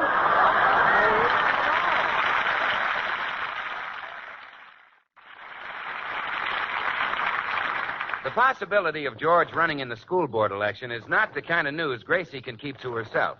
She's on the telephone now telling her girlfriend, Tootsie Sagwell. Well, yes, Tootsie, it is wonderful, but we're afraid Miss Pringle might prefer George's rival, Mr. Hutch, because he's a family man. Well, it would help George if we had children, Tootsie. Then he could understand their thinking and try to bring his mind up to the level of theirs. Oh, no, I don't think it would take him long. What? Oh, there's someone at the back door, Tootsie. I'll call you later. Goodbye. Oh, it's a little boy. Hello, little boy. Hello. Would you like to buy some lemonade? Well, is it good? Sure, it's good. I made it myself. Mr. Beasley at the store gave me the lemons because they were rotten. Oh, my goodness. That lemonade must taste terrible. Well, Emery likes it. Who's Emery, your brother? I don't think so. He's a frog. Would you like to see him? Well, yes. Where is he? In the lemonade. Oh, a frog in the lemonade. That's awful. Oh, don't worry. He can swim like a fish. Well, I don't think I care for any lemonade, thank you. Now, you better run along home and... Say, wait a minute. I have an idea. What's your name? Wilbur? I'm named after my pop. Well, Wilbur, you look like a handsome, intelligent little boy. I like you. You're silly. Oh, thank you very much, and the same to you. Wilbur, how would you like to be my little son for this afternoon? Ooh, I like that. Oh, good. There's a lady coming over here today, and I want you to call me Mama in front of her. And when my husband comes in, I want you to call him Daddy. How will I know him? What's he look like? George? Well, he's sort of, he's rather, He's hard to describe. But anyway, remember to call him Daddy. Okay. Oh, it's Mama's darling. Wilbur, this is somebody I want you to meet. Hello, Daddy. Oh, no, this isn't Daddy. This is my little son, Herman. Oh, gee, he's cute. I'd rather have him than my baby brother. You would? Yeah. Gee, you were smart. You sent the baby back and kept the stork. Oh, no. Herman isn't a stork. He's a duck. The stork has long legs like Gary Cooper. Herman has legs like his daddy, George. Haven't you, Herman?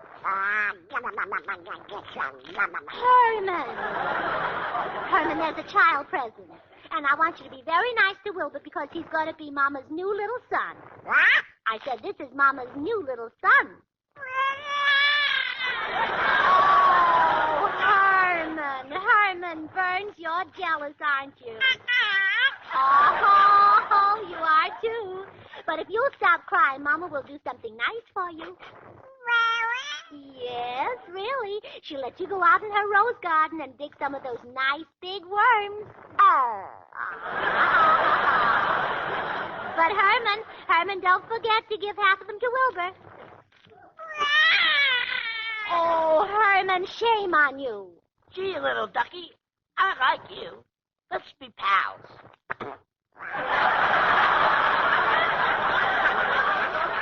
Oh, Herman. Oh, Wilbur, please excuse Herman. He's been cross all day. I guess he got up on the wrong side of George's hat this morning.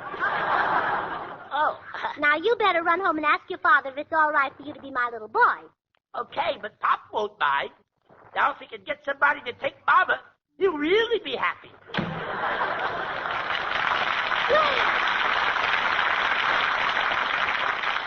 I took care of that. I'll bet no other wife in the world fixes things for her husband like I fix them for George. Oh, Gracie, I thought I'd wear a dark suit to impress Miss Pringle. Does it look all right? Oh, lovely. And, George, I know something else that's going to impress Miss Pringle. What? You're going to be a father. A father? Uh-huh. Surprise. Surprise. Gracie, are you sure? Well, it's practically certain. Oh, when do you expect it? This afternoon. This afternoon? Uh-huh. But why didn't you tell me sooner? Well, it just occurred to me 5 minutes ago.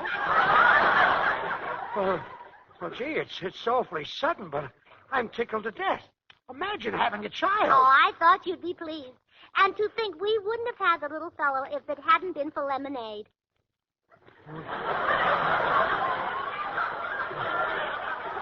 Lemonade? You don't say. Yes, it was lemonade that brought little Wilbur to us. Wilbur? Yes, that's our child. He's named after his father.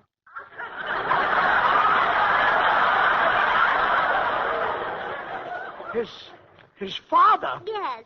You see, Wilbur is a little boy who's going to pretend he's our son, so Miss Pringle will be impressed. Oh, so that's it. Yes, that's... Why, George, you didn't think... Oh, you're cute. Well, Wilbur got his father's permission to pose as George and Gracie's son. And now we find the Burnses awaiting the arrival of Miss Pringle, the head of the school board. Now, George, you've got to be very nice to Miss Pringle if you want that job on the school board. Oh, don't worry. I'll be nice to her. Remember that she's an old maid, so ask her if she's found anybody under a bed lately. Yes, I'll be sure to do that. Yeah, and tell her how well you know children. Explain that you know much more about a child than the average person because your own mother had one. Yes, my father had one, too. Oh, really? Oh, well, that's all the better. Oh, sure. Say, by the way, where is Wilbur? He's upstairs getting dressed. I wanted him to look really nice, so he's putting on your gray flannel shorts. My gray flannels aren't shorts. They are now, dear. Oh, fine. Well, I hope the little brat behaves himself. I told him to be polite to old Mooseface. And I also... Oh, there she is now. I'll answer it, dear. Mrs. Burns? Yes? I'm Patience Pringle. Oh, come right in, Miss Pringle. This is Mr. Burns, my husband. Or, as he'll soon be known, George Burns, the educator. How do you do, Miss Pringle? How do you do? I came here, Mr. Burns. May I hang up your hat? No, thank you. I came here to inquire. Your cane? That's an umbrella. I don't carry a cane. Oh, isn't she wonderful, George? At her age, she doesn't use a cane. Just how old do you think I am, Mrs. Burns? Well, I don't know, but you certainly do look young for it. Gracie, I'd like to talk to Miss Pringle. Oh, go right ahead, dear. As long as you talk to women like Miss Pringle, I'll never be jealous. Well, I mean, the reason I wouldn't be jealous of you is because you're so nice, not because you're so unattractive. Gracie, Miss Pringle came here to talk about the school board. Oh, yes. Well, my husband has some marvelous ideas on education, Miss Pringle. Yes, indeed, some wonderful ideas. Well, for instance, he wants to do away with history altogether. Yes, huh? George says, why should children study the life of Alexander the Great just because he invented the telephone? Look, Miss Pringle. Mr. Burns, it is becoming apparent that you're not the man for our school board. But, Miss... I'll be right back. Hiya, George. Did you get on the school board? Oh, no, I'm sunk, Bill. Miss Pringle is here, and Gracie has killed any chance I ever had. Oh, well, don't worry. I'll put her back in a good humor. I've got a way with old maids. Are you sure you can handle it? Look, George, you know Carson, the cabinet maker? Yes. I get a 10% cut on every Hope chest he sells. Lead me to her. Well, okay, come on. Miss Pringle, may I present Mr. Goodwin? How do you do? Well, not Miss Pringle, the president of the school board. Yes. Oh, no, you're hardly old enough to be out of school yourself. Oh, Mr. Goodwin, I've been out of school for, several years. Well, how can it be Miss Pringle? How can such an attractive woman be unmarried? Well...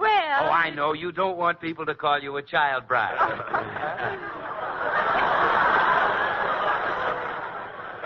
Nice going, Bill. Miss Pringle, I wonder if you'd allow me the pleasure of taking you out sometime. We might hit a few of the night spots, huh?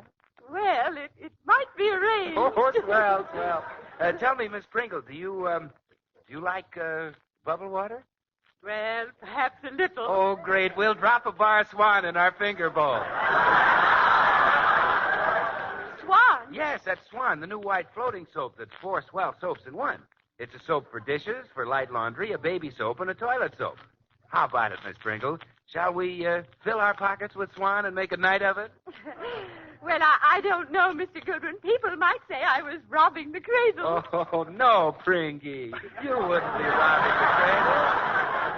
No, there'd be plenty of Swan left for bathing the babies. And, say, did you know that Swan is purer than finest Castiles? And Swan's extra mildness is just what the doctor ordered for baby's bath. Because it is extra mild, it's not only great for baby, it's great for anybody's complexion.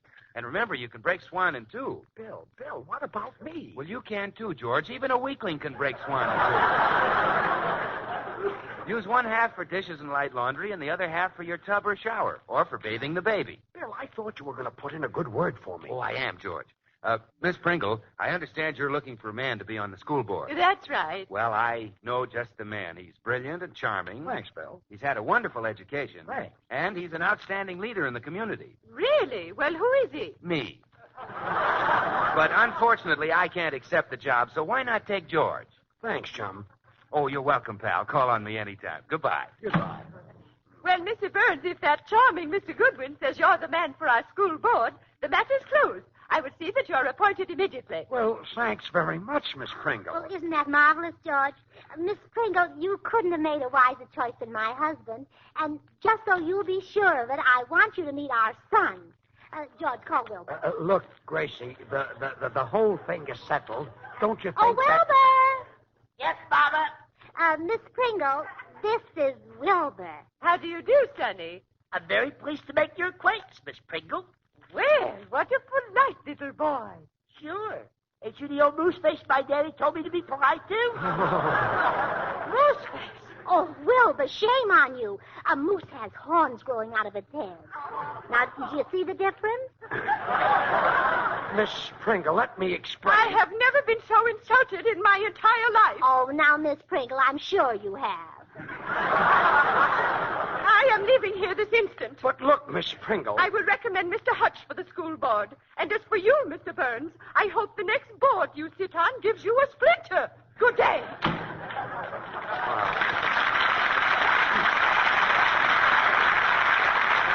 Well, I hope you're satisfied, Gracie. Just when everything was going fine, you had to drag that kid in here, and that silly, ugly, idiotic dope of a kid. Gee, what you must say behind my back. Well, don't you worry, George. We'll find some other way of getting you on the school board. A fat chance. Well, we will. You know what I always say? More cats than one are away skinning. Yeah, they're taking advantage of the nice weather. Oh, maybe Miss Pringle has changed her mind. Come in. Hello, folks. My name is Hutch. Oh, my former rival of the school board, huh? That's right. I just saw Miss Pringle outside, and she told me the news. Tough luck, old man. Tough luck. I'd be on the board right now if it wasn't for this kid here. Oh, that's so? Well, nice work, Wilbur. Come on home, son. Okay, Pop. Gracie, did you hear that? Wilbur's his kid. Why, George, you're as white as a sheet. Here, drink this. Thanks. Ooh, this stuff is horrible. What is it? Lemonade. Lemonade? Yeah.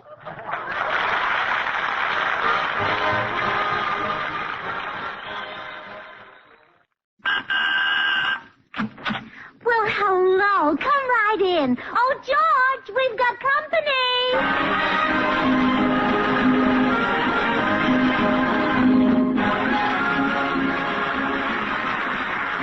Well, it's morning in the Burns home, and George has just put away a very substantial breakfast. My goodness, George, what made you eat so much? Oh, just doing what Uncle Sam wants me to do, sweetheart. Uncle Sam? Yeah.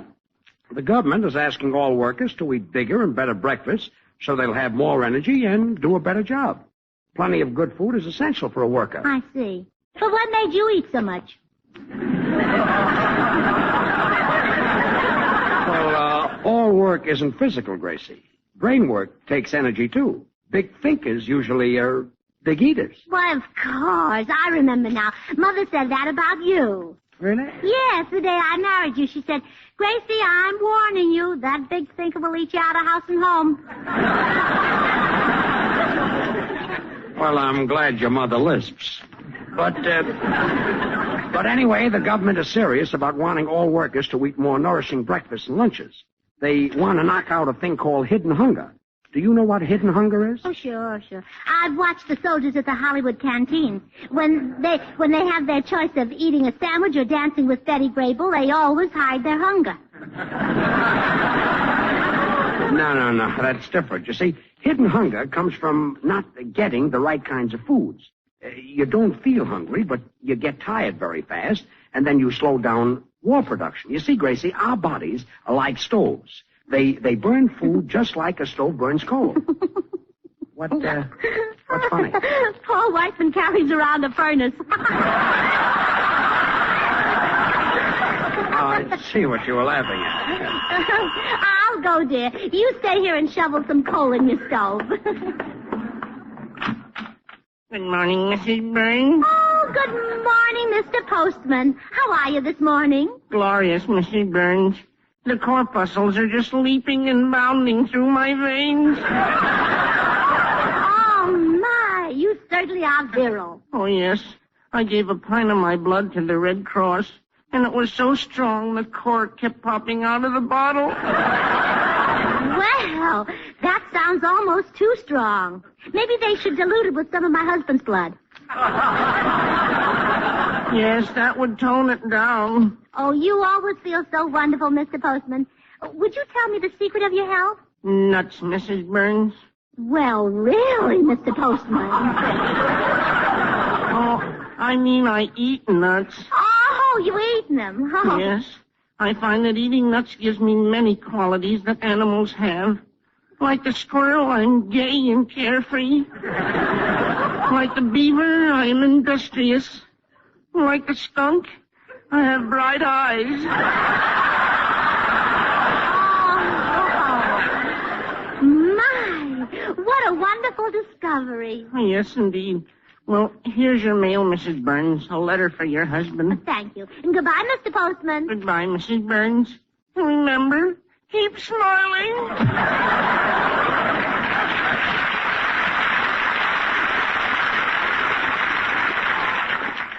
Who was that, dear? Just the postman. Any mail for us? Yep.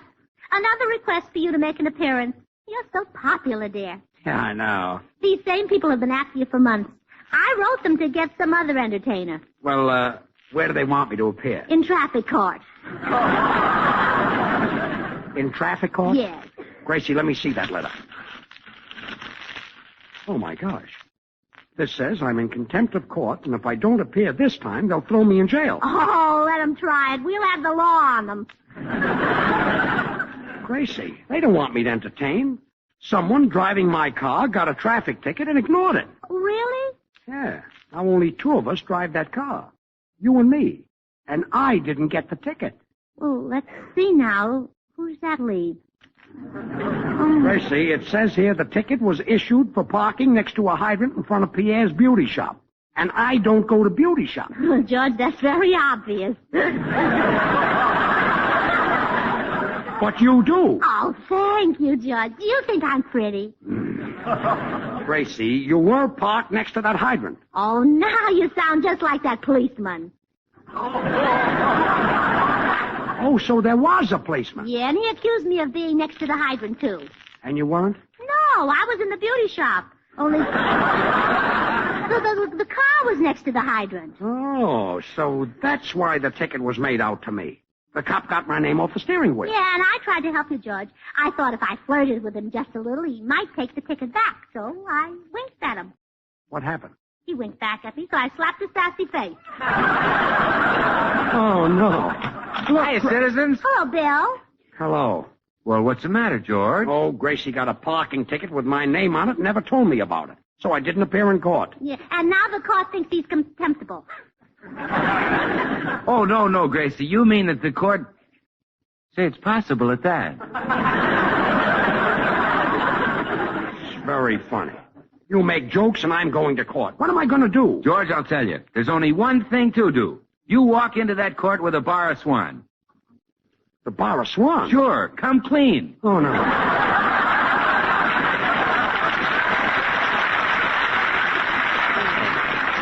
Come clean, huh? Yes, with the new white floating soap. Remember, you're under oath, so tell them that Swan is a great wartime buy, because it's actually 4 soaps in one.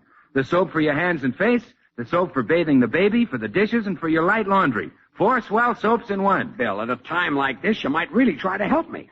Can't you pull some strings down at the courthouse? Well, I might at that, George. The traffic judge and I are fraternity brothers. Really, Bill? What fraternity? Only the greatest in the world. Take a cake of Swan. Oh, take a cake of Swan. Yeah. Thousands of men belong. You see, you're automatically initiated when your wife says, darling, take a cake of Swan and wash the dishes. She knows that you can't beat Swan for washing dishes and for laundering fine things, too. Because Swan not only gives you suds with a capital S, but it's so mild it helps keep your hands soft and lovely. Well, you people are a great help. Do you realize what can happen to me? I can go to jail for life. Oh, my goodness, that's awful. Oh, I hope you don't go, George. But if you do, I hope at least they send you to Alcatraz. Well, that's very nice talk. Alcatraz, huh? Well, yes. You see, my mother lives in San Francisco. You know that. And it'll be nice knowing she's right across the bay from you. Well, that'll be a nice comfort. Oh, I meant it would be nice for me. If you're going to be away in Alcatraz, I want to know what you're doing with your nights.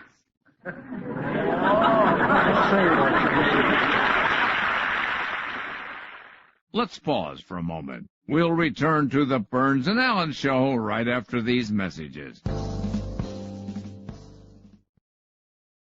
To find out more about old-time radio, old-time video, and the pleasures of listening to audiobooks, visit the Audiobook Club website, www.audiobookclub.com, where you can get 4 audiobooks for just 1 penny. MediaDay.com. And now, let's return to George and Gracie, starring in The Burns and Allen Show.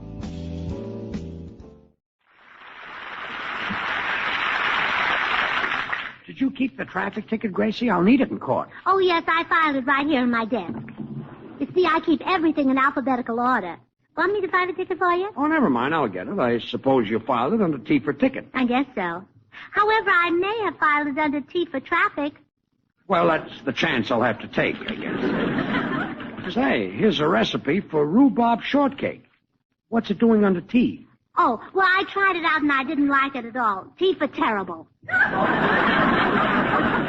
Well, that's nice filing. If you ever want a terrible recipe, you just know where to look. Sure. Well, there's no traffic ticket under T. Any other suggestions? Well, it might be under P. P? Uh-huh, for purse. I brought it home in my purse. You're a murder kid. All right, I'll look under P. No, come to think of it, it wouldn't be under P. Why not? I wasn't carrying my purse that day. I was carrying my pocketbook. Well, that would still put it under P. No, it's an alligator pocketbook. Oh, under A, huh? No, I'm wrong. It would still be under P. Why? Pot cowhide. Oh, pot cowhide. That's a great filing system. Well, there's no ticket here. Are you sure you kept it? Oh, I'm positive. Try looking under B. Why B? The policeman who gave it to me had blue eyes. Oh, B for blue. Yes. Yes, okay. How about this? There's another copy of that same recipe for rhubarb shortcake. Oh, yes. Well, I tried it again, and the second time it tasted much better. B for better. Yes. Well, I'll be done. What's our marriage license doing in here? Well, I filed it under B for bargain.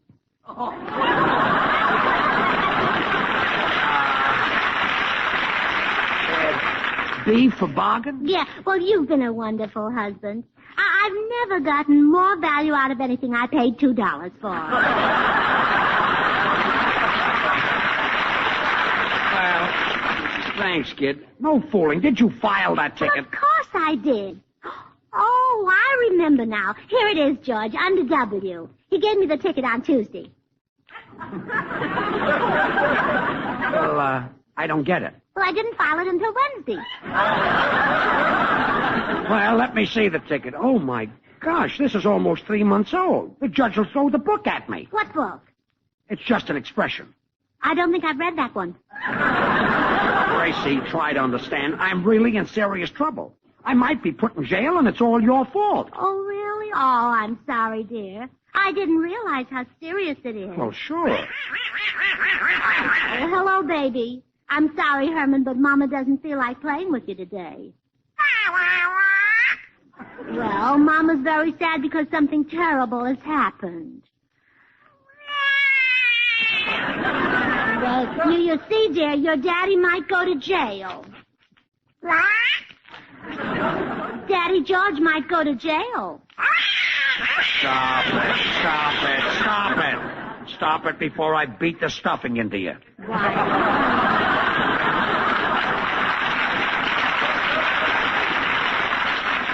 Herman, shame on you. Why don't you do something to cheer up your daddy?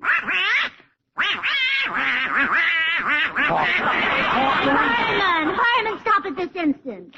Now apologize to your daddy. Herman Burns, apologize. Yeah, apologize. Someday I'm going to walk that kid over to a pillow factory. I've had enough of this. I'm going down to the courthouse and try to straighten this mess out. Oh, Herman, you ought to be ashamed of yourself. Your daddy's in real trouble, and it's all my fault. Yes, really. And I'm going right out and get him the best lawyer in town. Believe me, Herman, your daddy George won't go to jail.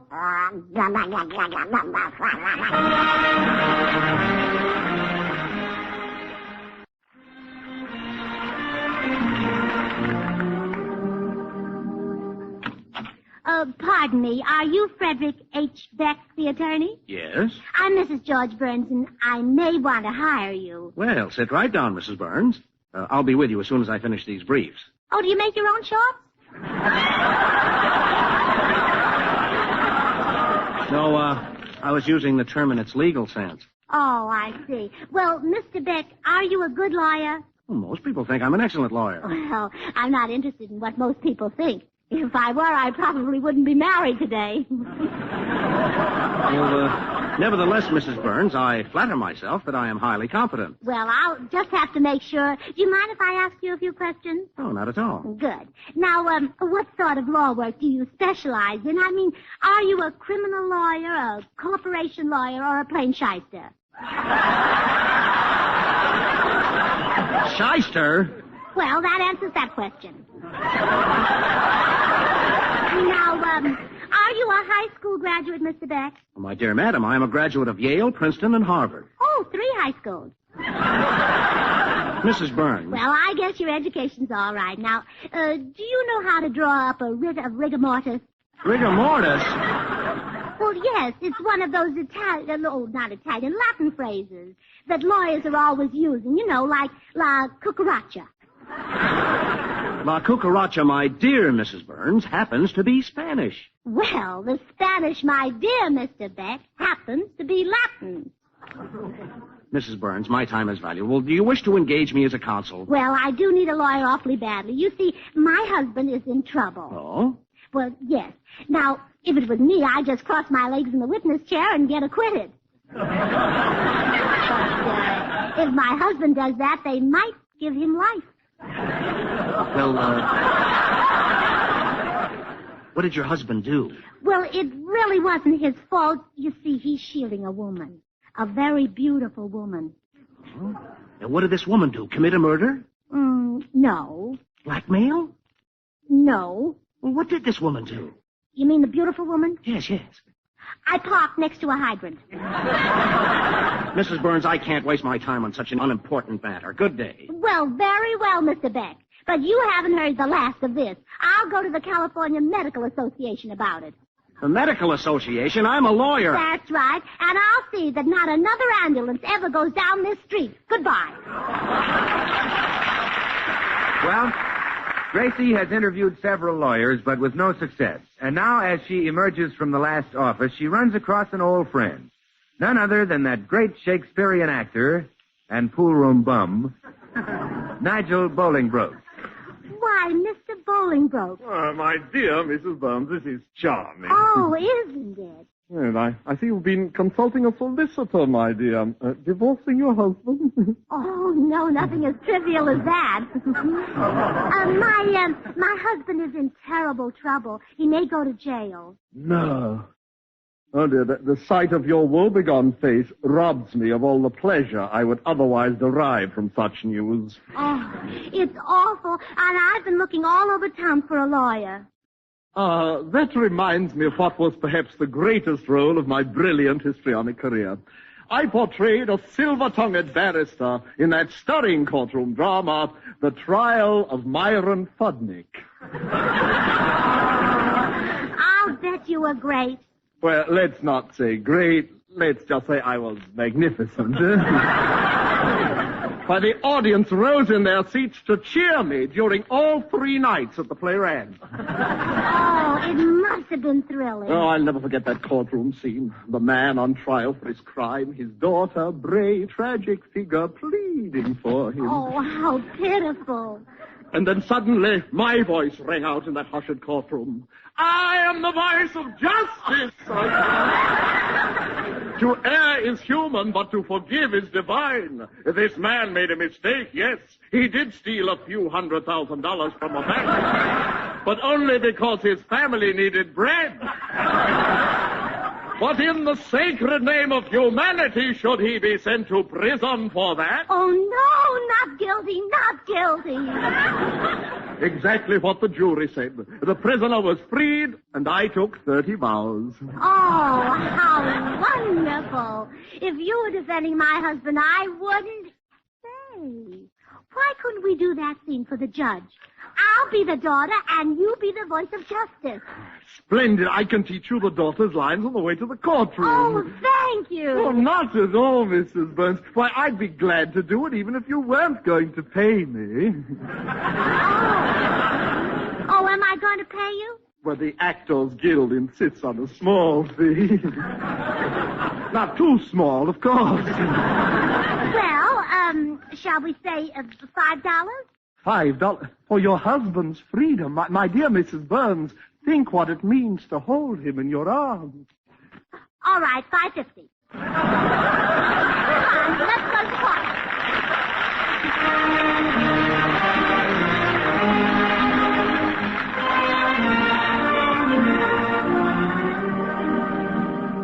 Gee, Bill, it was nice of you to come down to the court with me. Oh, I'm glad to do it, George. If there's any chance of them putting you in jail, I want to help.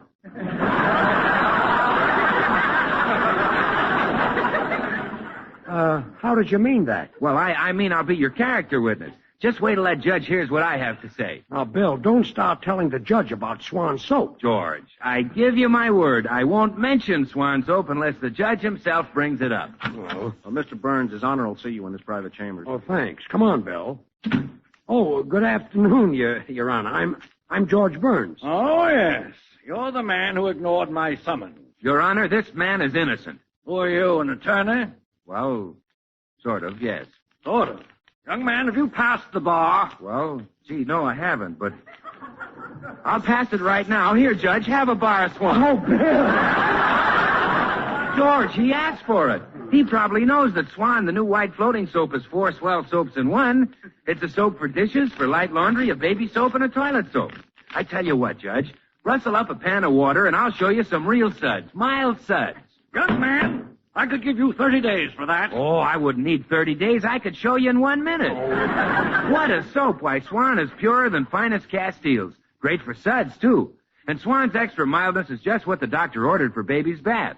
And because it is so mild, Swan's not only a great baby soap, it's great for anybody's complexion. And remember, you can break Swan in two. Bailiff, remove this man. But, Judge, Your Honor, Mr. Goodwin Mr. Goodwin is here as my character witness, and I'd like you to hear what he has to say. Oh, well, all right, Mr. Goodwin. Let's hear what you have to say. But make it quick. Yes, sir.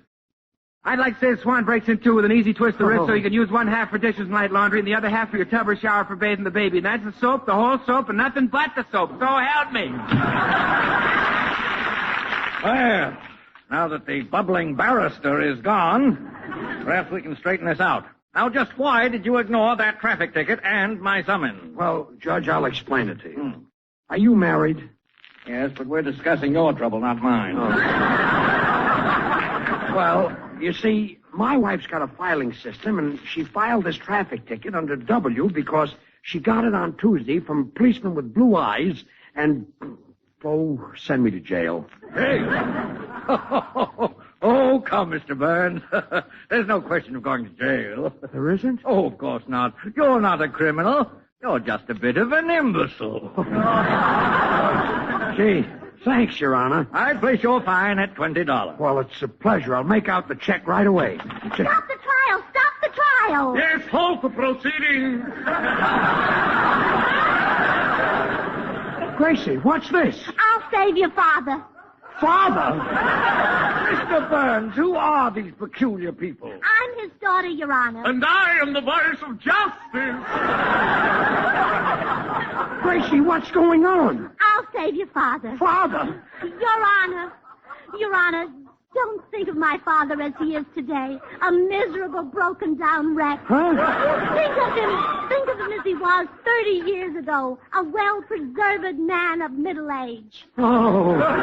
Listen to the voice of justice. I am the voice of justice. Oh, Your Honor, be fair. Prove that beneath that long black robe you are not indecent. But Gracie! I'll save your father. Father? Your Honor, don't send him to the jute mill. Don't make him spend his last feeble years making little jutes out of big jutes. Listen to the voice of justice. I am the voice of justice. Your Honor, my father wasn't always a criminal. When I was a little tot, he was gentle, kind.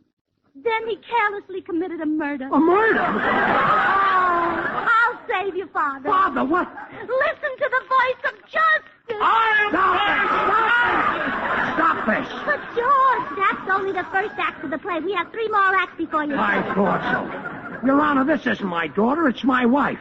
Now, could you just Take this check for $20 and let me get out of here? Wait a minute. You say that woman is your wife? Yes.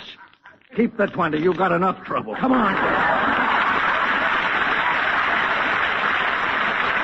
Folks, have you ever stopped to think how much money you spend for soap?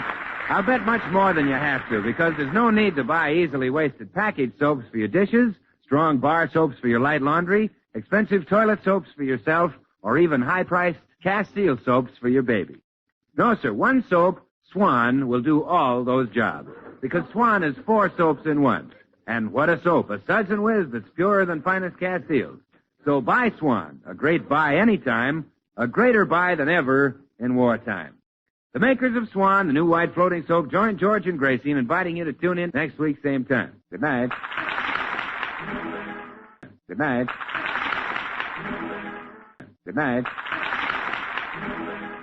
Good night. The Fred Allen Show, originally scheduled for this time, will not be heard. In its place, special service invites you to call on... Well, hello. Come right in. Oh, George, we've got company. George Burns and Gracie Allen. Come on in, soldiers, sailors, and Marines of the United Nations, as the Special Service Division rebroadcasts the Burns and Allen Show. Paul Whiteman's orchestra and chorus start the proceedings with I Got Sixpence. I've got sixpence, jolly, jolly sixpence. I've got sixpence to last me all my life. I've got tuppence to lend and tuppence to spend, and tuppence to send home to my wife. No cares have I to greet me, no pretty little girl to deceive me. I'm happy as a lark, believe me, as I go rolling home. Rolling home, rolling home, rolling home, by the light of the silvery moon. Happy is the day when we line up for our pay, as we go rolling, rolling, rolling, we go rolling home. And now meet the people who live in the Burns house, George and Gracie.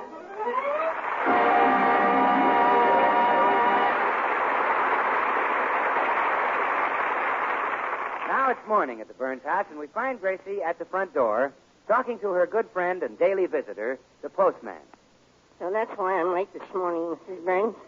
I was in the dentist's chair for 2 hours. Oh, you poor man. Did the dentist hurt you? Yes, but I didn't flinch. Not a whimper escaped my lips. I have nerves of steel. Oh, my goodness, Mr. Postman, you must be the Allen lad of the post office. How true. The muscles of my jaws were so strong, the dentist couldn't pull my tooth out. He pried and chiseled and hammered. Oh, how awful. Yes. Finally, the dentist couldn't stand it. He had to give himself a shot of Novocaine. Oh, you know, I used to pull a tooth by tying a string around it and fastening the other end to a doorknob. And then I slammed the door. I tried that. Here, I've got it in my pocket. Oh, it worked. Oh, and what a big tooth. That's the doorknob. Oh, yes. You know, when my father wanted to get one of his teeth out, he had a sure way. Gee, I'd like to try it. Oh, I wouldn't. You'd have to go all the way up to San Francisco and pick a fight with my mother. Oh, I wish she lived a little closer. Well, here's your mail. Just a magazine today. Oh, well, thank you. Well, goodbye, Mr. Postman. Goodbye, Mrs. Burns. Remember, keep smiling.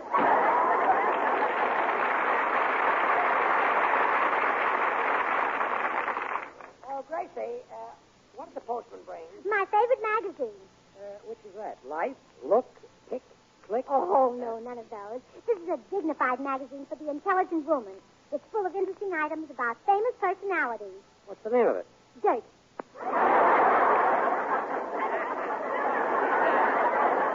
Yes, that's very dignified. It has real inside facts that no other magazine would dare print. And just listen to this item. Whose wife has been going out with who, and who is burned up about it? Who? Oh, naturally they don't tell that. They have to draw the line somewhere. Well, naturally. Oh, and here's the real news over here on the society page. It says that Freddie Langdon, the millionaire playboy, is opening up his Beverly Hills home for the summer. Freddie Langdon? Yes. Just look at these pictures of him. Oh, isn't he beautiful? He doesn't look like so much to me. Oh, look at this one in the baby suit. Oh, look how broad he is. I'm just as broad as he is. Yeah, but his is in the shoulders. He's probably got on water wings or something. Come in. Oh, hello, Gracie. Oh, hello, Tootsie. You're just in time. The new issue of Dirt came this morning. Oh, I adore Dirt. Oh, me too. And this week they have a picture of Freddie Langdon, the Playboy. Here he is in a bathing suit. How do you like him? Oh, Tootsie, for Pete's sake. Look, why don't you stop? I look as good in a bathing suit as he does. Ah, you're cute. What'd I do? How about those two girls who followed me everywhere I went at Ocean Park? Oh, I forgot to tell you, dear. They were lifeguards. Well, I don't believe it, and I still say I look as good as Langdon. I'll go upstairs and I'll put on my bathing suit and prove it.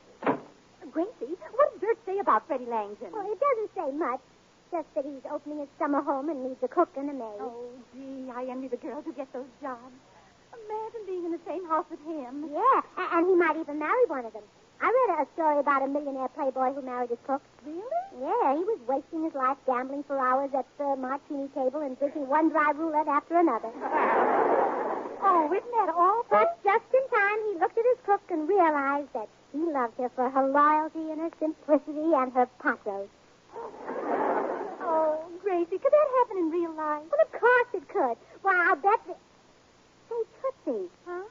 Why don't you apply for the job as Freddie Langdon's cook and marry him?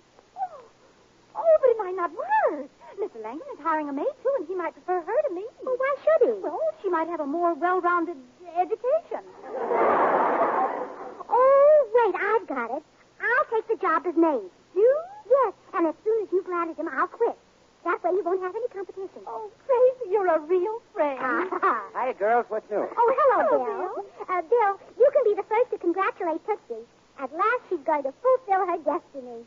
Really? Got a job as a stevedore, huh?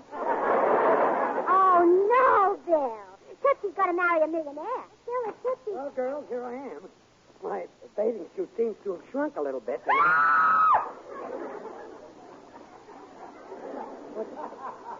What's wrong with Tootsie? Well, she's never seen you in a bathing suit, George.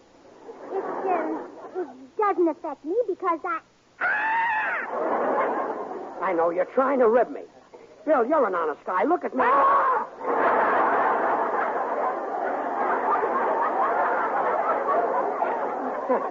Another comic. The suit is kind of tight, but it couldn't be that bad. I better take a good look in the mirror.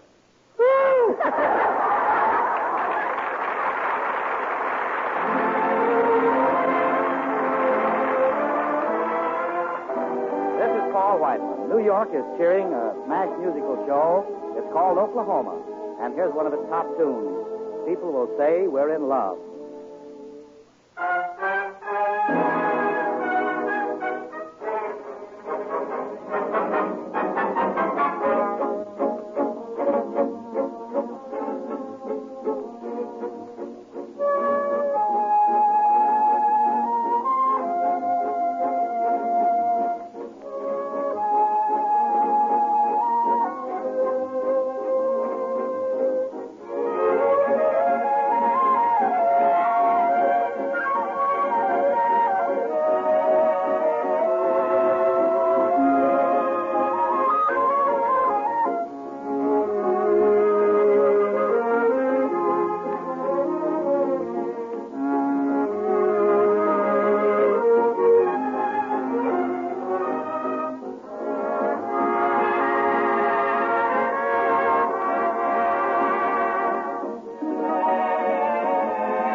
Gracie's plan to get Tootsie married to millionaire Freddie Langdon is now in operation. The girls are just arriving at his home, where they hope to be hired as cook and upstairs maid. Oh, be still, my heart. Do I look all right, Gracie? Let's see. Oh, your hat doesn't seem to be on quite straight. Oh, dear. Oh, no, that's all right. It's just that your face is on a little crooked. Oh, thank goodness that's all it is. Now, remember, Tootsie, let me do the talking, huh? Yes? Are you Freddie Langdon, the well-known playboy? Playboy? Just who are you? Well, we've come to answer your advertisement for 2 servants. Oh, well, that's different. At last I've got help. Come right in. You think we'll do? Well, you'll do as the maid, but I don't know about your friend here. I need a cook, not a butler. Oh, no. This isn't a butler. This is Miss Stagwell, the cook. Oh, I see. Is that her regular position? Oh, no. The damp weather makes her bend over like that. Say how do to Mr. Langdon, Tootsie. How do you do, Mr. Langdon? Hey!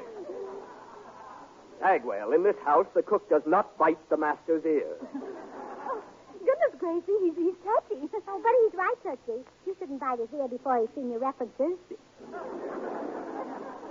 Now then, Miss, Lafleur. Mimi Lafleur. I'm a French maid. French? Oh, yes. And I wasn't always a maid. Once my father owned a castle in France. But we lost our castle and all our money.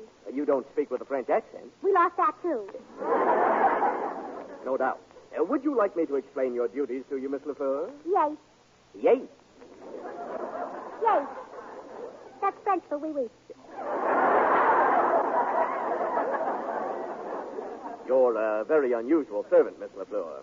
Where was your last place of employment? Oh, I've been working for a party named George Burns. And why did you leave him? Well, Mr. Burns wanted me to be more than a maid to him. Beast. I don't blame you for quitting a rotter like that. Dad, why do there have to be such men? I don't know. Sweet, innocent girl like you. You, really are an awfully cute little thing, Miss Lafleur. Oh, Mr. Langdon. Oh, yes, you are, Miss Lafleur. Or do most people call you Mimi? Oh, no. Very few people do. Has anyone ever told you you're very good looking? Naturally. I should think they would. Your eyes are like stars, and your lips... Oh, what's the matter, Tootsie? Gracie, am I mistaken, or am I getting nowhere here? Oh, that's right. Mr. Langdon, you shouldn't be telling me those things. You should be telling them to Miss Stagwell. To Miss Stagwell? Well, certainly. Someday Miss Stagwell will make a lovely wife for some nice man. Well, thank goodness I'm a rat. Oh, but Mr. Langdon, wouldn't it be wonderful if you were my rat? Stagwell, I'm interested in you only as a cook. Now, if you'll pardon me, I'll get the key to the servants' quarters. Make yourselves at home. Gracie, this is awful. I haven't got a chance with you around. Oh, well, don't worry. I'm going home right now, and you'll have him all to yourself. Oh, wonderful. But, Tootsie, you'll be all alone in this house with a strange man. Is that all right? All right.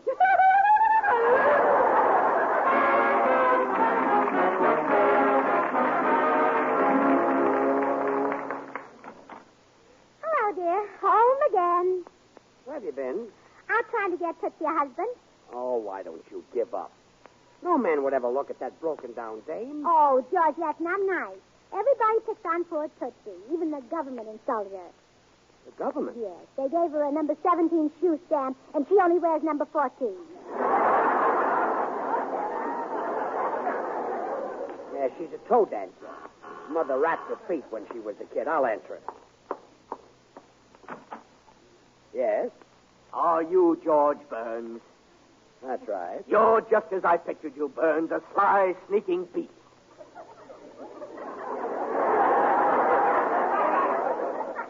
Huh?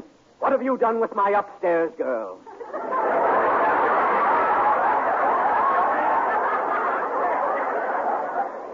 Your upstairs girl? I know she's here. My cook told me so. And I'll get her if I have to tear this house apart. Oh, yeah? Well, you just try it, and I'll show you. What? I'll straighten up after you, I guess. Oh, hello, Mr. Langdon. Mimi. Mimi? Am I too late, Mimi? Has this brute pursued you from room to room? Oh, no, not since 1931.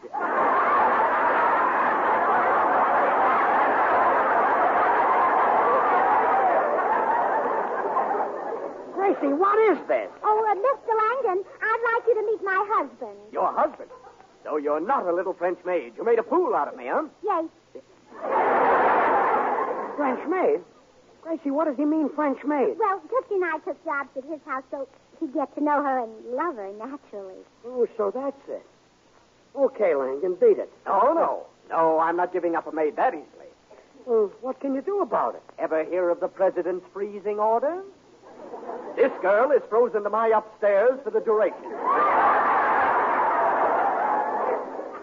But we're married. I can't help that, brother. Go argue with the president. Oh, my goodness, George. We can't go against the president. I guess I'll have to stay frozen. Goodbye. But, Gracie! Oh, I'm sorry, dear, but I'll see you again just as soon as I thaw out.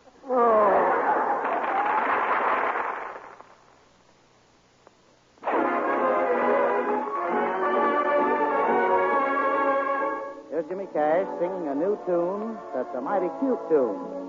The Right Kind of Love.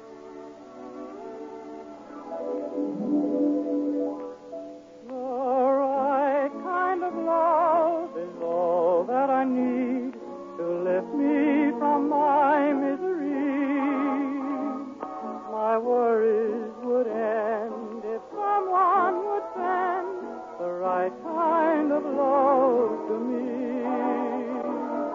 The right kind of love is so hard to find. It's rarer than pearls in the sea. I tried and I tried, but just can't decide the right kind of love for me. What I'm looking for in the one I adore isn't diamonds and rubies and stars. She just has to be kind of crazy for me. Now, please, is that asking too much?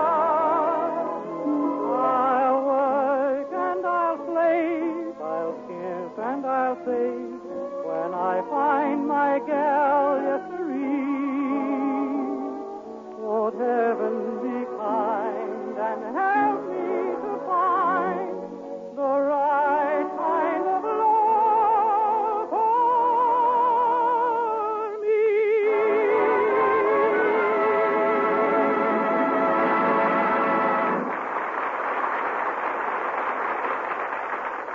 When Freddie Langdon took Gracie away, George was in a panic. He didn't know how to handle the situation, so he turned for advice to a man whom he had always respected for his intelligence, keen judgment, and utter lack of fear.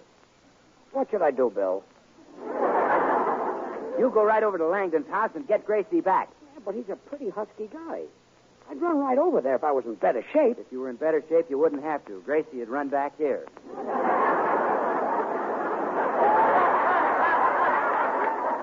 Now, look, Bill, Listen, George, I'll bet you could take this fella, Langdon, if you used the Goodwin system. What's that? Well, you just grab his right arm in your left hand, grab his left arm in your right hand, pull him toward you, wrap both arms around him, and squeeze until he gives up. Well, do you think it'll work, Langdon? Well, I don't know. I never tried it on a man. Okay, Bill, that's enough. I'll do my own thinking. How I do. Come in. Greetings, friend Burns. I trust I find you well. Oh, hello, Cue Ball. Cuba.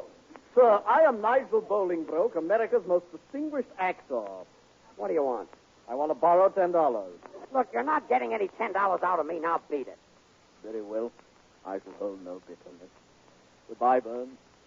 Farewell to you, handsome Bill. Well, farewell, Cue. What'd you call me?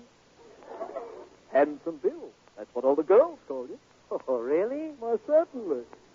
And you know, handsome Bill, I've always wondered if you're as generous as you are handsome.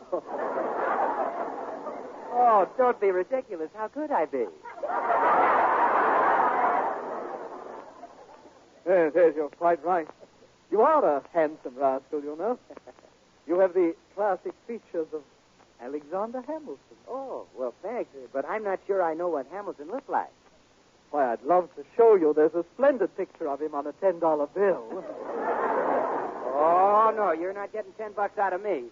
I fear I am left with but one alternative. I shall be forced to teach some wayward youth the rudiments of snooker. Wait a minute. Cue ball, I just had a thought. How would you like to earn that $10? Sir, if your thought involves work, perish it. Look, all you have to do is ask. Do you think you could play the part of a girl's father? Why not? One of the greatest roles was that of Colonel Cobb, father of Mary Lou Cobb, in a drama of the Old South entitled Moonlight and Cornpone. Well, okay, today you're Tootsie Sagwell's father. Yes, Colonel Sagwell. Come on, I'll explain it to you on the way. One moment, please. Surely you don't expect to purchase my thespian artistry for a mere $10. I should have been paid $10 for one word. Look, do you want the job? Yes. Well, here's the 10. You see, I still get $10 for one Well, word. come on, let's go.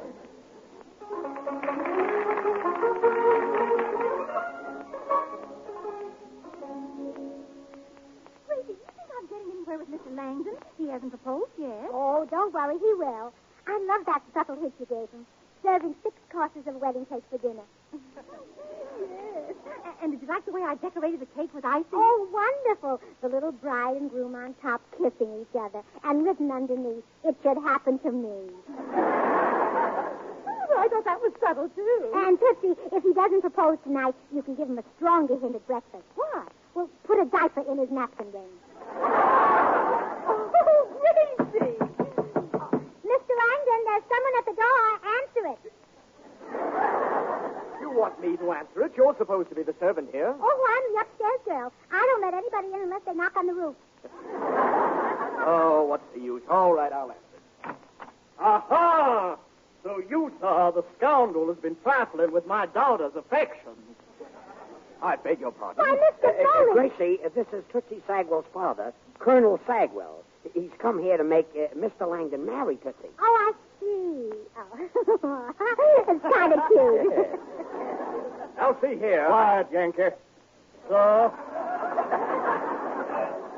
Sir, if you all know what's good for you all, sir, you all better marry my little gal right now. Tell me, daughter, did this guy Yankee try to take advantage of you?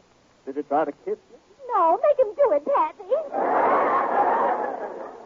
Confound you, sir.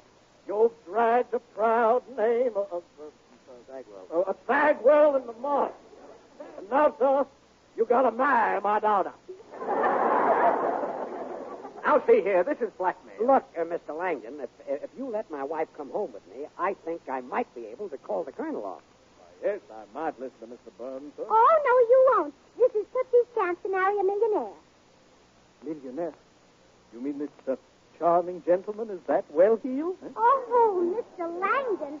Mr. Langdon is fantastically rich. Well, Mr. Langdon, perhaps you and I can arrive at an amicable financial settlement. Hey, you can't do that. You gave me your word. My word, sir, is absolutely worthless. Now then, Mr. Langdon, shall we say $50? Fine. Now, just a minute, Mr. Langdon. You don't have to give him a cent. He isn't Tootsie's father at all. He's a pool-room bum I hired. My dear Mr. Burns. Yes. I despise you. Oh, come on, Gracie. We're going home. Oh, no, you're not. She's still my upstairs girl, and she's still frozen to a job. My, it's been a long winter, hasn't it? But look here, Langdon. She's my wife. She belongs with me. That's right, and you're not going to separate us. Gracie, have you got an idea? Yes, George. Let me hear you say, dinner is served. Oh, no. No.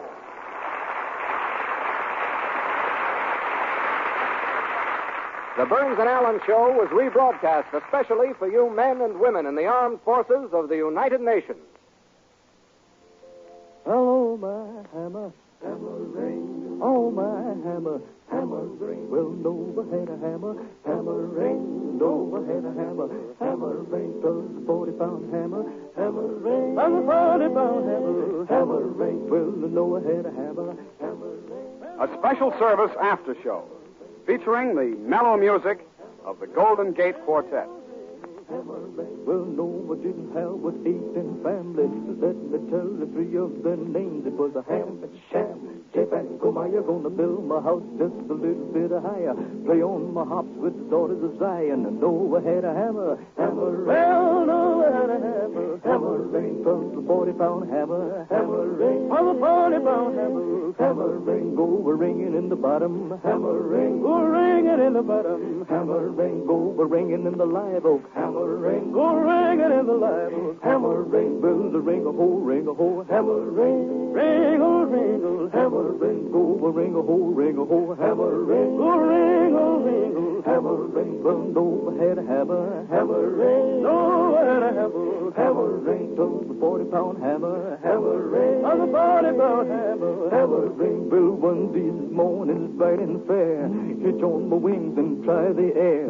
Fly way up on angels' wings. Them don't see me, gonna hear me sing. Gonna fly way up on the mountain top. Make my wings go flippity-flop. Cause overhead a hammer, hammer ring. Overhead a hammer, hammer ring. Turn 40-pound hammer, hammer ring. On the 40-pound hammer, hammer ring.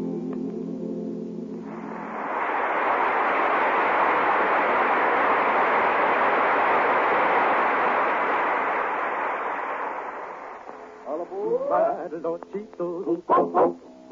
Get on board. And I get to take it down by Lord Cheetos. All aboard. All aboard. The train is coming.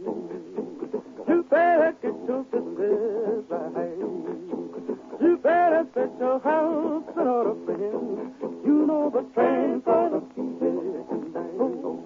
Don't you have the whistle bow, have the bells and sing. Don't you have the engine exhausting, friend. You know the train's gonna be there tonight. Now before she enters the pearly gates of heaven, can't you imagine that you can hear the train go? She goes so proud, lots of good. You know the train's gonna be there.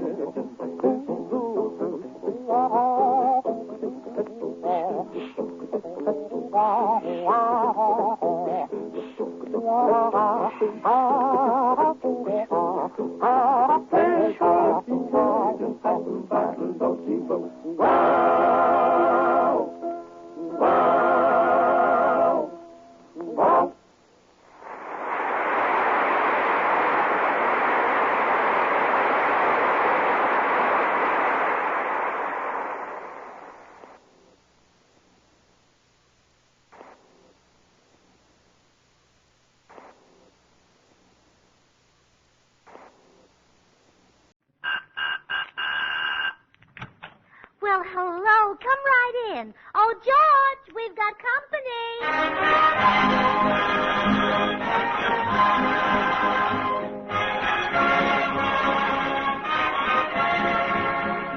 This is Bill Goodwin speaking for Lever Brothers, makers of Swan, the new white floating soap that's purer than finest gas steels.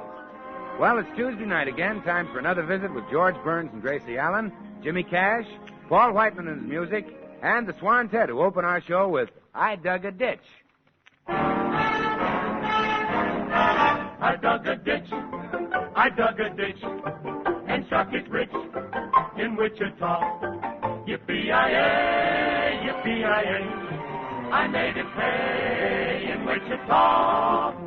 Oh, I could keep on digging like I've been digging before, but now I'm feeling so hot diggity, I want something more. I've got an itch to leave that ditch. I want to go back to Marine was stuck to me before. I dug a ditch and struck it rich in Wichita. I got an itch to leave that ditch. I want to go back to Marine who stuck to me before. I dug a ditch and struck it rich in Wichita. And now meet the people who live in the Burns house, George and Gracie. Here they are.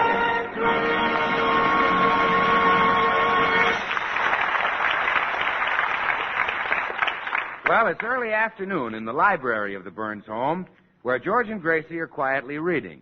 Gracie finishes the last page of her book and puts it aside. Oh, George, that was beautiful. Huh? What'd you say? I said it was beautiful. Well, you can't buy it. You've got enough hats. Well, I'm not talking about hats. It's this book I just finished reading. I think it's the best thing ever written by Mary Roberts Rumpelmeyer. Mary Roberts Rumpelmeyer? That's right. Well, I never read any of her stuff. What she got on the ball? Everything. There just aren't any better books than Love in Latvia. That's about a pure young American girl who wins a haughty Latvian nobleman. Or Desire in Denmark.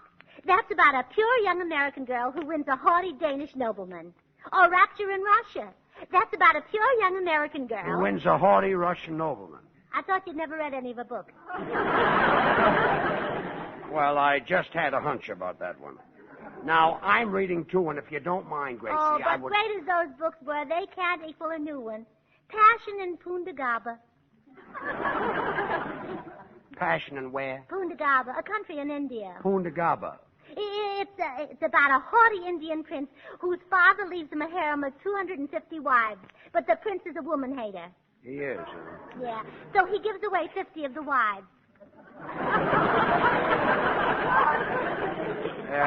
That only leaves him 200 to hate. Yes. Hmm. Then along comes this pure young American girl, and in spite of the prince's gold and money and jewels, she wants to marry him. Greater love has no babe. Yes, but the prince doesn't love her, so she drops a secret love potion in his coffee, and he proposes, she accepts, and they spend their honeymoon on top of an elephant. That's the worst piece of tripe I ever heard. Why, George, it's beautiful. It's awful. Why don't you read something that's intelligent and might improve your mind? What are you reading? Cowboy love tales. I don't care. I still think Mary Roberts Rumpelmeyer is... Say, if I could find a love potion for Tootsie Sagwell, she could get a husband. Gracie, that dame couldn't get a husband with a Mickey Finn. Oh, George, that's not nice. Why do you waste your time on her, Gracie? She's homely and skinny and... You just refuse to see her good points. I'll admit she only weighs 76 pounds, but she's 6 feet 3 inches tall. Take my advice and forget Tootsie and forget the love potion. Hi, people. Oh, hello, Bill. You're just in time for Gracie's latest brainstorm. It's not a brainstorm, Bill. It's a problem. I want to get a love potion that Tootsie could drop in a man's coffee. Oh, well, gee, that is a problem. Where could you find coffee? Bill, I've been trying to tell Gracie that love potions are a lot of hooey. Oh, and he's right, Gracie. Love potions can't help you unless you've got that certain something. Call it oomph, call it it. Some people have got it, some people haven't got it. Have I got it, Bill? Oh, sure, Gracie. Oh, thank you. You've got it too, Bill. Oh, thanks. Ain't misbehaving. Yes, as I said, Gracie, some people just haven't got it. Thanks, kid. Yeah, look what happened to me last Sunday down at the beach. I started for the locker to take my shower, and the women mobbed me. Oh, brother. Well, Bill, the women saw you had it. Oh, sure, I had 2 cakes of it. And they wanted one. 2 cakes of it? Yeah, Swan, the new white floating soap. You see, Swan's not only swell for a shower or for your hands and face, but it's great for bathing the baby. And just the soap for your dishes and your light laundry. 4 grand soaps in one. Well, what happened, Bill? Did the women take the Swan soap away from you? After a delightful struggle.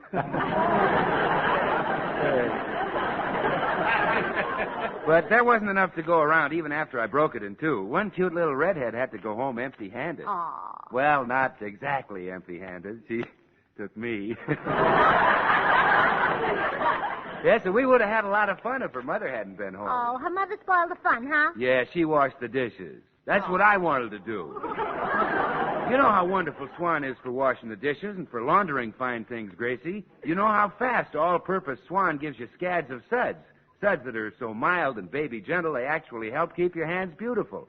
Help keep them soft and lovely. Oh, my goodness, Bill. I'm going right out to the kitchen and see if I have plenty of Swan soap. I don't want to miss the fun of doing the dishes tonight. Enjoy yourself, dear. People can't say I don't show my wife a good time. Come in. Well, greetings, friend Burns, and you too, friend Goodwin. Well, the Pool Hall Hamlet. What's up, cue ball? I suppose you want to put the bite on me for a 5-spot, huh? Sir, do you take me for a common beggar? Do you dream that I would humble my pride to borrow $5 from you? And what do you want? $10. I thought so. Nothing doing, cue ball. Oh, gad, but you're a beast, sir. A beast. Friend Goodwin. No use, cue ball. I'm a beast, too. Let's pause for a moment. We'll return to the Burns and Allen Show right after these messages.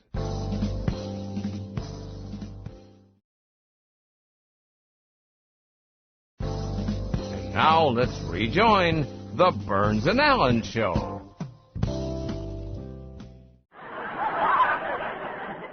Mr. Goodwin, would you let a mere $10 ruin our friendship? Well, not necessarily. I'd let almost anything ruin it. Oh, it isn't for myself that I need this paltry sum. Mr. Burns, it's for a little old lady that I know. It may be only $10 to you, but without it, I fear that this poor little old lady will do something desperate. You mean? Yes. She will eject me from her boarding house.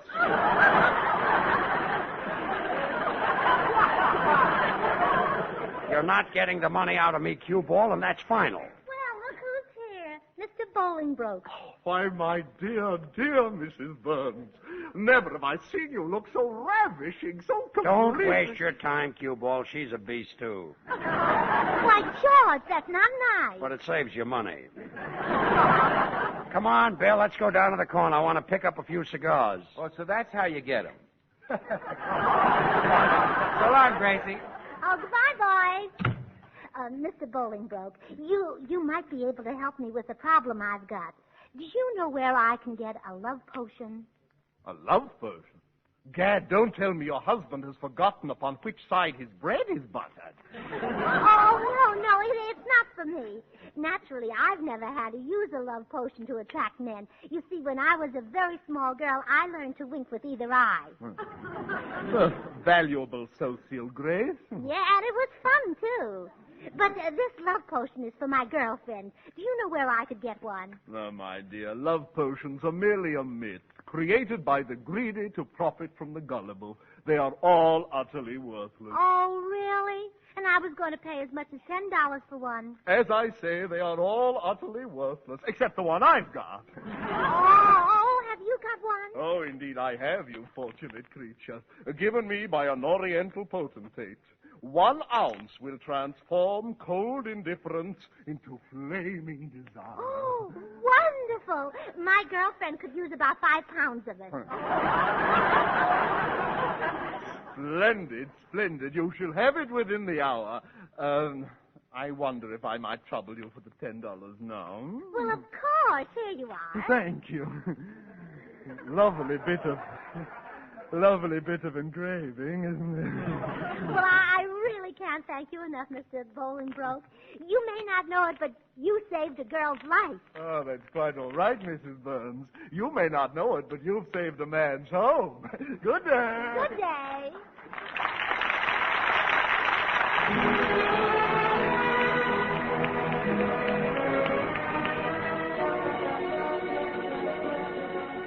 This is Paul Whiteman. Here's a really charming tune that looks like it's going places. It's called Poinciana.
over as soon as I hung up the phone. Is it here? Is the love potion here? Oh, yes, it came a few minutes ago, Tootsie. Oh, marvelous. Let's see it.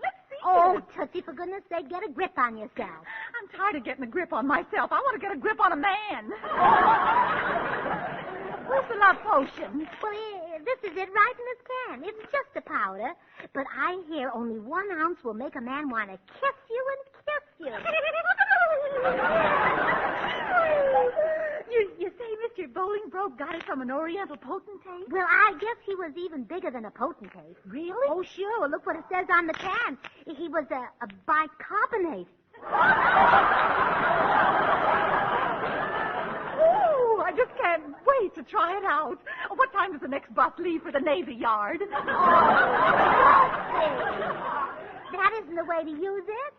No. Pick out one man you'd like to marry, and we'll give it to him. Well, let's see. How about Alan Ladd? Oh, Alan Ladd. Tootsie, you don't want to rob the cradle. I do if Alan Ladd's in it. Well, I think you'd better take someone more mature. How about Victor? Oh, I love Victor Mature. Oh, I know just the husband for you. How do you like Humphrey Bogart? Oh, I'm mad about the boy.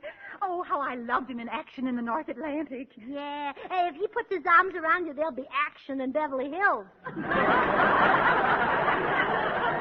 yes. But he's so tough, I don't think we could get him to swallow the potion. Oh, that is a problem. Say, I know how we could get Charles Boyer to swallow some. How? Put it on Irene Dunn's neck. But then he'd fall for her. Oh, yeah, I guess so. What about Walter Pigeon? Don't even ask. Just give it to him. You know, Tootsie, your husband doesn't necessarily have to be an actor. I'm very happy with George. Well, I kind of like actors. Oh, my, it's so hard to decide. Alan Ladd, Humphrey Bogart, Charles Boyer, Walter Pigeon. Would you rather have a nice butcher? No, I think one of those will do. Say, we're not even absolutely certain this love potion will work. Maybe we ought to try it out first, huh? That's a wonderful idea, Gracie. Who can we try it on? Well, Oh, it's my precious little ducky. Gracie, why don't we try a dose of the you-know-what potion on Herman? Oh, well, that's silly. He's too young to know anything about you-know-what. Oh, I'm sure he's never you-know-whatted. Maybe he's smarter than you think. Well, I'll find out. Herman, let's have a little game. Now, suppose you were out in the yard playing with your rubber fish. Uh-huh. And a little girl duck came in and sat down beside you. Uh-huh. You'd just keep on playing with your rubber fish, wouldn't you? Herman. Oh, I was wrong, Tootsie. He's old enough.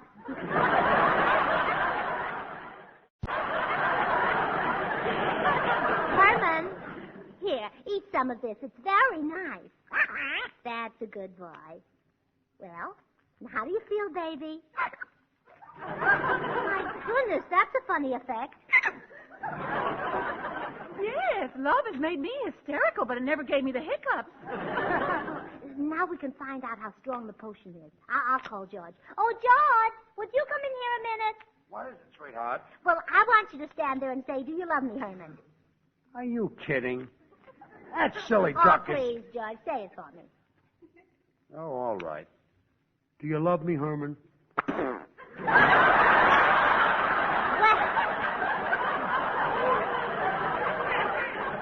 that's that. Run along, Herman.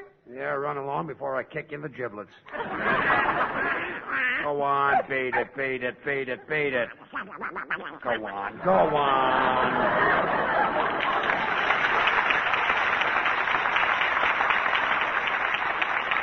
Well, dear, you can run along, too.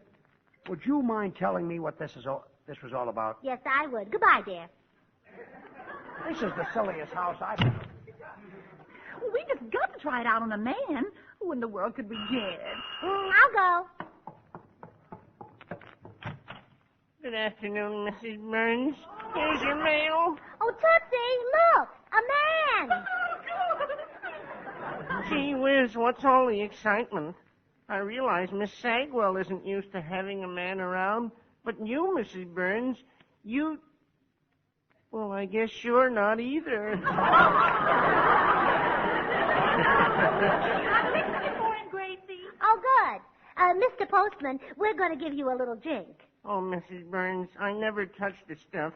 A stimulant is superfluous for a man with my pep and energy.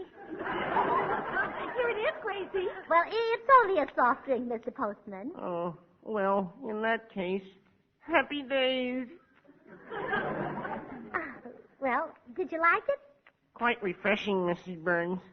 As a matter of fact, it tasted like... Pardon me.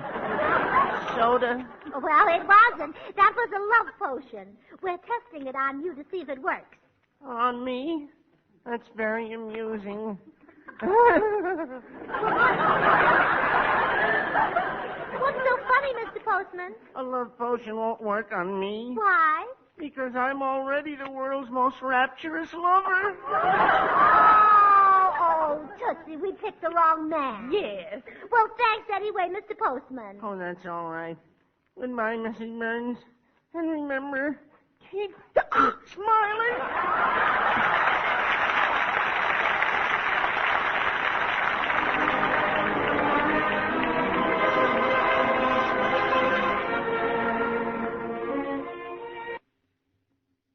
Jimmy Cash comes up with a mighty pretty contender for the all-time long title. You rhyme with everything that's beautiful.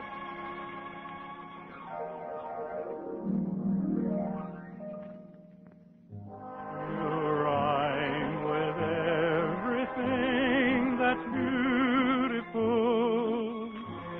with angels and moonlight, with heaven and stars, with rainbow and roses and island guitars.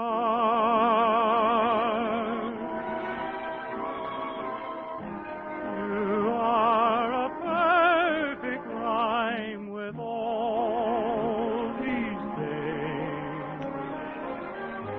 You rhyme with everything that's beautiful, with summer, with springtime, with sunsets that glow.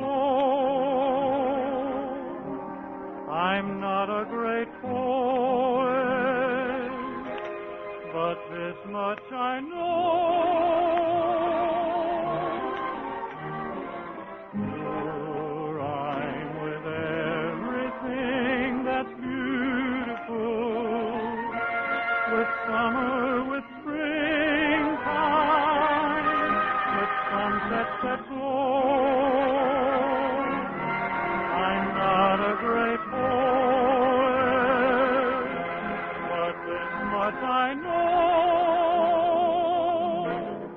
You rhyme with everything, everything.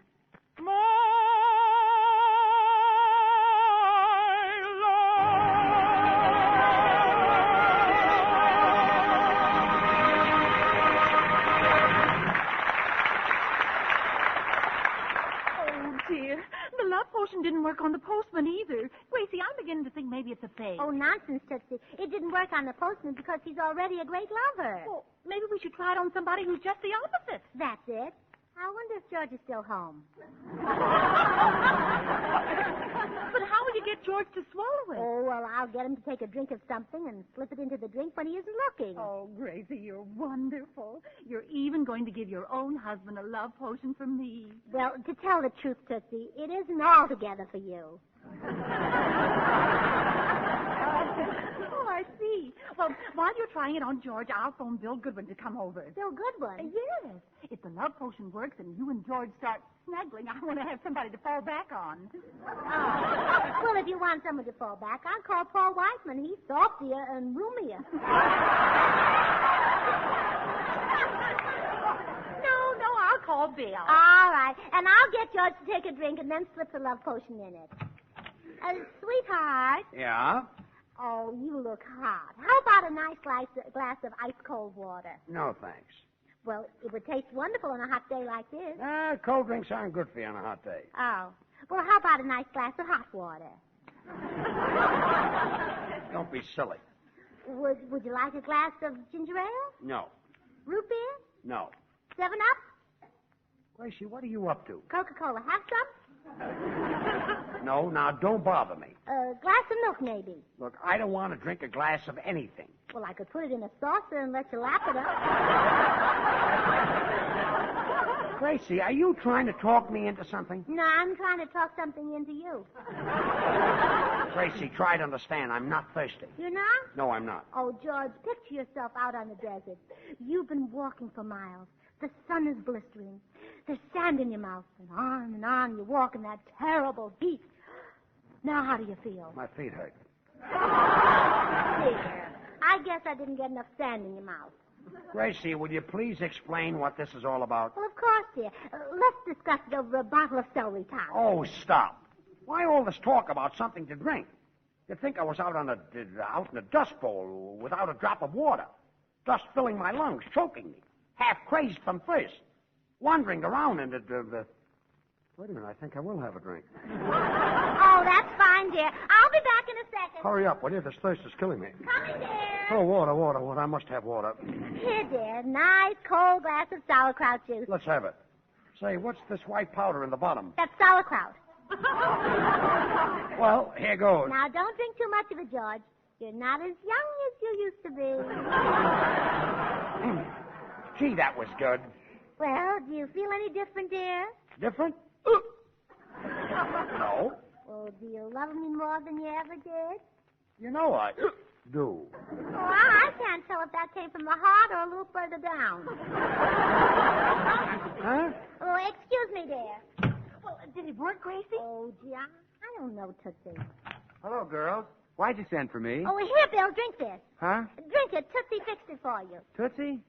Well, okay. Tootsie, here's how. She just wants to know when.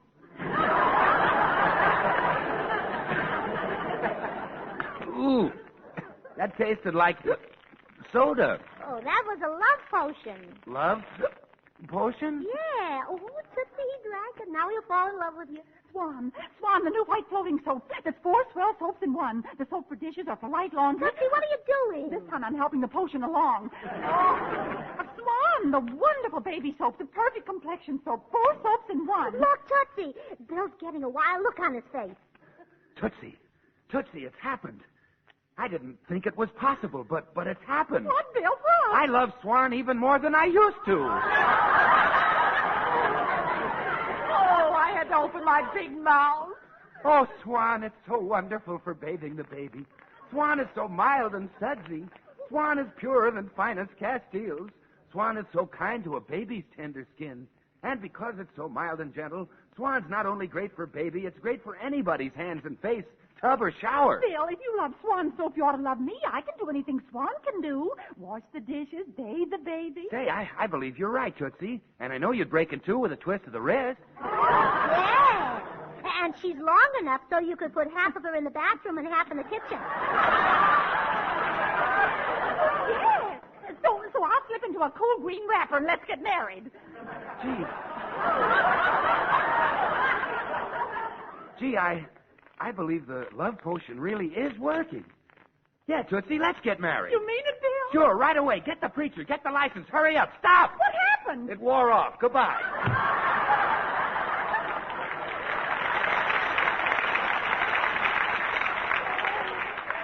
That love potion's no good. Now I'll never get married. Well, don't be upset, Tootsie. So far, we've only tried it on ducks and men. What's Tootsie bawling about? Well, Mr. Bolingbroke sold us a love potion. Bolingbroke, Gracie, that potion is a phony. It is not. Mr. Bolingbroke said that whenever Betty Grable works at the canteen, she slips it into the soldiers' coffee. That's not true. Oh, yeah? Then why do all the soldiers look at her that way? Look, get on the phone and get that Bolingbroke over here. I'll fix that pool room chiseler and take care of Tootsie at the same time.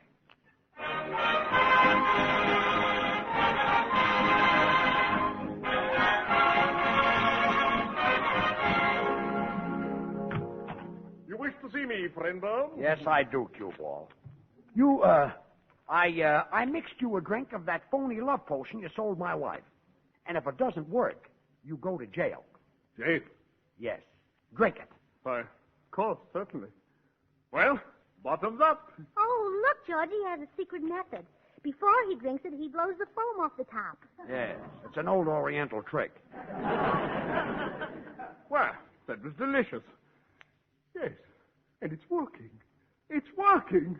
I love you, Burns. Well, goodbye. Come back here. Come back here. Look, cue ball. It's not me. There's a girl in the next room I want you to be in love with. And remember, no love and you go to jail. Sir, the potion never fails. Come forth, girl of my dreams.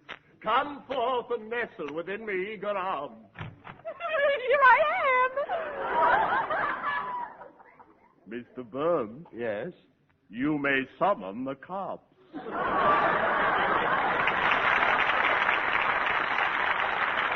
Well, folks, I'm just going to take a second to tell you why Swan is such a great wartime buy. Swan is purer than finest Castiles and a suds and whiz even in the hardest water.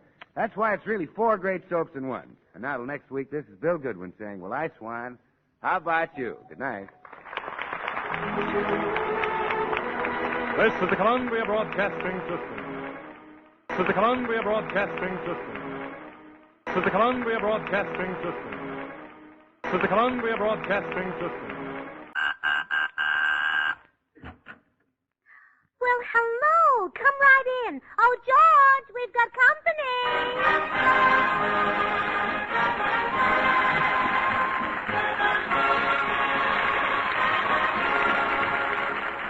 This is Bill Goodwin speaking for Lever Brothers, makers of Swan, the new white floating soap that's purer than finest Castile.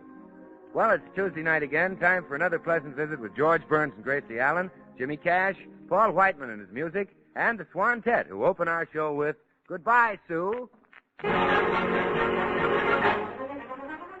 Goodbye, Sue. All the best of luck to you. You've been my only gal. What's more, my best pal. Please don't cry. Smile until the clouds go by. Don't kiss me, dear, just walk away. For I could never, ever say goodbye. Goodbye, Sue. Don't kiss me, dear, just walk away. For I could never, ever say goodbye. Goodbye, Sue. And now meet the people who live in the Burns house, George and Gracie.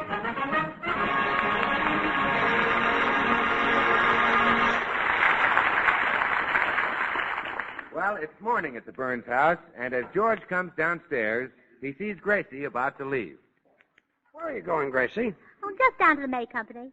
What for? Oh, to buy something. What?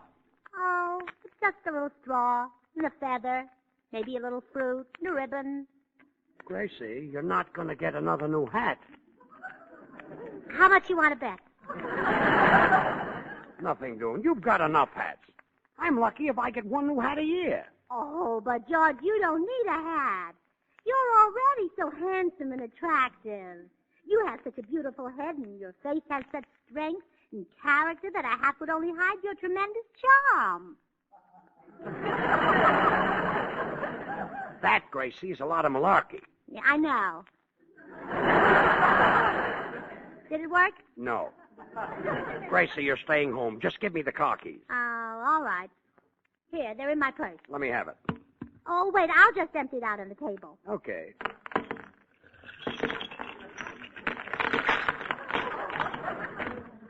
Is that all you've got in your purse? Oh, sure. I hate women who carry a lot of junk around. Gracie, what's this? A cowbell. Where'd you get it? I found it. Yeah, but why do you carry it around with you? Well, someday I might find a cow. Yeah, some farmer might have a hole in his pocket. Yeah. Oh, here's Oh, a my, letter drop I out. forgot to mail, George. What'd you say, dear? I said, here's a letter I forgot to mail. It's a fan letter to my favorite radio star, Mervyn Greenface. Mervyn Greenface? Yeah. Never heard of him. Haven't you ever heard the girl who says, "Give me a package of Beeman Steps and chewing gum, please"? Yeah? Well, Mr. Greenface is the fellow who gives it to her.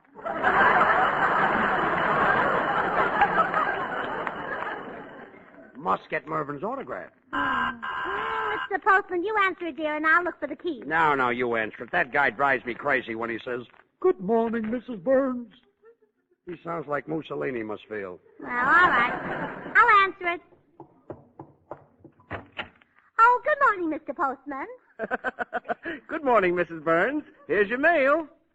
Why, Mr. Postman, you sound so different today. Yeah, I feel terrible. I got a hangover. Oh, you poor man. There's some tomato juice right here on the table. Well, hurry, Mrs. Burns. I'm sick as a dog. I feel like I'm going to die. Well, here you are, Mr. Postman. You just drink this down and you'll be a new man. Well, thank you very much. That's the way to drink it, every drop. Now, how do you feel, Mr. Postman? Oh, much better, Mrs. Burns. Now I'm my strong, virile self again. Oh, I knew that would do it. Well, goodbye, Mr. Postman. Goodbye, Mrs. Burns. Remember, keep smiling.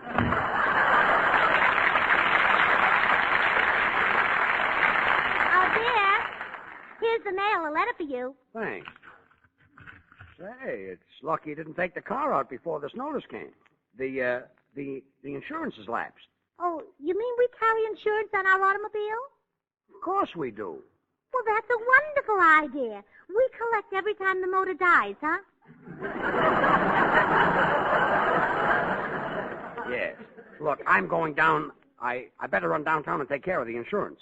And I want you to remember, don't touch the car until I get it straightened out. All right. Oh, hello, George. Goodbye, Tootsie. Gee, Gracie, has George got a chip on his shoulder? No, that's padding. The tailor tries to make him look healthy. Well, Gracie, the reason I rushed by, you know that cute little hat you were looking at the May Company? Yes. It's been reduced. No. Yes. It was $7, and now it's only $6.95. My goodness, at that price, it'll be snapped up. Yeah. If you want, you better drive right down there. Oh, I can't, Tootsie. George won't let me take the car. You see, our insurance... Hi, Gracie. Hello, Tootsie. Oh, hello, Bill. Bill, would you drive Tootsie and me down to the May Company? Well, gee, I'd love to, Gracie, but my car isn't running. Your car was all right last night, Bill. I saw you parked on that dark street. Oh, well, sure, I had to park, Gracie. My car got out of whack. Oh, wax got out of your car, too. Oh, Gracie, she wasn't a whack. That girl was a woos. Oh, a woos? Yeah, that's right. WWUS, Women Who Use Swan. Oh, I see. Wooses. Yeah. What about men who use Swan? Are they mooses? No, Gracie, they're geniuses. Because Swan is the perfect soap for a man's shower or tub. And, of course, every woman knows that Swan's not only a great toilet soap, but it's also the soap for bathing the baby or for doing your dishes and light laundry. Swan is actually 4 swell soaps in one. Well, Bill, look, if you'll excuse me, I just have to rush over to the May Company and get a hat. Why don't you and Tootsie stay here and have some fun? Have fun doing what? That's what I'm afraid of. I'm sorry, girls. I want to see Bubbles at 10 o'clock. Bubbles? Is that the woosh you were with last night? Oh, no. At 10, Mother's going to wash the dishes with Swan, and I want to see Bubbles. Have you ever noticed how fast all-purpose Swan gives you scads of suds? That's why Swan's so swell for dishes or for laundering your fine things. And say, those Swan suds are so mild and baby gentle, they actually give your hands a beauty treatment. Help keep them soft and lovely. Well, I'll see you later, girl. Oh, wait, Bill. Tonight after dinner, I'm going to be alone. You said it, Tootsie. Goodbye.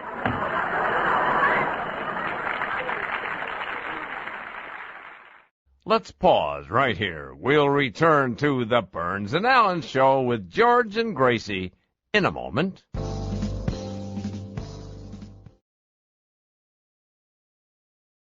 And now let's rejoin the Burns and Allen Show.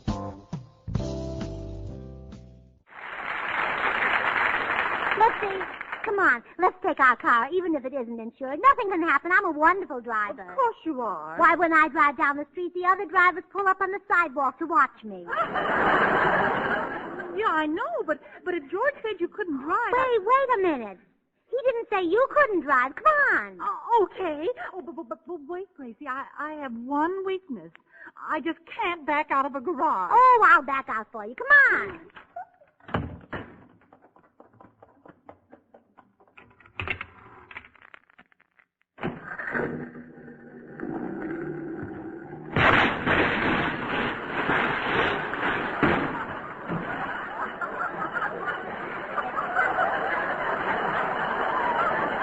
Tootsie.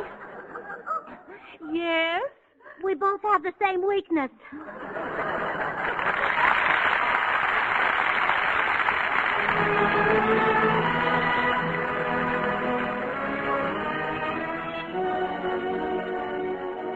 This is Paul Whiteman. Walter Donaldson, composer of such hits as My Blue Heaven, comes up with another swell tune, Nevada, and here it is.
After wrecking the car, Gracie and Tootsie went back into the house, where they're now trying to figure out some way to soften the blow for George. Oh, Gracie, George will be furious. He can't help but notice the broken fenders. Yeah. And even if he doesn't, when he starts to drive, he's almost certain to miss the back wheels. I know. We can't keep him from seeing what happened, but we might try to take his mind off it. See, that's a wonderful idea. For instance, I might try to allure him. I could put on a very sheer negligee. Oh, wonderful. Oh, we might try to frighten him. You could put on the negligee. Well, what about getting his sympathy? You could act like you were hurt in the crash. Oh, well, he'd never believe that. All I got was a tiny bump on the head. Well, it could be serious. I know a woman who got a little bump on her head and she lost her memory. Really? Yes. She didn't know who she was and she couldn't remember anything that happened. That's very interesting. Oh, look, Gracie, coming up the steps. It's George. Well, you slip out the back way, Tootsie. I can handle it. Gracie, I saw the car. I know you did it, so don't try to deny it. Didn't I tell you not to touch that car? Who are you?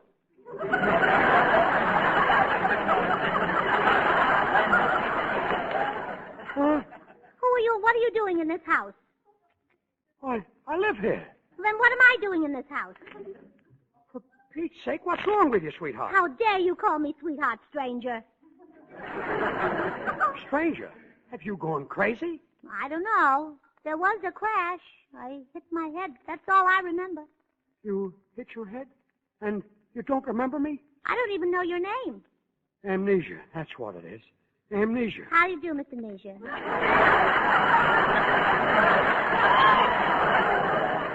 That's not my name. I'm George Burns. I'm your husband. You're my husband? Yes. Oh, please. This is awful. Look, isn't there something about me that's familiar? No, and there better not be, stranger. You've got to snap out of this. Here, why don't you take a look in this mirror? My, what a beautiful girl. Who is she? That's you. Oh, flatterer. Please, Gracie, try to remember who you are. Wait, I've got it. I'll bring in somebody you're bound to recognize. Oh, Herman.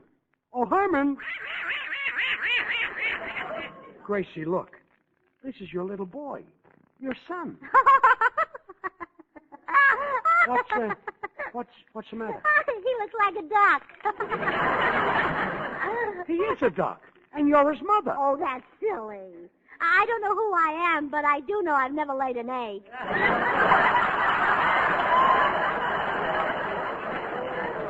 This is awful. Herman, say something to your mama. Doesn't that bring back anything to you, Gracie? Don't you remember how you always protected him when I got sore? Don't you remember how you always kept me from serving him for dinner? No, I don't. Your mother has lost her memory, Herman. Try talking to her just once more. I'm sorry, but I've never seen him before. The poor little thing. Well, don't worry, Herman. After all, you've still got me. Well,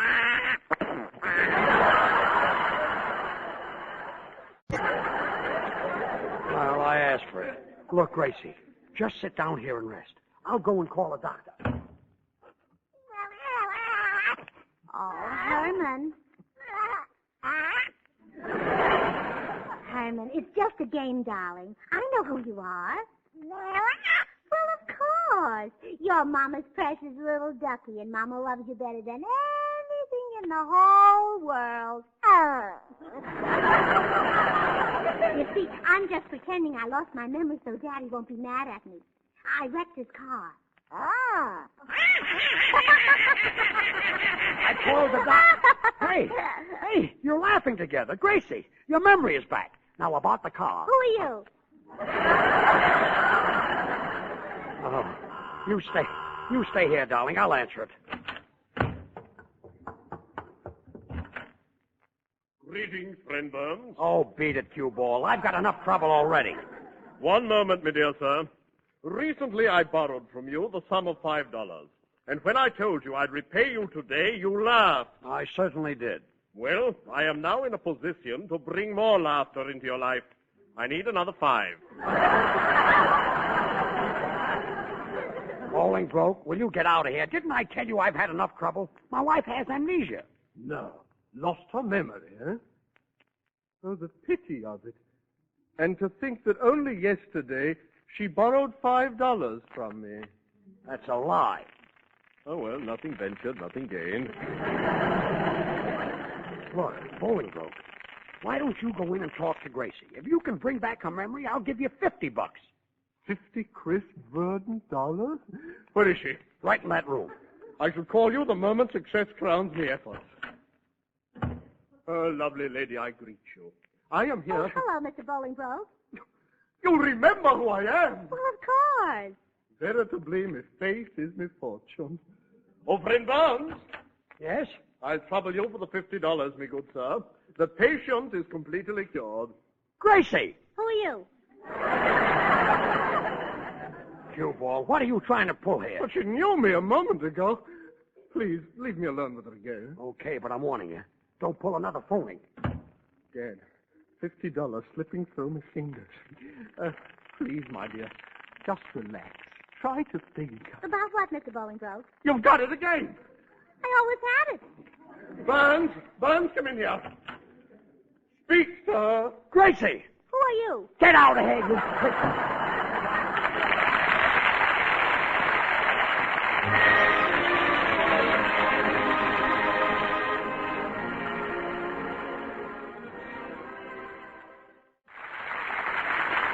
Well, the psychiatrist finally arrived and is now talking to George about Gracie's amnesia.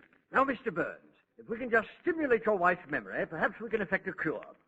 Tell me, what did she do before she was married? We were in vaudeville together. Ah, that may be it. Can you remember your old act? Why, sure. I'd come out alone at the opening and I'd sing, How do Mr. and Mrs. Audience? It is now my time to perform. And I'll present to you a little review in style, originality, and form. Then Gracie would come out. Rather risky after a thing like that, wasn't it? Why, it was great. And then we'd tell a few jokes. I'd say to her, what's the easiest way to raise corned beef and cabbage? And she'd say, with a knife and fork, and the audience would die. Suicide, no doubt. Well, at any rate, I think we're on the right track. Now go into your wife's room and go right into your opening number. It may bring her memory back as suddenly as she lost it. Swell, Doc. Gee, I hope it works. How do, Mr. and Mrs. Audience? It is now my time to perform, and I'll present to you a little review in style, originality, and form. Well? Who are you? I'm your husband. Don't you remember our old vaudeville days? Don't you remember that we got married while we were playing Poughkeepsie? Oh, you must have the wrong girl. I don't know how to play Poughkeepsie. Gracie, I'm talking about the stage. Don't you remember that your father sent you to dramatic school at the age of 8? My, I had a young father, didn't I? Gracie, what's the easiest way to raise corned beef and cabbage? Oh, well, now you're just being silly. I used to ask you that on the stage, and you'd say with a knife and fork. Why would I say a thing like that? To make the people laugh. I bet it didn't work. Well, I give up. I'll be back in a little while. Any luck, Mr. Burns? None at all. She keeps asking me who I am. She doesn't even know I'm her husband. Possibly you could recall her honeymoon to her. If you could make her remember those glorious 2 weeks or 3 weeks or whatever it was. Doc, we were in vaudeville. It was a half a day. Oh, I see. Well, no matter. That's something a woman always remembers, even if it's only subconsciously. You've got to bring that honeymoon back. Okay, I'll try. Gracie, I want you to think very hard. Does the Hotel St. Elmo mean anything to you? The Hotel St. Elmo. Yes. A little hotel in a small town. Yes. Red carpeting on the stairs. Yes. Room 206. That's right. A man. I remember a man. That's it. Who are you?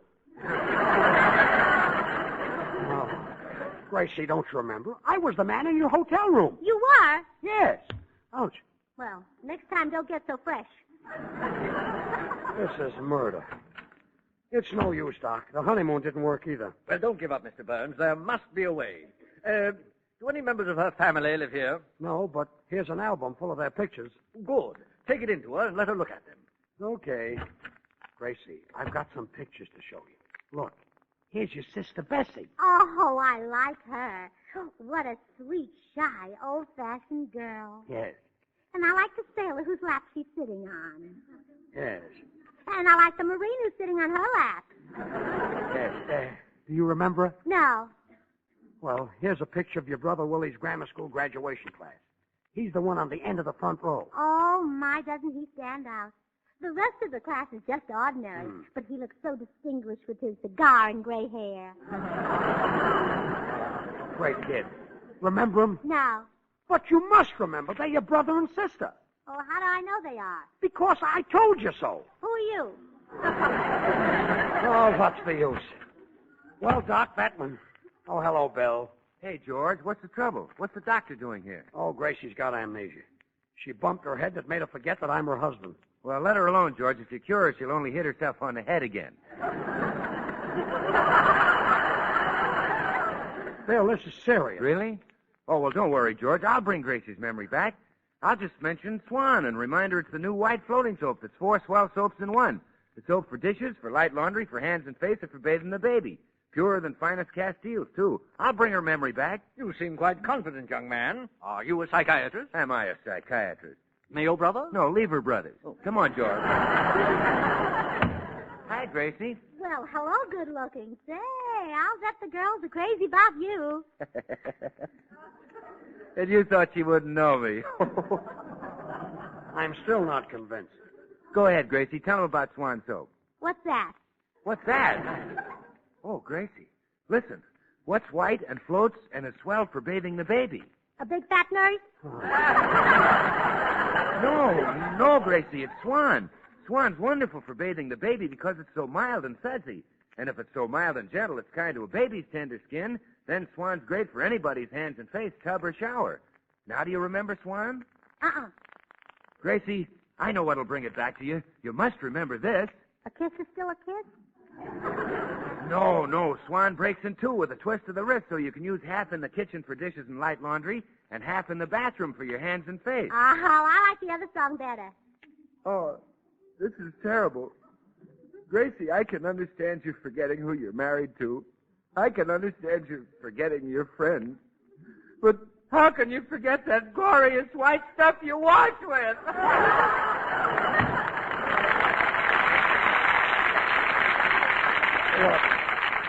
Sweetheart, this is driving me nuts. Can't you remember anything? Just something about a car and somebody who was going to be mad at me, that's all. Who cares about the car? If you got your memory back, you could wreck a dozen cars.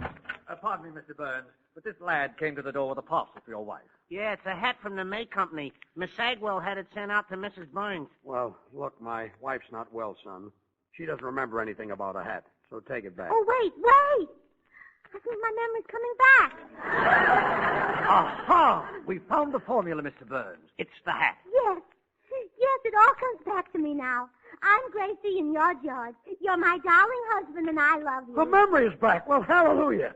All right, son, you can take the hat back to the store now. Take it back? Kiss me, Gracie. Who are you?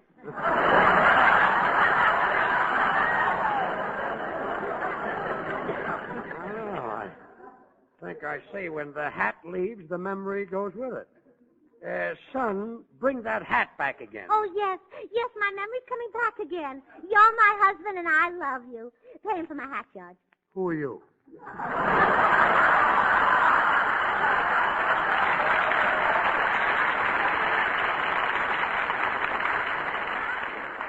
Huh? What am I doing here? Well, you live here, sweetheart. How dare you call me sweetheart, stranger? Oh!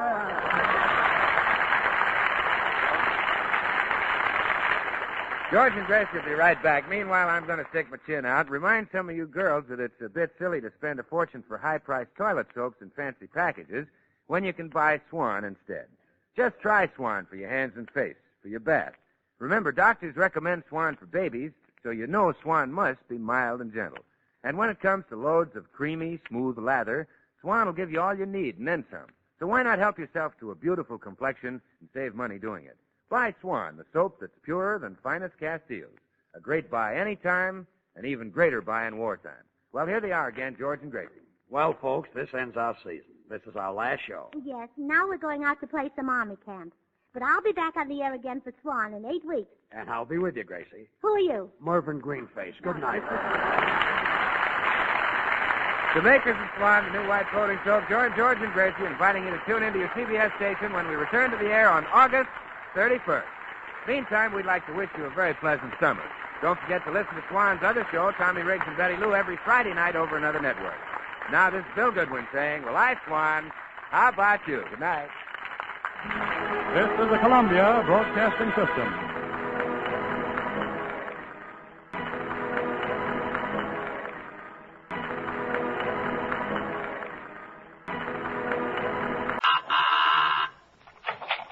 Well, hello. Come right in. Oh, George, we've got company.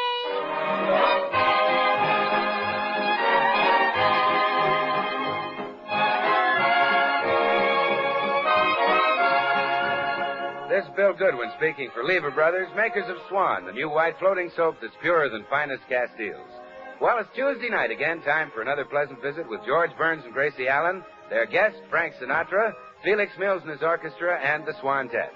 And now meet the people who live in the Burns house, George and Gracie. Here they are.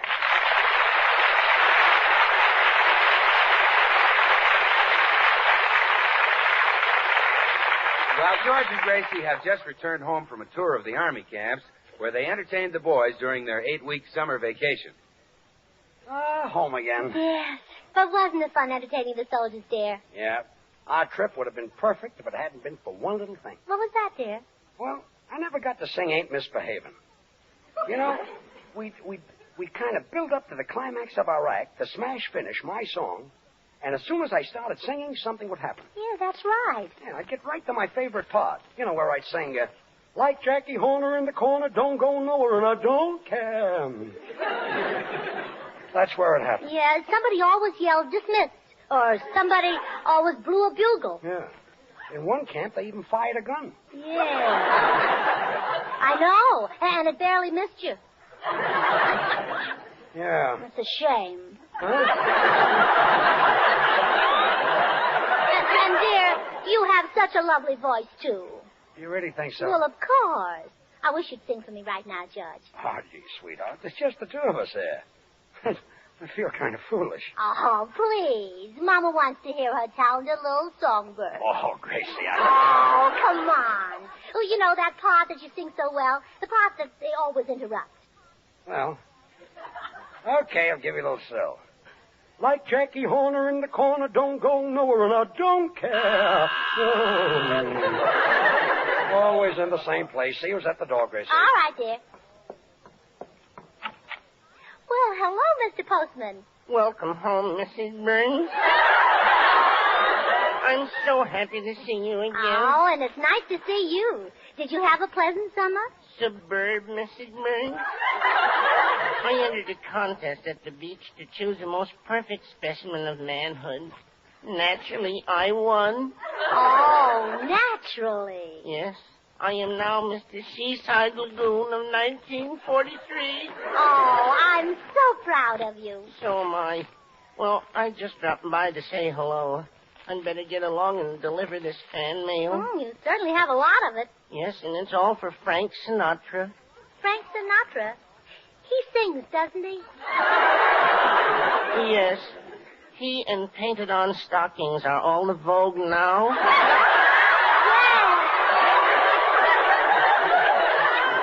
You see, I've never heard Frank Sinatra sing. Well, I sing just like him. I'll show you how I sound. This is just like Frank Sinatra sound. Let's get on. Oh, that's how he sounds? Exactly, Mrs. Burns. Well, thanks for your welcome, and goodbye, Mr. Postman. Goodbye, Mrs. Burns. Remember, keep smiling.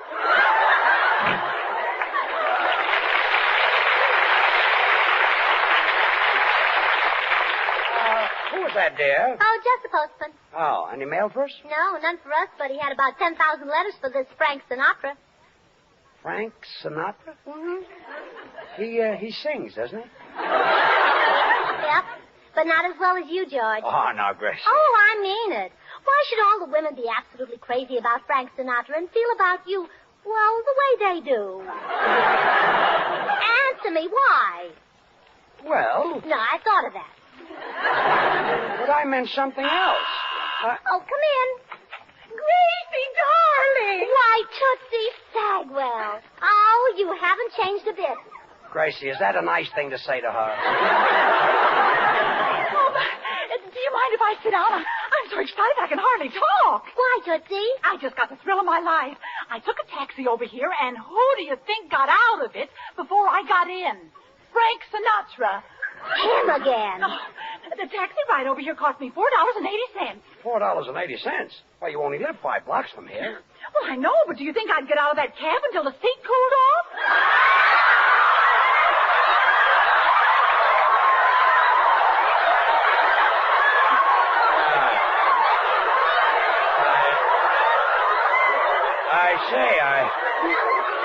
I see, Tootsie. In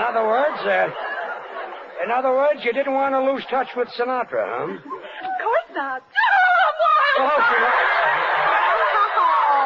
isn't that awful? Tootsie and the man anyhow. What do I see in him? Oh, Gracie, when he sings all or nothing at all never enters my mind.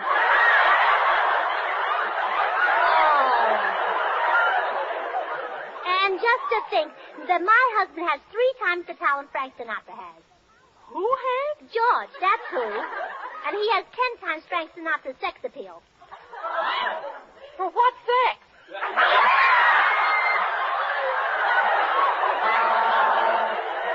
All right, you'll see. I'm going to do something about this. Well, hi, you people. Welcome home. Oh, Bill Goodwin, hello. Hello, Bill. Good to see you. George.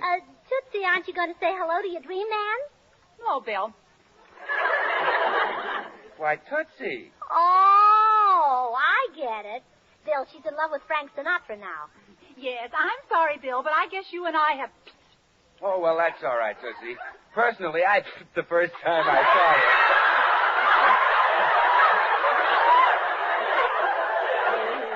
Oh, you're just jealous of Frankie. You just ought to see the crowd of women outside of his house when he sings in the shower. Oh, now. Wait a minute, Tootsie. Those women aren't there to hear Frank sing. Huh? No, they're trying to get at that soap he uses. Oh, right. Well, gee, you know how women go for Swan soap. You see, Swan is actually 4 swell soaps in one.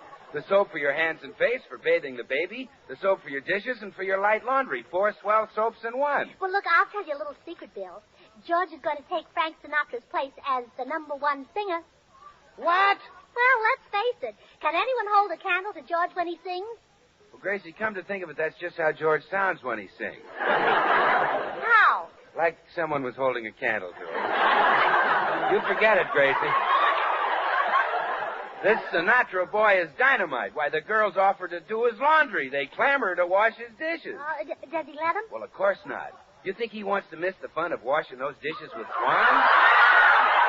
Why, that Swan's an ever-loving such and whiz. Swan is mild, too. So mild you don't have to worry about rough red hands. Swan helps keep him looking soft and beautiful. Oh, I wonder who's doing Frankie's light laundry. Well, whoever it is, I hope they use Swan, because Swan's a great wartime buy, and Frankie deserves the best. Oh, Frankie, that's all I hear. And it's so unfair when George is a much better singer. Ain't misbehaving. Oh, stop. Are you two kidding? Why, Frank Sinatra sang in the bowl a couple of Saturdays ago. That's nothing. George sang in the tub.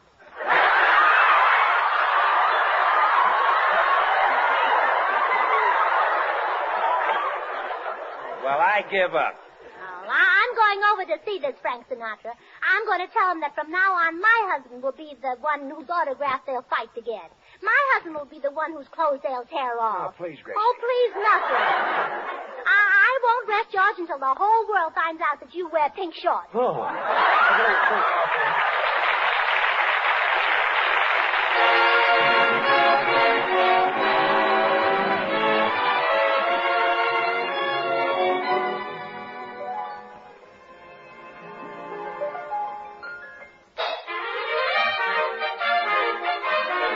There's gonna be a hallelujah day when the boys have all come home to stay, and a million bands begin to play.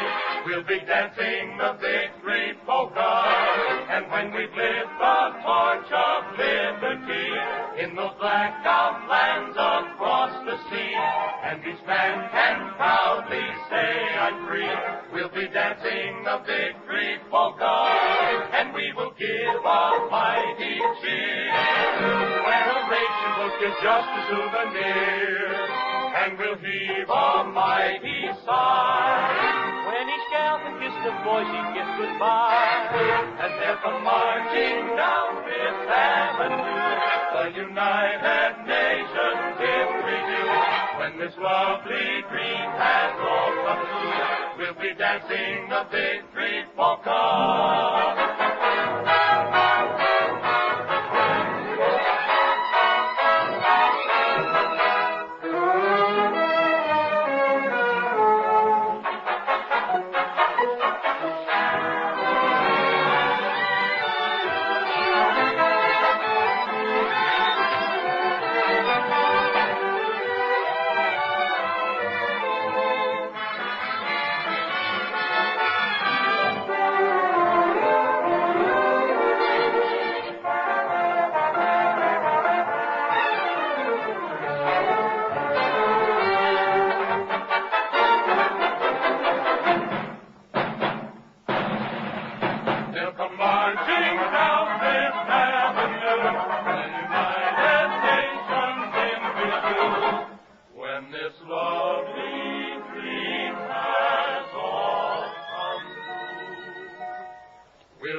Well, Gracie is just arriving at Frank Sinatra's house to tell him that he'll soon be out of a job, that her husband, George Burns, is going to replace him as the nation's swooner crooner.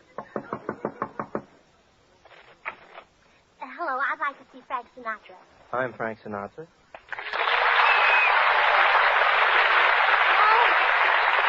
Oh, my goodness. Are you Frank Sinatra? Well, yes. Won't you come in? Well, No, thank you. You see, I have some bad news to tell you, but now that I see you, I haven't got the heart. Why not? Well, you poor boy, you look so hungry. Really, I'm not hungry, Miss Allen. Oh, you recognize me. Well, sure, although I didn't at first. I thought you were a high school kid after my autograph. Oh, you mean one of those teenage girls? Yeah. Oh, really? Of course, some people have the mistaken idea that I'm older than that. My mother and father, for instance. What do they know about Yeah, that? that's what I say. Well, what is it that you wanted to tell me? Well, I kind of hate to say it now after you've been such an adorable liar. Oh, that's all right. What's this bad news? Well, you see, I'm married to George Burns. Oh. That is bad. No, I think I know how you feel. You know how I feel? Yes, you see, for a long time, I didn't get much of my salary either. Oh, well, I'm afraid you don't understand, Mr. Sinatra. The bad news is for you. For me? Yes. Your career is over. What? My husband sings. Well? Well, there's only room for one swooner crooner, Frank Sinatra or George Burns, so naturally you've got to go. Well, maybe there's room for both your husband and me in the singing business. Oh, no. I'm afraid not, Frankie. You see, you're both the same type. I can tell because you both have the same effect on people. Well, what do you mean? Well, when you sing, women swoon. Does that happen when George sings? Well, even men faint.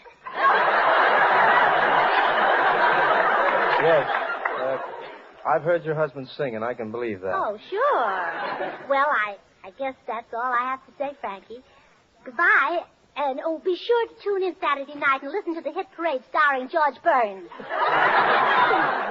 Just a moment, Mrs. Burns. I don't claim to be a great singer, but I do know that I'm better than George Burns. Are you out of your mind?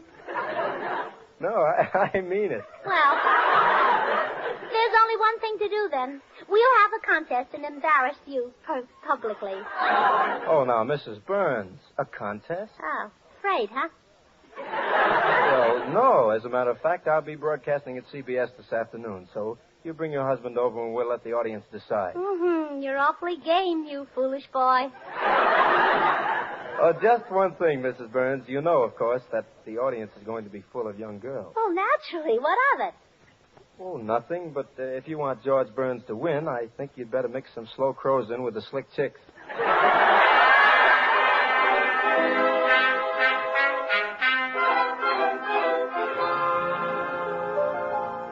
So that's what Sinatra said, huh? Slow crows, Mm-hmm.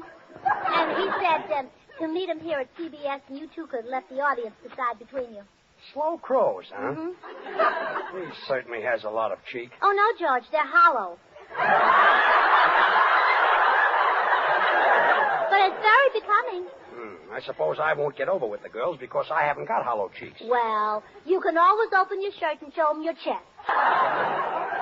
Thanks, kid. Oh, and another thing about Frankie. He's got a lock of hair that falls across his forehead. It makes him look like a cute little boy. Oh. Maybe that's why the girls go for him. He brings out the mother in them. Oh, maybe. But when he sings, they put her away and bring out something younger. Oh, yeah? Well, I'll sing rings around him. Here I am, Gracie. Where is he? What's she doing here? Oh, I promised Tootsie that I'd introduce her to Mr. Sinatra. Gracie, there he is, coming in the door. Oh, over here, Mr. Sinatra. Hello. Are you ready for the contest? Well, we certainly are. Oh, I want you to meet my husband, Mr. Burns. How do you do, sir? Don't shake hands with me. He's George Burns. Oh, pardon me. I'm Tootsie Sagwell, Frankie, and I'm one of your most devoted admirers. I buy 50 copies of every record you make. 50 copies of the same record? Uh-huh. Well, you see, she sleeps with them and they break. Now I've heard everything. Frankie, on one of your programs, would you sing a song just for me? A song that'll tell me how it feels to have a man sweep me into his arms and kiss me and kiss me. Okay. How about You'll Never Know? Oh, Tootsie, stop hanging on Mr. Sinatra. Oh, you poor boy. You really should eat more. Now, look, just take a look at George. He eats the breakfast of champions. Looks like the champions didn't leave him much today. Oh, just a minute. Oh, son. now look, you two boys go into the studio and rehearse. I'll join you in a minute. Come on, Tootsie. Goodbye, Frankie. So you're George Burns, eh? Yeah. Ain't misbehaving all by myself. Do you think the kids will dig my voice? Should be able to. There's plenty of gravel in it. Okay, Bowtie, where do we hold this contest? Right in here, Studio A. Okay, let's get started. Okay. Go ahead, Mr. Burns. You rehearse first. No, take it, kid. I don't need a rehearsal. Man, you frighten me. Okay, Felix, let's run through my number, please.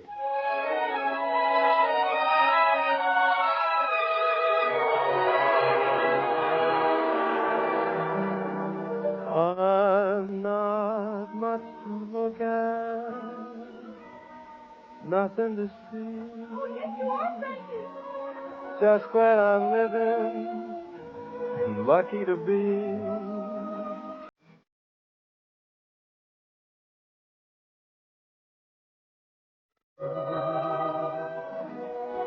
She's funny that way.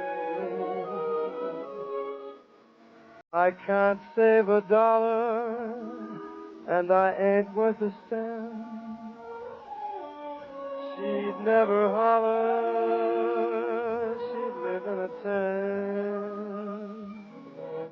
I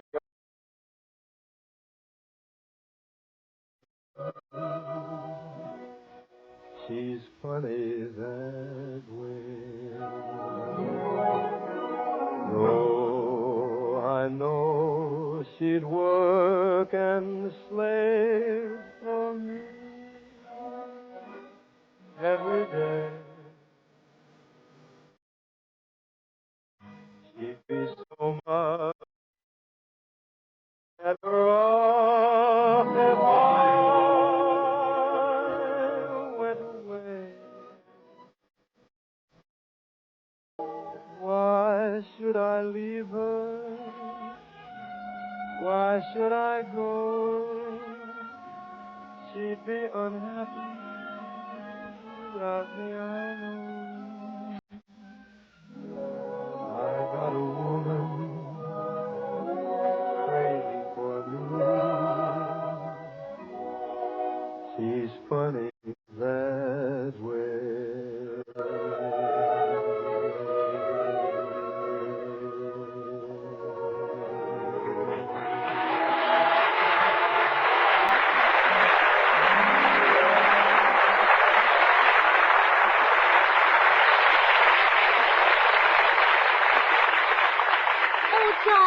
George, I heard all that applause outside. You killed them. They loved you, huh? Ah, that was for Sinatra. You know, when he hits certain notes, all the girls go, oh. They go, what? Oh. And not only that, but they answer him when he sings. Oh, I see. Say, you ready to start the contest, George? Sure, Bill, go ahead. Okay, Felix. Ladies and gentlemen, you are about to witness radio history. A singing contest between Frank Sinatra, who is adored by millions, and George Burns, who is loved by his wife. And now here is the first contestant, George Sugarthroat Burns. Hey, Felix, wait a minute. I don't need all that orchestra. Atta boy, George. Show him up. Yes. I'll sing the same number and just give me a piano player. Yeah, and have him play with only one hand. Okay. Okay, Felix, let's go. I'm not much to look at. Nothing to see. You said it. Now, you keep quiet, miss. Now, I'll do the reactions to my husband's song. Just glad to be living and lucky to be. You said it, George. But I've got a woman crazy for me. She's funny that way. Oh. What was that? Well, go on, sing. Sing, I'm reacting. I ain't got $1. I'm not worth a cent. You said it, George. But she doesn't holler. She'd live in a tent. I got a woman crazy for me. She's funny that way. Oh, what is that? Bill, help George out. React to his song. Okay, Gracie. Gee, she likes to work and slave for me every day. But she won't have to work and slave if she uses Swan soap. Huh? Swan, you know, is 4 soaps in one. The soap for dishes, for your light laundry, the soap for bathing the baby, and the soap for your complexion. 4 swell soaps in one. Let's take that again, Felix. Gee, she likes to work and slave for me every day. She'd be so much better off. Using Swan soap. Bill, please. Quiet, George. Bill is reacting to your song. Yeah, George, quiet. And you get a great reaction with Swan soap. Even babies love it. And say, doctors recommend Swan for bathing babies. Swan's so mild and gentle. Swan's pure, too. Pure as fine cast steels. And if it's good for baby, well, Swan should be great for anybody's hands and face, right? If I went away, but why should I leave? That's right, leave her. Lever Brothers Company makes Swan. And remember, you can break Swan in 2 and put half in the kitchen for dishes and light laundry and half in the bath for your hands and face, tub or shower. Oh, shut up. I don't want any more reaction. I've only got 8 bars left to top Sinatra. Come on, Felix. Give me all you've got. Why should I leave her? Why should I go? She'd be unhappy without me, I know. I got a woman crazy for me. She's funny that way.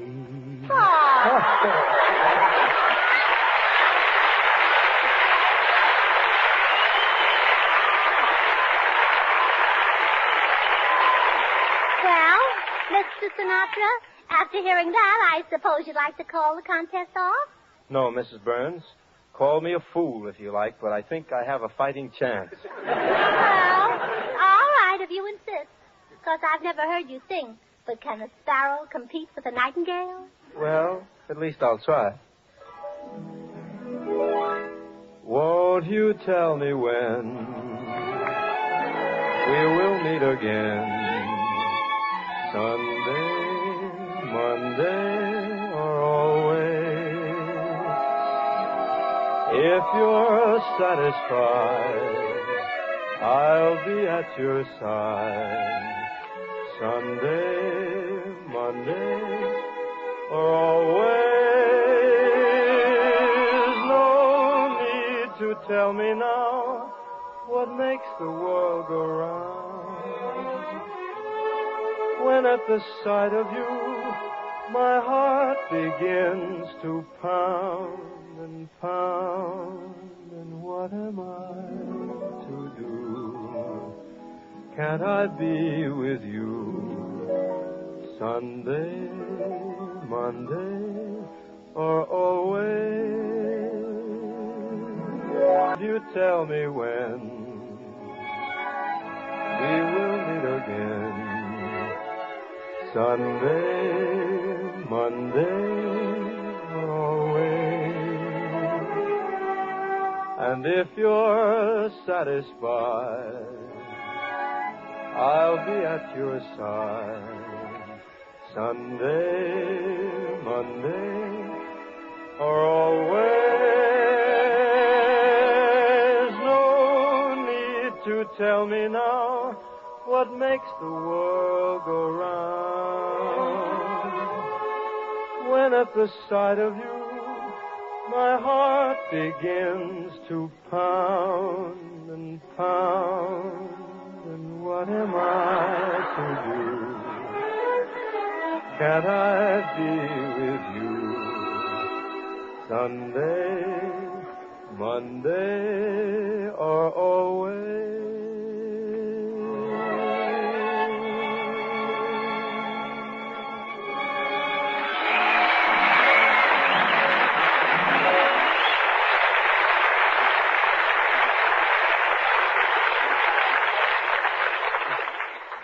Well, and Mrs. Burns, do you still think your husband is the better singer? Mrs. Burns. What did you say, Frankie? I said, do you still think your husband is the better singer? Your husband? What husband, Frankie? Gracie, he wants to know if I'm better than he is. George Burns, take me home, and don't you ever open your mouth again.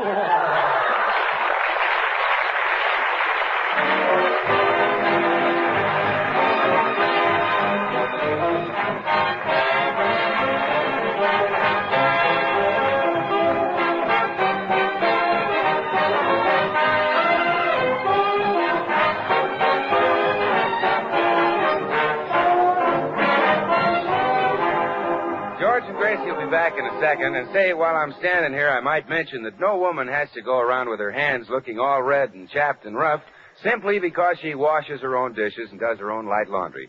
If you've got your hands in soap and water a great deal, just make sure the soap is Swan. Swan's as pure as fine Castiles, and Swan's so mild and gentle, it's kind to even a baby's tender skin. So certainly it's going to be kind to your hands and help keep them looking beautiful. That makes sense, doesn't it? Try Swan. It's a great wartime buy, believe me. Well, here they are again, George and Gracie. George, Don't speak to me. are you mad?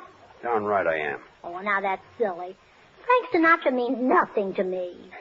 Really? Really? The very idea of grown women acting like schoolgirls just because of him. Well, I certainly... Gracie, what are you doing? Putting on my bobby sock.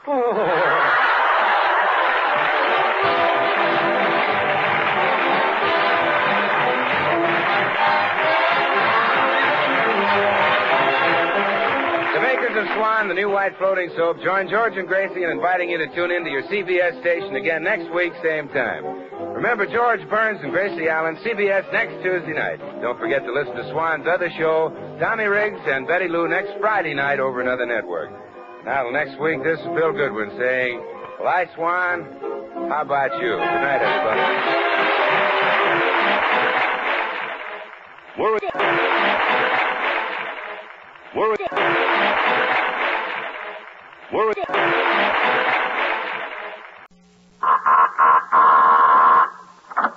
Well, hello. Come right in. Oh, George, we've got company.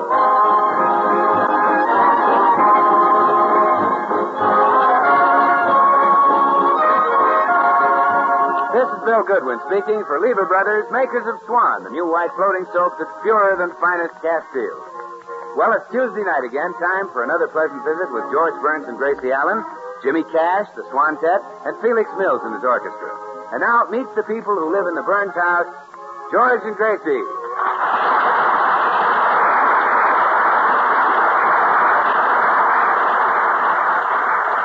Now it's morning at the Burns house, and Gracie is just coming downstairs. George is in the living room reading the morning paper, his feet comfortably perched on an antique rosewood coffee table. Good morning, dear. Well, good morning, sir. George Burns. Huh? Get your great big feet off that table. Okay. That's better. My mother gave me that table, and when you put your feet on it, it's just like putting your feet on my mother. It is? It's certain. George Burns, get your feet off that table. I'm sorry. Well, you should be. Who has to polish this furniture every day? Who scrubs it and rubs it and wipes it? Well, what if you do? Keep your big feet off it. Yes, dear. The idea of a grown man putting his feet on the table. Yes, dear. Scratching that beautiful table. That's what I get for letting you keep your number 18 stamp. Yes, dear. You and your big feet. Gracie, will you answer the door? All right. Sometimes I wish I was single again. Single women never have any trouble with their husbands. Good morning, Mrs. Burns. Oh, hello. Hello, Mr. Postman. Is something wrong, Mrs. Burns? You appear upset. Mr. Postman, do you ever sit around the house with your feet on a table? Oh, my goodness, no. Mine are always in a tub of hot Epsom salt. Oh, my. Oh, I'm not sure I'd like that either. My wife gave me a beautiful tub for my last birthday. It's even got my initials on it. Of course, I only use that one when we have company. Yes, naturally. Any mail for us this morning? Just this magazine, Mrs. Burns. There's a wonderful article in this issue about the shortage of husbands. About the shortage of husbands? Yes. It says that there are now 3 women for every man in this country. 3 women for every man? Well, if that's true, there must be 2 other women who want my husband. I don't think that's very likely.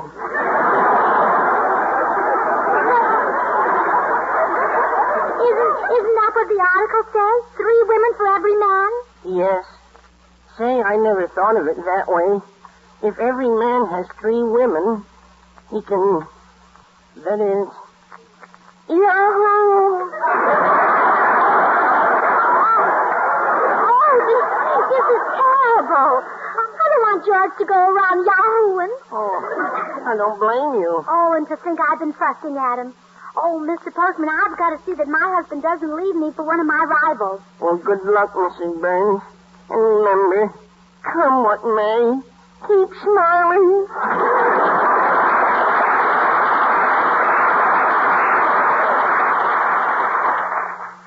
Oh, George. Now what? Put your feet on the table. Huh?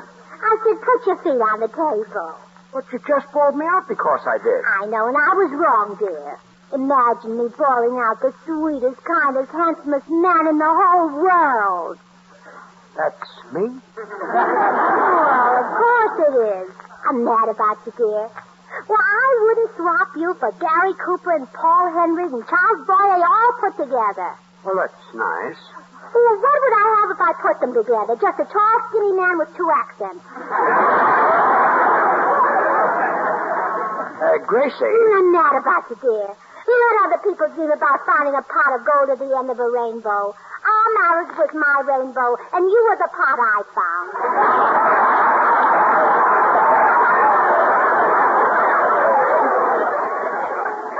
Now, see here. Oh, please, put your feet on the table. Go on, put them up.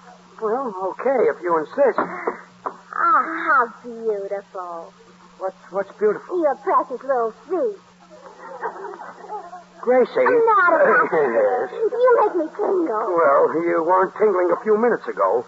You were scared I might scratch the table your mother gave her. Oh, poof. My mother's not so much. What? Remember what you called her once? Yeah, I remember. Well, you can call her that any time you like. You can even call her what she calls you. Well, I'd rather not. And what's more, my mother gave us this toaster, didn't she? That's right. Well, if you want, you can put your foot on the table and the other foot in the toaster. Gracie. I'm mad about it. I know. Are you by any chance building up to a new hat? No. All I want is you. The touch of your lips upon my brow. The touch of your feet upon my furniture. Look, Gracie, you're mad about me, yes. Oh, even the sound of your voice makes me tingle. But I say something, Green Man, make me tingle. Oh, nuts.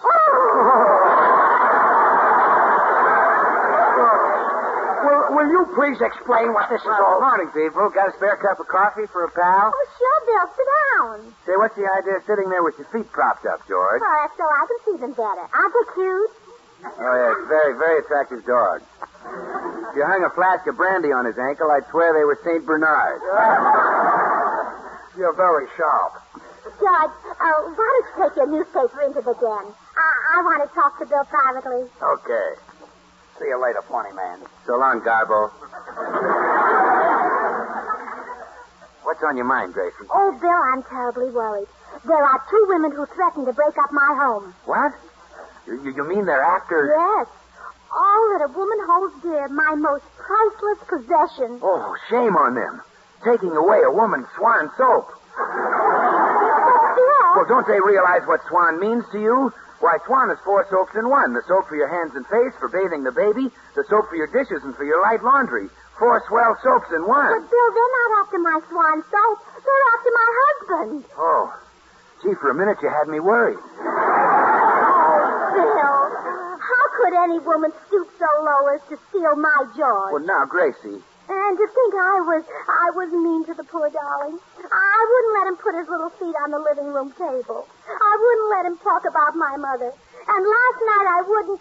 Oh, I'm ashamed to say it. What, Gracie? I wouldn't let him wash the dishes with Swan. Gracie! I lost my head. I was a selfish little fool. I saw that dish can full of lovely white swan studs, and I wanted it all for myself. Impetuous girl. Yeah.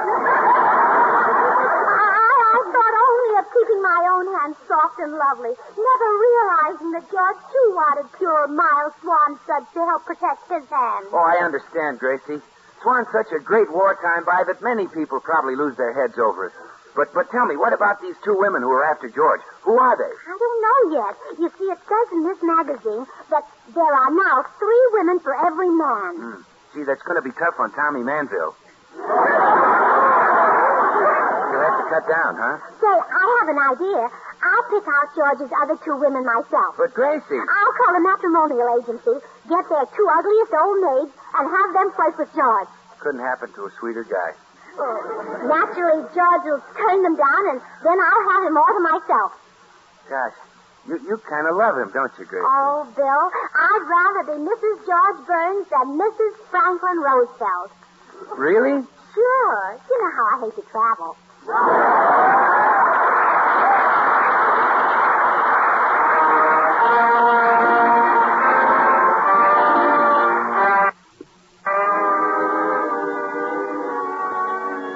Here's our tenor, Jimmy Cash, with one of the top ballads of the season, People Will Say We're in Love.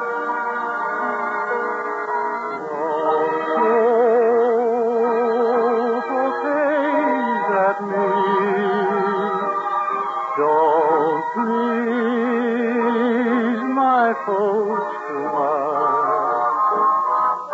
Don't laugh at my jokes too much. People will say we're in love. Say you're in love. Don't sigh and gaze at me.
About there being 3 women for every man in the country really scared Gracie. She decided to pick out George's other 2 women herself and thus make sure they were no competition. Oh, Bill, I called the matrimonial agency, and they're sending over 2 old maids for me to interview. Oh, a couple of old crows, huh? Oh, yes. The man at the agency said that these 2 had not even been whistled at by sailors. Gracie, tell me, why are you doing all this? You won't lose George. But I can't take a chance, Bill. Not after all the trouble I had getting him. You had trouble getting George? Oh, my, yes. I coaxed, I begged, I pleaded. I even got down on my knees. Oh, and that did it, huh? Yeah. Mother finally gave in. Gracie, when do these sick chicks arrive? Well, they'll be here any minute. And that reminds me, we better get George out of the house before they get here. Okay, I'll ask him to leave with me. Oh, no, Bill. You have to be subtle with George. If he knows we want him to leave, he won't go. Oh, you have to be subtle, huh? Yeah. Watch how I handle it. George. What? Here's your hat. I don't want my hat. I'm not going anyplace. Oh. Well, he didn't get it, Bill. It was too subtle. Yeah. Well, we'll have to think of something else. Well, I know. George loves those lectures you're always taking him to. Lectures? Uh-huh. Oh, yes. Oh, lectures. Yes, yes. Yeah, that'll do it. Say, George, they're having a very interesting lecture this afternoon. Would you like to go? We can't, Bill. The lecture hall is closed. They're repairing the runway. Oh. Bill, did I hear George say runway? Oh, yes. That's the lecturer, Wendell Runway. He's an authority on all the new movements. Oh. Well, we better think of something. Those dames will be here any minute. Bill, I think I've got it. You know George's weakness. Which one? The big one. He loves to sing. I don't get it. Oh, watch this. George. Now what? The fellows at the cigar store just phoned. They're still arguing about who won that singing contest. You or Frank Sinatra. I thought that was all settled last week. Oh, I guess not. They want you to come down and sing for them right now. I don't go around singing in cigar stores. What do they take me for, a big show-off? And besides, I don't want to rub it in. Sinatra was a good loser. Well, all right, dear. Didn't work, Gracie. Just wait. It won't be long now. Funny thing. I just noticed I was out of cigars. Oh, really? Well, like Jackie Horner in the corner, don't go nowhere, and I don't care. Oh, Bill, isn't he an adorable ham? Yeah, Gracie. Wasn't it cute when he put on his coat and 3 cigars dropped out of his pocket? Yeah. Oh, that's probably one of the women from the matrimonial bureau. Yeah, I'll look out the window and see. Oh, good. They sent just what I wanted. Well, they certainly did. Goodbye and good luck.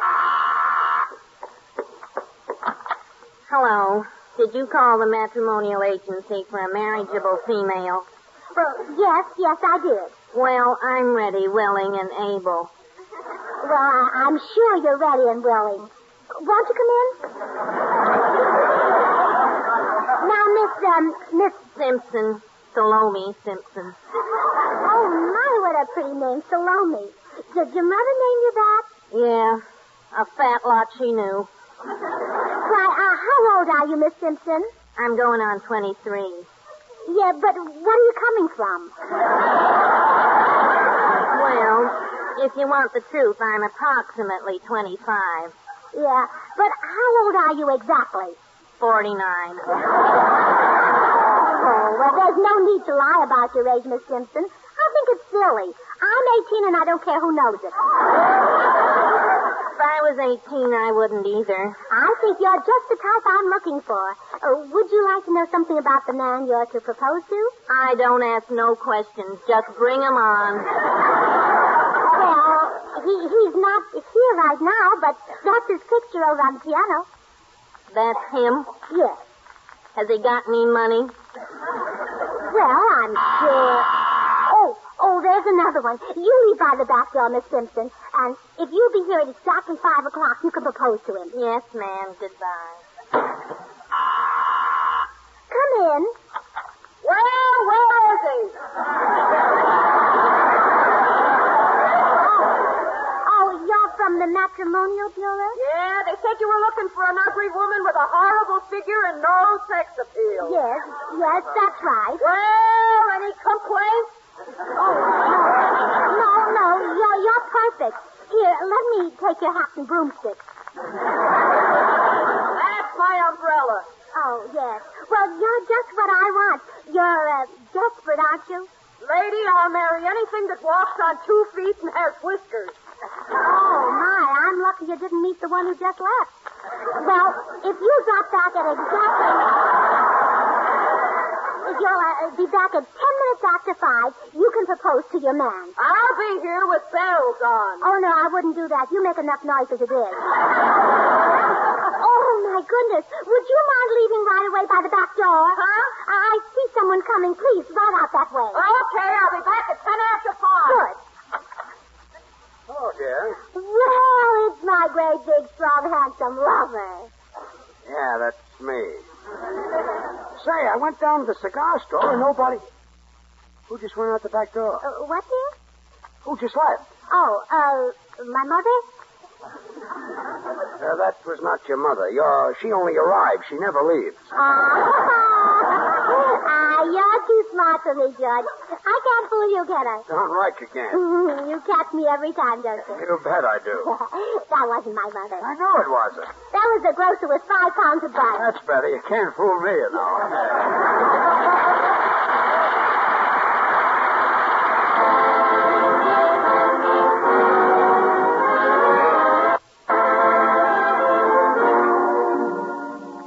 Time now for Felix Mills and his orchestra. And tonight, with the Swantet, a new and different Darktown Strutter's Ball.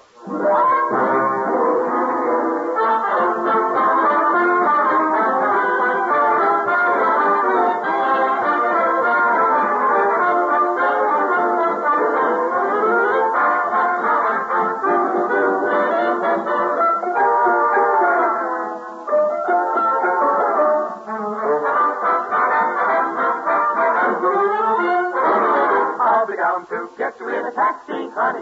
You better be ready about 8:30.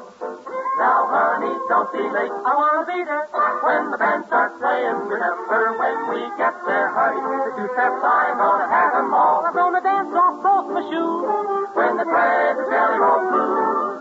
Tomorrow night at the Darktown Strutter's Ball.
Gracie has arranged for her first hand-picked rival to propose to the unsuspecting George at 5 o'clock, and she's now anxiously awaiting the 0 hour. George, do you think a man should have 3 wives? Certainly not. You're right. In my opinion, bigamy has several disadvantages, such as go to jail. Yeah, bad. And look at King Solomon. He had 1,000 wives, but was he happy? No. No. No. But think of how long he had to wait to get into the bathroom in the morning. Gracie, I don't know what started this, but... It's 5 o'clock. Oh, I mean, there's somebody at the door. Huh? You answer it, dear. I've got to run upstairs and see what's upstairs. Hello. Hello? You're better looking than your picture. My picture? Yeah. Of course, that isn't much of a compliment. Look, is there something I can do for you, miss? Uh-huh. What? Marry me. Marry you? Uh-huh. Would you care to smother me with kisses? I certainly would not. Oh, shy, huh? Yeah, shy. Now get out of here. Beat it. Well, gee, I came all the way over here. I think you ought to either marry me or give me my car fare. Well, how much is your car fare? 10 cents, but I'd rather have you. No, thanks. Here's your dime. Now, goodbye. You're sure you wouldn't like to smother me with kisses? Out. George, who was that? I don't know. Some crazy woman just walked in here. She wanted me to marry her. Oh, I knew it'd come to this. Well, I'll step out of the picture. Now, wait a minute. Let's face it, dear. You're just too much man for one woman.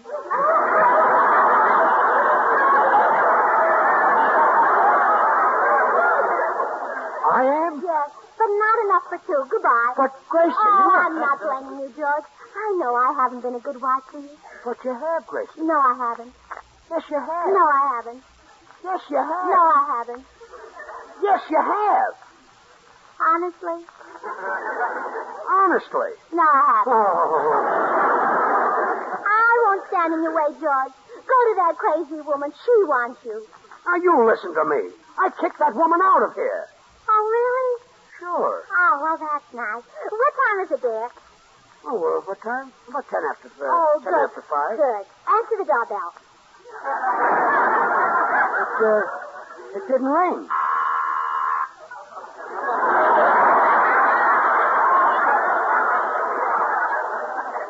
Gee, I must be getting deaf. Well, answer it, dear. I'm going upstairs. Well? Well, what? Let's get married, Shorty. Now, just a minute. Quit wasting time, Shorty. Neither of us ain't getting any younger. Oh, look, there's some mistake. Gonna play hard to get, huh? Come here. Hey, wait a minute. Don't grab me like that. I won't do you no damage, Shorty. You gotta last me a long time. Hey, let go. Stop squeezing me. Hey, George, Why, George, you little old gray wolf, you.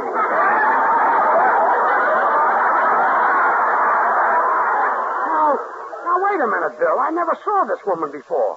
She's a complete stranger. Wow, I hope Gracie never catches you with a friend. Hey,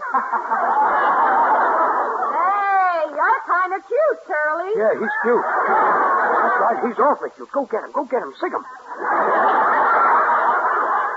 Come here, Curly. No, let go. I'm not cute. Honest, I'm ugly. I only look cute because I just washed my face with Swan soap. Why don't you try some? Never mind Swan soap. I want you. But Swan's better than I am. Swan's 4 soaps in one. The soap for dishes, for your light laundry, the soap for bathing the baby, and the soap for your complexion. 4 swell soaps in one, so you don't want me. Go back to George. Oh, no. You're for me, Curly. I like 'em slender, tender, and tall. Well, yeah, but I'm soapy, dopey, and wet.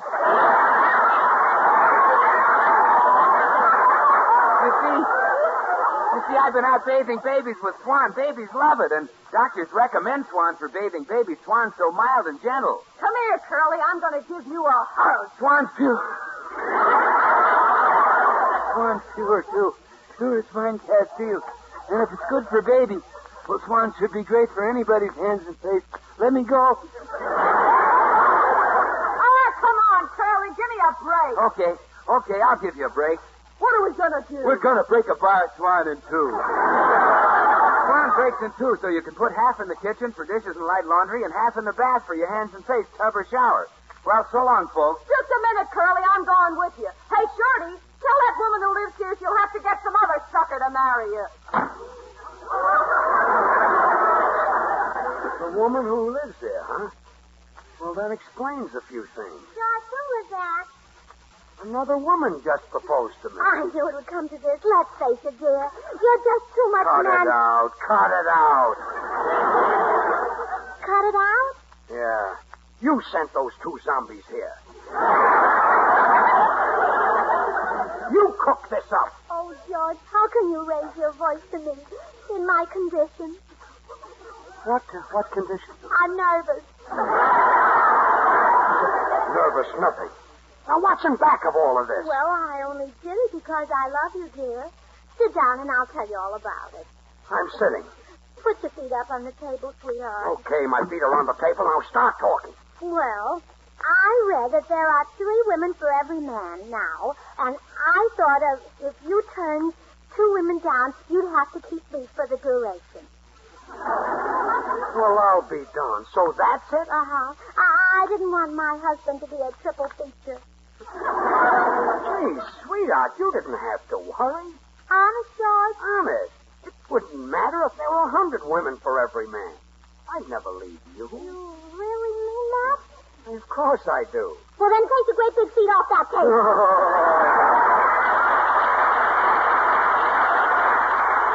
Folks, most women think that if they spend a lot of time with their hands in soap and water, washing dishes, doing light laundry and housework, they're bound to have rough red hands. Well, that's not true. Those rough red hands are often due to two things. The water's too hot, and the soap you use is too harsh. Next time, try using lukewarm water and Swan soap. Swan doesn't need scorching hot water to give you loads of suds. And Swan is so mild, so gentle, that it actually helps protect your hands, helps keep them looking lovely. So try doing your housework and giving your hands a beauty treatment at the same time. Try Swan. Well, late, folks. Good night. The makers of Swan, the new white floating soap, join George and Gracie in inviting you to tune in to your CBS station again next week, same time, and we'll have as our guest star, Brian Donlevy. And now till next week, this is Bill Goodwin saying, well, I, Swan, how about you? Good night. Swan, how about you? Good night. Swan, how about you? Good night. Swan, how about you? Good night.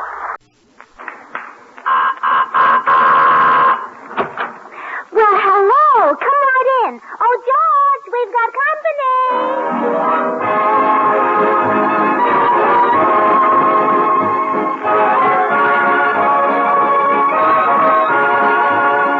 This is Bill Goodwin speaking for Lever Brothers, makers of Swan, the new white floating soap that's pure as fine castile. Well, it's Tuesday night again, time for another pleasant visit with George Burns and Gracie Allen, our guests, Brian Donlevy, Jimmy Cash, Felix Mills and his orchestra, and the Swantette.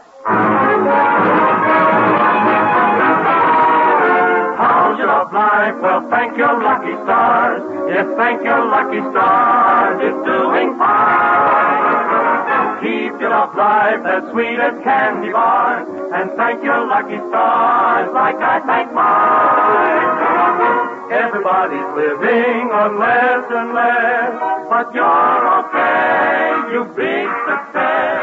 You've got your love life, and that's the only thing. They won't be rationing, they don't know how. So thank your lucky, thank your lucky, thank your lucky stars. Your love life's okay, okay, okay. So thank your lucky stars that you're in love. And now meet the people who live in the Burns house, George and Gracie.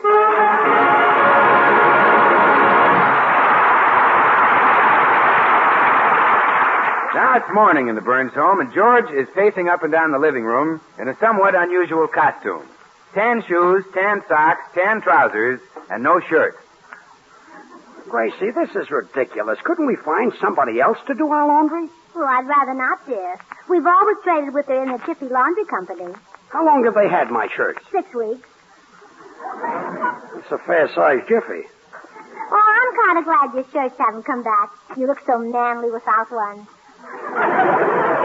You really think so? Yeah, you're Mama's great, big, bare-chested caveman. Oh, sure. Oh, I love a man's figure when it starts out real broad and then tapers right off.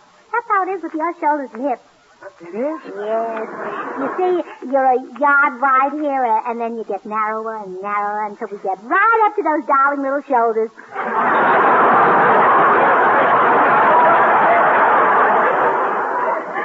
Yeah, I'm a dream man. I love your figure, George. And you know what gives me a thrill? What? The hair on your chest. Oh, go. It's such a cute little curly one. Yeah, I've always been fond of it, too. Honey, how about you washing a shirt for me right now? Well, I'd love to, George, but my career starts in a half hour. Your career? My dramatic career with the Upstairs Greek Art Theater. The Upstairs Greek Art Theater? Yes, our theater is upstairs over Nick's Acropolis Cafe. I see. And it's under the direction of that great Shakespearean actor, Nigel Bolingbroke. Bolingbroke is no actor. He's a pool room bum. Oh, that's not true, George. Could a pool room bum get financial backing from a man like Chester Van Wert? Who's Chester Van Wert? Who's Chester Van Wert? My goodness. Don't you ever read the papers? Well, sure. Well, who do you think delivers them? Oh, little dirty-faced Chester. Oh, that's him, yes. Oh, come in. Well, greetings, fair lady. 'Tis I, Bolingbroke. Oh, hello, Maestro. You're just the man I want to see, cue ball. Gadzooks, man. Your torso is on class. Yes, isn't it thrilling? Doesn't George have a chest like a caveman? Yes, now that you mention it, it does cave a bit. Look, cue ball, do you have to get my wife mixed up in that broken-down Greek theater of yours? Broken down? My good man, I very nearly had Orson Welles in my company. Unfortunately, he was unable to attend rehearsal. Yes, well, you see, George, since he married Rita Hayworth, he seems to stay home more. Gracie, all this chiseler is trying to do is get your money. Oh, no, George. He didn't get a cent of my money. Well, good. All I did was give him $25 of your money. What? Just a trifling sum to appease the landlord. Nick the Greek. Well, I already nicked him for a few bucks. You mean the landlord? Oh, yes. Well, that's $25 down the drain. Oh, no, son, no. Your wife has talent, Mr. Burns. You see, you did not marry just an ordinary woman. You can say that again. Oh, thank you, George. You're welcome. What play are we going to do, Mr. Bolingbroke? Well, I am dickering for the rights to that magnificent dramatic vehicle, The Sin of Madelon Fudnick. But I need another $25 to close the deal. Hiya, people. Oh, hello, Bill. Say, I found this box of laundry on the front porch. I guess you need it, George. That shirt you're wearing fits kind of loose. I happen to be bare from the waist up. Oh, I see what Bill means, dear. And please tuck it in.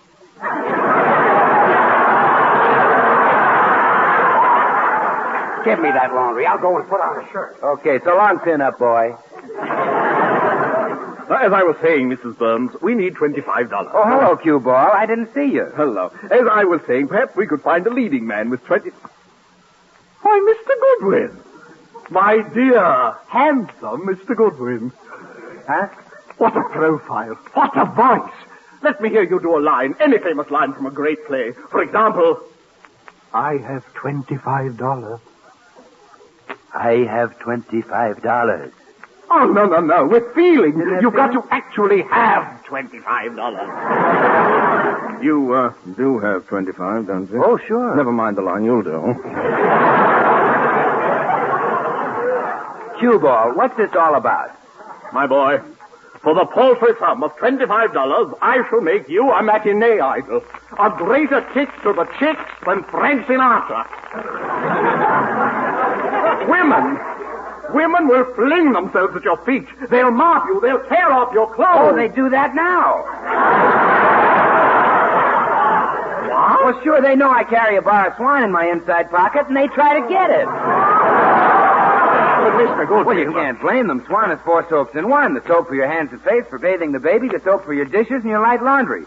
Swan, the new white floating soap, is 4 soaps in one. Oh, forget about the soap. Think of your career. Wouldn't you like to walk out on that stage and thrill an audience, hold them spellbound? Well, sure I would. Well, you can do it. Oh, gee. You mean I can wash a pan full of dishes with Swan right out on the stage? Oh. Just watch that audience when they see that dish pan fill up with Swan suds. And when I explain that Swan is so mild, it helps prevent your hands from getting all rough and red, helps keep them looking beautiful, they'll cheer. Gee, for an encore, maybe I'll even wash some Bobby socks. All right, Mr. Goodwin. All right, let's forget the play for a moment. If you'll just give me the 25. Oh, the cool, green, crisp folding stuff? Yes, if you please. Okay. Well, you come out to the car, and I'll unwrap 25 bars of Swan and give you the wrap. Oh, no. You're very foolish. Swan is your best wartime buy. Hey, look at this. They sent me the wrong laundry. This is Brian Donlevy's laundry. Are you sure, dear? Certainly. Let me see the ticket. Yeah, it's Don Levy's laundry, all right. See here his initials on every piece. BD. BD. Oh, George. What? If his middle initial is V, you've been wearing his underwear for years.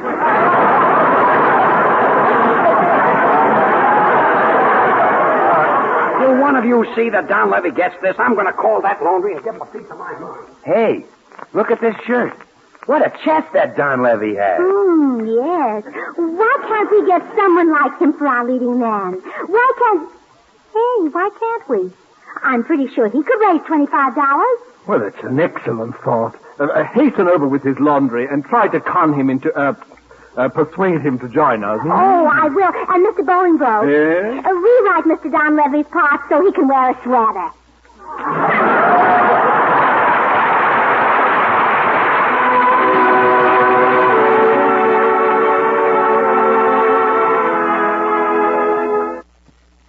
Here's our singing star with a favorite ballad of the season, Jimmy Cash.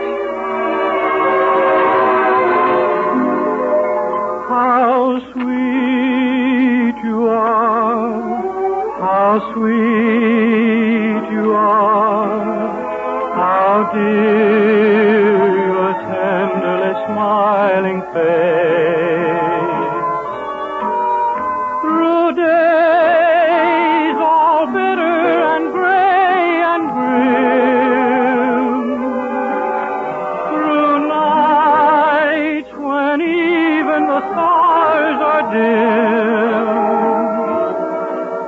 how sweet to know my heart can glow from just the warmth of our first embrace. The world's a lovelier world by far when I remember how sweet you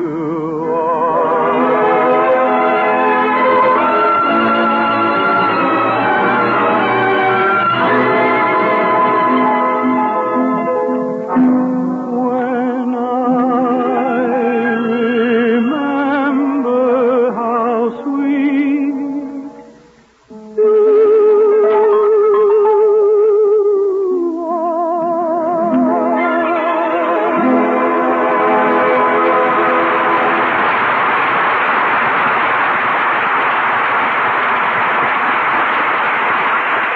Well, Gracie is determined that Brian Donlevy shall be her leading man in the upstairs Greek Art Theater. So now, with his laundry under her arm, she's knocking at the door. Oh, hello. Oh, hello, Mr. Don Levy.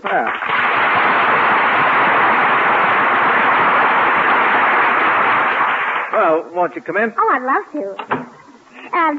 Here's your laundry. Thank you for bringing it in. You're Gracie Allen, aren't you? Well, yes. Well, that's my stage name. In private life, I'm Mrs. George Burns, you understand? Oh, of course. It's like Annabella being Mrs. Tyrone Power or Barbara Stanwyck being Mrs. Robert Taylor. You have the same sort of married life. Silly boy.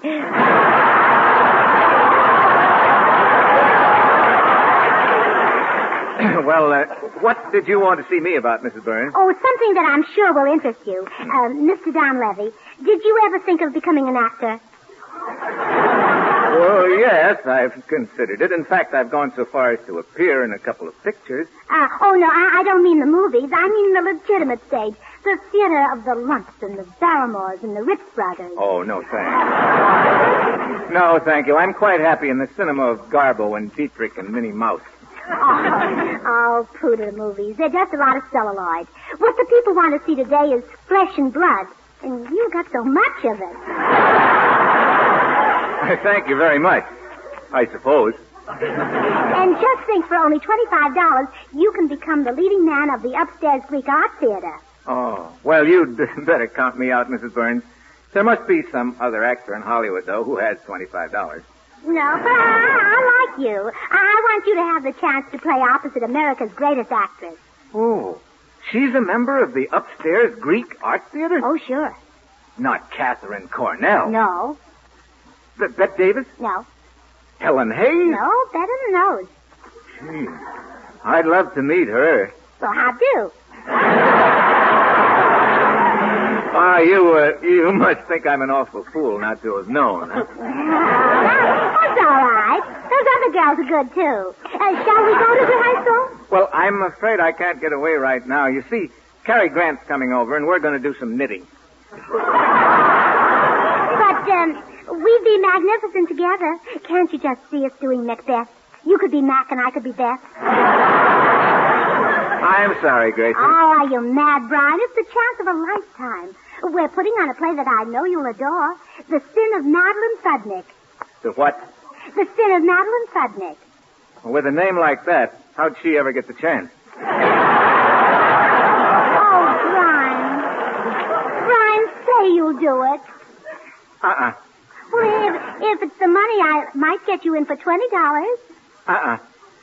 Well, $15 if you wear your own tuxedo. Uh-uh. In one scene, you get to kiss me on the cheek. Uh-uh. Both cheeks? Uh-uh. Uh-huh. Uh-uh. Oh, it's no use, Gracie. I'm just not the man for the job. Well, I guess I may as well be going then.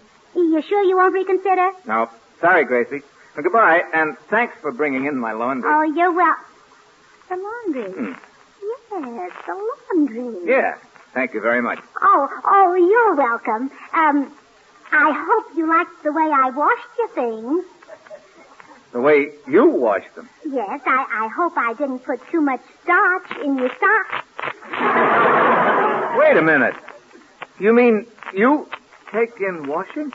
Yes, my husband makes me. Oh. Well, that's... Oh, but I sent my clothes to the In a Jiffy Laundry Company. Well, when I don't take in enough money, Yeah? he sneaks bundles off laundry trucks for me to do.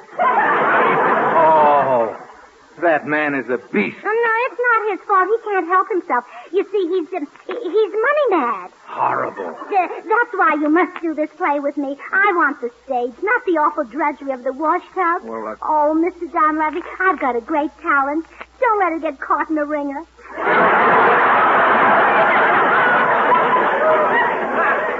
Oh, you poor girl. How long has George been money mad? Well, I noticed it the very first night we were married. No, Yeah. not on your honeymoon. Yeah. He only rented one hotel room for the two of us.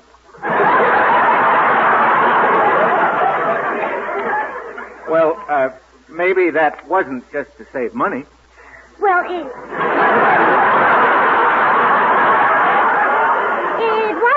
it wasn't the one room I minded, but I don't think George should have sublet the divan to a hosiery salesman. Holy smokes. You mean on your wedding night you shared your room with a hosiery salesman? Oh, yeah, and that wasn't the worst of it. Oh? Well, what was? Well, George wouldn't let me buy anything from him. What a married life you've had. Yeah, so please, Mr. Donlevy, please say you'll be in the play with me so I won't have to take in washing anymore. Don't you worry, little girl. I promise you'll never have to wash clothes again.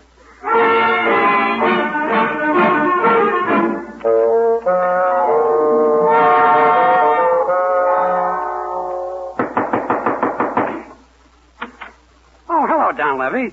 You little rat.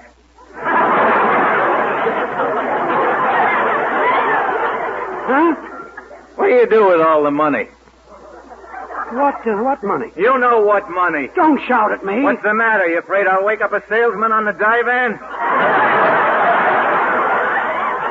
Now, look here. Hey, where's your wash tub? On the back porch. Get out there and fill it with water. But I can't swim. You're not gonna swim. You're not swimming. You're gonna do my laundry. Now, see here. Get going, come on. Yes, sir.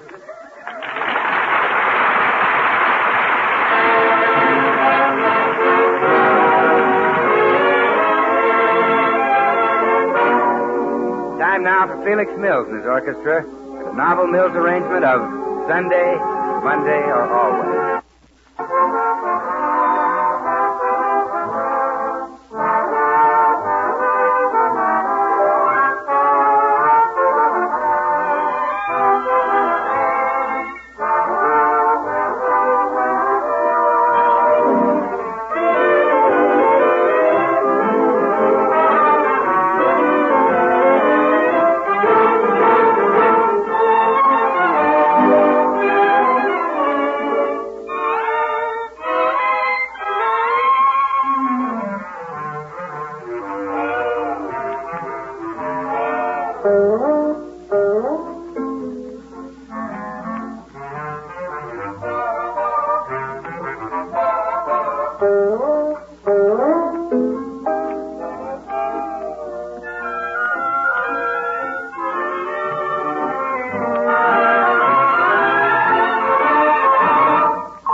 told you 50 times. I never made my wife take in washing. I'm trying to tell you. Keep washing, Burns. But I've been at this for hours. Can't I quit now? Yeah. You can quit when you've got that shirt snow white. But it's a green shirt. Keep washing, Burns. Oh. Hello. Well, rubly up, Dub, if it isn't Bubbles Burns. Bill. Let him alone, Bill. He's doing my laundry. Oh, well, that's a very nice arrangement you boys have, Briney. What do you do for him, cook? Look, Bill, will you explain to this big Why, lot... Briney, are those dainty little things yours? Oh, I didn't mean to bring those here.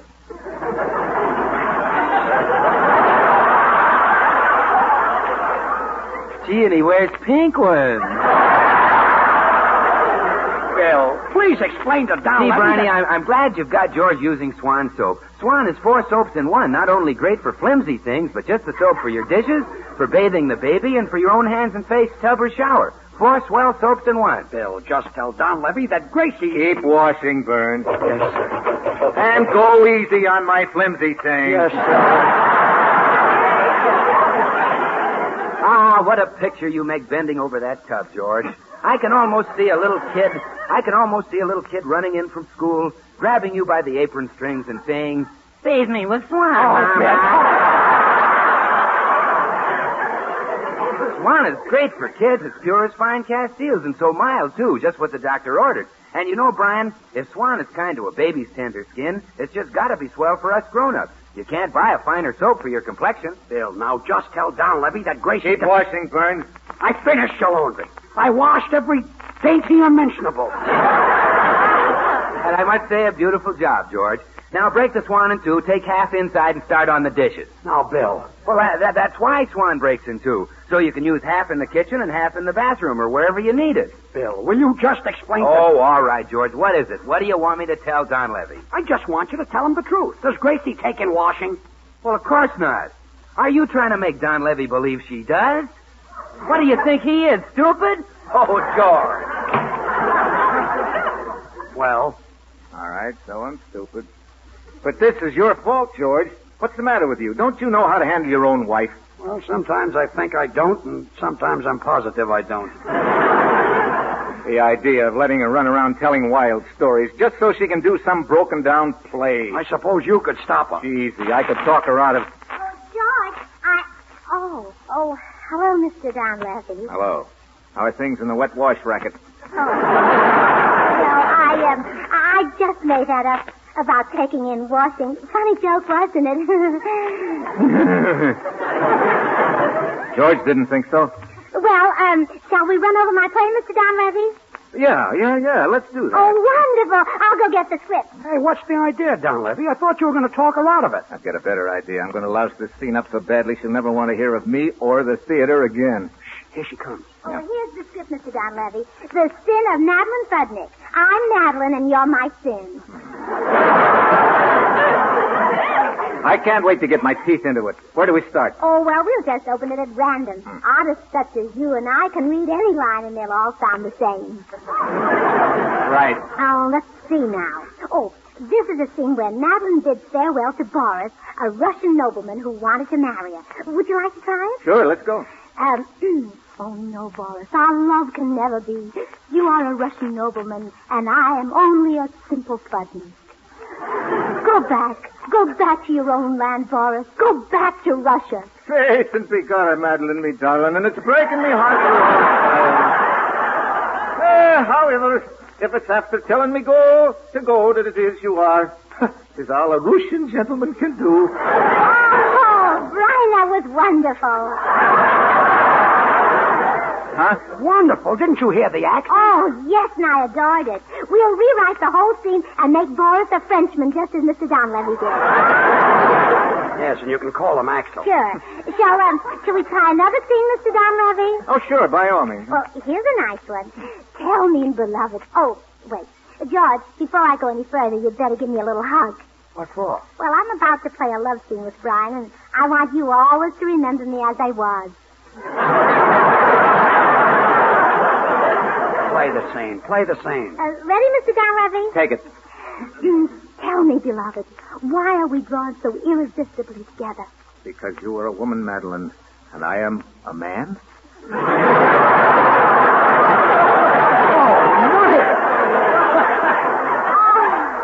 My goodness, Mr. Donlevy, what an unusual interpretation. Yeah, terrible, wasn't it? Oh, no, it was marvelous. You're so much in love with me that you're not even sure what you are. Oh, yeah. Well, let's do the next All time. right. There are stars in your eyes, my dearest one. You have the soul of a poet, and I must have you near me always. Certainly. It's the same with me, Madeline. Yous is a girl in a million. Without yous, life would have no point. Magnificent. Oh, no. But it was. You made me see the hero as he really is. A cute brute. I'll give up, Ryan. You're licked. Wait. We've still got a chance. Now, Gracie, you think I played the scene well? Oh, you were exquisite. Well, one of us was awful, so it must have been you. Why, Mr. Donlevy? Now, wait a minute. Look, George, come here. You read that part and show her how it should be done. Come on. Me? Yeah. Come on, this will discourage her. Now, start with this speech, George. Well, okay. Tell me, beloved, why are we drawn so irresistibly together? Because I am a man, Madeline, and you are a woman. Only one thing frightens me, man of my dreams. What if fate should part us? What if I should be snatched from your arms? Oh, don't say that. Oh, you beautiful, fragile creature. That face, that figure, they drive me mad. Mad, do you hear me? Mad. Oh, boy. Stop. Oh, please stop. Oh, you had enough, huh? Oh, yes, and I see what you mean. I could never play that part. Well, hallelujah. Hallelujah. Oh, I thought I was a great actress, but I was wrong. I'll step aside, Brian. George will be your leading lady. Oh, no.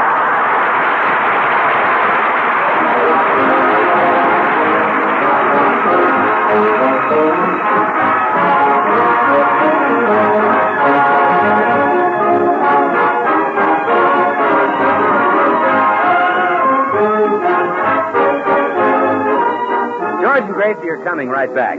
Meanwhile, I'd like to remind you that there's ammunition for the next attack right in your kitchen. Yes, in waste kitchen fat. There's glycerin in waste fat, and glycerin is needed in the bombs and bullets and shells for our boys. So save all the waste fat you can. Melt down solid fats, too. Strain them into a clean tin can. And as soon as you have a pound or more collected, take it to your meat dealer. He'll pay for it. How about it, friends? Try to get a pound of waste kitchen fat on its way to the munition factories in time for the next American offensive. Well, here again are radio's lovable Mr. and Mrs. George and Gracie Burns. Gracie, will you drop the subject? Oh, but George, I mean it. Drop it. You have a great talent. And Brian Donlevy thought you did a wonderful job, too. Did he really? Yeah. He wants you to do his laundry every week. Oh, good night.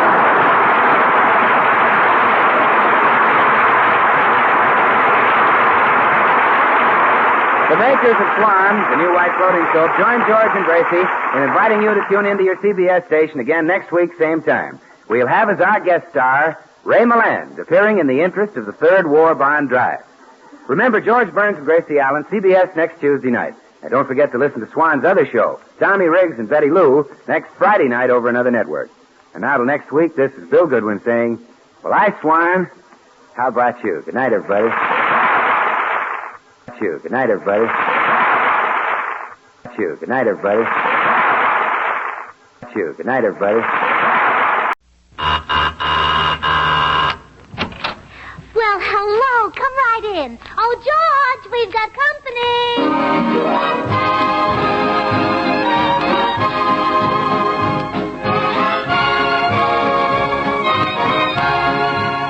This is Bill Goodwin speaking for Lever Brothers, makers of Swan, the new white floating soap that's pure as fine Castile.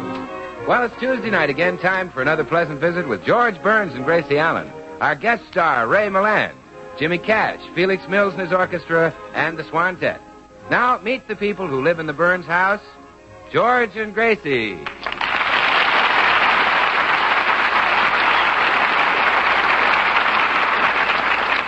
Well, it's morning in the Burns home, and as George comes into the living room, he is greeted by a very excited Gracie. Oh, George, I've got the most sensational news. You'll never believe it. What is it? Well, what's the most unbelievable thing you can think of? Hitler's going to be a guest star on Eddie Cantor's program. No. It's more unbelievable than that. Well, what? Tootsie Sagwell is going to get married. That I don't believe. Nobody would marry that dame. Why, George, Tootsie's very attractive. She has a perfectly balanced face. Balanced? Certainly. What if her chin does recede? Her teeth stick way out? Yeah, that sort of makes it balanced. Yeah, and her figure is pretty, too. You just ought to get a look at Tootsie in a sweater. You've never seen such beautiful ribs. Yeah, she's a dream. Who is she going to marry? A soldier. He just got back from 6 months in the jungle, and Tootsie was the first woman he saw. Ah, the poor kid. We're going to have the wedding right here in this room. Oh, that reminds me. I better call the locksmith. The locksmith? Yeah, the lock on that door doesn't work, and Tootsie has lost so many men that way. You think of everything. Now, Gracie, would you just put the wedding aside? I've got some wonderful news for you. What is it, dear? Well, there's going to be a very big bond rally tonight, and you and I are going to help out with the entertainment. Oh, wonderful. We want to do everything we can. Yeah, but just listen to this. The man in charge of the bond rally is coming over to see us. You'll be terribly excited when you find out who he is. Who? Ray Milland. Ray Milland? Yeah. He's kind of cute. Kind of cute. Most women are nuts about that guy. Oh, well, that's only because they aren't married to you, darling.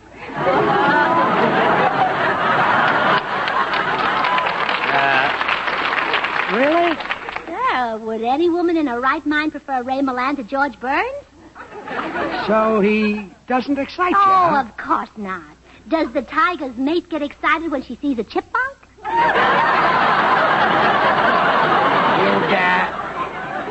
You'd rather have me than Ray Milland, huh? Oh, sure. Youth and good looks aren't everything. No, I guess not. Women may be crazy about him today, but will they be crazy about him 10 years from now? Or when he gets to be your age? Well, never mind. Oh! Hey, Ken.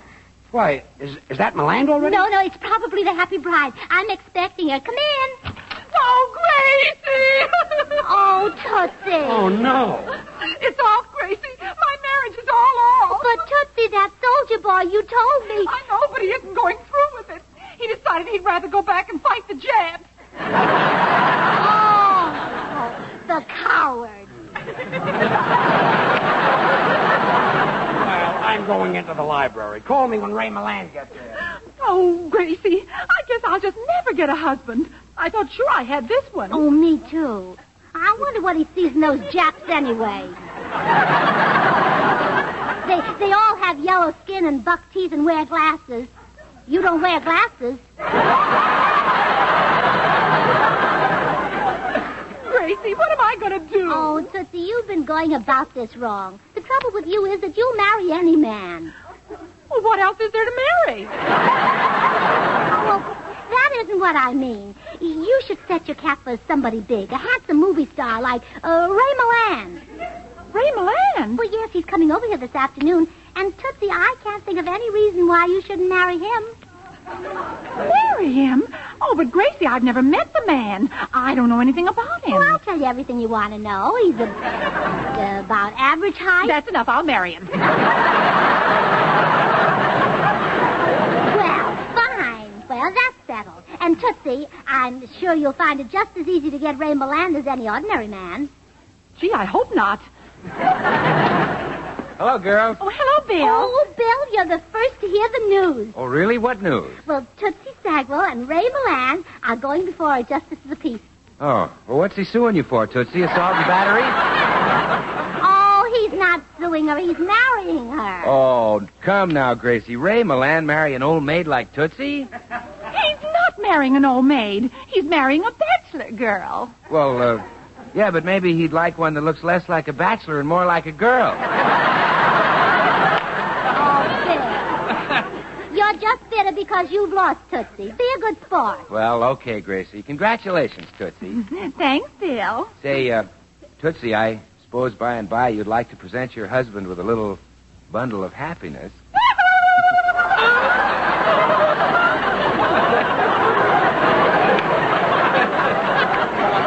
Well, listen, if you would, have a little talk with me first. Well, certainly, Toots, I can get you a bundle of Swan soap at a moment's notice. Oh, Bill. Every bar of Swan is a real bundle of happiness. It helps you get your work done more easily because Swan is the new white floating soap that's 4 soaps in 1. The soap for your hands and face, the soap for bathing the baby, the soap for your dishes, and for your light laundry. 4 swell soaps in 1, a great wartime buy. A real bundle of joy. But, Bill, I had another kind of bundle in mind. You know, the kind you always say to bathe with Swan. Oh, you mean a bundle of dishes? Oh, sure. Swan's perfect for dishes, loads of suds, and real protection for your hands at the same time. You see, Swan is so mild and gentle that your hands never get that dish panty look. Swan helps keep them looking lovely. Well, Bill, Tootsie doesn't mean a bundle of dishes. No? She means the kind of bundle the stork brings. You know, something that'll look like Tootsie. Oh, a baby stork. No, you better stick to Swan, Tootsie. You can't break a stork in 2 and use half in the kitchen for dishes and light laundry and half in the bathroom for your tub or shower. Well, girls, so long. Oh, Bill, just to show there's no hard feelings, will you be the best man at our wedding? By far. Gracie, I wish Ray Milland would hurry and get here. I'm so excited. Well, I'll go upstairs and get my wedding dress for you to be married in, Tootsie. Your wedding dress? Oh, but Gracie, I'm 2 feet taller than you. Oh, well, that's all right. Instead of putting orange blossoms on your head, we can drape them around your legs. Gracie, you're so clever.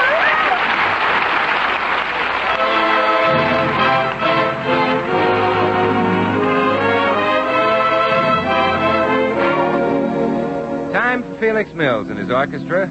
Tonight with the Swantet, a bright Mills arrangement of In My Arms.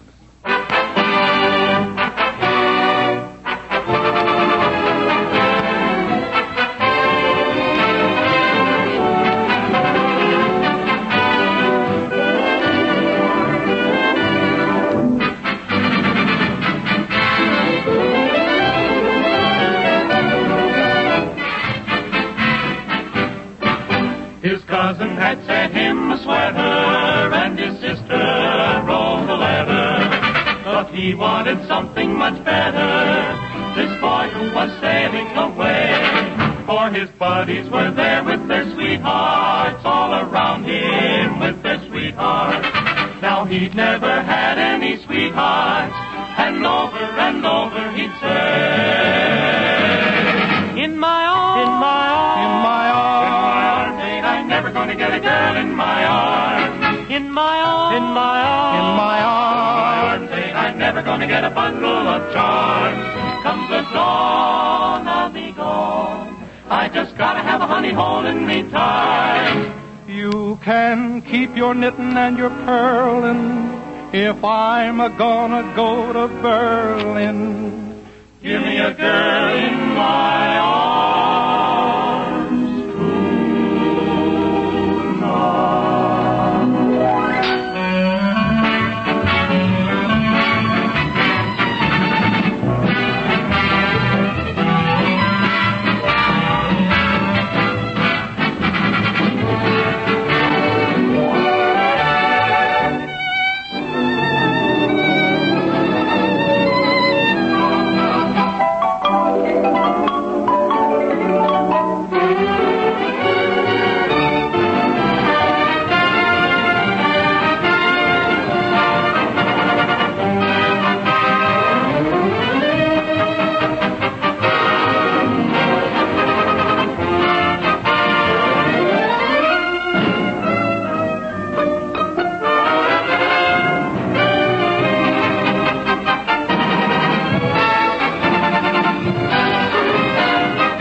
Well, while unsuspecting Ray Milland is on his way to the Burns home to discuss the bond rally, Gracie is giving Tootsie her last-minute instructions. Now, here's my wedding dress, Tootsie. Put it on and meet me backstage at the bond rally at 8 o'clock. Gracie, am I going to be married right up on the stage? Well, sure. The people will buy bonds to see your wedding. Just think you'll be helping Uncle Sam win by marrying Ray Milland. I regret that I have but one life to give for my country. Well, you better run along now. He'll be here any minute. You mean I'm not going to meet him now? Oh, no. It would be bad luck for the groom to see the bride before the wedding.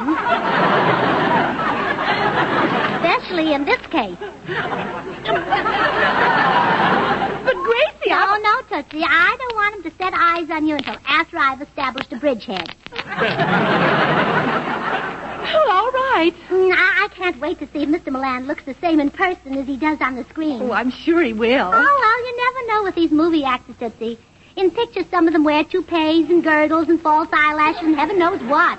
Really? Yes. And you don't want a husband you have to assemble every morning.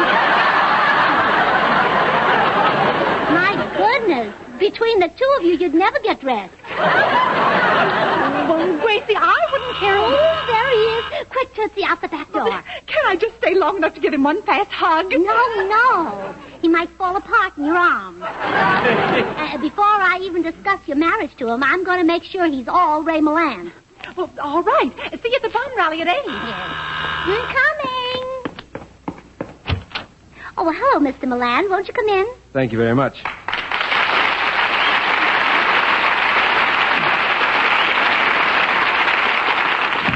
I guess you know why I'm here, Mrs. Burns? Better than you do.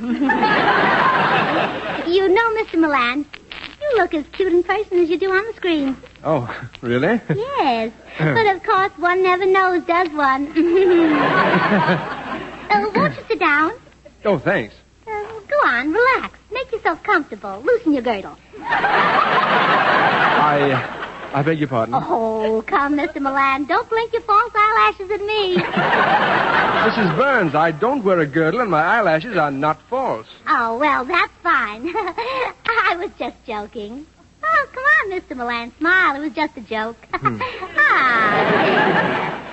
better. I like your smile. Your teeth are so white and dazzling. Thank you. They do some wonderful work these days, don't they? Mrs. Burns, are you by any chance... Oh, and I love your hair. It's so soft and nice looking. Well, thank you. I grow it myself. Oh, well, I'm glad to hear it. You're really very attractive, Mr. Milland. I'll bet when you take a girl in your arms, they are your arms. Oh, yes. Yes. Had them for years. Mrs. Burns, are you by any chance pulling my leg? No, but maybe I'd better. Oh, I assure you. No. I assure you that I'm all in one piece. Oh, well, that's wonderful. Mrs. Burns, whatever gave you the idea that men are put together with strings? Oh, hello. What did you ask me, Mr. Milland? Oh, never mind. I see.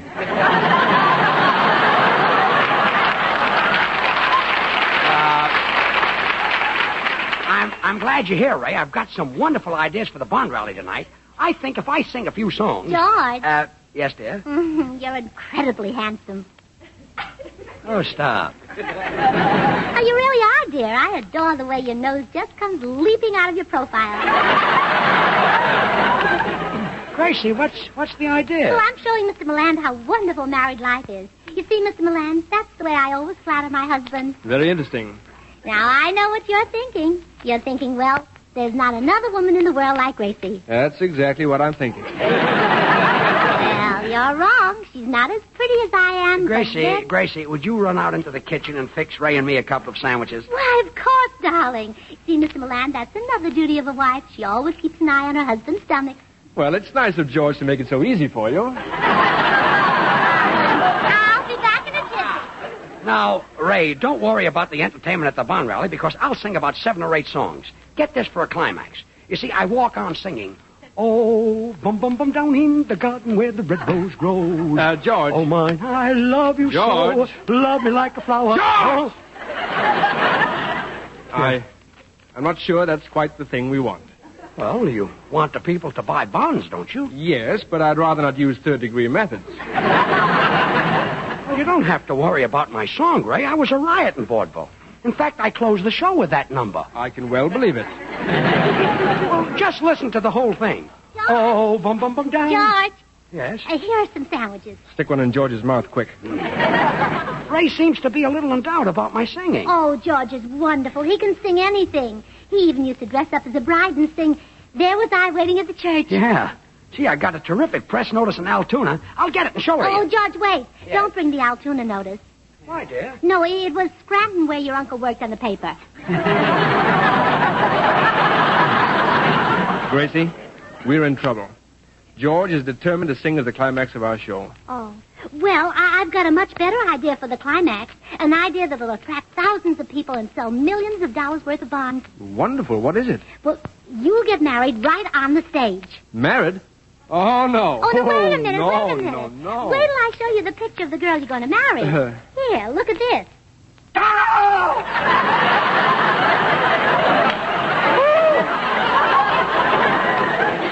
Cute, huh? Cute? Why, this is... Oh, now I get it. This is terrific. The audience will love it. Oh, well, then you'll do it? Why, of course I'll do it. What an idea. George dressed up as a woman. But,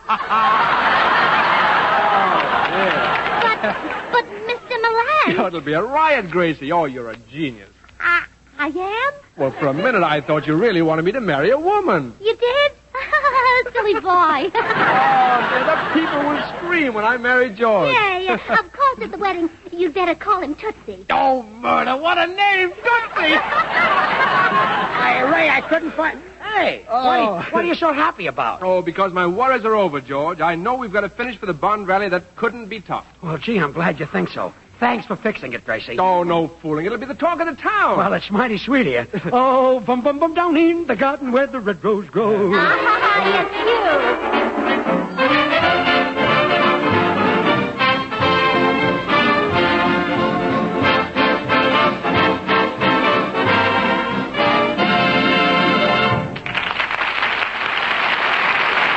Well, thank you, ladies and gentlemen. I hope you're enjoying our bond rally, and we've got some more great entertainment for you. I guess you've noticed that I'm not making any mention of that ever-loving stuff with the bird's name. You know, the stuff that breaks in two. Well, that's because tonight we're only interested in one kind of soap. The soap that's going to wash up the Axis. United States war bonds. And now, I'd like to introduce one of the great personalities of the entertainment world. A star whose voice you've heard many times, and who's... Oh, bum, bum, bum, down in the garden where the red rose grows. No, oh, my, George. I love you so. George, wait. Love. No. No? Not that voice. Well, it's the only one I've got. Well, yeah, but it isn't time for it yet. Ladies and gentlemen, I want you all to meet Ray Milland.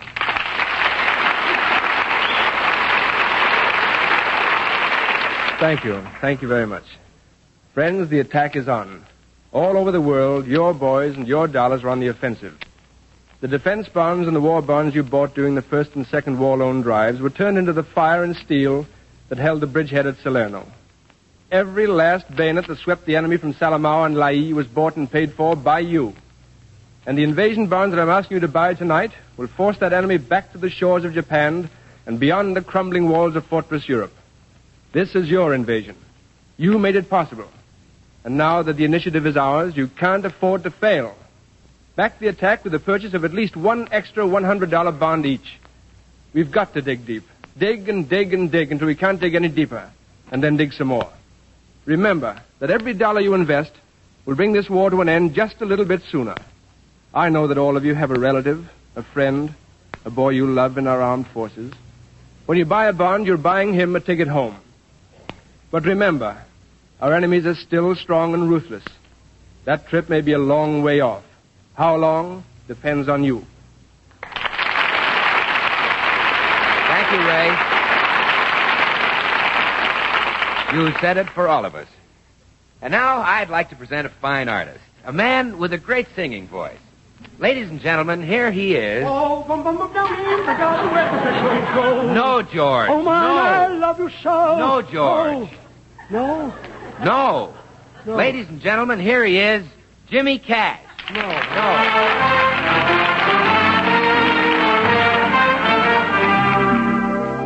The drugstore on the corner, the school further down, the little church on Main Street in a sleepy little town. When I come back, I want to see the things that mean so much to me. The baseball games in summer, election day in fall, the kids around the jukebox almost any time at all. When I come back, I want to see the things that mean so much to me. Stopping the car for hot dogs and drinks in paper cups, having so much excitement when the neighbor's dog has pups, reading the Sunday funnies, Dick Tracy's downs and ups. Oh, how big the little things are. Those friendly get-togethers with folks I know and love. The smiling face of someone I'm forever dreaming of. When I come back, I want to see the things that mean so much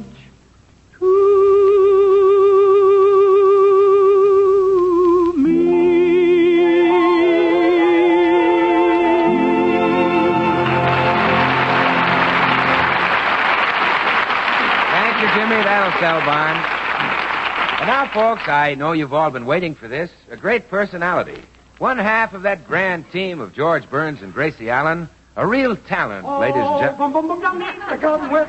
No, George. Oh, man, I love you please, so. No. Oh.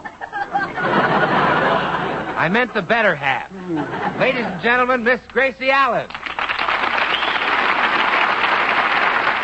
Oh, thank you very much. Now, Bill, you can announce the grand finale of our show, the marriage of Ray Milland and Tootsie Sagwell. Okay, Gracie.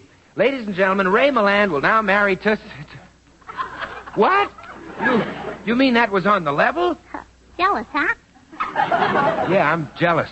Well, it's your own fault, Bill. If you'd played your cards right, Tootsie would be carrying you across the threshold tonight instead of Ray Milland. Yeah, I feel terrible. Well, you make the announcement, and I'll go to Tootsie's dressing room and get her ready. Well, ladies and gentlemen, believe it or not, we now present the marriage. Well, everything is ready, Tootsie. Oh, wonderful. Oh, Mr. Milland will always remember me for arranging this. He's a lucky man. Oh, you have a fine character. You're an excellent cook, and you crochet beautifully. Now, what more can a man want in a wife? I don't know, but I'm going to find out. Oh, just think, Tootsie. Tomorrow you may be in Winchell's column. Yes. It'll probably say, what movie star just married which glamour girl? Oh, and I'll be in on the secret. I'll know that Ray Milland is the what and you're the which. Tootsie, I nearly forgot. Mr. Milland is a little absent-minded, so don't worry if during the ceremony he calls you George.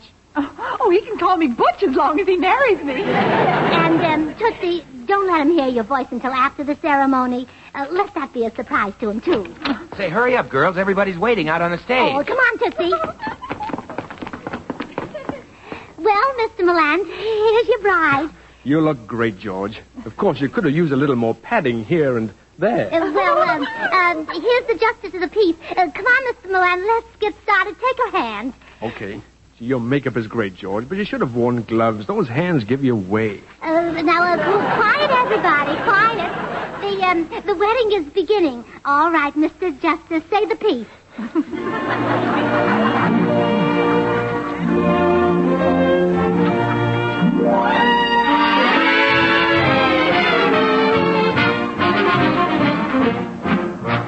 Well, congratulations, Tootsie. You're finally married. Well, go on, Mr. Milland. Kiss the bride. Oh, no, I'm not going that far. No. Oh, come on. The show's over. Take off the wedding dress. Why, Raymond! Good night, ladies and gentlemen. This is the finale of the show. Oh, down in the garden where Hey. the rose grows. Hey, wait a minute. Oh, my. Hey. Hey! You're George Burns. Well, sure. Then what's that thing in the bridal dress? That's Tootsie Sagwell. Oh, no, you're wrong, dear. That's Tootsie Milland. You mean that's the woman? Well, sure. Yeah, and she's your wife. But that's impossible. I've already got a wife. What? You mean you're already married? Why, sure. Why, you deceitful man, you tricked me. Oh, you men, you're all alike, wrecking homes before you even get into them. Well, that's enough, Gracie. That's plenty. Come on home. I'm not going home with you, George Burns. Who knows how many other wives you've got? Oh,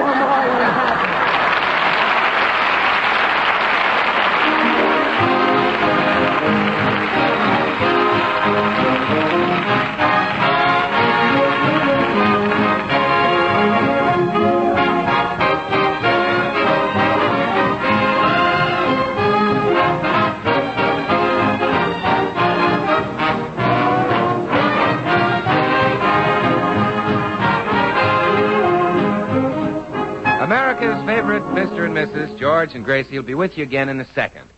And while I'm here, I'd just like to tell you that the real tip-off to just how good Swan soap is the fact that doctors recommend Swan for bathing babies. There's your assurance that Swan is pure as fine Castiles. There's your assurance, too, that Swan is mild.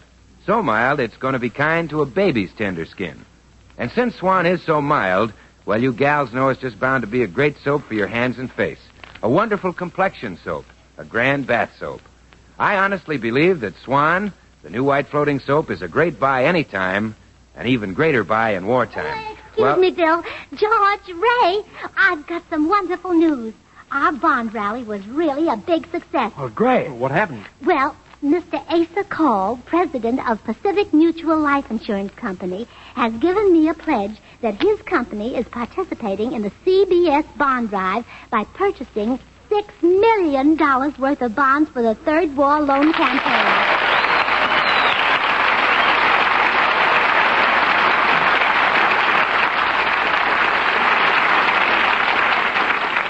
$6 million? That is wonderful. Oh, of course, ladies and gentlemen.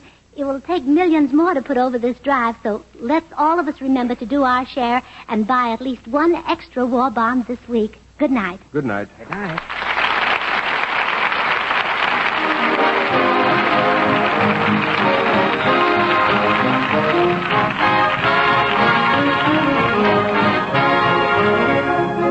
Ladies and gentlemen, we're indebted to our guest, Ray Milland, for his appearance on behalf of the Third War Bond Drive.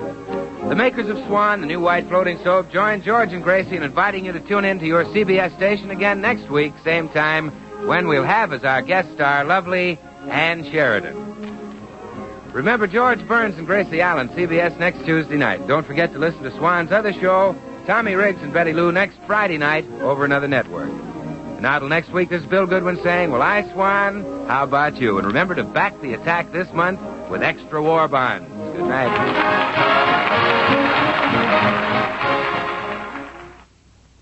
Mothers, get the vitamins and minerals your family needs in spite of food shortages. Vims give you all the essential vitamins, including those of the B complex, and all the minerals commonly lacking. Remember, at your druggist, VI for vitamins, MS for minerals. Get that Vims feeling. This is the Columbia Broadcasting System. This is the Columbia Broadcasting System. This is the Columbia Broadcasting System. This is the Columbia Broadcasting System. Well, hello. Come right in. Oh, George, we've got company.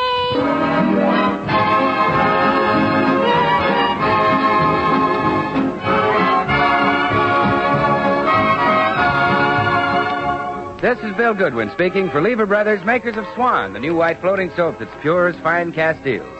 Well, it's Tuesday night again, time for another pleasant visit with George Burns and Gracie Allen, our guest, lovely Ann Sheridan, Jimmy Cash, Felix Mills and his orchestra, and the Swantette. Now, meet the people who live in the Burns house. George and Gracie, here they are.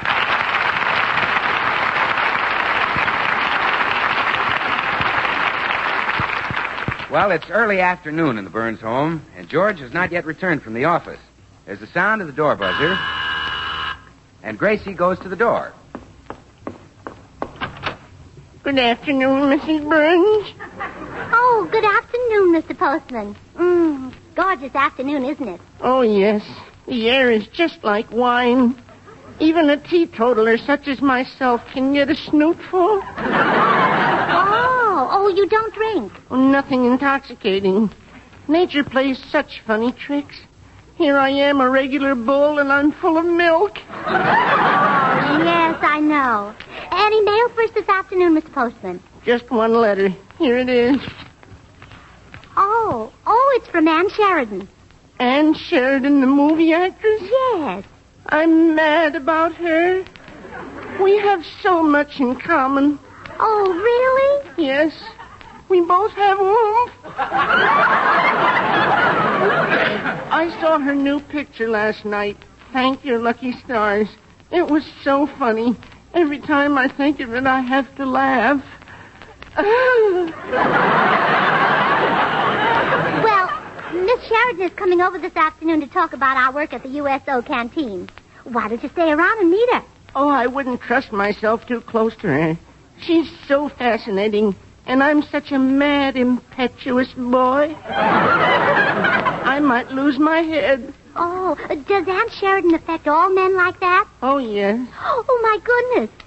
Now I'm worried about my husband. If he's got a pint of blood in his veins, he's susceptible. Well, I'm worried about him anyway.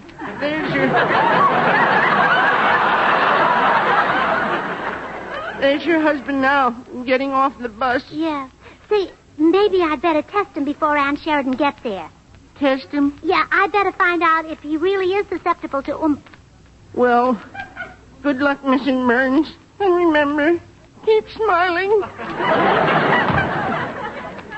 Oh, hello, Mr. Postman. My wife home? Yes, she's waiting for you.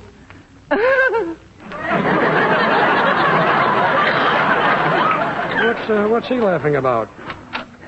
Hello, dear. Hello, you great, big, wonderful hunk of man. Huh? You appeal to me, son. Gracie, what's come over you? Oomph. Oomph? I'm full of it, son. You're full of oomph? Sure. What makes the birdies sing in the trees, son? What makes one oyster run madly after another oyster? I'm sure I don't know. Oomph. Oomph? I'm full of it, son. Look, Gracie. What puts the fire in the firefly? What makes the papa octopus hold all those hands with the mama octopus? I'm sure I don't know. Oomph. Oomph? Look now, Gracie. I'm full of You're it, full son. of it. You're full of it now, please. Tell me, what does this all mean? Well, dear, Aunt Sheridan is coming over, and I thought I'd better see if you were oomph-proof. Oh, sweetheart. You don't have to worry about Aunt Sheridan. You're all the glamour I want. Oh, George, thank you. Now, have you got something nice to say to me? Well, sure. Well, say it. You have awfully good taste. Thanks. Oh, that must be Aunt Sheridan now. Come in. Hi, folks. Oh, Bill. I thought you were Aunt Sheridan. Oh, really, Gracie? A natural mistake. I just washed my hair with Swan soap. Oh, sure. Can't tell your hair from Aunt Sheridan's. Of course, yours is fluffier. Well, now, don't kid about it, George. Swan can do anything. Why do you think there's a beautiful wave in my hair? On account of Swan? Well, sure. Gave a beautiful wave of Bar Swan, and she's been in my hair ever since. Oh, Bill. Well, you can't blame her, George. Swan is actually 4 soaps in one. The soap for your hands and face, the soap for bathing the baby, the soap for your dishes, and for your light laundry. 4 swell soaps in one. Well, Bill, I meant that I'm expecting Aunt Sheridan to arrive here any moment. Ann Sheridan? Very beautiful girl, if you happen to like beautiful girls. Personally, I prefer Swan soap. What? Well, certainly. Can Ann Sheridan wash a dish like Swan soap? Well, no. No, but Swan soap can wash a dish like Ann Sheridan. Oh, yeah. Swan's perfect for dishes. Just try Swan in the dishpan or for laundering your fine things. You get loads of suds and real mildness for your hands at the same time. Why, Swan is so mild, so gentle, it helps keep your hands lovely even while you're doing your housework. Bill, you're suds happy. If you saw Ann Sheridan, you'd fall all over yourself. Not true, George. If Ann Sheridan begged me to marry her, and I wouldn't blame her, I'd still turn her down. Well, I can't stand anymore. I'll see you later. Gracie, can I help it if Ann Sheridan just doesn't excite me? Now, Swan is different. Swan is a great wartime buy. Come in. Hello, Gracie. Well, hello, Ann. Come on in.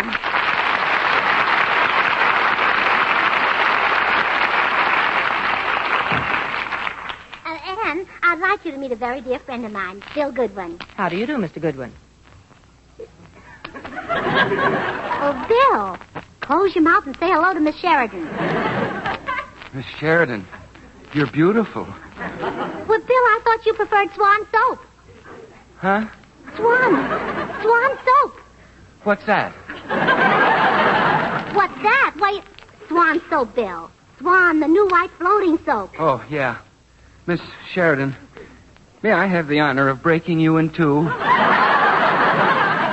I beg your pardon. Bill, it's Swan that breaks in two, not Miss Sheridan. Gracie, I think this character has a few shingles loose in his roof. Miss Sheridan, have I known you long enough to tell you that I love you? You certainly have not. Have I now? Bill, I think you better be running along. Well, okay. Goodbye, Miss Sheridan. Goodbye, Mr. Goodwin. Awfully amazed to have met you. Thank you. Goodbye.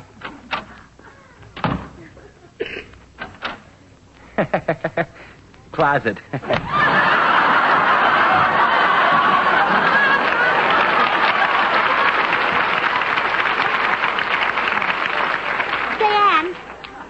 You want to know something? What? I think he liked you. No.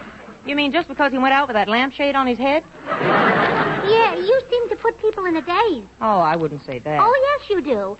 And, look, I don't want to hurt your feelings. I know you're the girl, but I've got a confession to make. What, Gracie? You don't affect me that way at all.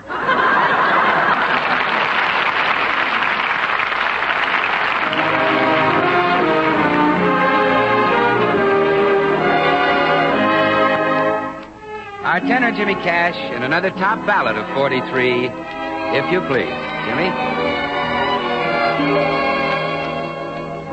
Did I see moonlight and magnolia trees? Smile again, my darling, if you please.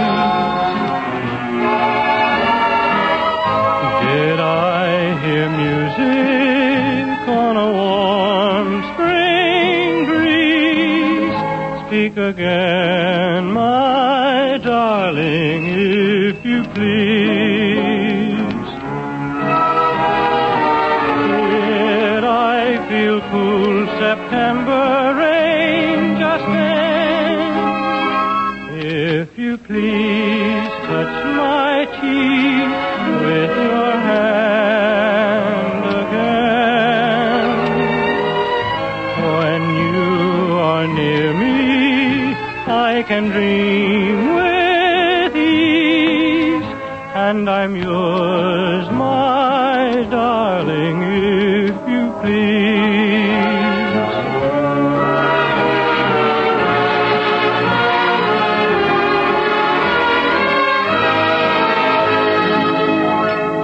If you please, touch my cheek with your hand again. When you are near me, I can dream with ease, and I'm yours, my darling, if you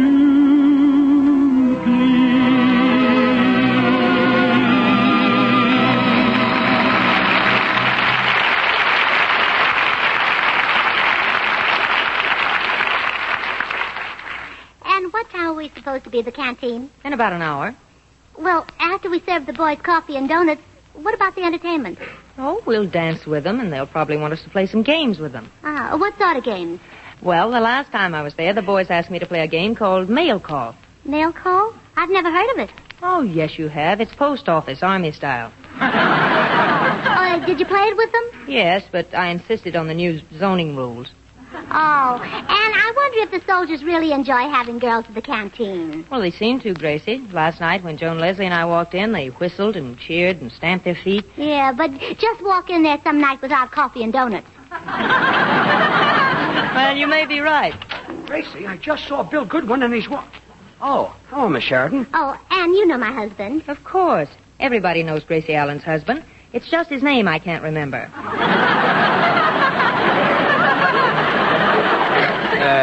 Burns. Oh, yes, Burns. How are you, Bob? Fine. His name is George. What were you saying about Bill Goodwin, dear? Well, the guy is nuts. He's marching up and down the street with a broomstick for a gun and a lampshade for a helmet. And not only that, he says he's going in the army. In the army? Oh, my goodness, Anne. You did put him in a daze. The poor boy thinks he's a father. What did you do to him, Miss Sheridan? Honestly, I never touched him. I guess he just has a vivid imagination. Well, it's love. It's love, that's what it is. Why, Anne, you and Bill might become one of the great love affairs of history. Like Romeo and Juliet, or Antony and Cleopatra, or Tommy Manville and the Women of America. Oh, but Gracie, you don't think Bill's really in love with me, do you? Oh, I'm sure of it. George acted the same way. When he fell in love with me, he was out of his mind. Gracie, Ann Sheridan doesn't want to hear about you and me. Oh, of course she does, darling. If I tell her how I handle you, she'll know how to handle Bill. Well, that's an idea. What happened, Gracie? Well, in the first place, George was even cuter then than he is now, if you can imagine that. I'll try. You know, I used to enjoy chucking him under the chin. Of course, now I enjoy it twice as much. Gracie. Well, tell me how you handled him, Gracie. Was he difficult, too? Oh, yeah. He just swept me right off my feet. The fiery type, huh? Oh, fiery. He was simply a blaze. Why, we hadn't been married 2 weeks before he tried to kiss me. Gracie, Ann doesn't want to hear all this. And he's still the same ardent lover today. Honestly, Ann, haven't I got the sweetest, darlingest husband in the whole world? Oh, Gracie. Well, we'll leave it to Ann. And now, look, you work at Warner Brothers with men like Humphrey Bogart, Cary Grant, Errol Flynn, and Dennis Morgan. But honestly, can any of them even approach George for downright cuddliness? Well, he is a little cuddlier than Humphrey Bogart. Oh, you bet he is. He's the cutest, little cuddliest rascal in the whole world. Isn't he just darling, Ann? Yes. Want to hold him for a minute? No, I might drop him. All right now, Gracie, this is going far enough. Yes. Gracie, how can I cure Bill? I don't want him chasing after me and buying me flowers and taking me to nightclubs and sending me candy. Well, stop him the way I stopped George. Marry him. No, thanks. I believe in short engagements, but not that short. Oh, come in. Well, hello, Tootsie. Oh, Gracie, I dashed over today. Oh, Ann Sheridan. Well, yes, Tootsie. And meet Tootsie Sagwell. How do you do? Oh, Miss Sheridan, it's true. We do look alike. We do? Yes. Oh, it's such a thrill to meet you in the flesh. Why, thank you, Tootsie. I'd like to meet you in the flesh sometime. Oh, thank you. Well, Gracie, I came over to tell you that Bill Goodwin has lost his mind. I saw him out in the middle of the street wandering around in the traffic. Oh, how awful. Yes, I could get killed that way. You could get killed? Well, naturally, I was following him. Well, that settles it. I'm going out and get Bill and bring him back here, and you girls better figure out a cure. What's he talking about, Gracie? Well, Ann's responsible for Bill's condition. Oh, I guess there's only one way to snap him out of it, Ann. What's that? You have to be deuced. Deuced? How? Well, it's really very simple. Tootsie. Yes? Tell Ann your beauty secret. Oh, Gracie, she's already as pretty as I am. Well, you're different, and that's just what we need. Come on, tell us how you got that way. Well, first thing in the morning, I slap my face 20 times on one side and 20 times on the other side. If you do that gently, it keeps your face in shape. I'm afraid you don't know your own strength. Go on, Tootsie. Tell us some more. Gracie, it's no use. I could never get a face like Miss Sagwell's in just one day. She's obviously been working at it for years. She's right, Gracie. And even if she had my face, she couldn't have my figure. Well, of course she could. I know where you buy most of it. No, really, we'd better try something else. Oh, I guess so. Let's see now. We could. Well, here he is. Nuttier than a fruitcake. Hello, Bill. Hello. You feel all right? Sure, I feel fine. Oh, well, then, George, there's nothing the matter with him. Come on, Bill, I'll take that lampshade off your head. Okay. Better disconnect me first. Oh, sure.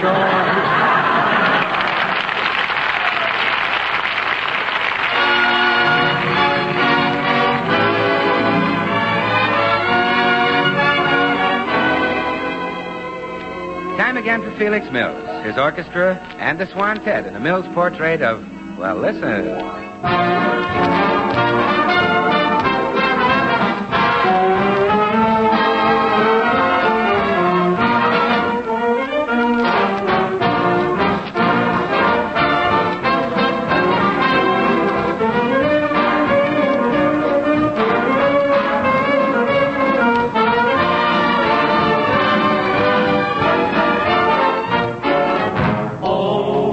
Beautiful doll, you great big beautiful doll, won't you let me put my arms around you? I could never, never live without you. Oh, you beautiful doll, you great big beautiful doll. If you ever leave me, how my heart will ache. I want to hug you, but I fear you'd break. Oh, oh, oh, oh, oh, you beautiful doll, you're lovely. Oh, you beautiful doll.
Gracie, what's become of Bill? He's resting in the next room, George.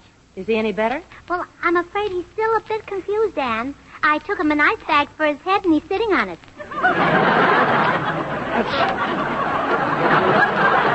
That's curing a headache the hard way. Gosh, I wish these things wouldn't happen. Why can't men admire me for my intellect? Well, I guess fashion is to blame for that. There just aren't any dresses that show off a woman's brain. Well, it doesn't look like you girls are going to help, Bill. I better go in and talk to him myself. Bill. Yes, Ann, darling. This isn't Ann, darling. This is George. Kiss me.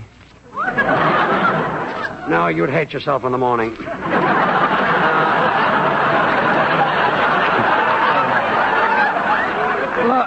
Look at me, Bill. I'm George Burns. Oh, forget about the kiss. Listen, kid, snap out of it. You're making a fool out of yourself. I am? Yes, you're a guy with a future. This craze for Ann Sheridan, this is going to end your career. What a way to retire.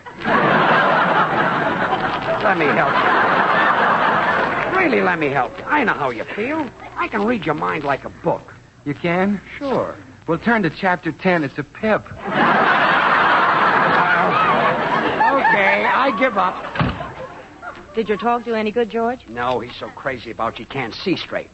Isn't there some way you could disillusion a man? Sure.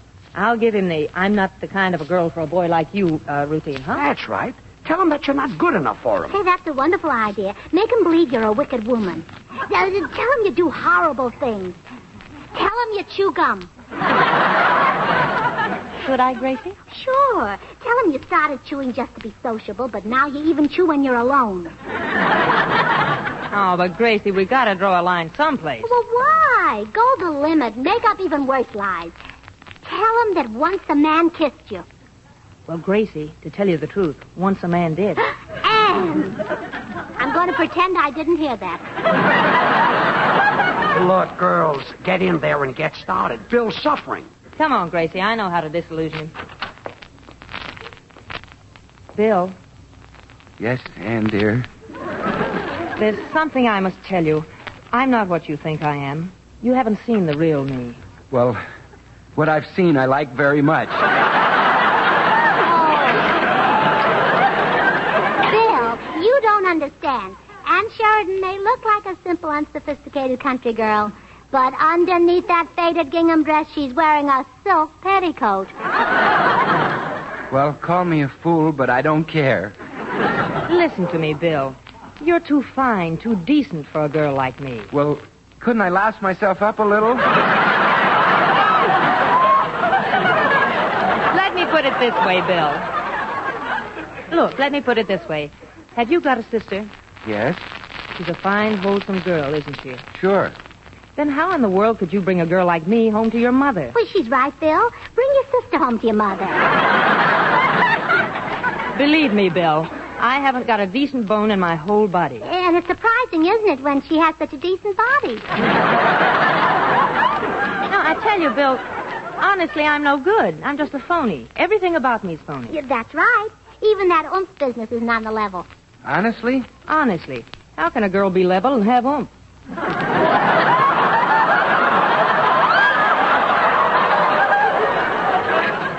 I can't believe it. I just know there's nothing bad about you, Ann.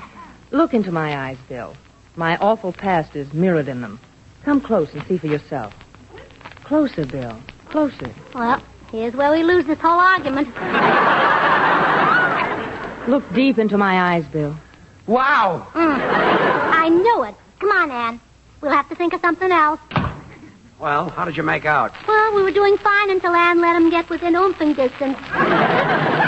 Well, now what? Oh, gee, I don't know. Say, the memory of an old love might save him. Was Bill ever desperately in love? Oh, of course he was. I'll go right inside and get a bar of it. I think Gracie has the right idea. Swan soap is bound to snap him out of it. Well, I hope so. I'm getting tired of puppy love from a guy who's big enough to be a wolf. I don't blame you. Oh, I'm sure it'll work. Bill will come around when he sees this bar of Swan. Hello, Bill. Hello, Ann. I'm not Ann. I'm Gracie. And look what I've got in my hand. What is it? Oh, Bill, it's a bar. And you get suds from it. Make mine a short one.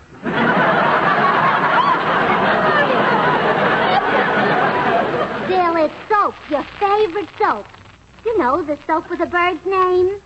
Sparrow? Pigeon? Eagle? Bill, think of a long neck. Ann Sheridan. No, Bill.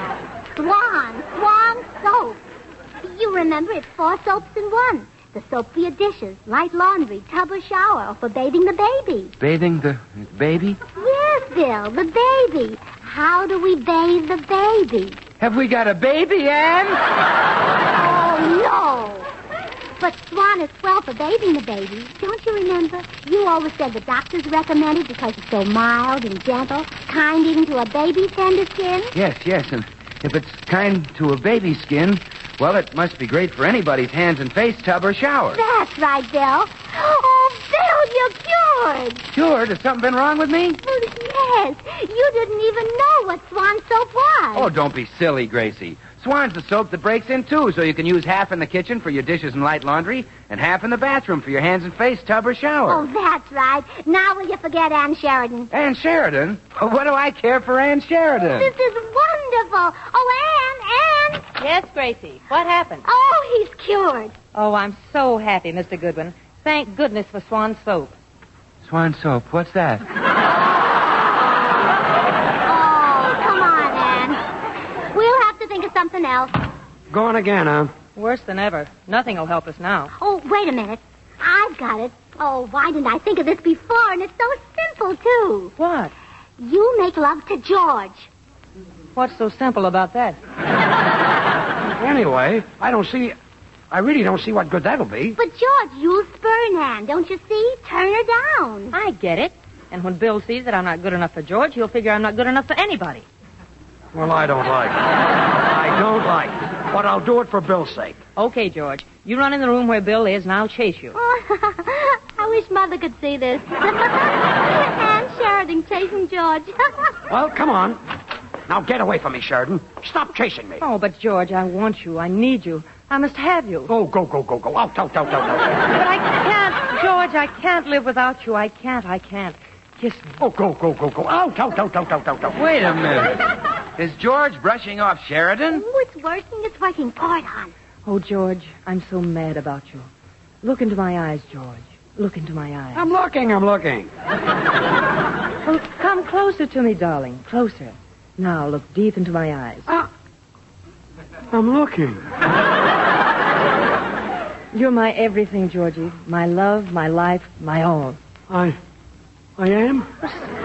Say you'll be mine, Georgie. Say it. Oh, Annie! George! Oh, my goodness, I've been humped out of a husband. George and Gracie will be right back, and I'm just going to stay here long enough to remind you that while here in America we all have enough soap to go around, can't afford to waste any. So when you use Swan, take it easy, won't you? When you Swan your dishes or light laundry, the instant you get enough suds, that'll only take a few seconds, put the soap back in the soap dish. And make sure the soap dish is dry, because a wet soap dish dissolves the soap, wastes it. And when you give the baby a bath or take one yourself, it's nice and convenient to have Swan floating around in the water. But it's more patriotic to take the soap out of the tub as soon as you have all the lather you need. So what do you say? Let's remember to save soap in every way possible. It's the least we can do to hasten victory. Well, here they are again, America's favorite Mr. and Mrs., George and Gracie. Oh, I'm sorry, folks. We're a little late. Good night. Ann Sheridan, our guest tonight, is currently starring in the 48-starred Warner Brothers film, Thank Your Lucky Stars. The makers of Swan, the new white floating soap, join George and Gracie in inviting you to tune into your CBS station again next week, same time.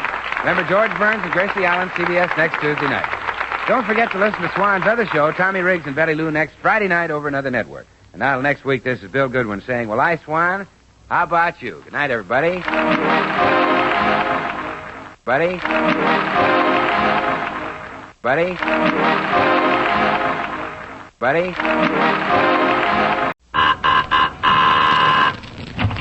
Well, hello. Come right in. Oh, George, we've got company.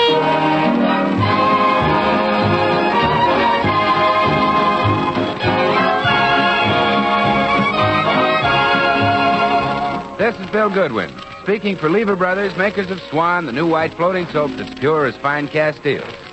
Well, it's Tuesday night again, time for another pleasant visit with George Burns and Gracie Allen, Jimmy Cash, Felix Mills and his orchestra, and the Swantette. While I'm there in the air with my head in the clouds, I think of someone I love. And I know down below she is dreaming of me while I am up there above. When the night is clear and the bombardier drops a bomb that's quite for some, how I yearn to return with my head in the clouds to the one I love on the ground.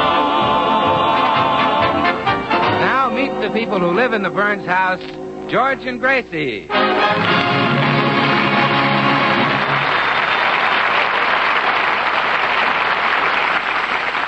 Well, it's morning in the Burns home, and George is upstairs getting ready to leave for the office. Gracie is in the kitchen talking with a woman from the East who has just moved in next door. Oh, I know you're going to love it here in California, Miss Bingo. Especially the weather. Don't like the weather. Too nice. Too nice? Young folks go on picnics. Get romantic. Get married. Oh, well, I never thought of that. Well, anyway, you'll enjoy the house you bought. Did you notice all the flowers in the yard? Don't like flowers. Too pretty. Too pretty? Yes. Young folks smell them. Get ideas. Get married. goodness. You certainly are down on marriage. Don't you like men? Men are different. Oh. Hate 'em. Really? Can't trust them. Young ones run after women. Old ones crawl. You married? Oh, yes. Yes, I have a fine husband. Pre-war. Wouldn't you like to get married? Huh. Rather get drowned. Drowned? Oh, I wouldn't. And when I married George, Mother offered me my choice, too. What does your husband do besides chase women? Yeah. Oh, he doesn't chase women. Not my husband. Huh? Oh, really? When he leaves here, he goes straight to the office. Ever follow him? No, but I see him get on the bus. Women drive buses. Run elevators in office buildings, too. Oh, well, I'm not worried about George. Why, he wouldn't even make eyes at a lady butcher. Sweetheart, I just... Oh, you have company. Oh, here he is, Miss Pringle. This is my husband.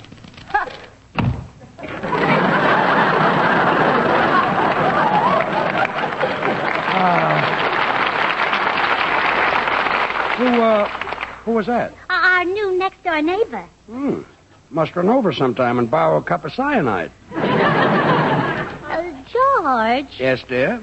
Does a woman drive the bus you take to work? Yes. Why? Do you ever sit on her lap while she drives with one hand? Certainly not. Do girls run the elevators in your office building? Well, what if they do? Oh, please don't let them take you down the basement, George. Gracie, what in the world is going... Oh, excuse me, dear. There's the postman. The postman? Well, wait a minute. I'll go. Yeah. Well, gee, it's about time those vitamin pills started to work. Good morning, Mr. Burns. Glorious morning. Never mind the weather. Did it come? Have you got it? Yes, here it is. Don't hold it up like that. You want my wife to see it? Oh, I forgot. My wife doesn't allow me to look at this kind of magazine either. Quick, slip it under my coat. Here. Oh, boy, at last. Cowboy Love Tales. What a magazine. Remember when Oklahoma Tex had the rustlers cornered? He said, "Come out of there, you yellow-livered, ornery, low-down skunks." Sheer poetry, isn't it? And then all of a sudden, one of the rustlers stuck his head out. And bang! He was a goner. Yes, and then another one tried it. Bang! And then another one. Bang! Bang, bang, bang! Pow! Pow? The hand grenade, don't you remember? Oh, sure. Bang! Then another one got her. Bang! Bang! Bang! Bang! Bang! Bang! Having fun, boys? Bang! Gracie. Oh, good morning, Mrs. Burns. All right, George. Hand it over. And what over, sweetheart? That magazine you get such a bang out of. Oh, this one. Yes. Mr. Postman, I thought I told you to stop delivering Cowboy Love Tales. I did, Mrs. Burns. This is the first one in 6 weeks. Well, you go back and tell that post office this is the last warning. If it ever happens again, I'll buy my stamps at the drugstore.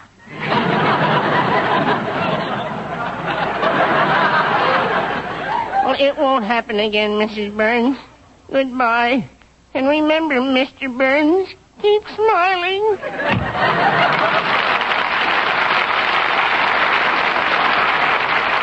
Oh, George, aren't you ashamed reading junk like this? Why don't you read something worthwhile like Dickens or Shakespeare or Beethoven? I don't like Beethoven. I'm not a mystery fan.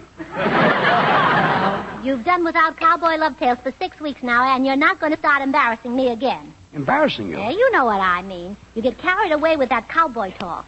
And I don't like to be referred to as old paint. Gracie... And what about the day I asked you to make an appointment for me at the beauty shop? Well, You called Pierre and said, "Heat your brandonine, Frenchie, and I'm sending my doggie in to be clipped and curried." Did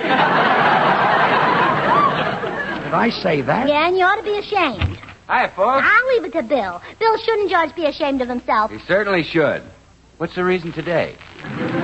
Gracie doesn't approve of my reading matter. Well, Bill, I'll bet you wouldn't read a magazine called Cowboy Love Tales. Well, of course not, Gracie. I never read any kind of love tale. See? I don't have to. I'm at an age where I can still live them.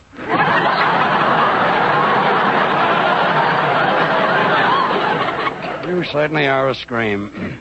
Just so happens that cowboy love tales are inspiring stories. Neither one of you has ever read one. Well, I've seen them on the newsstand. They're all about Oklahoma Tex, aren't they? That's right. Oh, sure. There's Oklahoma Tex jumps the outlaws in Dusty Canyon. Dusty Canyon, what a story. Oklahoma Tex jumps the rustlers in Muddy Gulch. Muddy Gulch, that was a pip. Oklahoma Tex jumps in the bathtub with Swan soap. What? Well, he should have. He certainly needed it by then. Oh, Bill. Swan's not only great for your bath or shower, but perfect for bathing the baby, or for doing your dishes or light laundry. It's the new white floating soap. There's 4 swell soaps in one. Well, I see I'm not going to get any sympathy here. Goodbye, you two. I'm going to the dentist. Oh, George, do you have to go to the dentist again? You've been going now for 6 weeks. Well, it looks like I'll have to go a while longer. What's the matter, George? Got upper plate wobble? I happen to have my own teeth, and they're perfect. Then why do you make all these trips to the dentist? Yeah, I'm scared of the dentist myself. You know, to this day, Mother has to bribe me. Gives me a half for each tooth he pulls. $50, huh? No, half a bar, Swan. She lets me wash the dishes. That's the bribe. Oh, sure, Swan's great for dishes. Try it in the dish pan or try it for laundering your fine things. Swan gives you loads of suds and real protection for your hands at the same time. Swan is so mild, so gentle, leaves your hands soft and lovely. Someday you're going to sprout feathers and turn into a swan. Goodbye, Gracie. Goodbye, Bill. Great bye, George. Great bye? Well, I used to say goodbye, but Swan is a great bye in wartime. So long. Yeah.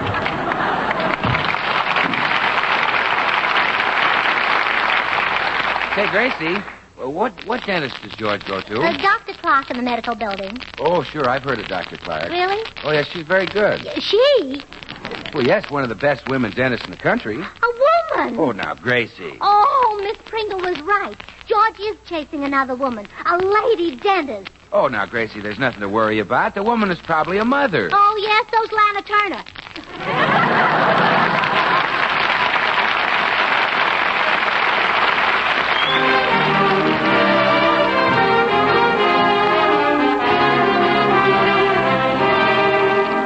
Jimmy Cash adds his voice in the revival of this favorite of a few years ago, My Ideal.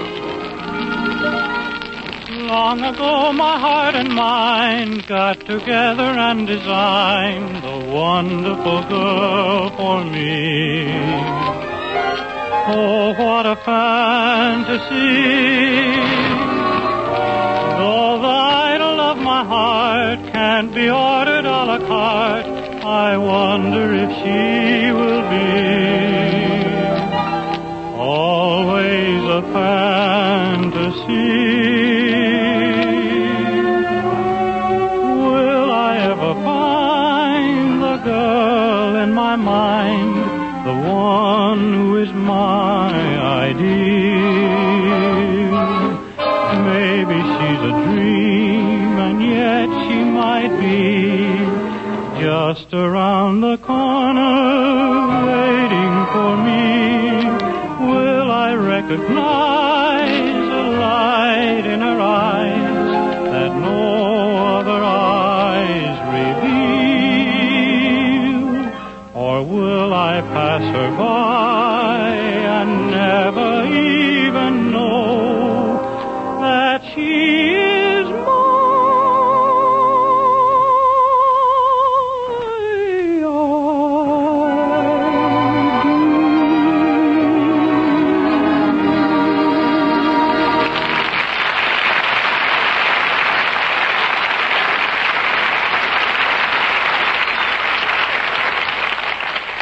Oh, Bill, how could George do this to me? How could he fall for another woman? Oh, now, Gracie. I gave him the best years of my life, and believe me, I'll never do that again.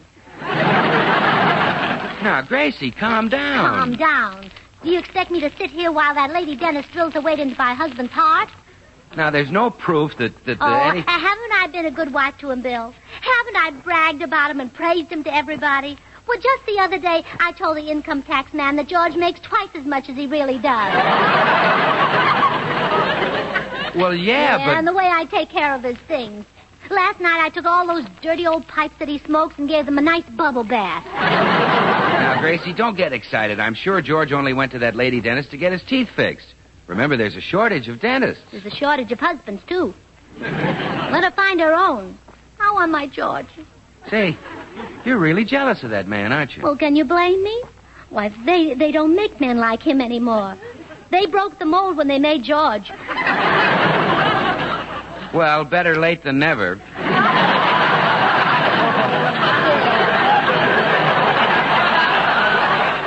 Of all people, I never dreamed that a dentist would fall for George. What do you mean, Gracie? Well, I've seen him asleep, and he's not at his best with his mouth open. Now, Gracie, you're worried about nothing. I'm sure that George and the dentist haven't fallen for each other. Oh, yes, they have, Bill. I can see it now. George walks into her office. She sits him down in her chair and puts her arms around him and says, "Don't worry. This won't hurt a bit."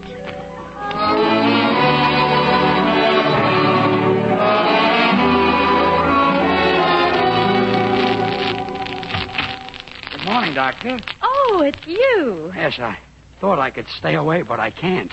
Now, look, we can't go on like this. People are beginning to talk. Just so my wife doesn't find out. Let him talk. But I can't afford it. I'm a dentist. You've been coming here for 6 weeks now. Don't you think I should at least look at your teeth? That's not why I'm here. I know, but do you think I wanted to get out? Do you think I want people to know that you come here just to read my back issues of Cowboy Love Tales?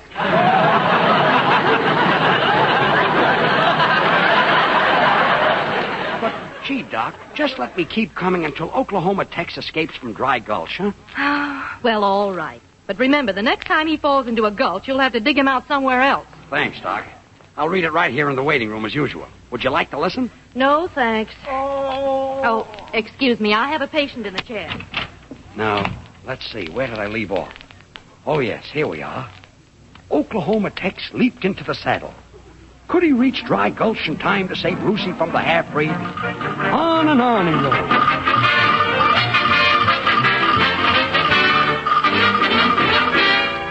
And Tex and Lucy rode off into the sunset, leaving Dry Gulch a better town because 400 half-breeds had hit the dust. Oh, what a story. Goodbye, Doc. Thanks again. Oh, pony boy, won't you be my pony boy? Don't Hello, say dear. Howdy, partner. Don't say no here. Oh. Gracie. Yes? What are you doing here? I came down to hold your hand while you were in the dentist's chair. Or did the dentist do that? Huh? What did the dentist do to you, dear? Oh, I had a Dry Gulch filled. I mean a cavity. Well, I'll be late for work. I better hurry. Well, I'd like to see the filling. You would? You open your mouth. My mouth? You know, the thing you tell all those fibs with. I don't tell fibs, sweetheart. Oh, really, sweetheart? Of course not. Don't you trust me, sweetheart? Well, sure I trust you, sweetheart. Well, thank you, sweetheart. You're welcome, sweetheart. Now open your mouth and let me see the filling. Oh, gee. I'm late for work. I'll see you later. So he wasn't in there to have his teeth fixed. Well, I'll show that dentist something. Oh! Drop that drill, you home wrecker. I beg your pardon. Oh, don't act innocent. I'm onto your game. I know you lure men in here and fill them full of Novocaine. What? Oh! You keep quiet. I'll do the talking. Now, look, madam, I'm working on a patient, and I can't... You better get up and get out of that chair and go home to your wife and children before it's too late, mister. Yeah, that's no excuse.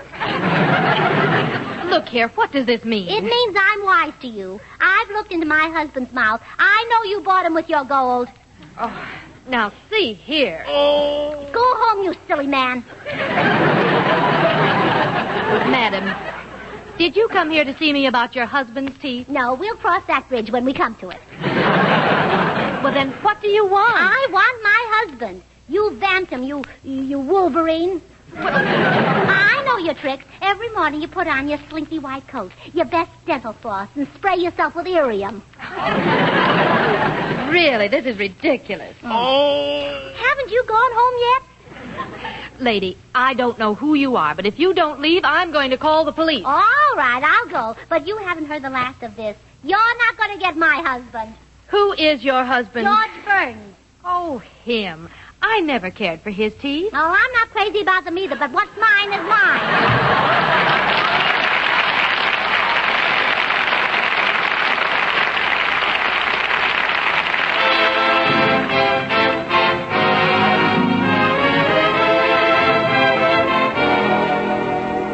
Felix Mills and his orchestra. Tonight, Felix looks at the top 10 tunes and, for a Mills treatment, selects...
To make George jealous. I'll show him that two can play at this game. Well, what are you going to do, Gracie? Oh, that must be Nigel Bolingbroke. He's going to help me out. That pool hall Hamlet? Oh, Bill, he's a fine actor. Come in. Greetings, fair lady. 'Tis I, Bolingbroke. Oh, Mr. Bolingbroke. I need your help. My husband is leaving me for a woman dentist. Egad, but your husband has peculiar tastes. Not to mention the woman dentist. Now, your job is to pretend that you're my lover. Can you be some sort of a foreigner? Well, naturally. I am a thespian. Well, a thespian is nice, but I'd rather have somebody from a larger country. Now, look, Gracie, I don't think this thing will work. Of course it will, Bill. Mr. Bolingbroke, can you do a Russian? A Russian? But of course. Oh, good. I want George to think that I've been swept off my feet, overpowered. And the Russians have been doing very well at that. Well, an excellent selection. And now we come to that little matter of, money? Yes. Gracie, I tell you, this idea is no good. Now, give it up.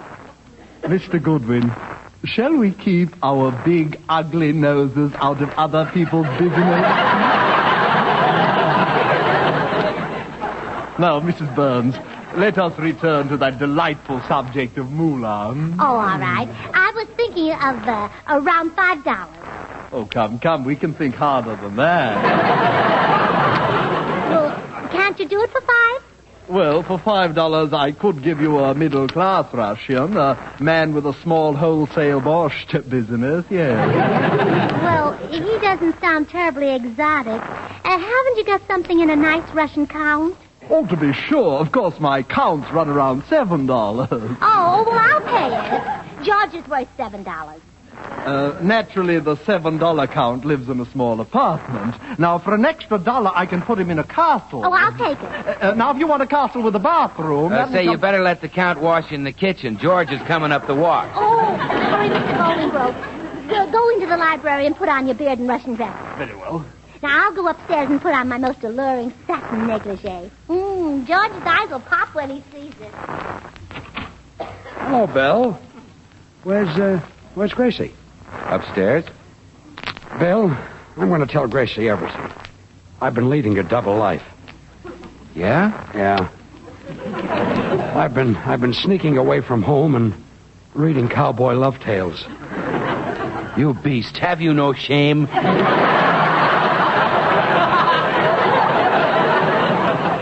You see, I found the back issues in the dentist's office, and I just couldn't resist it. Wait a minute. George, is that why you went to the lady dentist? Sure. Oh, murder. Gracie thought you two were holding hands in the shade of the old X-ray machine. Oh, stop. No, really, she did. She's even got Bolingbroke in the next room disguised as her Russian lover to make you jealous. What? Well, sure. They're going to do a big love scene to burn you up. Bill, I'm going to teach my wife a lesson. I'm tired of her being jealous of me. Well, shh. Here she comes. Oh, hello, George. Hello. Notice what I'm wearing? Oh, yeah. Been working in the garden? The garden?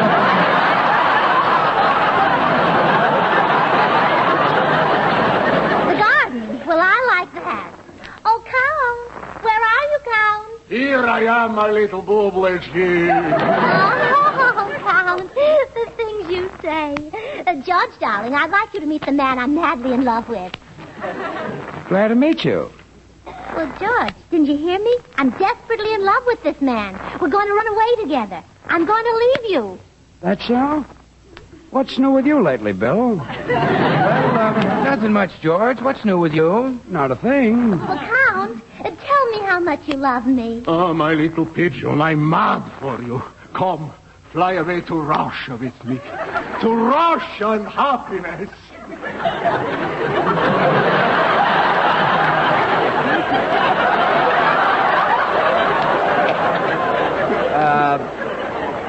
What do you hear about Swan these days, Bill? Oh, plenty, George. You see, people know that Swan is the white floating soap that's 4 soaps in one. The soap for your dishes, light laundry, for bathing the baby, and for your hands and face. 4 soaps in one. Is that so? Yeah. Come, babushka, kiss me. I will smother you with kisses. Hot, burning kisses. Oh, Count, please. Oh, Count. Look, George, he's trying to kiss me. That soap is pretty good for babies, huh, Bill? Pretty good. It's wonderful. You don't say. Oh, yeah.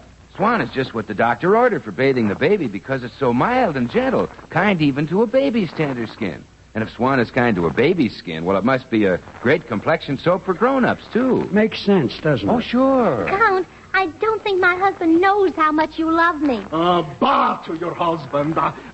Boris Morris, I'm here.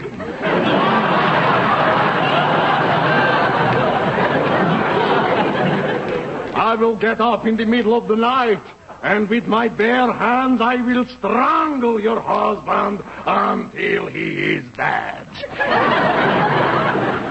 Understand that Swan breaks in two, Bill. Oh, sure, George. Swan breaks in two so you can use half in the kitchen for your dishes and light laundry and half in the bathroom for your hands and face, tub, or shower. Imagine that. What'll those Lever brothers think of next? Yeah. George Burns. Yes, dear? Are you just going to sit there while this man steals your wife? At least you might have the courtesy to shoot him. Oh, I wouldn't shoot Bolingbroke. I might get 30 days. Bolingbroke? Bill, would you escort the Count to the door and kick His Highness outside? A pleasure, George. Now, just a minute. Let's not be hasty, my little friend. Just... And now I've got a few words to say to you, my love. To me? Yes. I only went to Dr. Clark's office to read Cowboy Love Tales. You mean all you ever saw in her were her magazines? Of course. Oh, George, I've been such a little fool. I've noticed it. But I only get so jealous because I love you so terribly. You're my man, darling, and I adore you from the top of your tiny head to the tips of your big, strong feet. Yeah, but that's... Oh, please say you'll forgive me. Okay. I forgive you. Oh, you're good, George, good. And I promise I'll never be jealous of you again. Oh, fine. Well, now we'll run down to the corner and pick up a few cigars. Oh, Mr. Dear, something might happen to you on the way. I couldn't bear it. Look, I'll only be gone for a minute. Oh, all right. But phone me as soon as you get there. I will. You can reverse the charges if you like. Oh, sure.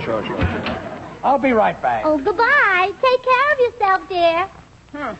Going out again, is he? Oh, hello, Miss Pringle. He's only going down to the corner to get some cigars. That's what he says. Miss Pringle, you have a very suspicious mind. And I'm sorry I ever listened to you. You've been to the cigar store lately? Why, no, I haven't. New clerk. Really?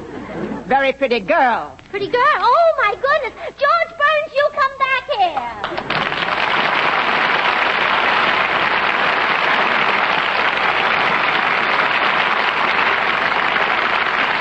Well, George and Gracie are coming right back. Meanwhile, I'd like to remind you that there's ammunition for the next attack right in your kitchen. Yes, in waste kitchen fat. There's glycerin in waste fat, and glycerin is needed in the bombs and bullets and shells for our boys. So save all the waste fat you can. Melt down solid fats, too. Strain them into a clean tin can. And as soon as you have a pound or more collected, take it to your meat dealer. He'll pay you for it. How about it, friends? Try to get a pound of waste kitchen fat on its way to the munition factories in time for the next American offensive. Well, here again are radio's lovable Mr. and Mrs. George and Gracie Burns. All right, Gracie. So Cowboy Love Tales is junk. Now turn out the light and let's go to sleep. How can you read this silly stuff? Listen to this.